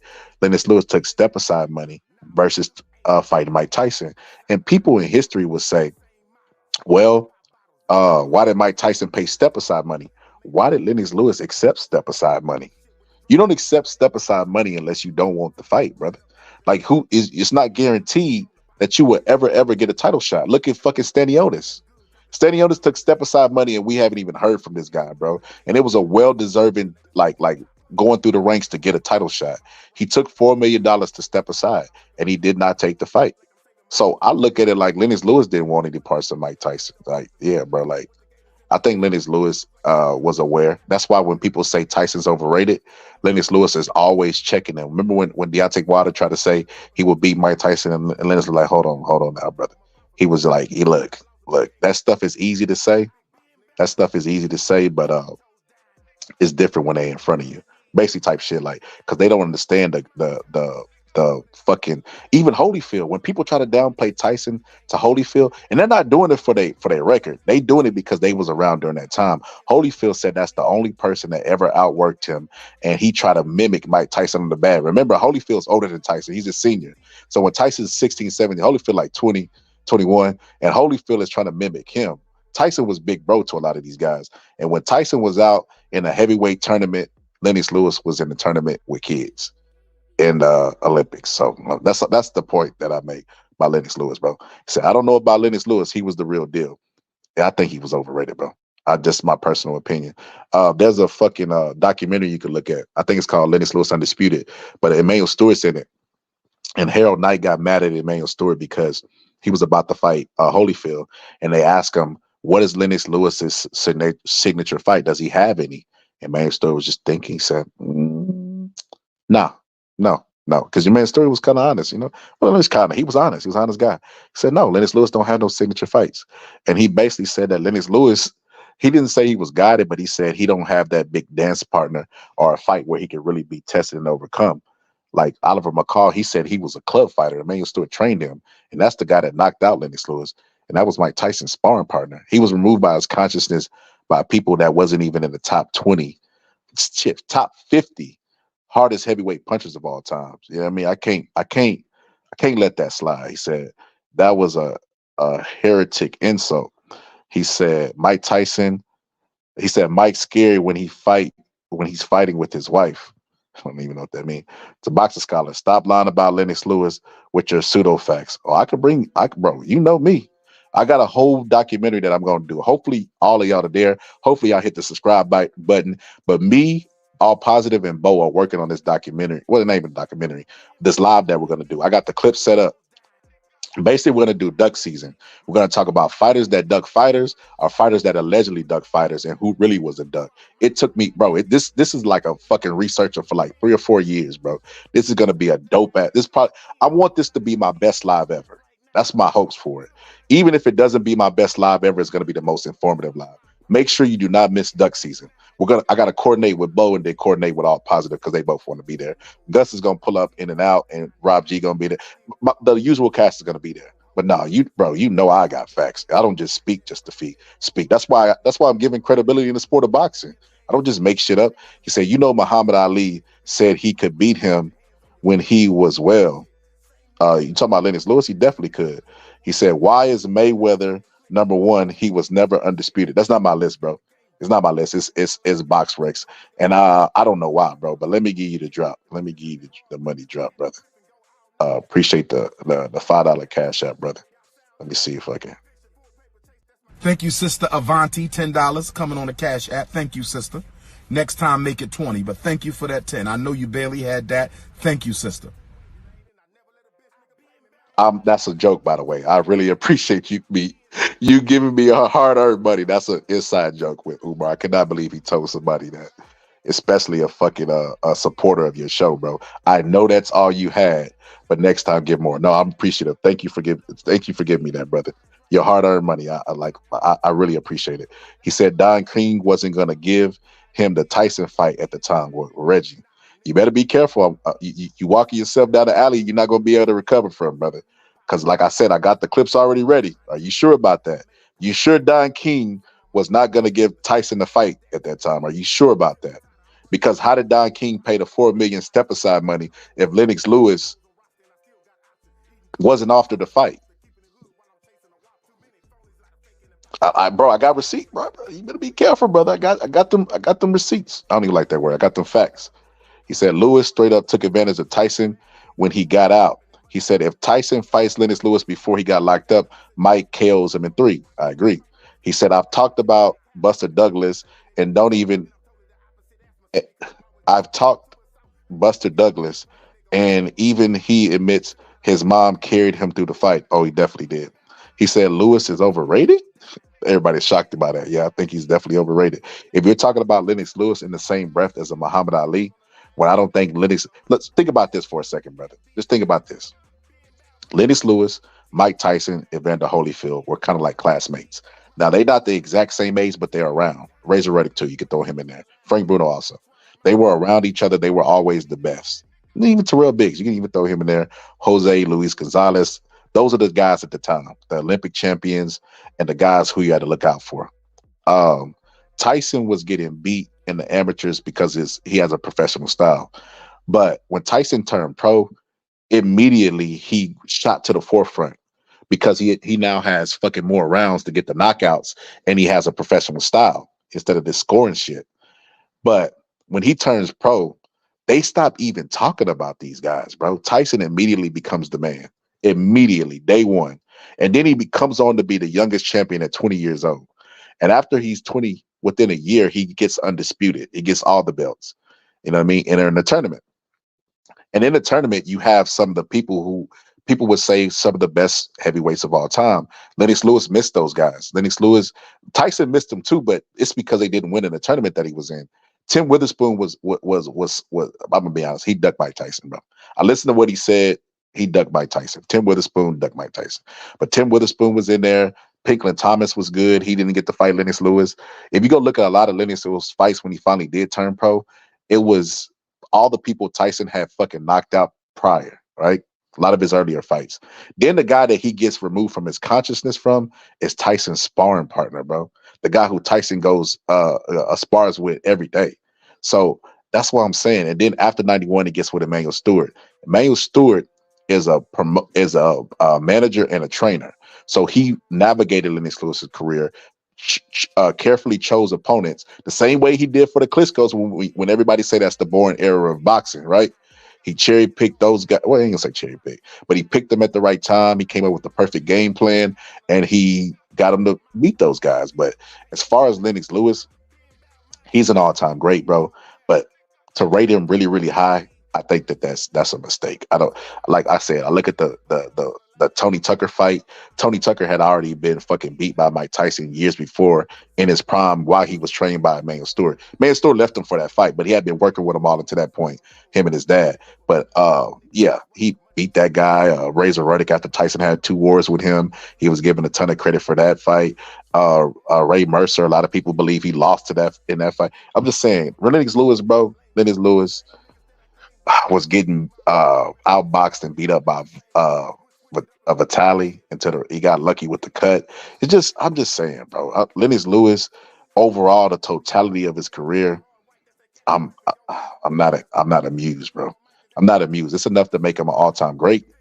You know what I mean? Hall of Famer, no doubt. But compared to the rest of the greats in their absolute prime, just not that impressed, brother. He said Mayweather was undisputed when he beat Zab Judah, if I'm not mistaken. No. So Mayweather was undisputed, but technically not, right? So Mayweather when he beat Costa Zoo. Was it Costa Zoo? God damn it, I've been up here too long. My brain's overheating. I think it's Costa Zoo. No. Nope. It was the guy who beat. Hold on. I'll look this up real quick. I ain't too proud to look this shit up. But Mayweather was technically undisputed because he beat the guy. It wasn't Castillo. Who the fuck was it, bro? He beat the guy that they said he ducked.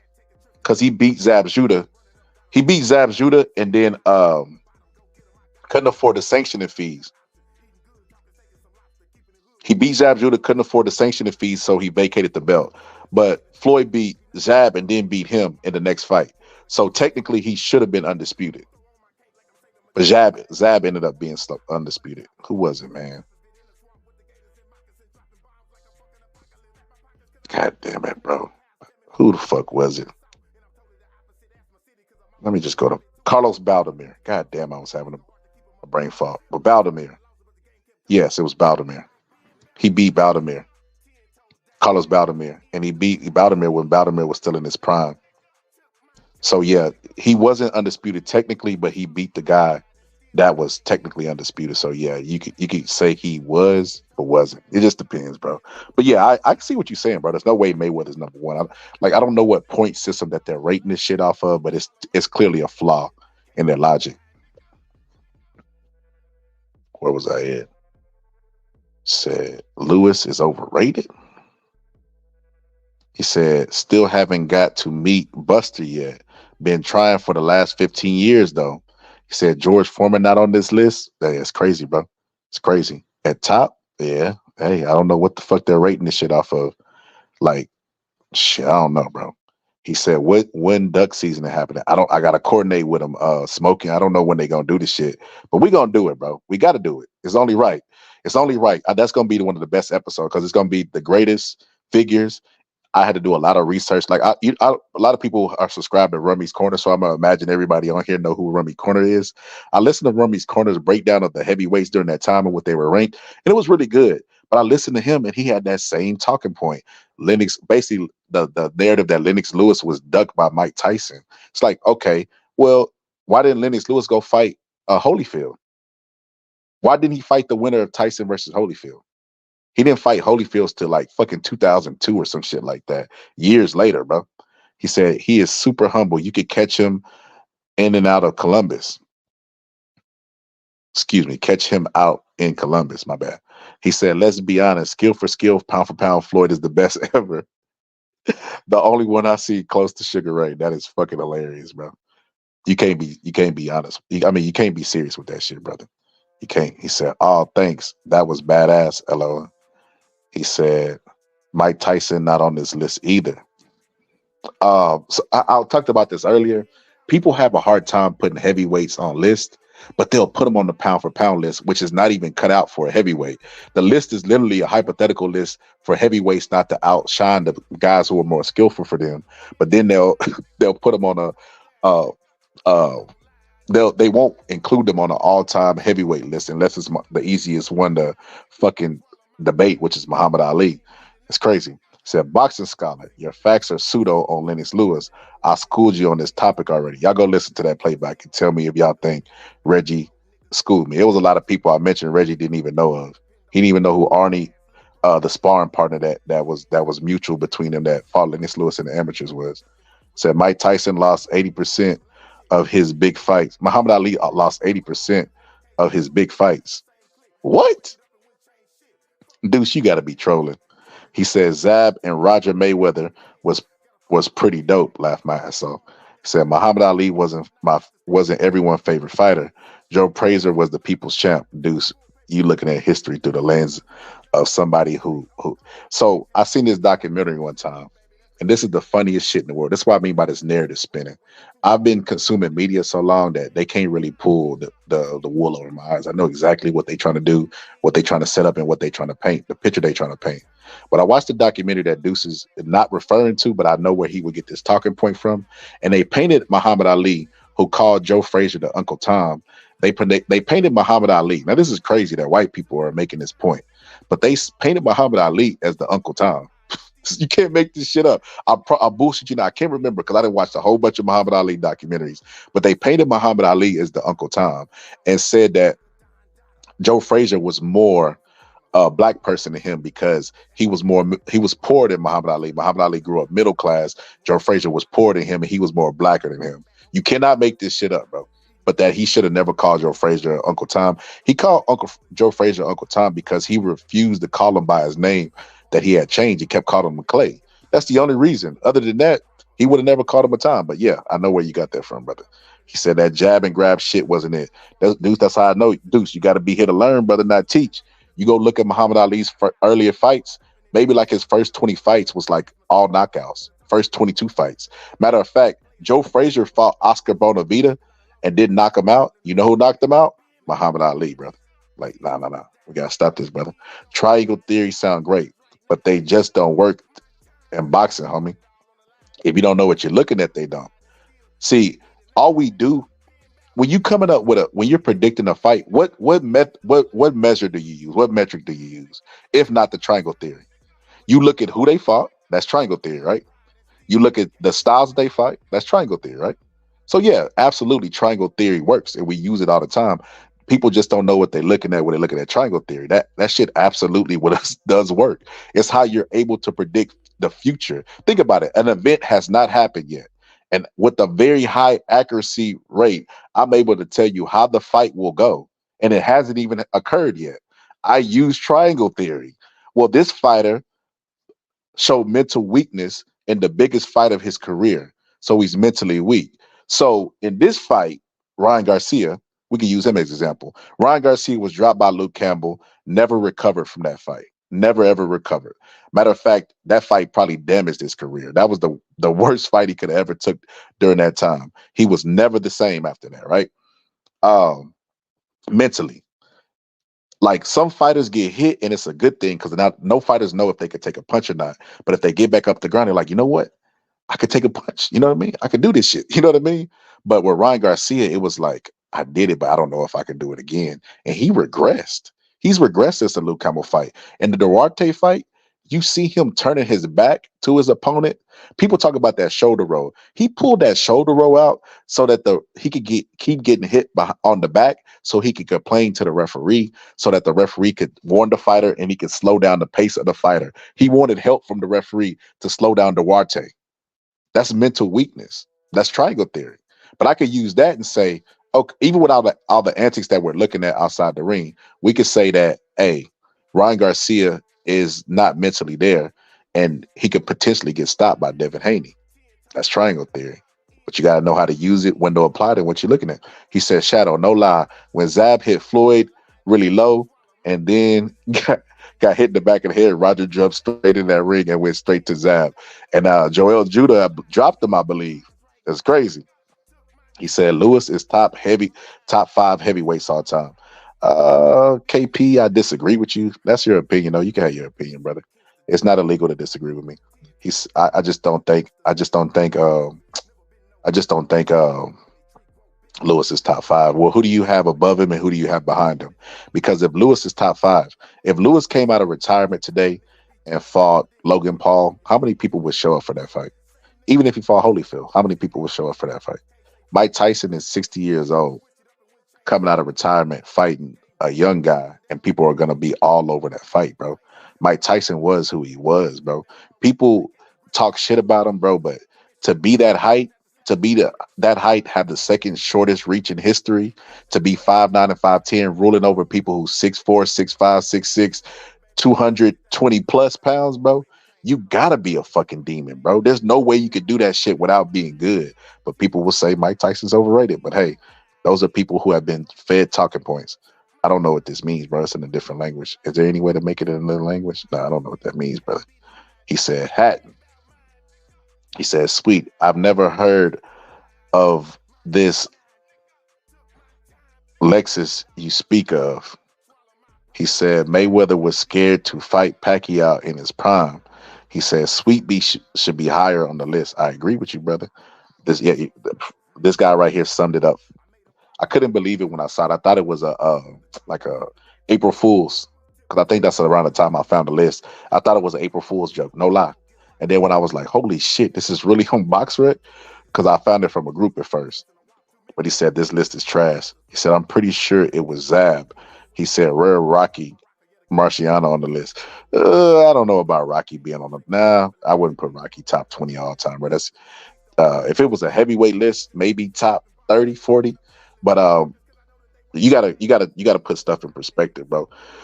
If Rocky Marciano was a great overachiever, and say what you want about Rocky, every time he hit that floor, that motherfucker got up and won the fight. And people talk about his opposition, but those guys were really good into their old age, and they would beat a lot of the guys who people praise. You know what I mean? So Rocky's career was what it was, and he could only beat the best that are around, and that's exactly what he did, and never lost. But he was only 185 pounds. Like Rocky Marciano versus George Foreman, bro. Like that's like a laughable fight, bro. George Foreman would kill Rocky Marciano, bro. And I think he would have to kill him because he had a heart like a motherfucker. So hey, he said Lennox Lewis versus David Tua? Question mark. Even with the David Tua fight, Lennox Lewis like played political games and made David Tua wait around for a long time for that shot, and he was sitting around waiting for that shot. And Lennox Lewis was active because he had Emmanuel Stewart in his corner, and Emmanuel Stewart was a really sharp brain. So he knew how to get competitive edges like this. So when he finally did fight him, all David Tua had it was a left hook, and he wasn't even sharp enough to land that left hook. So Lennox Lewis had the advantage going into the fight. He said, how is Canelo in the top 10? He's on there?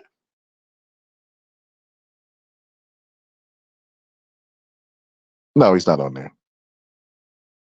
Are you saying how is Canelo not? He's not. He said, I hate Canelo Chavez. What? Canelo Chavez. Do you watch boxing, brother? Who the fuck is Canelo Chavez? He said, where is Tua? Question mark. I don't think Tua is one of the top 25 fighters of all time, brother. He said, Harry, the real beast. He said, UNC hating on Mayweather, brother. He said, Tommy Hearns should be on this list. I agree, bro. I agree. Tommy Hearns fucking went all the way up to welterweight, bro. Like that. I mean, cruiserweight. That's fucking insane, bro. To jump up that many weight classes and knock people out at cruiserweight, stuff like that. If somebody did that today, they would not only be accused of steroids, but the people who rock with them would say they were the greatest fighters of all time. So yeah, Tommy Hearns should definitely be on this list, bro. Tommy Hearns was a fucking beast. He said, I schooled you and 2 other people helpers you had. Okay. He said, we had Aaron Pryor in the gym about a year ago before he passed. That's dope, bro. and Pryor was a fucking beast. He said he came to talk to the kids about drugs and staying out the streets because he went through it all. It was really sad. Yeah, bro. He said, R.I.P. to Mr. Pryor. He's a real one. He's is one of those that kept the sport alive. Mr. Douglas in the same way. He said Floyd never lost during his career and had just in a lot of crunch times. I can already see this is going. Everything and has done it in a phenomenal way. I don't agree with a lot of this list, but Floyd is that work. We can tell your age, bro. We can just tell your age by that comment, brother. But hey, man, you can like Floyd, bro. I ain't gonna take away that Floyd is all-time great, bro. But he's definitely don't deserve to be on the top of any all-time greatest fighter of all time list. Definitely not that. Said Rocky Marciano, Mr. Apollo Creed, Ivan Drago. None of these fighters are on the list either. That's where Canelo makes the list with these guys. Rocky, Mr. T, Apollo Creed, Ivan Drago. That's where Canelo belongs. Canelo's not even the best fighter now, bro. And he's talking about how he's always giving people the best fights. And Canelo is he's delusional, bro. And you know what's crazy? Canelo really has a skills, bro. It's crazy to see what he's evolved into. He learned from Mayweather outside the ring, and now he's even starting to talk like Mayweather, bro. Like when he was talking to Bivol, he's like, Bivol, you know, he has size, but skills pay the bills. I better have better skills. And he was just, bro, he was sounding like Mayweather, bro. That's what Mayweather said to him. And then if you look at how he talks about how he's been giving the people the fights, but they still complain, all of that stuff is Mayweather-ish, bro. So him talking about, you know, he eventually gonna start saying he fights who he wants to fight. Watch. That's what Mayweather say. I don't care about belts. He gonna start to say that shit. He learned from Floyd, bro. He said, Flood, I guess it's supposed to be Floyd. Floyd still won. What's your point? Instead of Flood. Floyd still won. What's your point? That's hilarious. He said Mayweather sucks. He said Mike Tyson glad he getting 100 million. Mayweather strip club sucks. Hilarious. He said Mike is an all-time boxing legend, hands down. He said Mike Tyson is a straight-up thug in the ring. He said Ryan Garcia tried to do the Philly shell. It just look awkward, like he had never tried it before. Bro, the fact that he would pull it out in a fight that's that big, you know what I mean, coming off of a loss. You know what I mean? The fact that he had to even pull that out and try something that he didn't even work on in the gym just shows, bro, that he lags mentally, bro. He said the Russian guy said Costa Zoo, and for you to speak Russian. Karma, how the fuck you know that?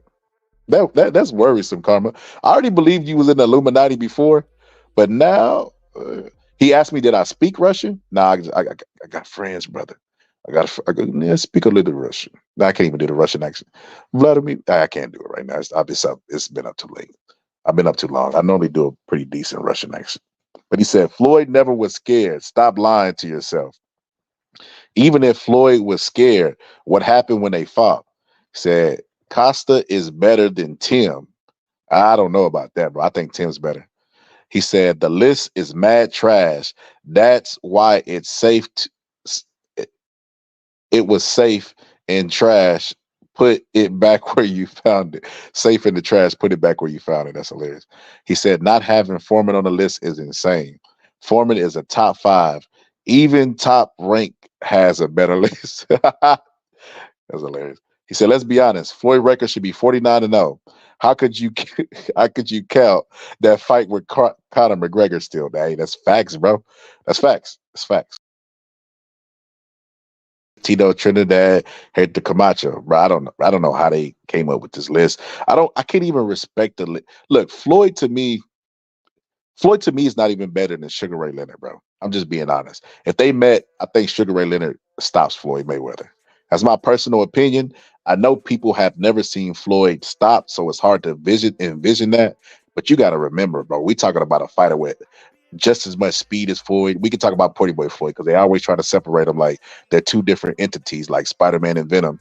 But if we talk about Pretty Boy Floyd, you talk about a guy that had power in both hands, a natural welterweight. He didn't have to move up to get the welterweight. That's where his best weight was. And I think he would have beat Floyd. I think he would have had too much power for Floyd and too much skill because he had just as much skill with Floyd, but he had more power in both hands. ambidextrous. It was just too much stuff. I thought Floyd 50 came from the kid in Japan. I still can't name his name now. That's hilarious. He said after Floyd schooled Canelo, he beat some of his styles and stepped his defense up. He said the 50 came from the counter fight, if I'm not mistaken. He said Floyd was never undisputed. Yeah, we established that, brother. He said Mayweather was never scared of Manny. He said no butterbean. That's hilarious. He said counter fight wasn't real. I agree. He said Floyd's defense too good. I'm not trying to hear that. I hear you. I hear you, bro. I could just tell you, young, bro. Are you typing out emotion because you keep putting flyoid instead of Floyd, flyoid. But yeah, Floyd's defense too good. I hear it, brother. You don't. So what happened when Floyd, who was taught his defense from his daddy, got in the ring with Sugar Ray? He was stopped, brother. He was stopped. He said, from the perspective of Ryan using the referee for defense, Hitching definitely lost the fight against Lemons. Yeah, I agree. I agree, bro. I never thought that was I thought they got that fight wrong. If anything, even if they gave a draw, it still would be a robbery, but at least they don't give that fighter an L because it's not deserving. He did enough to win the fight. Hitchison to me is a big guy, no power. Look, you take fighters and you put them in the boat. These are the guys that have the same mental makeup to me. Boots, Jerron Boots Ennis, Shakur Stevenson, Hitchison, Jerron Boots Ennis. That's it. Is that it? Yeah. You throw them all in the boat because they're the fighters who clout chase. They clout chase. They want the impression of looking like the guy without actually fighting guys. And they attach their name to everybody. Hitchison's keep talking about Devin Haney. He said that was going to be the easiest fight of his life. Not only was it not the easiest fight of his life, but he actually lost the fight and got a gift decision. You know what I mean? I feel like he's a big guy that fights down at 140. He could make more 147. He probably could make 54, to be honest with you. And he don't have power to be weight draining himself like that. It's crazy. You weight drain yourself like that and you don't even got power at that weight. That's crazy to me. But Hitchison's an overrated guy, just like Shakur, just like Jared Anderson. That's who it was. Jared Anderson, Boots, Hitchison, Jared Anderson, Boots, Hitchison, and Shakur Stevenson. They all the same fighter to me. They all want to look like they the guy without actually being the guy and we're fighting nobody. And they want to make it seem like everybody is ducking them. Like I said earlier, bro, if Shakur Stevenson is so dangerous, why is this going to be his next opponent? And if this guy looks familiar to you, no, he's not the guy from the face of Where's Waldo. That's not him. It's because he fought Frank Martin. And Frank Martin beat him in his last fight. And if you look at his fights up into Frank Martin, 5-3, 0-1, 0-5, 11-12, 5-2, 7-14, 19-5, 10-1. Like he fought bums up into fighting Frank Martin. And Shakur Stevenson went on a radio station and said that Frank Martin is the biggest pussy of all time. And he's so pussy, but you're fighting the guy that he beat as a champion. Frank Martin's not even a champion. That's what I'm saying, bro. This boxing shit, bro, it don't even make sense to me sometimes. It hurts my head, bro. It hurts my head, the hypocrisy in it. But where was I at with the comments, brother? He said, okay, Sugar Ray Leonard knew the sweet science down to the T. Facts. He said Floyd pick and choose him to his advantage. He said marvelous Marvin Hagler would have killed Floyd. Oh, that's not even. Floyd would never even fought Marvin Hagler. That's why I wouldn't even fancy that fight. I don't think Floyd would ever even fought Marvin Hagler. He didn't even fight Triple G. That's the equivalent of that. Sugar Ray moving up to fight Hagler is like Floyd moving up to fight Triple G. So he never fought Triple G. So he definitely wouldn't fight Hagler. And Marvin Hagler is not better all time than. Oh, excuse me. Marvin Hagler is better all time than Triple G. He said, "Would you allow Conor's first fight to be sanctioned? For the love of God, Oscar beat Floyd. No, Oscar deserved to lose that fight. Oscar said in a post fight." And it's for the same reason I don't think Lomachenko beat Devin Haney. Not only do I not think he beat him on points, but after he said, I took the last rounds off, well, you didn't want to win the fight. It's not like Lomachenko's a young fighter that's naive. He knows what it's like to be champion. He knows what it takes to get to the championship spot. And still, he did not fucking do what it takes. He took the last round off. And the fight with Floyd, Oscar De La Hoya said, every time I threw the jab, and this is the quote too. Every time I threw the jab, it landed. But tonight just wasn't the night of the jabs for me. What the fuck do you mean? You deserve to lose the fight. You don't deserve to be champion with that mindset. Like when I look, I don't look, and I'm biased too. I'm honest about my bias. When Usyk was fighting, not Usyk, was it Usyk? Yeah, Usyk. When Usyk was fighting Daniel Dubois, and Dubois hit Usyk with the alleged low blow. And everybody was making a big deal like, oh, how the fuck did he? Yeah, he can't believe that he should be champion of the world. Do y'all really want Daniel Dubois to be champion, unified champion of the heavyweight division? What the fuck? What would that say about us? I'd rather give Francis Ngannou the title than the guy who like quit during the fight, bro, because of the orbital bone, and then who almost got knocked out by a cruiserweight before the Usyk fight, trying to get ready for it. A virtually unknown guy. Like Daniel Dubois is an ass, bro. He's not a good fighter. But he said he and then he quit in the Usyk fight. Did Usyk get a TKO? Then he quit in that fight. But his excuse was, let me look this up before I make mine. I don't like to be wrong. I hate to give misinformation. Let me see.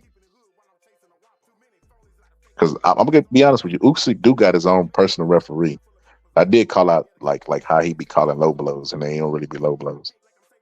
Yeah, so he stopped Daniel Dubois in the 9th round. Okay, I had to make sure of that before I looked it up. But yeah, so Daniel Dubois getting stopped in the 9th round, and saying, "Look, man, I did get stopped in the 9th, but technically, I beat him before I got stopped, before I quit, because I'm a quitter in the fight. You don't deserve to be champion, brother. You don't deserve to represent our sport. Like I'm not for robberies, bro. But like, if there's ever a robbery card, like a Uno card, that you need to play a wild card, it would be in a fight like that. Like I could not imagine that guy representing our sport." So Roger was better than his brother. Yeah, Mayweather was better skills, but Roger had the power. So that's why Roger was carried further. And Roger had a better marketing strategy too. Floyd was in the streets, he ended up getting shot, and Roger was more focused, and Roger fought Mexicans. That's how he built his whole career up, fighting Mexican people coming out to like trolling him. That's essentially how he got stopped. He said Oscar did not beat him. Stop. He said no Calzaghe. Damn. A lot of Calzaghe fans coming out of nowhere, bro. Said Castillo had a better fight against Mayweather. Said Oscar beat Floyd just like the Matrix beat Haney. Okay. He said Floyd won't be able to catch all of those shots without getting clipped. And even if he tries to use his legs, Ray will be right on him. Facts, Ray cut the distance down really fast, bro. And if Mayweather, think about it, Mayweather was hurt against Mosley, bro. If fucking Mosley could hurt him, Ray could also hurt him. Who do you rate a better finisher all time, Mosley or Ray? Ray was one of the best finishers of all time, bro. So yes, if he gets Floyd hurt, bro, he getting him out of there. He said, watch those fights back with no commentary. He said, saying what happened when his father fought him has nothing to do with his son, that him and his brother groomed him to be a better fighter than both. Big on defense, and one was offensive. So I don't know if you're familiar with I've been watching boxing for a while. So Floyd Mayweather's daddy went to jail. He taught him a lot of defense. When Roger Mayweather was with him, he was more of an offensive fighter. When Floyd Sr. came back and made the bid to train his son to end his career, he told Floyd, "You're taking too much punishment," because Roger was an offensive fighter and was an offensive coach. Mayweather Sr. was a defensive coach and a defensive fighter. So Floyd Mayweather is known for his what? Offensive defense.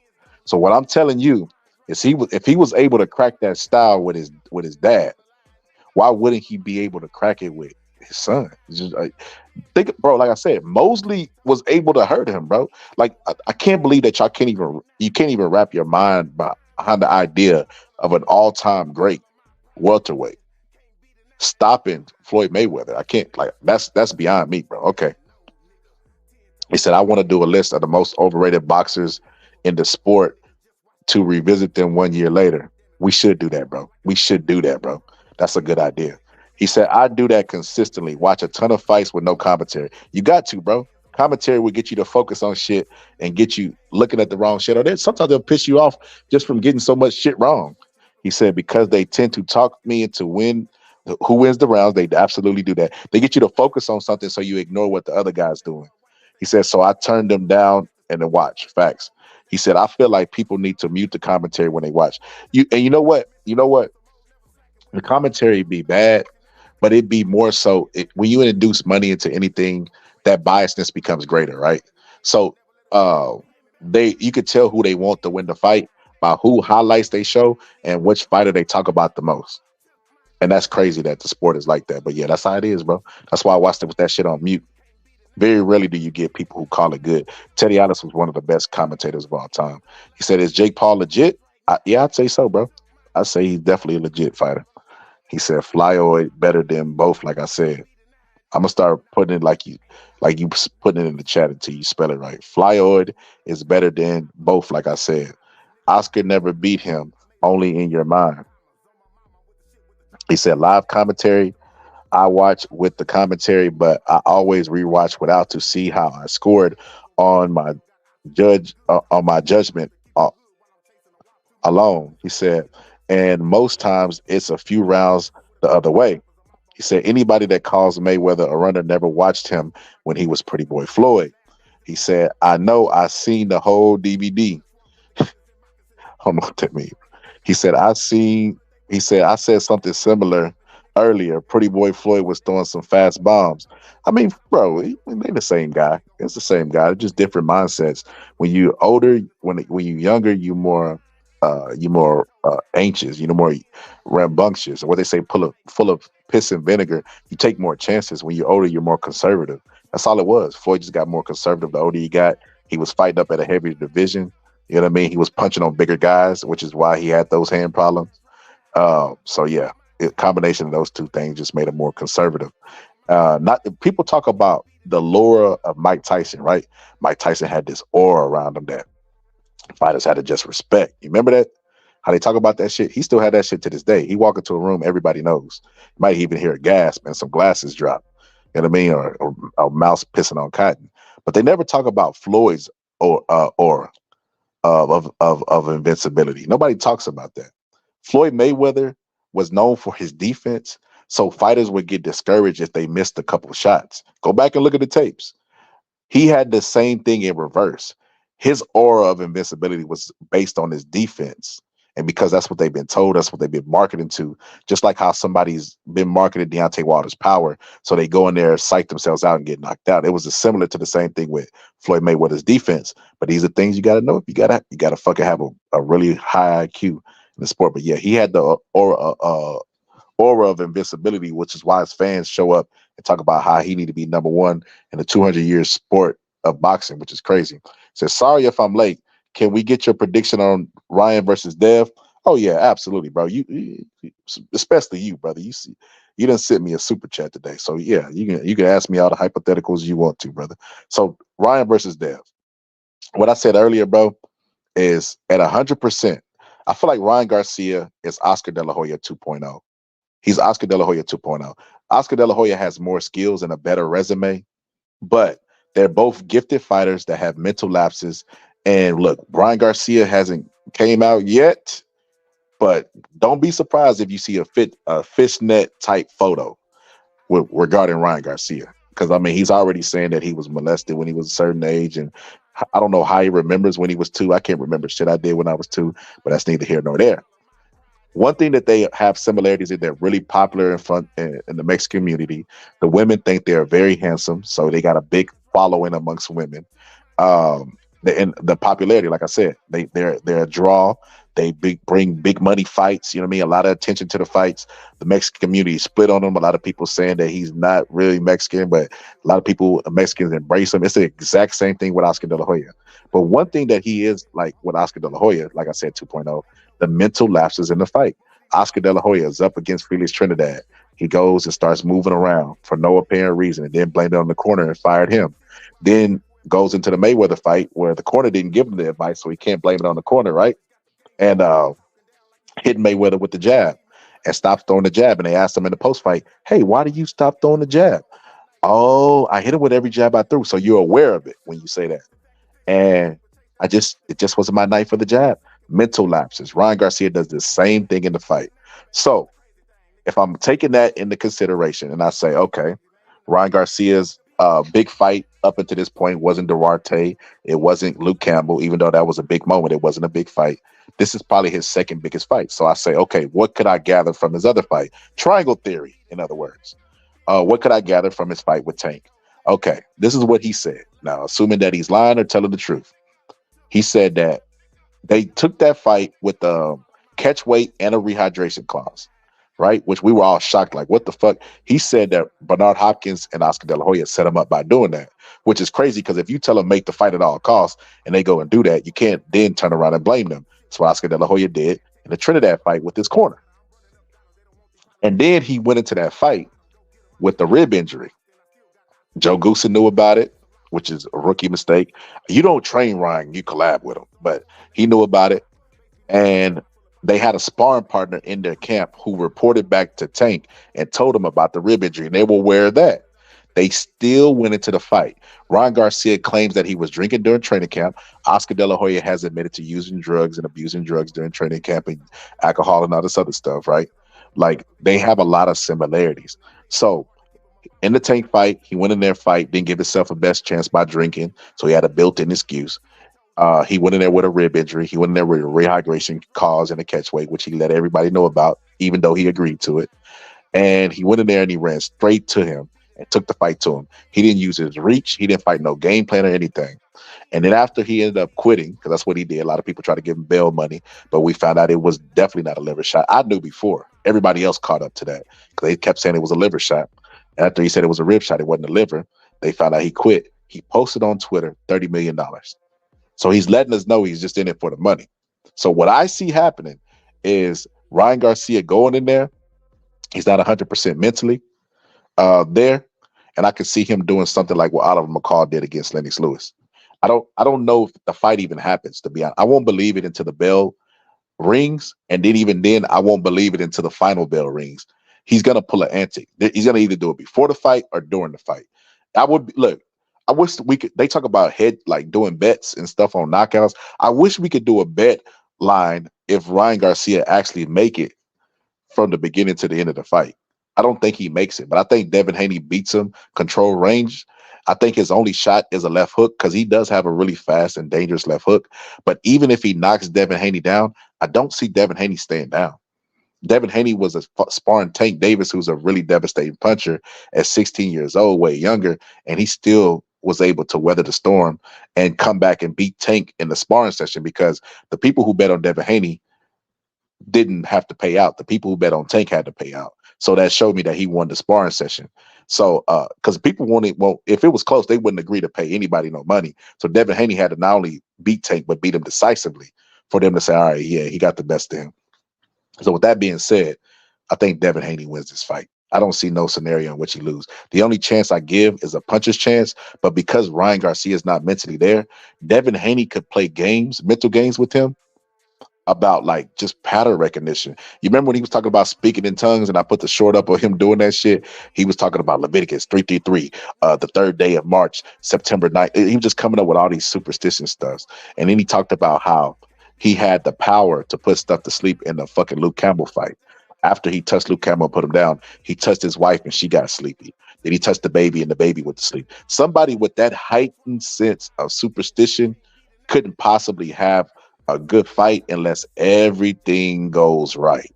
You get what I'm saying? So with all of those factors, it's really hard for me to even give him. Bro, I say Ryan got a 10% chance of winning this fight, bro.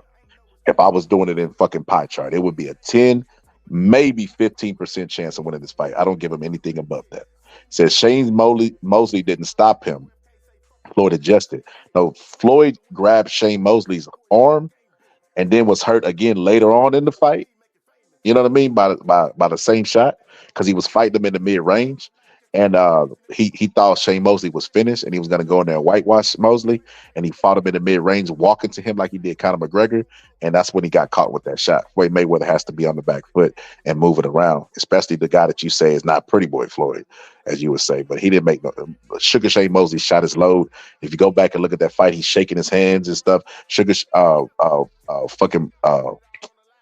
Emmanuel Stewart said he was really jittery before the fight, and that's exactly what you saw. A really jittery guy.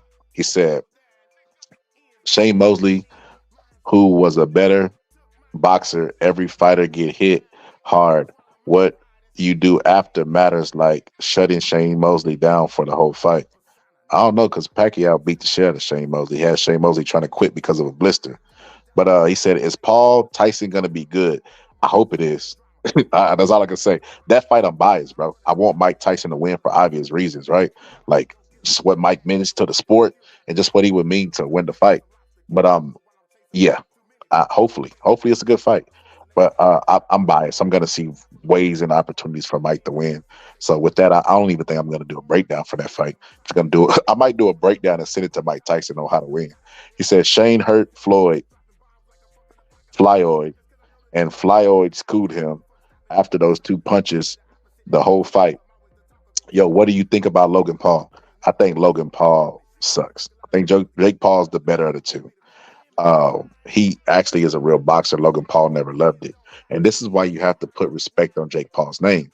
The man doesn't have to, he don't need boxing, but he trains really hard, getting concussions. Logan has already quit and tapped out from the sport of boxing. He came in, did his little free show, made his money, fought a guy who was way littler than him than Floyd and older and washed up, and he fought him and made his bag, and then he left. Jake Paul would have knocked Floyd out. Jake Paul takes the sport serious. Floyd is too little of a guy, and he got too much reach on him. I think I'm pretty sure he knocks Floyd out, especially if he would have had a trainer that Logan has. He was a pretty good trainer. I don't remember his name, but he'd be at the Mayweather Club all the time. He's a pretty good trainer. But yeah, he takes the sport serious. He's the better of the Paul brothers. And he takes it serious, and he doesn't need the money. So you got to put some respect on him. Like I said, when they were at the convention and they were giving him an honorary belt, he basically was like he didn't deserve it yet. Like he wants to go and actually earn it. Bro, this honorable stuff you got to admire, bro. Giving everybody money on the fight card that didn't get paid. Floyd Mayweather wouldn't even do that shit, bro. So, I mean, all these fighters who claim to love the sport and promoters and stuff, they wouldn't even do the shit. And this guy did it. He gave women's boxing the first $1 million paydays apiece. Like, say what you want, Jake Paul is good for the sport, bro.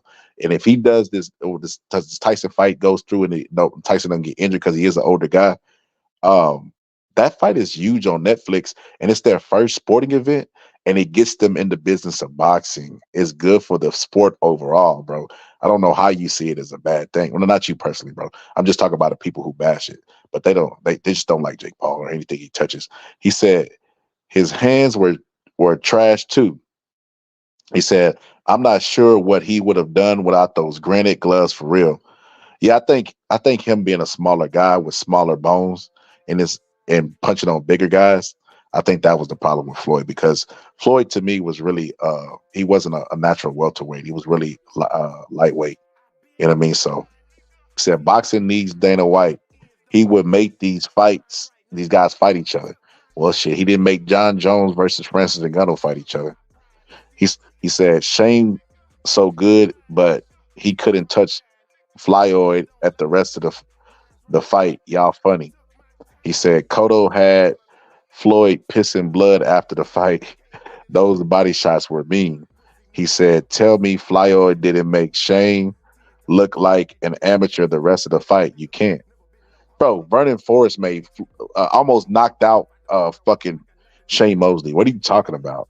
Not only did he almost knock him out, bro, but he beat him in the amateurs and in the professional, bro. All right. So anyway, he said, I've always felt like Ryan had a little sugar in his tank, honestly.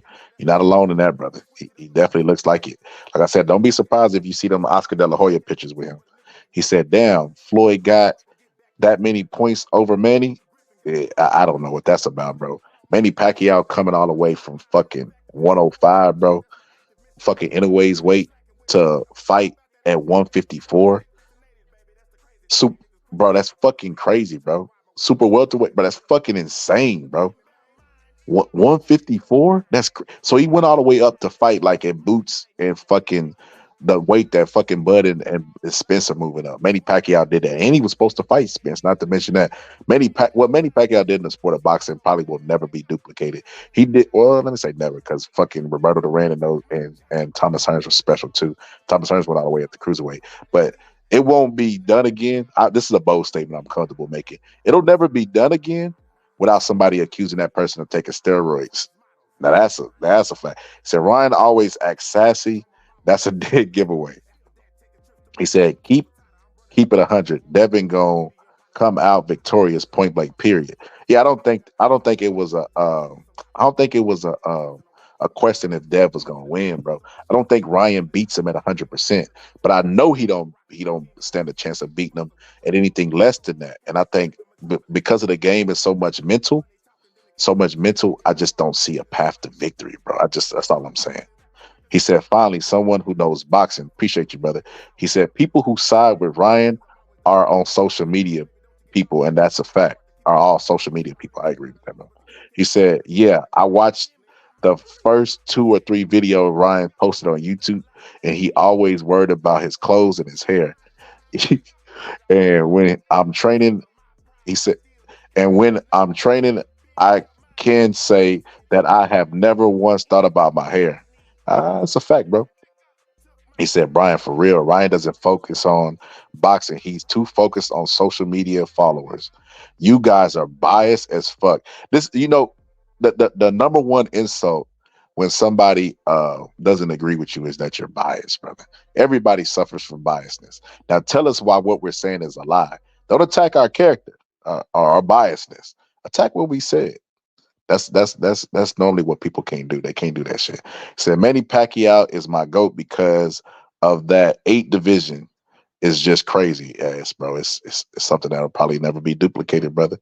Or shit, if it is, like I said, they're gonna be accused of every steroid in the book. They're gonna have Vada in their living room while they eating, brother, if they do something like what Manny Pacquiao did. He said, right, you have to be 100% mental and physical, or you won't last very long. Agreed, brother. Agreed, man. But man, look, I gotta get up out of here, brother. Y'all gonna if we stay here talking boxing, bro, I'm gonna be here till 7 a.m. I promise you, bro, because I will not shut up, bro.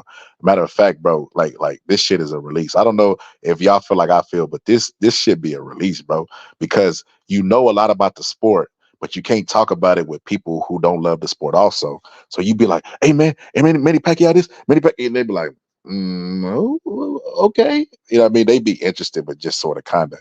But when you got people that's like-minded with you, this shit is, like I said, therapeutic, bro. He said, what has Manny done in the ring? Absolutely incredible. And we were so blessed to witness that. That's a fact, bro. But shit, people value O's too much, bro. They value O's so much in the sport. That's why people are here to argue with me about Mayweather and stats. But like I said, okay, let's make this guy the greatest knockout artist in the history of the sport of boxing, brother. And let's not stop at that. Let's make Edwin Valerio the greatest fighter of all time, because Edwin Valerio did something that will never be done. Edwin Valerio had all knockouts in his fights, 100% KO ratio. That would never be done again. And he was champion. There will never be a fighter that outside of like premature death, they become champion and maybe they die. But there will never be a champion that has every single fight won by knockout. He was a WBC champion of the world. So we going by stats and numbers and undefeatedness. Let's just put him at the top of the list, atop of everybody, because nobody will ever break that record again.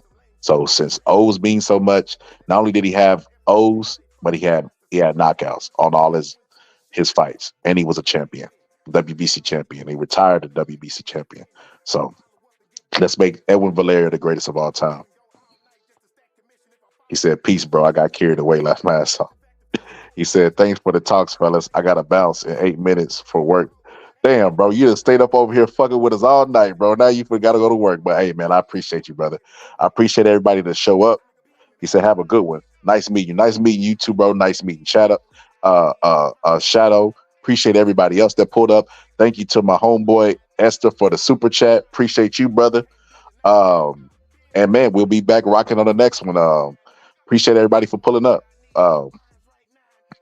Don't be a stranger, man. We'll meet you on the next one. He said half of Floyd's fights were champion fights.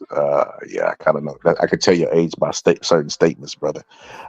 When Floyd say he beat the most champions of all time, let me just say this before I can't let this misinformation will pull me back in. So let me say this and just get the fuck up out of here, because you're going to keep going back and forth. He said half of Floyd's fights were championship fights. So when Floyd said he's beat the most champions, he's not talking about while they were current champions. He's talking about beating the guys who have been champion before in their careers. And that's misleading, This is why you have to know what you're looking at and talking about with stats, because people will misguide you. Promotion will misguide you. That's all stats are for, to promote a fighter. That's why they fight bums. That's why Deontay Wilder had 40 fights with 40 knockouts, 100% KO ratio, because they wanted to sell that he was a knockout artist, and that's how they sell it to the public. Stats are strictly for promotional use. He said, Shadow, I'm pretty sure we all did, but it was well worth it, bro. He said, appreciate everybody as well. Yeah, I appreciate everybody for showing up. It's not illegal to disagree with me on this channel, bro. I'm not one of them LDBC channels or one of those guys who are egotistic. I'll block you if you come with some crazy shit, bro. Like, just flat out stupid. But for the most part, bro, if it's your honest opinion, you're not trolling, I'll leave it there. He says Salvador Chances is one of the GOATs to die too soon. Yeah, he's definitely one of the best, if not the best. A lot of people will say he's the best Mexican fighter, but I found out here, bro, Roberto Durant was half Mexican. So I got to rate Roberto Durant in the greatest Mexican. I put him as the greatest, if that's true. The information they told me, but two people told me that, and they were pretty knowledgeable people. They said I think his dad or his mom was Mexican. So yeah. So what fighter did Floyd not fight in his prime, or he beat every fight? So yeah, I can't have a conversation with you, brother. So what fighter did Floyd not fight in his era? Because there's a bunch of them, bro. Paul Williams. So this is what's gonna happen. This is why I'm not even gonna go down this rabbit hole. When I start naming fighters, you gotta make excuses to why he didn't fight him, bro. And then you're gonna start giving me Floyd talking points. Because that's Floyd talking point. He beat the most champions. Like, it's gonna be like I'm debating Floyd, and you're gonna move the goalpost for everybody. But he didn't fight Paul Williams. He didn't fight Margarito. He said it out of his mouth. That's just not me believing that. He said it. He didn't. And I look, Winky Wright wasn't his division, but that was a potential fight. He never fought Winky Wright. There was a lot of fighters that Floyd didn't fight, and he fought Manny Pacquiao 5 years later, just like Errol Spence versus Bud. You know what I mean? He beat him. I thought he would beat him in his prime, but it would have been a closer fight. But hey, you know what I mean? The fight never happened. Stop hating on Floyd. I think you guys are so crazy, that y'all so crazy and sensitive. I could tell y'all age and how long y'all been watching the sport. Y'all started watching the sport when Floyd started boxing, and I could just tell. Because if I say Floyd is not the greatest, y'all consider it hate. So if I say LeBron James is not the greatest basketball player, am I hating on LeBron? If I say Kobe Bryant is not the greatest basketball player, am I hating on Kobe? That's a dumbass logic. To where if I say the fighter that you think that got you in the sport is your favorite fighter is not the greatest, that I'm hating. I could give you tangible facts to why he's doing that. Can you do the same to why he is the greatest? Because I think you would kind of come up short in that debate. He said, not at all. I watched all of his fights. I'm just talking boxing, nothing personal. I'll drop the link. And let you pull up, bro. I'll let you pull up the last couple seconds. I was gonna end it, but I'll let you pull up and get your talking points off if you want to. But he said, Brian, yeah, it was fun discussing this beautiful sport. Yeah, boxing is beautiful. Boxing is a fucking, it's an unforgiving sport to the fucking fans, because we got to see people like Muhammad Ali, who sacrificed so much for the sport, go through what he go through, or see them passing collection pace. But we also get to see them in their absolute prime, bro. So it's like, shit, looking through the looking glass, bro. So it's the bitter. You got to take the good with the bad, bro. But I love this sport. He said, I'm 38. I used to watch Toni Morrison fights. He said, early 90s, Michael Moore and a lot of others. I definitely appreciate the chat. Stay up. He said, Ali is the greatest, but you hating on Floyd. I dropped the link, bro. I don't know how me not giving undivided praise to Floyd is hating on him. Like, nobody could ever convince me of that, bro. Like, what makes this man great? I don't understand. Well, the greatest. Let me stop, because he is great. But what makes him the greatest of all time? He says Sweet Pea is one of the best. Facts. Deion Williams should be higher. So yeah, man, I don't know. I dropped the link, bro. But I'm gonna get up out of here. I dropped it because I wanted you to come up and defend your point, bro. I'm getting a little bit tired, bro. I've been on this bitch for 9 hours, man. This is fucking 8 hours, 9 hours at a job, bro. That's crazy. 8-hour shift. He said, Floyd beats Prime Manning. He said, how is he hating on Floyd? Floyd's resume is not better than those OG fighters. It's facts, brother. He said, sure, I'm on the highway headed towards Florence, KY now, LOL. He said, Ali did more than just fight. He stood for something that makes him the GOAT. So I heard somebody say the other day that Ali outside the ring was the greatest. Shit, what Ali did inside the ring, beating George Foreman, bro. And when he was almost fucking 10 years his senior, I think it was like 9 years ahead of him, 8 years, some shit like that. And it was supposed to be the natural progression of boxing when George Foreman was supposed to come on, be really dominant. He's slaughtering the guys that Ali's going tooth and nail with. Ali is not the same fighter he was in his prime, and Ali fucking upset the apple cart. That shit was like a movie, bro. So yeah, Ali, what he did in the ring was also impressive. You know, doing the same thing twice, beating Sonny Liston and beating George Foreman, who trained with each other, bro. That's crazy. That he would do it to two guys that were similar in style, and actually one learned from the other. He said Floyd is a GOAT in his own way as an entertainer. Nobody looked at Floyd's fights as entertaining, brother. That's why Floyd had to do so much antics outside the ring, because he wasn't exciting. Nazim Richardson, I'm not sure if you're familiar with who that guy is. Nazim Richardson said, Floyd Mayweather, he said, if you notice all the fighters who talk a ton of shit, they got to come out with tassels on their shoes and got to come out with robes and Roman equipment and all this other stuff, because they got to make up for the fact that they can't fight. Say, you look at Mike Tyson, he came out to the ring practically fucking naked. Fucking no socks, no shoes, and a little bitty towel cut off on him, because his fighting did the talk for him. He didn't have to say what he was going to do to somebody. We knew the dangers of Mike Tyson. He was a dangerous man. You know what I mean? So yeah, Floyd Mayweather. Nobody looks at Mike Tyson and says, "Hey," it looks at Floyd Mayweather and say, "Exciting." That's why he had to do all those antics of Mother Mayweather and go to wrestling and do all this other stuff. He said, I think honestly, Floyd Mayweather hurt the game. With the pad work, you see everybody doing the pad work. I know you've seen Drake hitting the mitts, right? That is the most useless pad work of all time. It's not relevant. Nobody is gonna let you throw no fucking 10-punch combination, bro. They're gonna stand there and just say, hey, throw 10 punches at me. It's not relevant to boxing, bro. And that's what the pads are supposed to be. But everybody's doing the Mayweather work now. Drake doing it, fucking got other celebrities doing it because it looks cool. And it looks cool, it looks badass, but it's not relevant to boxing. I think he hurt the game with the pad work. I think he hurt the game with the mindset. You look at the young fighters like Shakur Stevenson, them, they want to be the mega star in boxing. They want to pick and choose their opponents like Floyd Mayweather did, and say this guy is not a pay-per-view attraction, or this guy need to make this and that. All that stuff is coming from Floyd Mayweather. And then these insane amount of fucking purses that they got. You know what I mean? Floyd Mayweather getting the Showtime deal. You know what I mean? They basically got the money and fucking robbed the bank and ran away, bro. Floyd Mayweather fucked up guarantees for fighters, brother, in my personal opinion, bro. Where is Canelo on this list? Canelo is exactly where he needs to be, brother. Canelo don't make this fucking list, bro. Canelo's not even the best Mexican fighter of all time. That's known top 25 fighters of all time. He said, Ali is the GOAT as a boxer. Ali is the truth. He said, this is supposed to be in my opinion, if you haven't lost and been humble before, you still have lessons to learn, and there can be greatness that word is thrown around too much. There can't be greatness. Facts. Okay, I get what you're saying.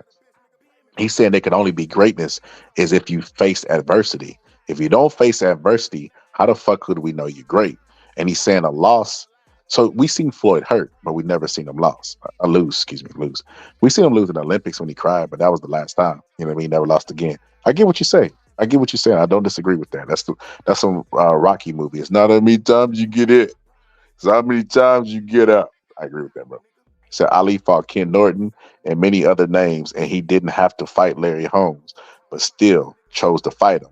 And not only that, he wasn't even off his feet. His corner had to save him from himself, bro, in the Larry Holmes fight. And Larry Holmes already knew his style because he was his sparring partner. Knew he had Larry Holmes said he was beating him up in sparring. Now, that's neither here nor there. It's Larry Holmes' opinion. But the fact that Ali went to everybody, there's not one guy that Ali did not fight in a prime. And he met Archie Moore and those guys towards the end, Floyd Patterson. But the guys that were absolute in their prime, which was the best heavyweight era of all time, was Muhammad Ali's era. And he fought every single guy in their absolute prime, including George Foreman. Like George Foreman at his age now, Floyd Mayweather and those guys, they wouldn't even look at him. Like Boots is not looking to Boots and Bud are both scared of each other. Neither one of them are looking to fight each other. And that's just the fact. Let me stop. I don't think Bud Crawford is scared of Boots, but I know Boots is scared of Bud Crawford. But I will say that he's not interested in that fight because I don't think Bud is scared of anybody. I think Bud really believes if he's trying to go up and fight Canelo, he really believes he that guy. Because Boots ain't trying to do that shit. So I don't think that Bud is scared of Boots. I would never say that. But he doesn't want the fight. And I want that fight for him because I want him to shut everybody up about this Boots, to derail this Boots train. You know what I mean? That's going on. And I think that fight would be like Hagler Mugabe and Bud would be Hagler. That's why I want to see it. He said those fighters Ali fought were better than one of Floyd's bootleg resume. He said, you hating on Floyd for having the best defense of all time. Magnificent style. This I could tell your age, bro. You're definitely in your 20s. You're from 25 down. And the way I'm able to tell your age, Floyd doesn't even, so the shoulder roll defense, they say, anytime anybody blades their body and uses that crab defense, bro, they say shoulder roll. Even if they don't roll their shoulder. They said Ryan Garcia did a shoulder roll defense, but he didn't roll his shoulder once. So how the fuck is it a shoulder roll defense? All he did was blade his body and did the crab defense where he was trying to pick the shots off. But Floyd Mayweather's not even the best at that style. James Toney is. Floyd Mayweather would use his legs. James Toney would stand right in front of you and make you miss every shot. James Toney went all the way from middleweight all the way up to heavyweight and was never knocked out or stopped or knocked down. That right there should show you his defense is impeccable. To go all the way up that many weights and never be knocked down, that's crazy, bro. What does them stop? He was knocked down by Roy Jones. But knocked out, that's just show you his fucking defense was insane, bro. Like James Toney is way better than Floyd at that defense, bro. James Toney has actually been publicly criticized Floyd for not using the defense properly. I'm not sure if you're aware of that because you only seem to care about Floyd Mayweather praise. Because I think Floyd Mayweather was exciting. He was definitely the greatest defender of all time. This Cap said Ali had some showmanship in the ring, and that's what made him so exciting. He said, "What you think about Mike versus Paul? Business." I think that fight is good for the sport. I think that it's going to bring a lot of viewership and eyeballs on Netflix and get Netflix in the sport of boxing, not these overinflated paydays that Floyd Mayweather got. It's going to actually give a return on investment, and it's going to make people want to invest in the boxing more. You know what I mean? And that's what we need. Amazon Prime, we need that. We need all streaming revenue to invest in the boxing to keep it afloat. And then the Saudi dude keep doing his thing, and the sport will remain healthy. Like this year alone, we've gotten some exciting, dope ass fights. He said, he said, pad work is irrelevant to boxing. Yeah, bro. Just so I don't know your age or how long you've been watching, but you just look at it. So Freddie Roach and those guys, main story. They said when they first started boxing, the teachers like the Eddie Futches and the fucking Jack Blackburns and those guys, they would get in there and you would hit their hands. There was no mitts. You would hit their hands. Emmanuel Stewart said he got a glove and turned it inside out. He said he invented mitts, but I seen Rocky Marciano in like a pre-fight using mitts. Emmanuel Stewart was just being egotistical, like most trainers are. Most trainers have bigger egos than fighters, and that's what makes them great trainers. It's neither here nor there. But if you look at Emmanuel Stewart hitting, like, you know what I mean, doing the pad work, everything that they do is relevant to boxing, right? So when you do the hand mitts, the trainer's supposed to mimic the style of the opponent to get you used to that look. And he's supposed to make the mistake so you can throw the combination and knock him out. Muscle memory. By the time you get to the fight, you just implement the game plan, get the fucking knockout, right? That pad work, they just slap on you and you just sit there and stand in one place. You're not moving your legs. So you're just standing in one place, just throwing the shots. You know what I mean? Like as if the fighter's gonna give you that, gonna love you that much to give you that landscape to do that. So you got that working for you. And then you don't punch all the way through. And then you get into this false sense of confidence that you could throw a fucking 5-punch, 6-punch combination. First off, a fucking skilled fighter. Manny Pacquiao had really fast hands. When have you ever seen Manny Pacquiao throw like a 5-punch combination?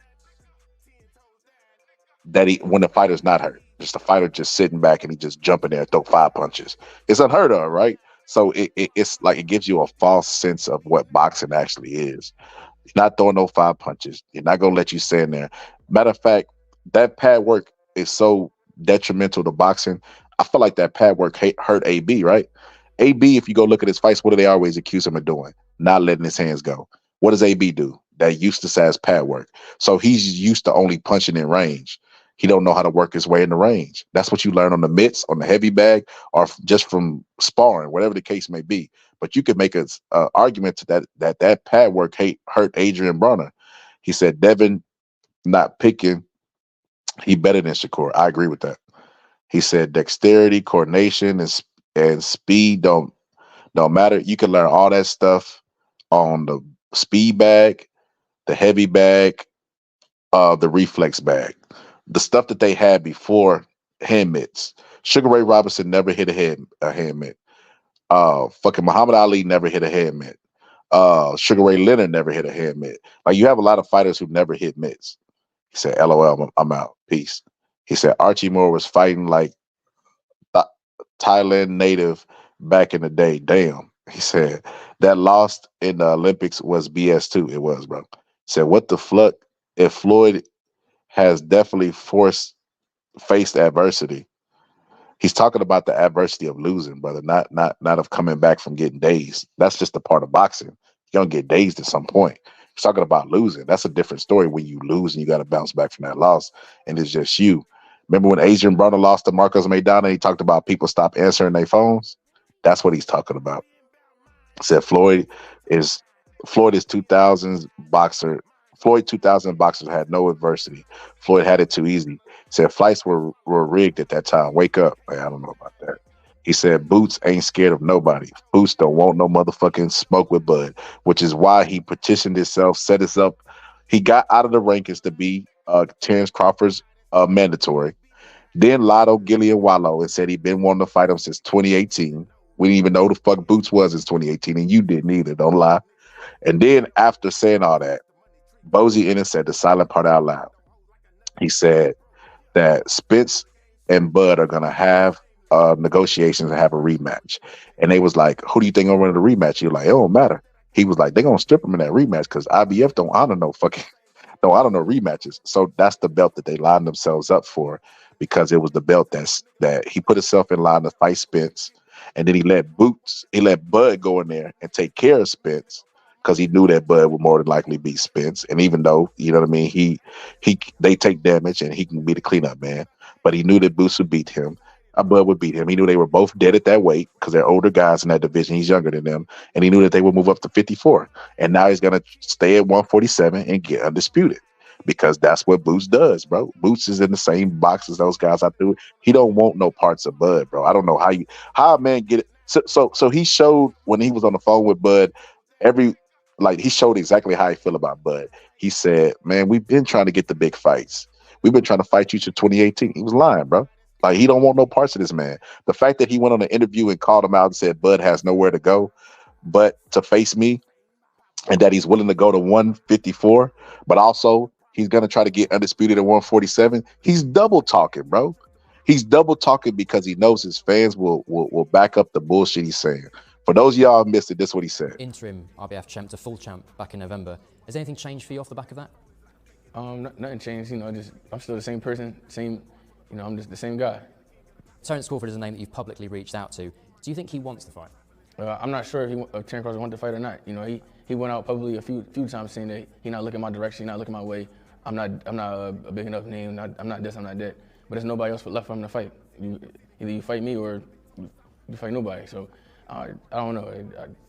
If it's not Terence, you must have a hit list. Can you name some guys that are on that?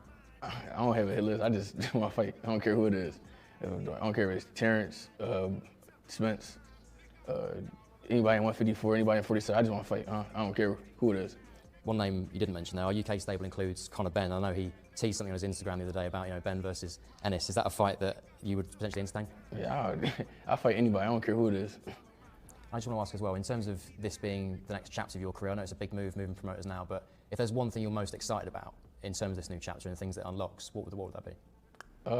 What I'm excited about is, collecting all the belts, getting the rest of the belts, the WBC, the WBA, and the WBO, and become undisputed. That's what I'm excited about. And in terms of a message you want to give to the fans who've been kind of patiently waiting for that next move, they've been a year now. What's the message? Man, that dude don't want no parts of Bud, bro. That man said he willing to fight at 54. Then why don't you move up? There's nothing there for you at 47. There's nobody there. They all left. Virgil left. Spence left. Bud left. The only person that's left there is Stanionis, who took the step aside money and is fucking lost in the matrix. He in the fucking twilight zone because you guys won't give him a match. But yeah, he'll fight Mario Barrios or some miscellaneous guy who doesn't stand a chance of beating a no hoper. Or if he does have hope, it's just a puncher's chance, or it's a 70-30 fight, 60-40 fight, whatever the case may be. He'll fight guys like that and say he's trying to fight the best, and nobody wants to fight him because that's what Shakur does and all those guys do. Like I said, Floyd kind of messed up the game because nobody wants to take L's. They think L's is gonna hurt their stock, and they all trying to get these historical paydays through their But yeah, that's why he hurt the game. He said, "You act like there ain't rigged fights in this generation. Name one." He said, "Pad work needs footwork and waist movement with it. You can't just stand there and punch fast." Facts. Said, "Triple G versus Canelo, first robbery. You really talking bad on Boots like that?" I'm telling the truth on Boots. Shit, everything I said was fact, bro. I mean, it's documented. He said Roy Jones was the king of the Philly sham. He said Flyoid and Money was the best to do the style. They two different entities now. Flyoid and Money Mayweather, they two different entities. The best to do to stop, brother Miguel. You got to be here to learn, brother. You don't know enough to teach. You got to be here to learn. I told you who's the best. Now, pop in the tape and type in James Toney highlights, brother. He said Roy Jones GOAT. He said Floyd is the best defensive, barely got hit in 50 fights. James Toney has like 70 something fights, bro, and probably has had like 1,000 rounds of sparring, and fucking has never been knocked out, brother. What are you talking about? And he stood right in front of the fighter. So no, he definitely don't have better defense than James Toney, brother. I don't know what y'all talking about. 50-0 don't mean shit. George Foreman better than anybody on Floyd's resume. He said call out cap on Floyd. Who's better defensively? I just told you, James Toney, brother. I don't know. Y'all don't see what you don't have enough knowledge. You come with talking points and narratives and feelings. I could show you on film why James Toney is leagues above fucking Floyd Mayweather. Who the fuck he fought? Hasn't fought a single brother. He said 50-0. He's undefeated. He said no respect earned. There were boxers more than 50-0 back then. 50 guys lost, one guy touched him. What?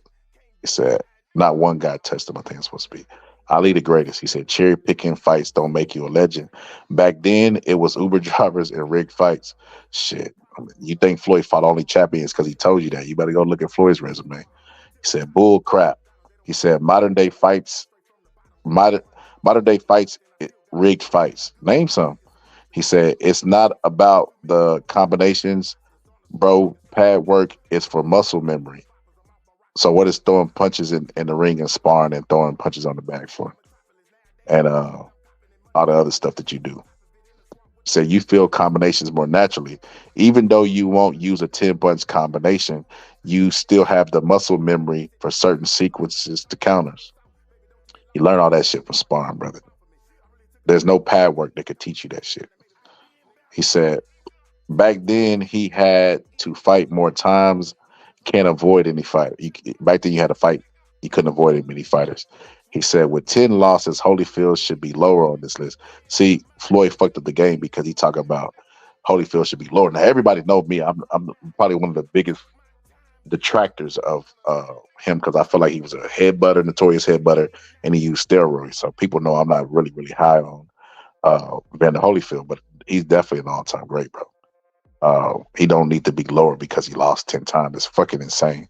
He said, whoever made this greatest of all time list don't know shit about boxing. How the fuck is Floyd above a Marvin Hagler?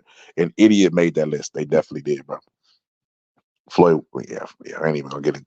Floyd wouldn't even fight Marvin Hagler. I said that shit earlier. Said De La Hoya, Cotto, Manny Pacquiao, Marquez, Zabzuto, Castillo. Floyd definitely got some good fighters, just that he played it too safe.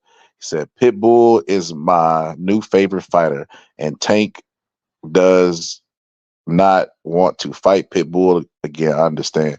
Yeah, it's because he's a tough fight for anybody, bro. He's a tough fight. Like, I don't know where you are, but look, I'm gonna put it on the screen and tell you why. He's a tough fight for anybody because he he's a short fighter and he gets even lower. So you have to open up on him, and when you open up on him, you leave big gaping holes. No diddy. But or you end up out of position. You know what I mean? Because he like I said, his name should be Tank, not Pitbull, because he comes like a tank and he just keeps coming forward, blocking punches with his guard, and then he squats down even lower than what he is. See what he is? He's probably Tank, probably about 4 or 5 inches taller than him in this still picture right here. And it's because he gets lower than what his actual height is, and he's already naturally short. So he's a tough, and then he never loses positioning, always in position to throw a shot. He's a tough match for anybody, and I see that now. I wasn't sold on him, but like it takes this fight proved a lot to me. Rolly wasn't a pushover, and I picked against him. He said, "Boxing scholar is crazy. Talk about Floyd is overrated. You got to change your name." Okay, I changed it to Hoo V. Can't believe they put steroid watermelon head Pacquiao #2. Shaking my head. He said, "Mike is my favorite boxer, but Bruce seldom fight the night Pac got hit with was rigged." Oh, but it wasn't rigged per se. So when a fighter quits, bro, that has nothing to do. It's not like a mass conspiracy where they tell him, "Hey, Bruce, you gotta take this dive." He took that dive because he was in there with Mike Tyson, and he thought it was easier to fake like he got hit by a big shot than go out with the actual shot. There's a clip that I have, a short, and he literally says exactly that. He said he got in there, and then he said he got psychologically psyched out, and he said he psyched himself out to making a punch harder than what it was, which I think is crazy. And then he said after that, the second shot was really hard though. He said after that, the second shot that he got hit with was really a devastating punch, and that's the punch that ended up putting him on his ass. I mean, these are his words. This is an exact quote. I'm not even paraphrasing. It's exactly what he said. But hey, it is what it is. Hold on. I'm trying to see if I can find this James Toney video so I can get these youngsters some science, the science of boxing, brother, because y'all need that. Y'all desperately need that shit. Y'all desperately need the fucking science, brother. These older people in here is looking at y'all like losing hope for the future of boxing, brother, the way y'all in here fucking talking. That's crazy, bro. Floyd the greatest. He the GOAT. He untouchable. Damn. We gotta save boxing, brother. Y'all gotta up y'all IQs if y'all gonna be talking about the sport, brother. Because y'all talking with people who love this shit and study this shit religiously. Can't say no anything and get away with that shit. We don't allow that shit, brother. So, where was I at? Here we go. He said Khabib beats Pitbull in boxing. Oh, he's a troll. Who is a troll? Whatever the fuck his name is. He said who? He said Deion Williams almost paid Pitbull to quit boxing in the amateurs. Said James Toney fought taxi drivers. Stop with this nonsense. Yeah, you definitely don't know the sport of boxing. Said Roy Jones is better than James Toney fought taxi driver. This dude don't know shit about boxing, bro. Is Roy Jones a taxi driver? Dude fought at heavyweight, fought Samuel Peters. What the fuck you talking about, bro? And I seen Rockman, the guy that knocked out Lennox Lewis. And he wasn't knocked out. But anyway, they said Roy Jones better than James Toney, and he smoked him. James Toney got knocked out. Floyd hasn't. James Toney was never knocked out. Said James Toney was played around with by Roy. Come on. Man, first off, Roy Jones said that was his toughest fight to this day, even the fights that he was knocked out in. James Toney was dehydrated before that fight, bro, which is why his next fight he left Jackie McCallum and moved up because he said he felt like she took that fight for the money and he had to kill himself and butcher himself to make that weight. Go look at all of other James Toney's other fights with his defense and look at that fight and tell me that looked like James Toney on a normal day. Said my phone has auto spelling messing me up. I guess it's supposed to be, but James Toney and Floyd was the best in the Philly shell, but Floyd competed perfected it. You sounded like that's why I say I end up when people are Floyd fans, you end up debating Floyd's talking points, and it ends up getting a little crazy, bro. Said I just made a U-turn on 75 South heading back to the house. We got rained out for the day. I'm not complaining either. Hilarious. Look at God. Look at God. Won't he do it? Won't he do it, Brian? Said James Toney, #1 in shoulder roll. James Toney fought better fighters. He said bigger and more challenging fighters. He said, so how would you teach a guy to throw the proper combinations in sparring match if he don't know shit? Just get smashed. You teach him on the heavy bag. The heavy bag is for literally what the mitts ended up being involved for. Heavy bag was to build your power and to practice on throwing combinations with power and different speeds of your jack. Everything you can do on the mitts, you can get on the heavy bag with more resistance. So you can correct the technique to teach your fighter how to punch all the way through. So, bro, they did you got great champions that more great champions than before mid work, and then you got these pussy fighter champions after mid work. So. Speaking on pad work, he says, he said, James Toney schooled Holyfield. Facts. Agreed, Pitbull fought a lot of tough fighters. James Toney was praised. Shia, the B of hatred. I don't know what that means. He said, Tank definitely ducked the Pitbull rematch. They both ducking Deion Williams. He said, James Toney should be a lot higher. And Roy Jones, he said, Mike, but below Deion Williams. Sam Layford is slept on too. He said, pull up Roy Jones, enough this James Toney shit. That's crazy, bro. That's how I know. That's how I know you don't know anything about boxing. Because, well shit, we can say this. James Toney stood right in front of you, right? Had more punches and more fights and was never knocked out. Floyd Mayweather in his 50 fights was rocked by old Shane Mosley and Marcos Maidana, who had a second revival to his career, but was beat early on by fucking people who won't even go down to all-time greats. And that's the guy that you're talking about has the greatest defense of all time. You don't know what you're looking at. You don't know enough. You should be here to learn, not to teach, brother. This is why I really don't debate with people with a certain IQ like level of yours, bro, because y'all just started watching the sport with Floyd Mayweather and his shows. You don't know enough to talk about the sport. You can't match wits with me. If I bring up historical reference, you don't know them. You probably think that the history of boxing don't even matter. I heard somebody say that who think Floyd is the greatest of all time. The history of the boxing doesn't matter. It's crazy. You can't make this shit up. He said Tank has already beat Pitbull. He has nothing to prove. He said Cruz had his chance and blew it. You can't blame Tank for that. That's why you got to seize the opportunity. You don't know when it's going to come back around. He said, "Where Atlanta at?" You got to ask. We should write a letter to BoxRec, and like we should title it "You Don't Know Shit About Boxing," and just tell them that they got to stop doing this stupid ass shit, bro. That we should start a petition. That's real shit. We really should. I'm trolling, but I'm half serious. He said, what does taking a loss have to do with overall greatness? Facts. Always an excuse. You just don't know boxing, brother. You should be here to learn, not to teach anything, not to argue your favorite fighter. I guarantee you can't even tell me what came before Floyd. You can't even go 20 years before Floyd. I guarantee it. The fact of the matter is Floyd is not boxing anymore, and the sport was bigger than him, and it moved on after he retired.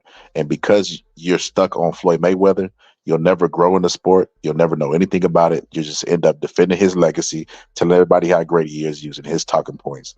Floyd Mayweather fought a lot of mismatches, like, for example, Marquez coming up from 135. He don't know about that, to 147, to fight him and still didn't KO him. He don't know about that, Shadow. He said, real talk, Deion Williams, #1. He had 350 amateur fights, 0 losses. Pro debut was 41-0, and he had 39 knockouts. Legend. Roy Jones, he said, Roy Jones at his best, there was nobody better. That man rarely used his jab. He didn't have to. Yeah, you facts. I made a video that's on my fucking Patreon, and I talked about how Roy Jones is more closer to Floyd Mayweather is more closer to Roy Jones than he is James Toney, but people just don't know what they're looking at. But yeah, I definitely made that shit, that comparison a while back. But hey, man, I'm gonna have to go ahead and wrap this up. Hey, because like I say, man, y'all, every time I leave, man, y'all pull me into another debate. He said, I'm not gonna chance it, bro. 250 yards of concrete is a lot of money to get rained on. for the next 6 hours. Not to mention 11 guys for the day at 250 to 250 to 400 cash daily. It wasn't really a hard call. But hey, brother, hey, rest, bro, rest. Get your rest, brother. Don't overwork yourself, bro. One thing Americans is overwork and underpaid. And I mean, especially if you're gonna take a loss. He said, I don't think Floyd is the best ever. It's just that he beat everybody he fought. I'm not saying that prostitutes are whores. I'm just saying that they sleep with people for money. He said, I'm he's, I'm in GL. I don't know what that means, brother. I'm kind of old. Besides Joe Louis and Pernell, I got Floyd, got the best defense for real, for real. That's good. Like I say, y'all don't know. He said, this list is nonsense. It definitely is. He said, 2BE. Yeah, it definitely. Let me see. Let me see. Let me find this video, bro. I got to show y'all what real defense look like, brother. Because y'all don't, if I let y'all continue with this Floyd shit, like, first off, bro, first off, explain to me why Floyd is the best ever. Let's start there. Let's start there. If you say it's because he never lost, well, okay, he didn't fight more. He didn't fight as much as the fighters of old. It would be like Sugar Ray Leonard, not fighting any of the prime guys that he fought. So anybody who has a career where that could be viewed at or looked at as cherry picking, they could be undefeated too because they're all time greats. That's what makes them all time greats. The fact that they're above the heap, they're above the list, right? So Mike Tyson could have been undefeated, bro. Muhammad Ali, they could have been undefeated. It's a lot of fighters that could have been undefeated just because their skills were so far. Bro, Roy Jones could have been considered the greatest fighter to ever live. If Roy Jones, after he beat the heavyweight, Ruiz, had retired, they would be saying Roy Jones was the greatest fighter of all time. Because even with that loss, it was a DQ, and he knocked the guy out in the second fight, and the DQ was bullshit. They would look at Roy like an undefeated fighter, and they would say he's the greatest fighter of all time. Move up from super middleweight all the way up to heavyweight, won a title. He would have a big case for greatest of all time. He said Floyd would never get past Thomas Hearns. Thomas Hearns would knock Floyd out. He said, I'll sleep when I'm dead, bro. NGL, not gonna lie. Oh, okay. Let me know, Brian. He said Prime Sugar Ray is greater than Floyd. I agree. Prime Durant greater than Floyd. I agree. I don't even think Floyd's the greatest lightweight of all time, bro. Let's know the fuck. That's what I'm saying. That's crazy. He said, brother, let go of the past. Do you think Prime Ali would beat Prime Fury? See, and this be the problem, bro. Like, oh, this is a troll. Because this troll is trolling, but he reflects the sentiments of a lot of people who don't know shit about boxing, bro. Let go of the past. Let go of the past. This is why y'all don't understand. Y'all can't predict the future. There's nothing new under the sun. The science exists in the past. Who do you think that Emmanuel Stewart, Jack Blackburn, those guys were studying? They were studying the past. And when film came in, it changed the game. Custom Auto, these great minds, they studied the past. And this is why you don't understand the sport of boxing or the science or physics of boxing. Because you don't study the past. You think the past is something to be laughed at. Fury was knocked down, by a fighter on his debut. We're not even discussing Tyson Fury. He's not even the best of his time. To even be comparing him to Ali is fucking blasphemous. But he's a troll. But I just addressed it because he shares a lot of sentiments of everybody, a lot of people. He said, y'all don't know boxing. I 100% agree with that, bro. Not making no dumbass statement like that. Let go of the past. That's why y'all don't know shit. That's why y'all knowledge is limited now, because y'all don't study the history of boxing, bro. That's where everything has happened. If somebody flew into the ring on a fan, that would be the second time that that's happened.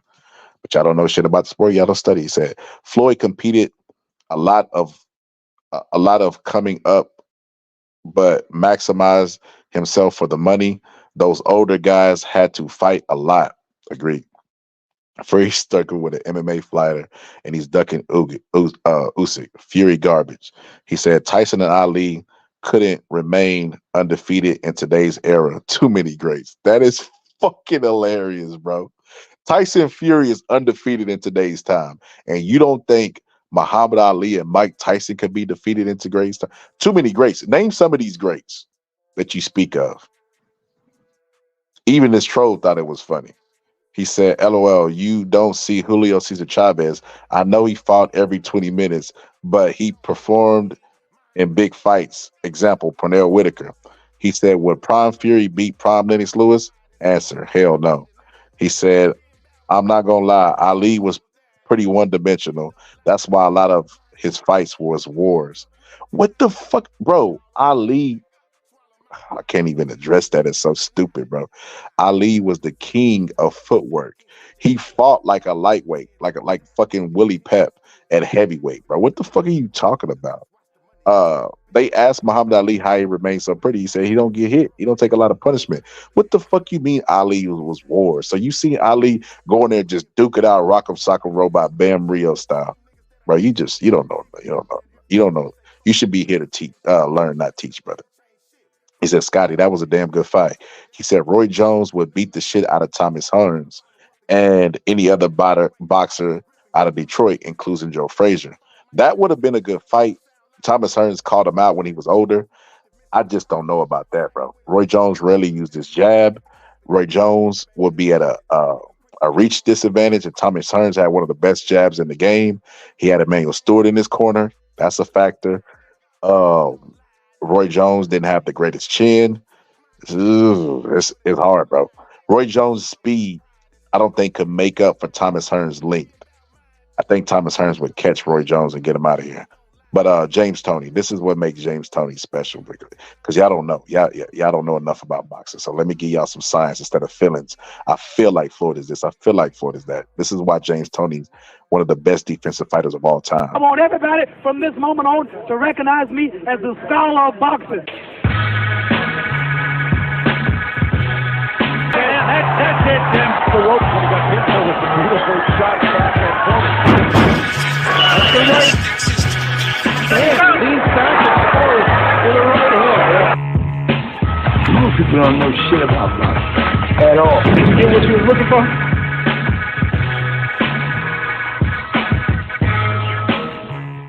In a lot of James Toney's fights, he would try to catch his opponent going cold.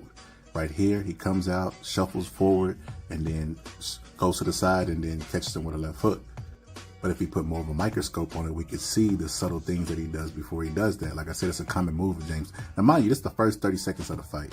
James Toney comes out and he fakes like he's going to do something to the body. And he gets his opponent to reach down with his right hand and block the body shot. And then he just comes over the top and lands a left hook. Like I said, this is a common move of James Toney. If you look at a lot of his earlier fights, he would come out and try to land this move. Because James Toney, believe it or not, he was a fighter. He was born to fight, like he said, and he wouldn't have a lot of nerves in the opening round like a lot of fighters. So he would attempt to move. Here's another look at it. Guy comes out lackadaisical, probably nervous as shit. James Toney, he goes right for the kill at the beginning of the fight. One of the things that make him the best. Right here in the inside, the guy goes for a right hook, and James Toney counters that right hook with an uppercut, but he misses. And the uppercut is just short. It's just short because James Toney threw it too short. But his opponent doesn't even react. He doesn't even react to the uppercut because he doesn't see it. He's staring down the barrel of a shotgun and can't even react to the bullets. So what does he do? He barrels his head into James Toney's chest and tries to land a right hook. James Toney blocks it, but he makes a note of that, right? So what he does then, he puts his glove on his glove so he can feel when he's throwing it, throws a short left hook in between his wide right hook and lands his shot and blocks his shot with his elbow. That's what I mean by James Toney being a genius inside the ring with his decision making. Now James Toney knows he's going to throw the right hook again. He waits for him to throw the right hook and then counters with an uppercut to his chest to create space and then a left hook. So the uppercut to move him just back so he can land a short left hook. And then he misses with the uppercut. And when he misses with the uppercut, like I said, it barely misses. What does he do? This time, he throws a left hook to move his head where he needs his head to be, and then throws an uppercut again. And this uppercut lands and does a lot of damage, where the left hook barely partially lands with the elbow, and he's already shook, and the referee has had enough. He's seen enough to step in and give him the count. Like I said, very smart. He threw the uppercut and then missed, and then he throws a left hook to get his head right in a place to where the uppercut won't miss this time. It'll land. Throwing punches with purpose and making moves on purpose. Watch this. You remember the left hand he landed the first 30 seconds of the fight? His opponent does, because James Toney shuffles his feet forward and then drops down like he's going to throw a left hook to the head. He's a big opening for the uppercut, and James Toney fakes like he's going to throw it. He drops down and he lands the uppercut, and then turns it into a left hook. So he fakes like he's going to throw the left hook to the head like he did at the beginning. His opponent reacts. He turns it to an uppercut and then a left hook. Then his opponent throws his head into James Toney and just tries to push him back, and that becomes a habit of his. And James Toney is downloading that data. He's remembering it because that sequence ultimately led to him getting stopped by James Toney. And you guys with your educated eyes, tell me, have you ever seen anything remotely close to this? James Toney angles off and draws his opponent's right hand out. And as the opponent throws his right hand too long, and somewhere along the line he realized he's not going to land. So James Toney was going to roll and counter that, but instead he throws the counter shot to his chest because he realized he's not going to land to his head. And he knocks him off balance. And he creates just enough space for him to turn to a southpaw position, duck up under his left hand, his left hook, right? He ducks up under that shot, right? Makes him keep falling forward with his momentum, ducks up under that shot. Now he's in an orthodox stance, already positioned to make a punch miss or land a punch in a superior position. And then what does he elect to do? He elects, since this guy keeps dipping his head down, he knows it, he lands a left hook to steer his head right where he needs it to be, and then meets him with an uppercut, drives his head up and back into the left hook. Now he's going to use his offense to transition into defense. He throws a right hand at the end and then switches his stance again to southpaw. Now he's in a superior position. His opponent has his head down. He steers him into the ropes where his back was once against the ropes, sends him into the ropes with a left hook for his trebles, and now his back is against the ropes, and James Toney now has a superior position. So what he does is he feints his opponent and then gets him to react and then jabs him to the stomach and probes again. Then he comes in with a hard feint. Look how he reacts to that feint. And James Toney knows he has him. So what he does is he stabs him to the body. And then he comes upstairs and tries to pull his guard down. And his opponent knows the right hand's coming because he's trying to pull his guard down. So what does the opponent do? He rolls and ducks up under the right hand to smother the right hand. What does James Toney do? Toney takes a step back, pins him down with the left forearm so his head is in positioning, tracks his head down, and then lands a short right hook, and then followed by a left hook, a short left hook. And then now that his opponent's falling back, he shows him the right hand while he's on the ropes, and then gives him a hard foot feint to get him to react and fall in, think the right hand is coming again, and then he lands a short right hand over the top of his shoulder, and then he controls him with the right hand and steers him into the uppercut with his left hand. Like I said, punches with purpose. And after he does that, he misses with the left hook because his punches are so short and accurate, but he follows right back up with the left hook, and that's the punch that ends up knocking him out. But James Toney's punches are so short that you have to get different camera angles just to capture him. Like right there, he lands a short left hook, and then he sends him back to the ropes, give him that hard feint. Then with his lead hand, he pulls him into the right hand and lands a short right hand over the top of the shoulders. And look how short it is. It gets his head to move. And then watch, when James Toney takes a step back and he runs him into the uppercut, watch this. The right hook is so short that he skims him and still makes his cheek move. Like slicing a thin slice of bread. That's how short his punches are. And then he comes and finishes him off with the left hook. But like I said, James Toney's punches are so short that you have to get different camera angles just to catch him. If you have the camera at the wrong angle, you might miss the punch.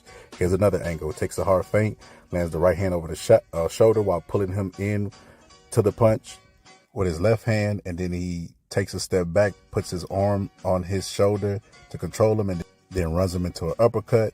And after he throws the uppercut, he misses barely with the right hook. See, he puts the arm. Notice how short the finishing left hook is. It's right on the button at the edge of the chin.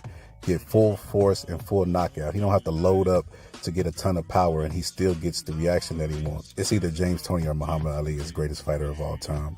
From transitioning from offense to defense, throwing punches with purpose, getting the looks that he wants, the high IQ. I mean, he has it all.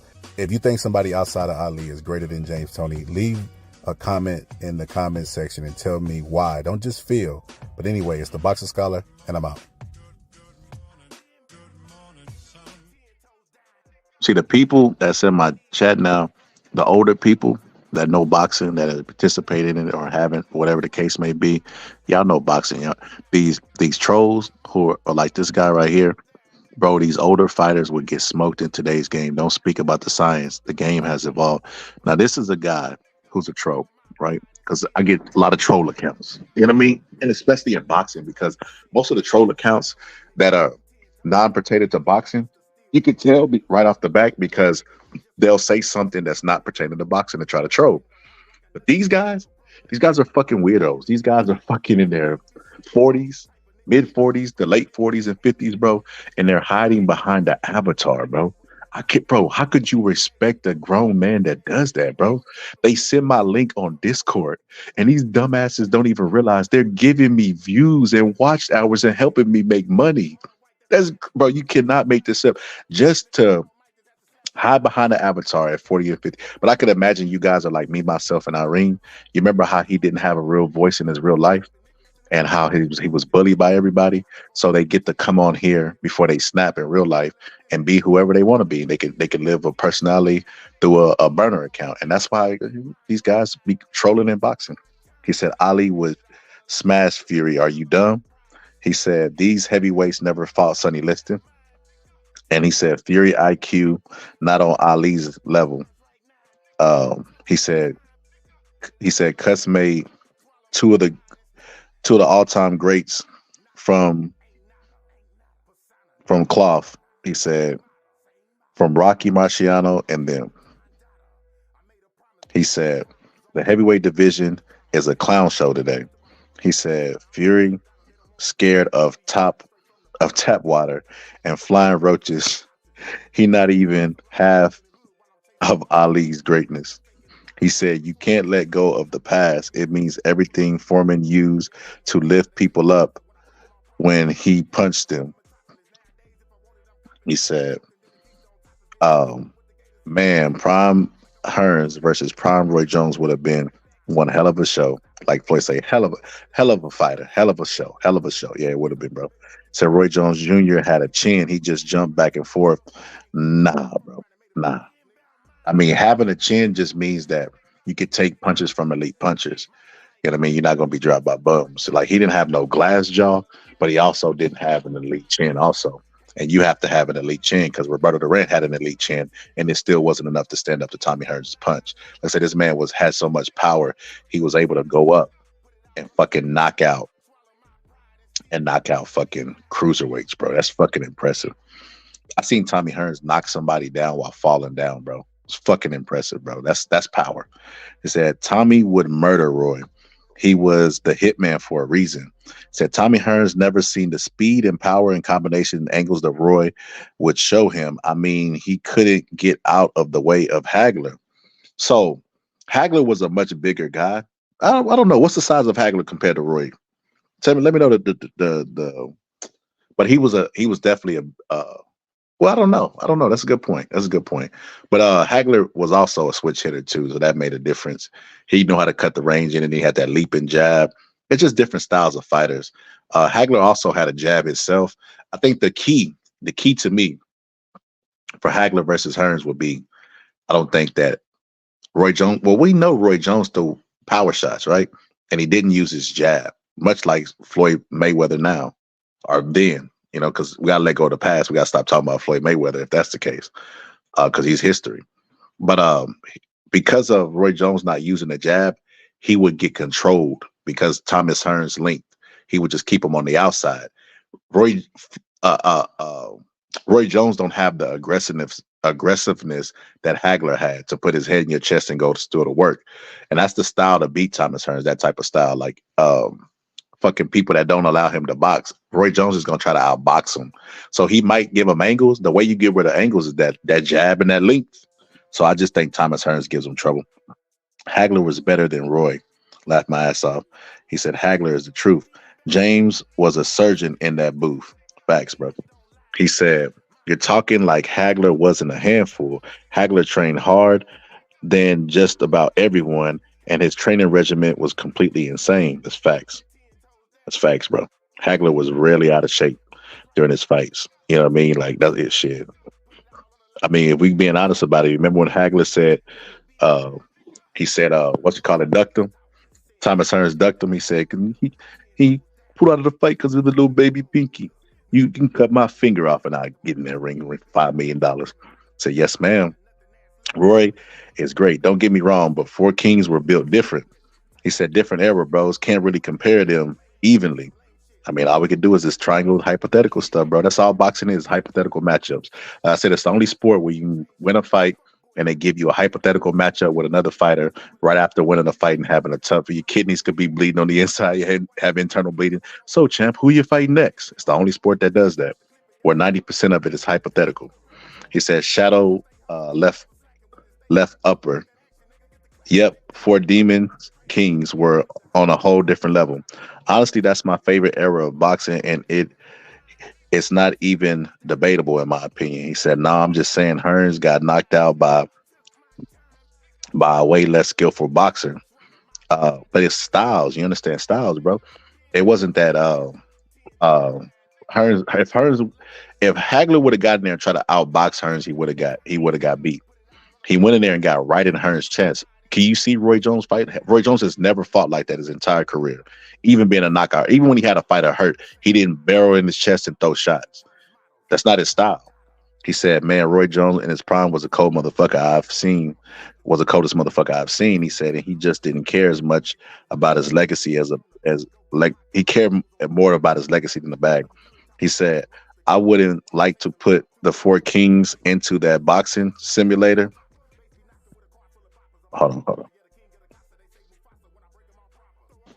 He said that shit lost. Oh, I would like to put put the 4 kings into that boxing simulator computer to see how some of the younger guys would do against them. That's true, bro. I mean, they got that kind of with Fight Night. You know what I mean? Like, Fight Night, I used to do that. Just not pick a side and let them see how the fight is gonna go up. Sometimes get mad, like, there's no fucking way, bro. Like, fucking, yeah. He said, "That's awesome. That was awesome, bro." He said, "Scotty, I can't hate on Jones at all." He said, "In his prime, he would absolutely give just about anyone a run for their money, no doubt." Said Jones had great head movement. He said, "Remember, Fury can't even put on his own boxing gloves without Sugar Hill helping him. How the fuck he gonna fight against a prime Evander Holyfield or a prime Larry Holmes?" He said, "Hagler is bigger and taller and has much more reach than Floyd. Hagler has much more power too." He said, "Scotty, yeah, he was flashy and he was entertaining, but Tommy had reach and fundamentals. He did, and Emmanuel Stewart. You can't overshadow that. That guy was probably one of the best tacticians of all time." He said, "Roy Jones doesn't use his jab." He said, "Hagler was 5'8" and Roy was 5'10", with much more reach and width.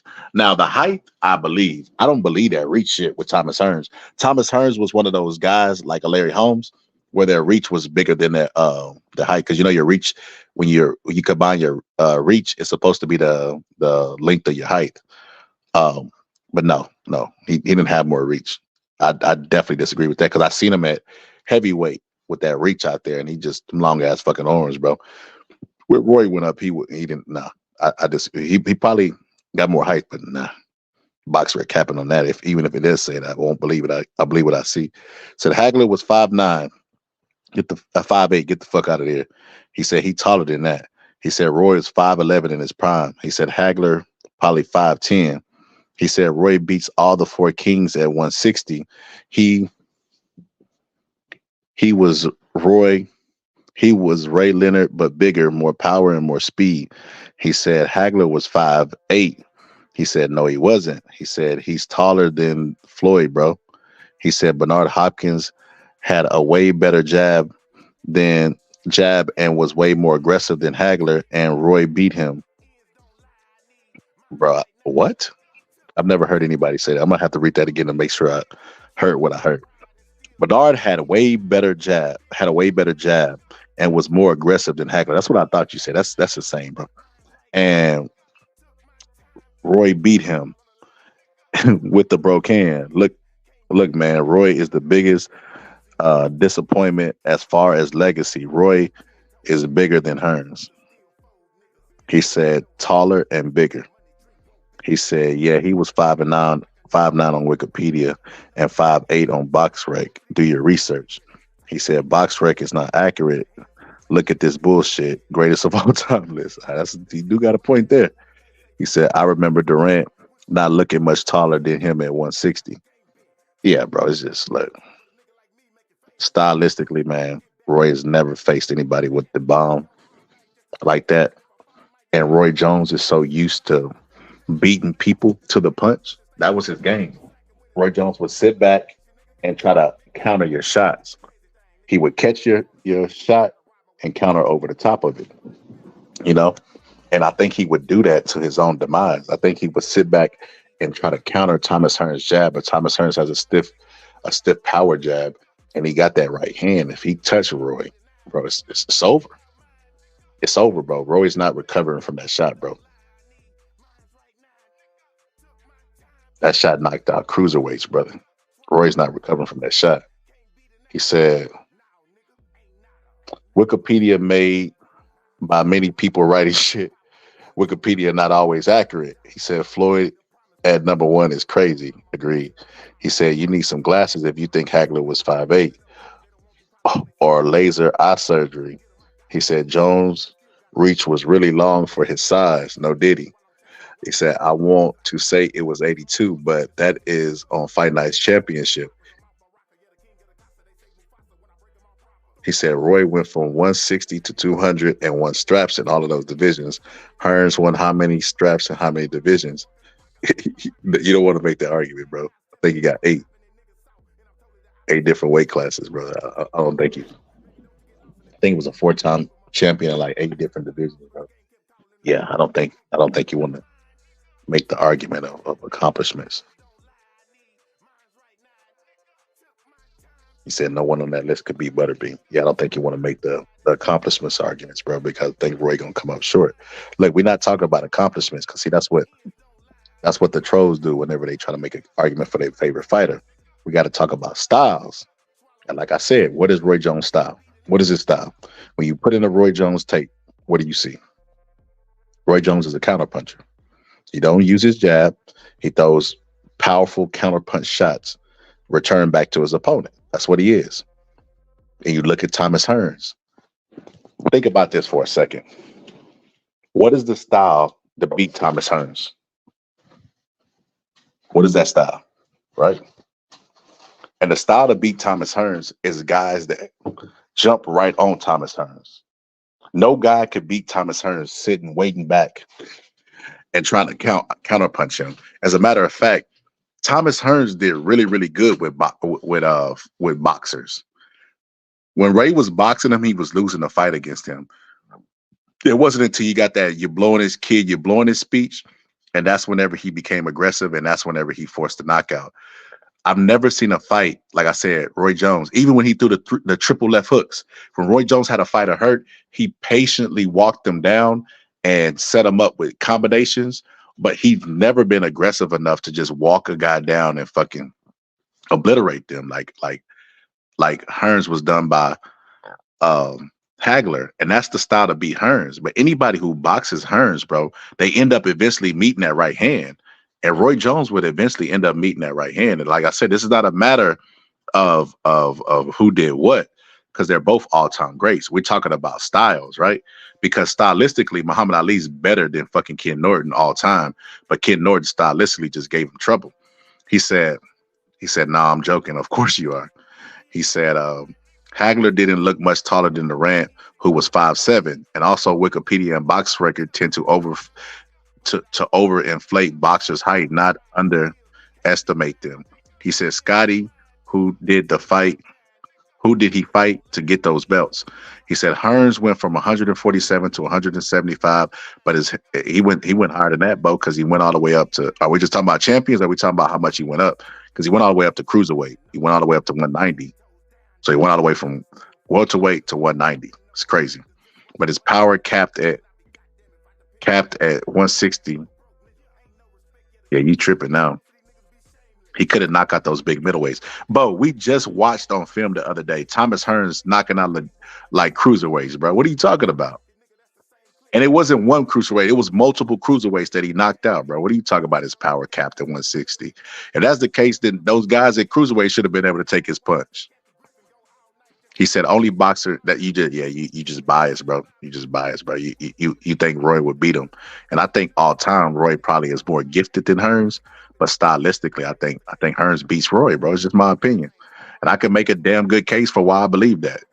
I like both of those guys equally. I don't favor one over the other. Like as a matter of fact, you see my fucking Patreon video and what I thought of Roy, and the high regards that I thought of Roy in. I talked about Roy versus I might put that on. I might put that video on members only, bro. As a matter of fact, but yeah, he said the only boxer in history to have the light, middleweight, all the way up to heavyweight. I do this.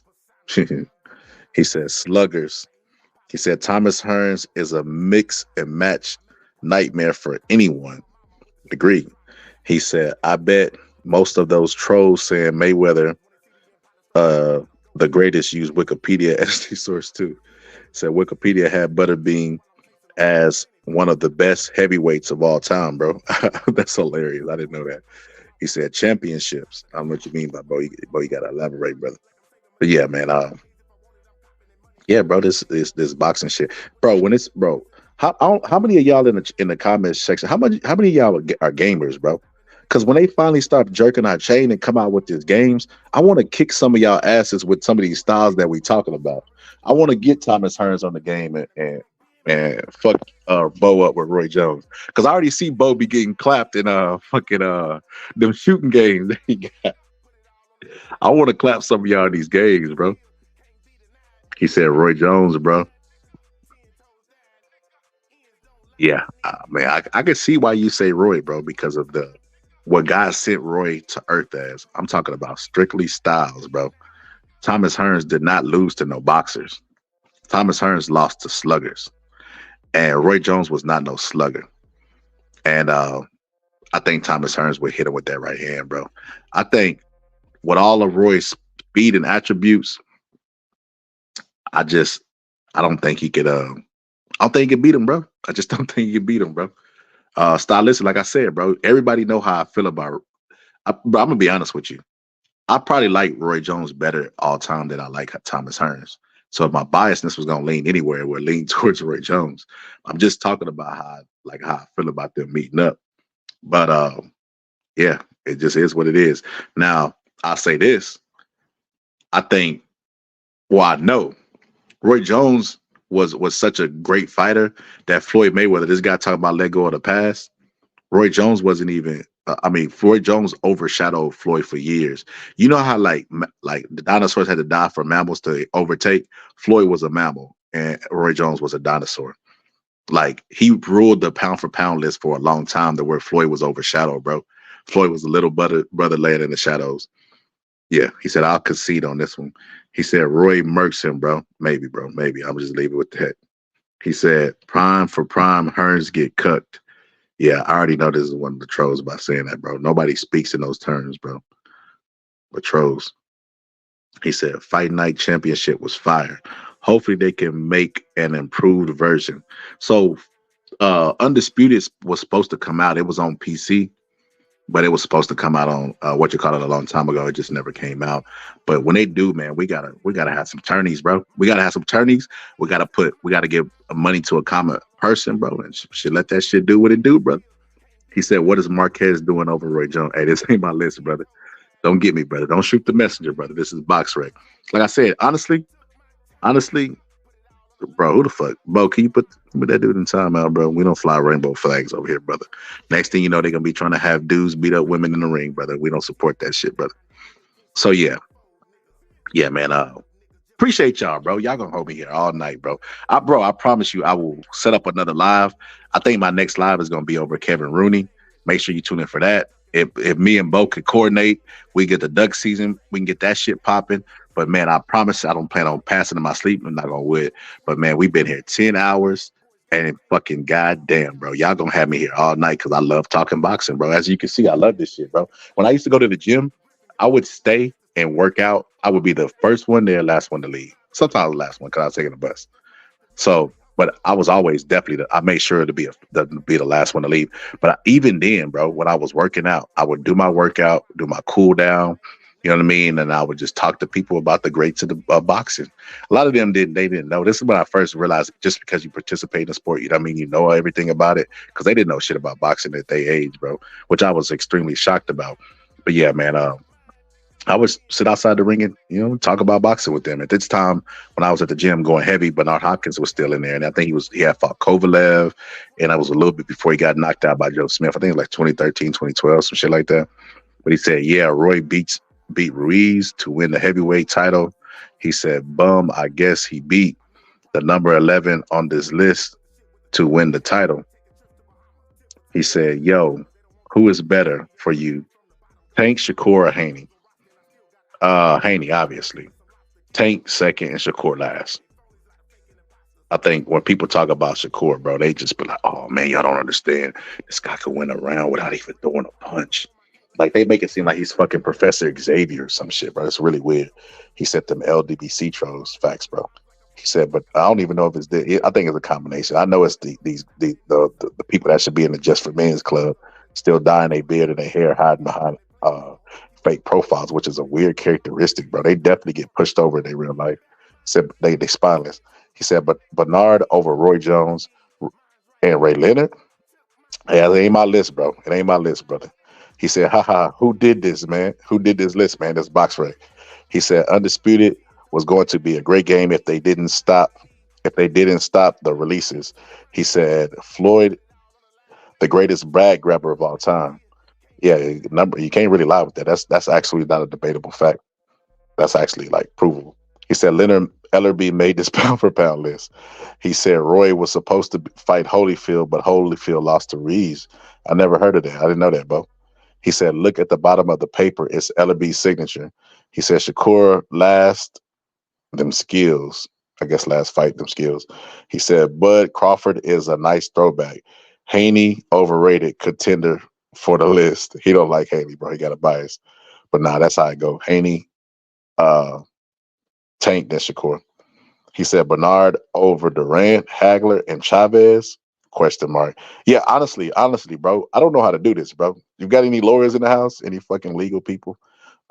Let's petition. I have an account with BoxRec.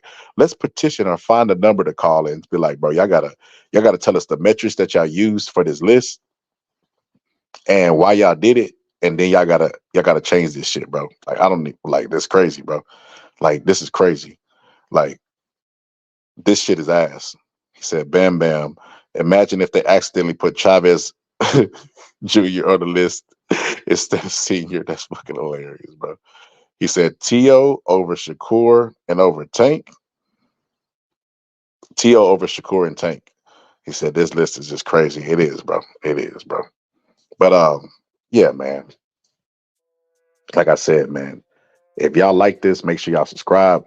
I got a members only, 99 cents. I got videos of Freddie Roach. I get breakdowns and predictions before fights. It's only 99 cents. I mean, pretty sure y'all have given homeless people 99 cents outside the store. And I know the science of boxing. Like, I debated with you, like, you know what I mean? But I know this shit. This is what I do, bro. I know the science of boxing.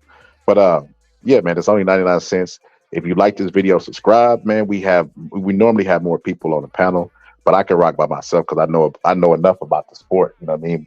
All my people in school, Bo's in school, you know what I mean? Got a lot of people in school, whatever the case may be.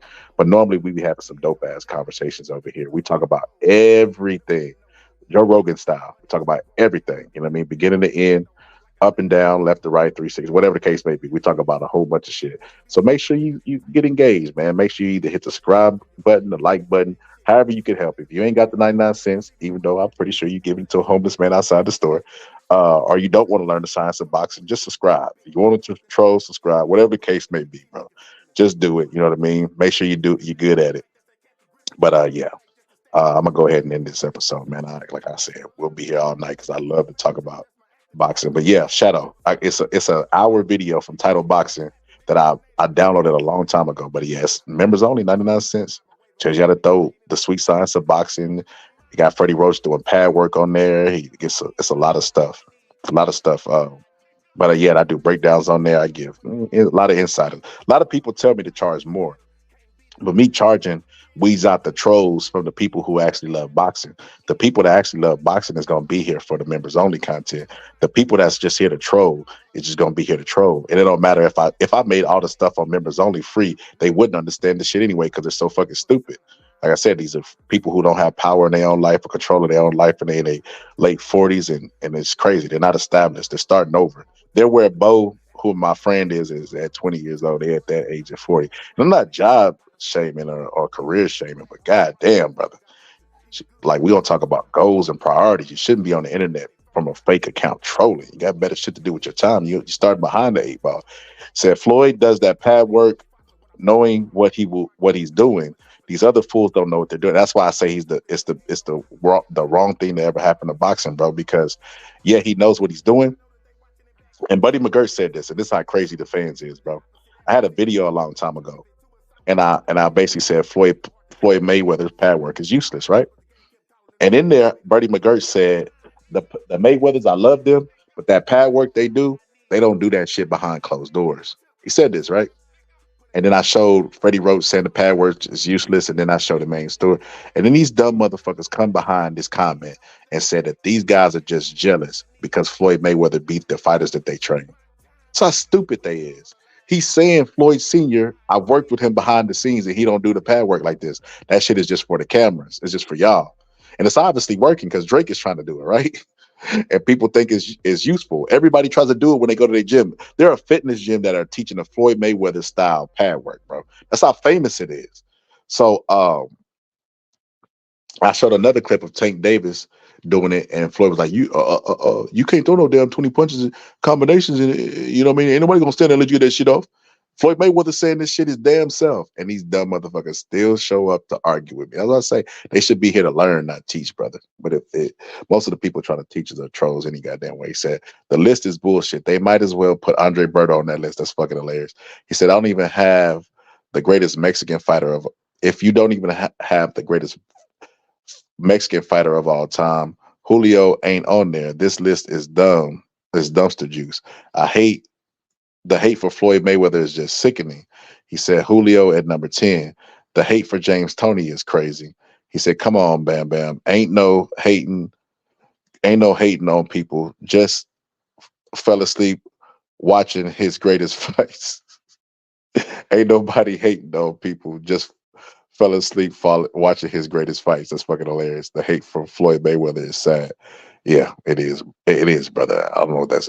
I thought, is it hate or is it criticism? Because you could not like somebody and criticize them as long as you have factual stuff to back up your opinion. And that's all I ever do is back shit up with facts. He said, "Oh, he is." He said, "My bad." He said, "Scotty, Julio is not the best Mexican fighter. Salvador Sanchez is." Yeah, that's pretty debatable. Those are the two top names I always hear when they talk about the best Mexican fighter. But like I said, I found out Roberto Duran is half Mexican. If that's true, those guys got to move over, bro, for the great Roberto Duran. He said comparing Drake to hitting mitts to Floyd is just crazy. It's because you don't understand. What do I got to connect the dots for you, brother? Like, brother, I got a question for you, brother, and I want you to answer it honestly, brother. Can you do that for me?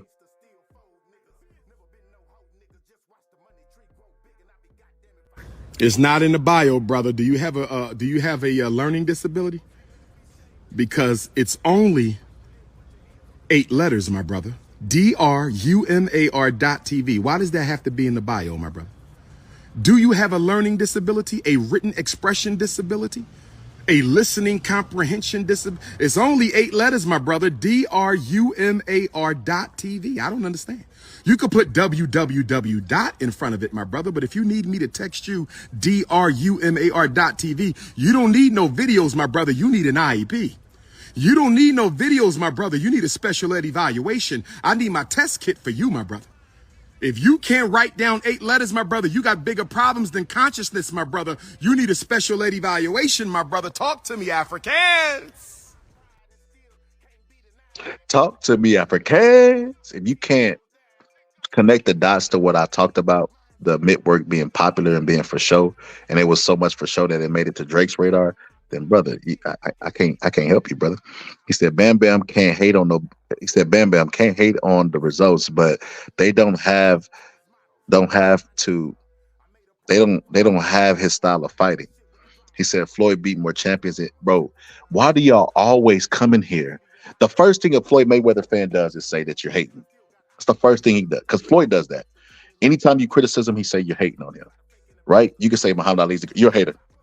Before, bro, you're a hater. Anytime you do disagree with him, you're a hater. It's the first thing that Floyd does. The second thing he does is says, who's made the most money in boxing? Then he says, who's fought more world champions than him? He has literally the same talking points, and his fans go and echo their echo chambers. They will literally repeat those same talking points over and over and over to the point where you're debating Floyd. Like I said, brother, I can't debate with you, brother. I done debated Floyd earlier in the chat. Can't keep doing this. He said wrong. He said Salvador who? He said Sugar Ray Robinson fought more champions.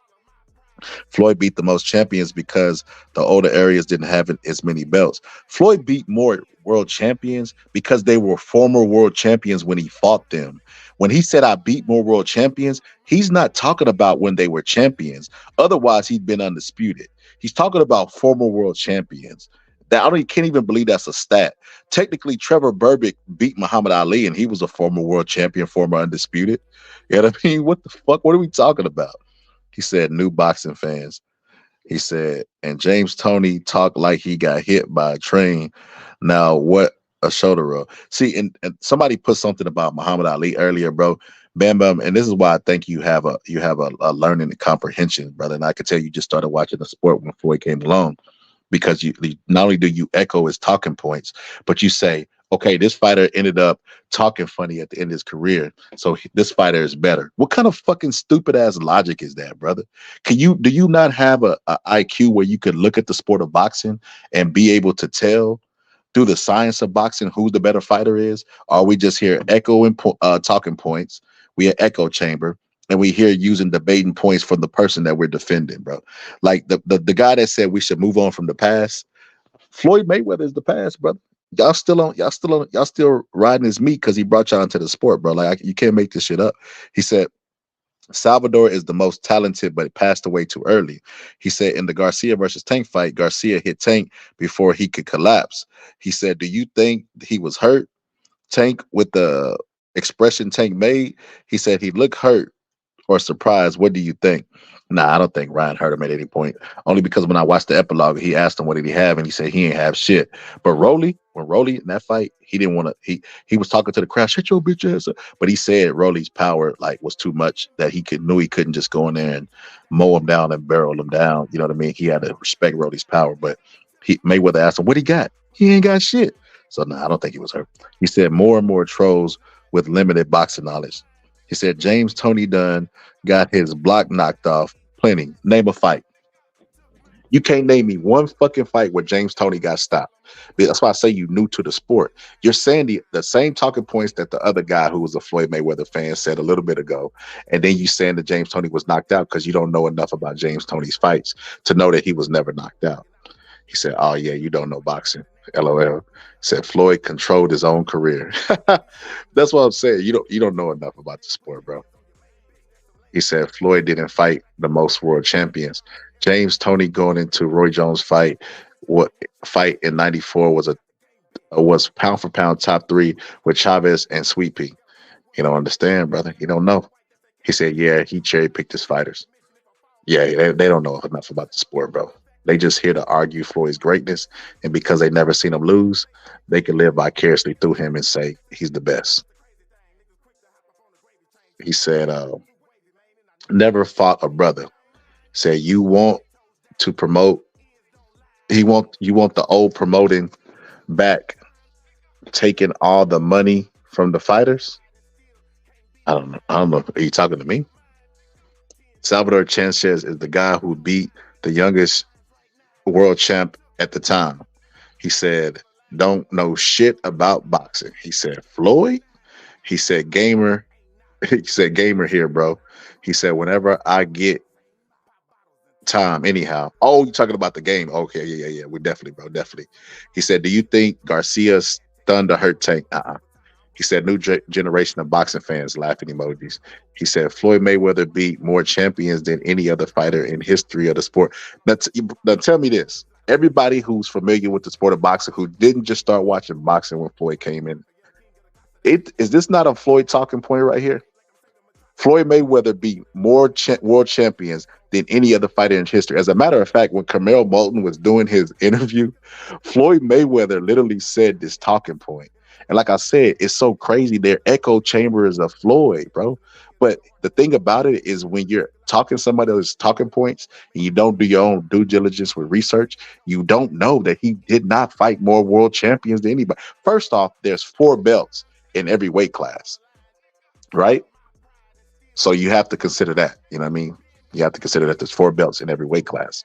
And because Floyd Mayweather started at a lighter weight, he was able to move up and fight people who were former champions.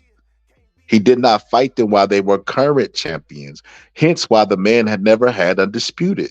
Like I said, you don't know shit about boxing, brother. You should be here to learn, not teach.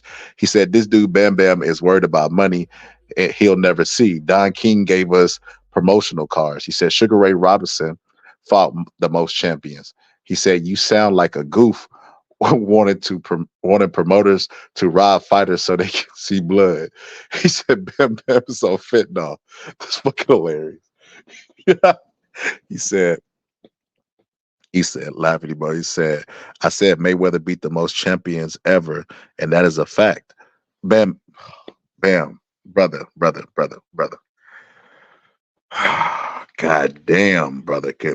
Brother, are we gonna have to pull out the fucking highlighted version? Are we gonna have to like highlight the words at the bottom of the screen, or brother? I'm trying to figure out what we're gonna do for you, brother, because it's just not computing, brother. It's not in the bio, brother. Do you have a learning disability? Because it's only 8 letters, my brother. DRUMAR.TV. Why does that have to be in the bio, my brother? Do you have a learning disability, a written expression disability, a listening comprehension disability? It's only 8 letters, my brother. DRUMAR.TV. I don't understand. You could put www. in front of it, my brother, but if you need me to text you DRUMAR.TV, you don't need no videos, my brother. You need an IEP. You don't need no videos, my brother. You need a special ed evaluation. I need my test kit for you, my brother. If you can't write down 8 letters, my brother, you got bigger problems than consciousness, my brother. You need a special ed evaluation, my brother. Talk to me, Africans. Talk to me, Africans. I'm pretty sure Hearns lets Jones storm in and catches him with a devastating straight right and ends the fight. He said boxers made millions in the 90s. What are you talking about, Bam Bam? He said, no, it's a fact. Do your research. He said, who made millions? Bam, you don't know that fighters made millions in the 90s, brother? Oh my, bro, please stop, bro. Please stop, bro. I would not say this. I would not say this if it wasn't true, bro. You out here looking silly, bro. Yes, they made millions. Matter of fact, if they had not made those millions, Ali made millions in the 70s. What the fuck are you talking about? He got $5 million for that George Foreman fight, bro. What are you talking about? What are we talking about? Said money don't mean shit. He said, even see Holyfield is broke. So why you doing all this capping for Floyd, bro? Are you so sure that Floyd Mayweather's not broke? Because look, let me tell you something I do know. I don't know what Floyd doing. I don't know what pocket watching Floyd. But I remember Floyd pulling out a check because people said he owed back taxes. And the check was for the Manny Pacquiao fight. And he showed it in the Conor McGregor fight. Checks expire, homie. How did you keep a check that long? They expire. And if it wasn't for Al Heyman, bro, Floyd Mayweather wouldn't even be talking about investing in the land and doing smart shit with his money. He doesn't even invest his own money. Al Heyman invests it. So he has to depend on the smarts and goodness of another person. Let's just say Al Heyman's crooked. If Al Heyman was crooked, which I don't think he is, they get a lot of bad rap in boxing. But let's just say Al Heyman is crooked. Do you really believe that Floyd Mayweather money would be safe if he was? Just saying. He said, Brian, that's my analysis of the fight too. He said, what level of comprehension you fight matter. The level of competition you fight matters. James Toney was a beast. They got Hopkins in front of Sugar Ray on the weak list. Holyfield spent his money on nonsense. He said, James Toney was the truth. He said, I don't think Hearns gets enough credit for his boxing IQ on the real. He said, Larry Holmes is broke. Buster Douglas is broke. That's crazy, bro. Holyfield made big time money, but he blew all that. He said bought a house with like 10 million, 10 bathrooms, got 10 bathrooms. I can shit all day. Yeah, I don't know about that. Let me get out. Let me stop that, brother. That's gonna bring up them ghosts of J. Cole, brother, when J. Cole was out there making light-skinned people look bad, bro. But yeah, he said, let me get back to the gun. He said, Hakeem Rockman is broke. Buster Mathis wasn't that good, bro. Holyfield broke. Yeah, bro, how you know there's many people broke? By that logic, Lennox Lewis is broke too. But let me guess, a legend forever. Hilarious. They're all broke. So in a sport where fighters retire broke for entrusting other people with their money, Floyd entrusted Al Heyman with his money. His money is just secure. Interesting. He said, James Toney is broke. Bam Bam, you can use all those talking points you want. Those guys talk funny because they wasn't scared to chase their dreams. Floyd ain't never fought nobody he didn't want to fight at that particular time. Said, bro, Floyd ran from a lot of flying cockroaches and asked Leonard Etterby. He said, all the Spinks brothers are broke. First off, one of the Spinks brothers is dead, bro. I don't even know what you're talking about. And Michael Spinks got a $14 million payday because you're not aware of this. You didn't even know that they made millions in the 90s. Got a $14 million payday from the Mike Tyson fight, bro, and retired. What the fuck are you talking about? Said, who made millions? You silly kids. Stupid, bro. Matter of fact, I don't know how, like I said, he ain't been listening to the show either. Hagler literally said that Thomas Hearns was supposed to fight him, and he pulled out of the fight because his pinky got hurt in sparring or something, training. And he was like, for $5 million, or no, excuse me, for $2 million, I would cut that little baby pinky off. So there you go. If only Floyd had fought a young Sugar Shane Mosley. He said, if you bring up the 80s now, Bam, you're bringing up the 80s now, Bam Bam. He said, Floyd fought aging champions that were looking for their last bag. I'm hating on Floyd, but I'd rather watch paint dry than watch Floyd fight. He said, stupid talking about guys made millions. Where at? Bro, this is stuff you could Google, bro. $1 million paydays didn't start with Floyd. I know you just started watching boxing if you believe that they just did, but no, they had $1 million paydays well before Floyd. I'm not a big fan of Haney myself. He is a good boxer, yeah. He said nothing really special about him, though. I disagree, brother.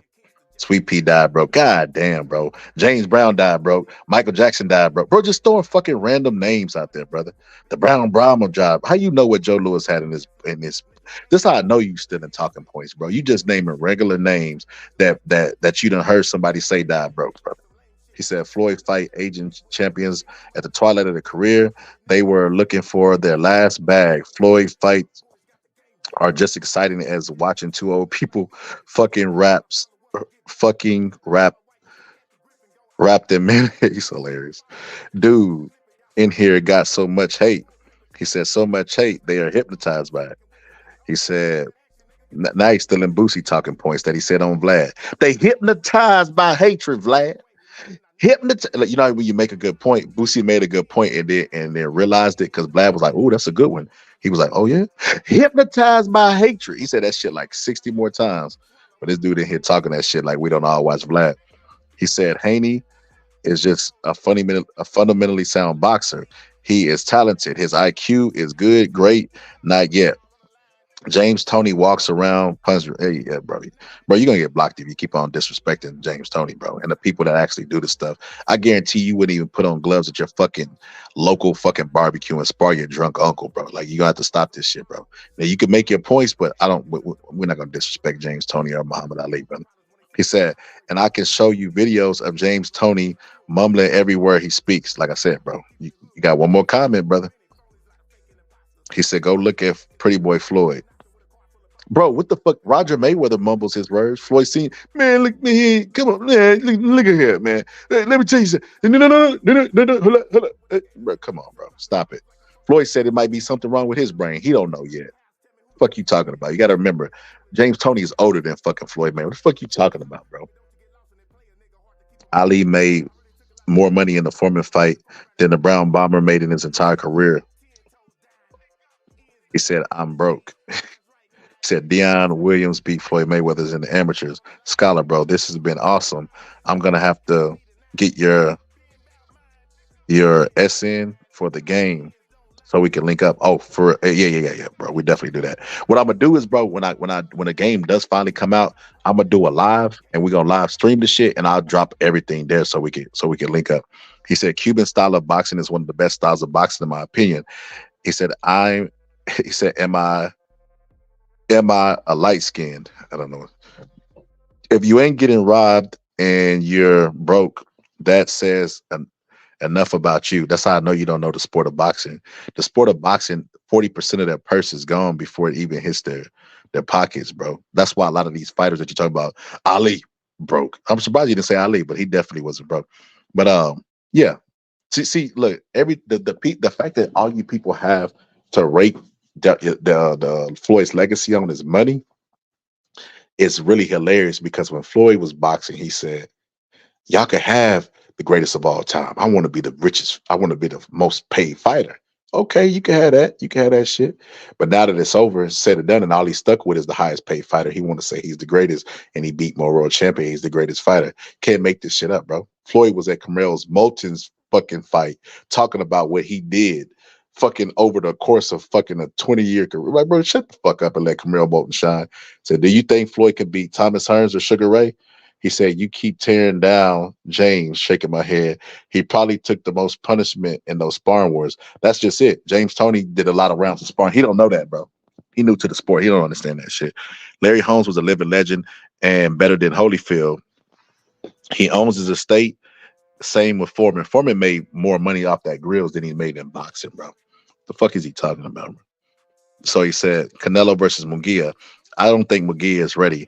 I know he hits hard, but skill-wise, not on that level. So with Jaime Munguia versus Canelo, now let me say this.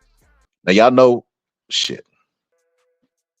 Y'all know I criticize Canelo a lot, right? On this channel. I will say this. I think Canelo might possibly, now that we giving up hope, fight Benavidez. Right? And let me tell you why. So when Floyd Mayweather was ducking Manny Pacquiao, because that's what he was doing. Now, I never thought Manny Pacquiao would beat him, but he obviously did not want to fight him. He kept talking about the size of his head growing and all this other stuff that didn't have anything to do with the fight. You know what I mean? And then he would say, I'm going to fight him after the Victor Ortiz fight. And after the fight, I don't want to answer any questions about it. You know what I mean? So Floyd Mayweather, he didn't fight him, and then he finally fought him 5 years past it. He would have beat him at any time, by the way, but he just didn't fight him. Canelo, I think he's doing that with Benavidez, but I think he's starting to see the time and be right for Benavidez, meaning Benavidez got a fight coming up and he's showing up publicly drunk. Benavidez just moved up to 175. That means Canelo could drain him back down to 168. You know what I mean? Especially if you give it a short week's notice, he stays in shape, decent shape, not where he's overtrained, and he gets that fight. I think he's going to take that fight. And only because I'm looking at what he's doing for this fight and how he's preparing for this fight, and he's applying science, and he's taking care of his body and preserving his body. And for the Jaime Munguia fight, I seen him in like this freezer thing in the cold, and I was like, oh shit, he's taking Jaime Munguia really serious. He wants to end this fucking knockout drop that he's having. And he also wants to make a statement. And I think his next fight, since he's talking so much about it, I think he might finally try to obviously get the advantage, but finally give Benavidez a chance, try to drain him down to 168. I think that fight is, I think if there's ever a potential for that fight happening, it's probably now, where Benavidez is probably doing drugs, partying really hard, and he looks beatable on the outside. The outside shit is catching up to him. Because remember, he lost his belt on the scale, and he lost his belt due to cocaine the first time. That's why Canelo never fought him. So I think he's partying really hard. Canelo knows it, like how Sugar Ray knew it with Roberto Durant, and I think that possibly he might get that fight. He might get that fight now because he looks at less. Boxing the only sport where they'll duck you until you look like less of yourselves, and then they'll give you the fight. So I think that fight might be a realistic fight, because even Canelo fans are turning on him and he's seeing it. Right? You know what I mean? The power lies with the people. So I think he might actually do it. But as far as Munguia, he's gonna ice Munguia. Munguia makes too many mistakes, reach for punches, leave big counter punch opportunities. He's just a sloppy fighter. and I think that Canelo's gonna fucking ice him. It's gonna be a fairly easy fight for Canelo. I'd be extremely shocked if Canelo gets knocked. The only way Jaime Munguia stands a chance if Canelo ages overnight and becomes a shot fighter. But other than that, Canelo's skills will be too much. Canelo will be even able to take rounds off and rest because Munguia is so green, he won't even recognize it when Canelo's resting his arms up from holding him so tight, holding that high, tight guard. So I think that Canelo wins that fight fairly easy. He's going to take advantage of the inexperience of Jaime Munguia and the sloppiness. He hasn't had enough time up under Freddie Roach. So that's how I feel about that fight. He said Hearns is a horrible matchup for Floyd, in my opinion. Very. How is Floyd above Marvin Hagler? How is Hopkins above Hagler? So wait, Bam, you don't think that Floyd is above Hagler? Shit, you scared me, brother. You scared me, brother. Because at 1 minute, that's some facts. You spend some facts now. Now you're talking like a boxing fan. Said Scholar Cooking. He said, Buster Douglas is not broke. Oh, that's what I was saying. So remember I told you Canelo borrows a lot of stuff from Floyd inside the ring and outside the ring? I think that's one of the things he borrowed, the Manny Pacquiao shit. Like fight Manny Pacquiao, after he lost to Marquez, and you know what I mean? He looked vulnerable and he was late in his career. It was perfect timing to finally give us the fight that we want. But he did not start negotiating with Manny Pacquiao. He started preparing for Manny Pacquiao before he even got to the fight. You remember? He went and got Alex Ariza. He brought him into his camp so Manny Pacquiao couldn't use him. He started positioning himself before he even took that fight. I kind of feel that's what Canelo is doing with Benavidez. That's my personal opinion. That's not no insider shit. He said, Buster is not broke. He owns 5 gyms in my city. He said, okay, now James got beat in sparring. Man, who are these guys speaking on boxing? He said, TMT Promotion made this pound for pound list and gave it to BoxRec. He said, if you know anything about James Toney, bro, he said, bro didn't do road work. He just loved to spar all the time. Facts, bro. He don't know that. He said, when you made over 10 million in boxing and all you do is own some gyms, you're broke. Bro, what the fuck are you bro, did you just hear what the fuck if you made over $10 million in boxing, what if that's all he wants to own with $10 million? First off, outside of his home that's probably paid off, what else are you supposed to do? What other billions in property and real estate are you supposed to own? Assuming that's all he owns. Because you assume that it's all he's owned. That's what that guy knows that he owns, 10 gyms. So what are you talking? That's crazy, bro. All right. Mike Tyson was broke. Look it up. How much money he made though. No, bro, I think Mike Tyson, and that's what I was gonna say. One of the reasons why I know that Mike Tyson would set pay-per-view records that would just fly off it would be like it would blow the fucking machine up. And one thing that let me know that, bro, is that Mike Tyson fighting close to 60 years old, fighting Jake Paul, will set a record. Now it's not on pay-per-view, so the record that is set will be kind of like crazy, but not too. It's gonna be crazy, but they're gonna say it's because it's free. But you look at the fight that he did with Roy Jones, that did like 1 point. It did better than Ryan Garcia versus Ryan Garcia versus Tank. And that's because Mike Tyson is who he is, bro. And he's making a mass appeal to the younger fighters today. Imagine if he was in his absolute prime destroying those fighters now. Bro, that guy would be fucking off the radar. Him and Muhammad Ali, that's crazy. He said, Bam Bam, if you know that he didn't make this list, right? Facts, bro. He said Mike Tyson was broke. Look up how much money he made, though. He said, so now owning gyms, you are broke? Okay, man, you got to be messing around. He got to be trolling, bro. He said, I know he didn't make it, but talking in here is fucking nuts. I don't know what that means. Oh, making the list, but talking in here, the talking, I guess you're talking about our conversations. He said 14 million purse Spinks got against Tyson was worth 35 million, 0.5 million today. He said, I like how you can't criticize nobody without being a hater. The facts, bro. It's the ultimate comeback. If you don't like somebody, you're a hater. Not a motherfucker, I just don't like. He said, nah, motherfucker, I just don't like him. I see people talking about they rather have Don King back robbing fighters. Mike Tyson blew a lot of his money. What we not gonna do?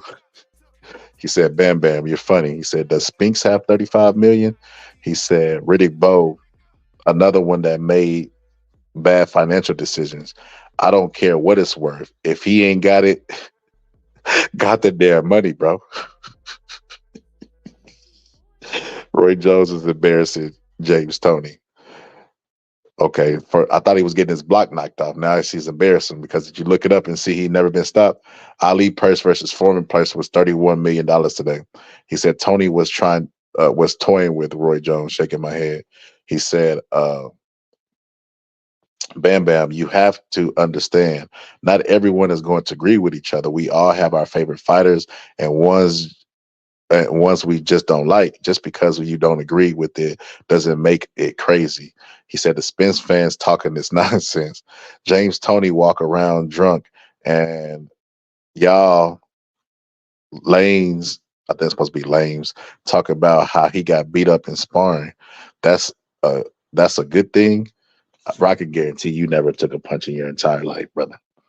So I mean, having these conversations with people who don't understand the sport is just mad. It's you're never gonna see like the video I played. It's a joke, but it's only a half joke. You know, jokes contain truth.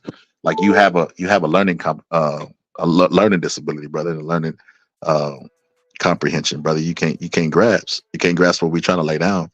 Like all the points you bring up are talking points you heard from the guy that you're defending. Stupid. Your Honor, my client is innocent because he told me so.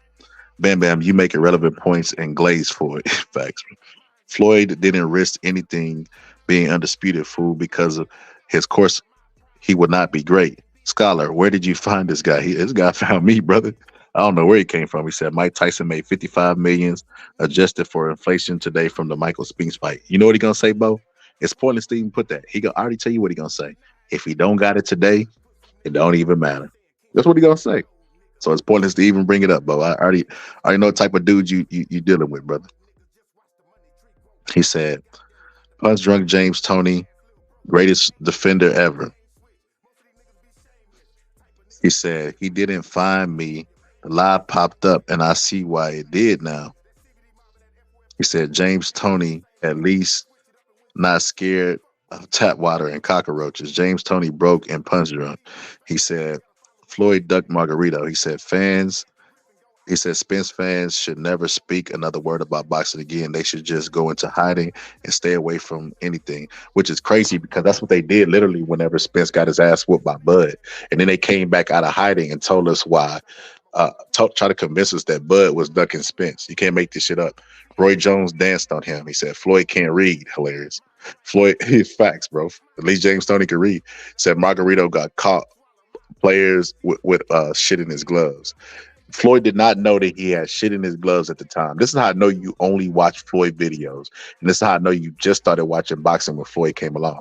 Every talking point you had today has been Floyd talking points or Floyd Mayweather fans talking points. You don't know what came before Floyd and you don't know much about what came after Floyd, bro. As a matter of fact, bro, like I said, you should be here to learn, not to teach anything. You can't teach given the talking points of the person that you're trying to defend.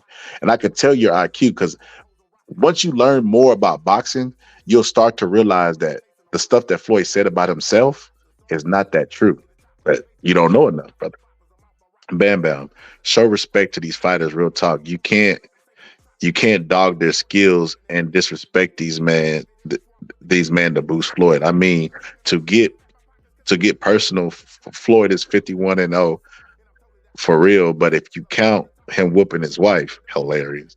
He said, and when did Roy learn those dance moves? BMP Promotions. He said, but you a boxing fan. Said Tony was 160 to 168 before getting into ring with the Roy fight, was undercard, beating none. Mike McCallum Barkley was and pound for pound number 3. He was a monster. Bam Bam. He said, and Joe Kawasaki made Jones look like he shouldn't have stayed home that night. He said, show respect, ? Like he don't know what that means. Yeah, this is a troll, bro. This is a troll. This ain't no real guy. This is a troll. He ain't find my channel. He just pulled up from a troll account to troll. This is one of those 40 plus just for men jail ass motherfuckers. He said that was against Cotto. He said, "What respect, Tony punch?" I mean, that's enough. I had enough of that shit. Put this motherfucking timeout like a little kid because I already know this is one of those weird guys any goddamn way. Those people with just for men jail in their cabinet, bro, who live vicariously through fighters or just live vicariously through trolling. They have burner accounts because they don't have a respect in they real life or wherever the case may be. Hold on, I gotta refresh.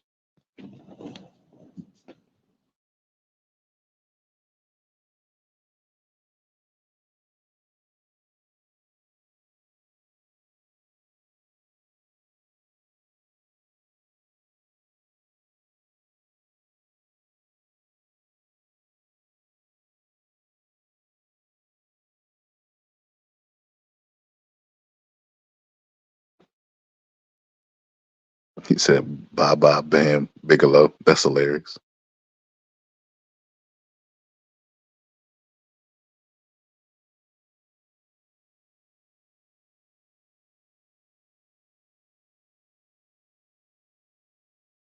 Yeah, get his ass up out of here. Kick him out the classroom. But yeah, man. Yeah, man, I appreciate y'all, bro. I just wanted to look. I just wanted to show that I really love this shit. When I wasn't getting monetized and they took my shit, I still was out there dropping content because I love the sport of boxing. Y'all obviously love the sport of boxing. I'm glad y'all could fucking pull up, kick it with your boy, but I'm for real gonna go ahead and edit this time, man. We've been up here fucking 11 hours. Think about it. Some people go to work and bitch and moan about a 12-hour shift. We did 12 hours to fucking boxing. That's why I bet not ever hear nobody covering the sport complain about boxing, brother. That is a fucking dream job that people will fucking kill for, bro. Hold on, where was I with the comment section? He said, "What is respect?" He said, "That's against Cotto." He said, "Is Benavidez skill and IQ even with Canelo?" No. I know Benavidez can take a hit, but Canelo won't knock him out. So with Benavidez and Canelo, bro, Benavidez is good, but he doesn't know his identity. You know his identity is a monster, bro. He has to fight like a young George Foreman, not the old one that was more conservative. But when he fights like that with an identity, he's really good. When he comes out and tries to box, he looks ass. And I seen him hitting the mitts, moving up to 170. And I'm like, if he fights like this, he's gonna make the fight tougher than what it is. Not saying he'll lose, but the fight's gonna be tougher than what it is. If he fights like he fought against fucking Boo Boo Andre, he'll win the fight fairly easy, right? But he just doesn't have that identity yet. He still tries to box when he doesn't have to. Matter of fact, he would have stopped Caleb Plant had he started sooner and often. If he'd have did those two things, he'd have stopped Caleb Plant. But he didn't do that, and he made the fight tougher than what it was, and Caleb Plant ended up surviving. So does he have a higher IQ? Absolutely not. If he fought Canelo, I actually would favor Canelo. I just don't know why Canelo's ducking this guy. But like he might be waiting for the right timing. I think that's what he's doing. I think he learned from Floyd inside and out the ring, and I think he gonna pick and choose more and take care of his body more towards he's winding down towards the end. I think he's gonna get that fight because he thinks it's a big money fight. I think he's gonna try to entertain that fight, try to get a big bag, and choose it when it's favorable for him, and try to go in there and beat him. He said, "Yeah, on your channel, people love the sport, bro." He said, "You're saying shit that if you ran into them, you asked them for an autograph." Facts, bro. Facts. He said Buster probably got um he said Buster probably got investments too. He said Mike Tyson made $60 million for the Amanda Holyfield fight and just for inflation in 2024. He said Mike Tyson 1 and 2. He said it just looked I just looked it up and Buster has $15 million net worth. He said Tyson has a total of $120 million in the fights if he fought in 2024. He said Buster is definitely not broke. He said Dracula Don King, he said, took Mike money. He said, Bam Bam, you're speaking a bunch of nonsense. Have you ever been to Cleveland and seen how many gyms Buster Douglas owned? He said, I know they are not living. They are not just giving them away. He don't, bro. He just here to troll, bro. Like, unfortunately, bro, I let him hang around too long, bro. And try to give him the benefit of the doubt that he was a real person, but that was a troll account, bro. He said, Buster is rich even in today's standards. She said, I would love to see Canelo versus Julio Cesar Chavez at his prime. Chavez is too small, brother. He said, I'm starting to think that Bam Bam is just one of those really punch-drunk people. He said, Bam Bam is the poster for CTE. I don't know what that flag mean. He said, I'm pretty sure Bam Bam has an uncle, dad at this point. Roy Jones Sr. got revenge, though. He said, Andre Berto was a Golden Gloves, too. And Butterbean, he said, you took a golden shower?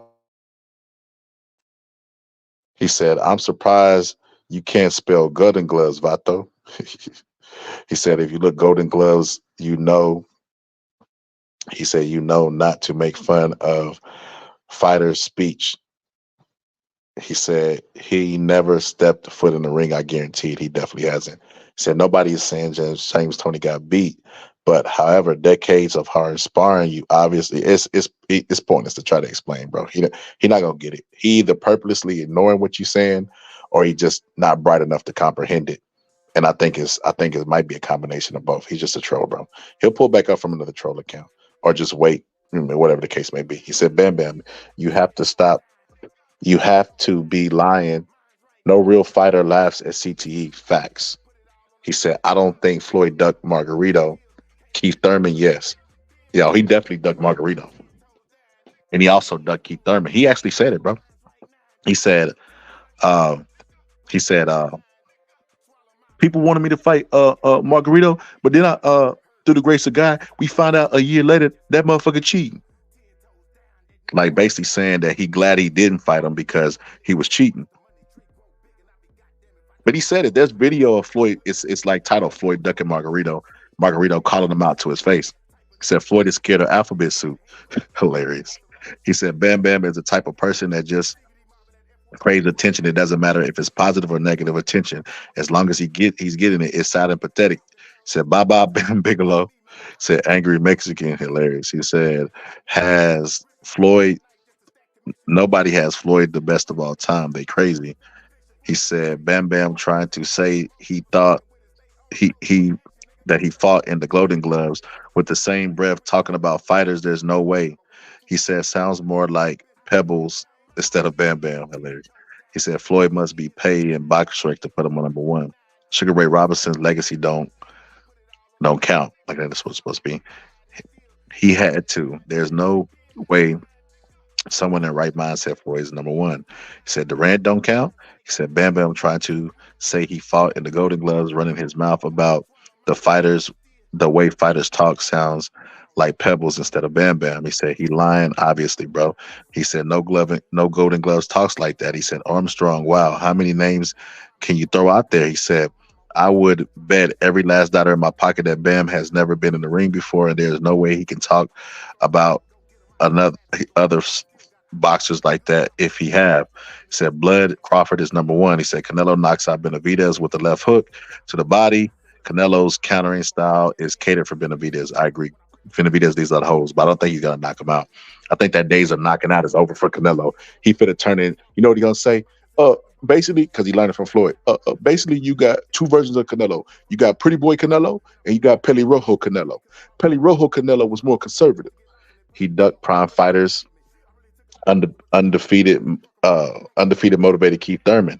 He never challenged the undefeated fighters to a belt in 147, and he didn't want to risk that. He said Bud has a good case for number one right now. Not many guys has done what he's done lately, undisputed twice. Floyd would never be number one. Floyd got a GOAT turn and hate down. He said Mike Tyson is making more money in medical marijuana than he ever did in the ring because 75% of the time Mike Tyson was fighting, he was in debt. Facts. He was high earner, but he was high spender also. He said turn down delusion. So look, man, I really got to get up out of here, bro. Y'all gonna keep me here all night, man. And look, y'all ain't holding me hostage because, man, you can't scare me with a good time talking about boxing. But yeah, man, I'm gonna get up out of here, bro. I appreciate y'all for pulling up. Make sure you subscribe. If you really want to learn the sport of boxing, like I said, my members only is 99 cents. 99 cents. Again, 99 cents. It's not a lot to learn the sport of boxing. You get some great videos over there, fight breakdowns, fucking how to box from Freddie Roach videos. And this is not my list, bro. But yeah, that's what it is, bro. So yeah, I'm gonna get up out of here.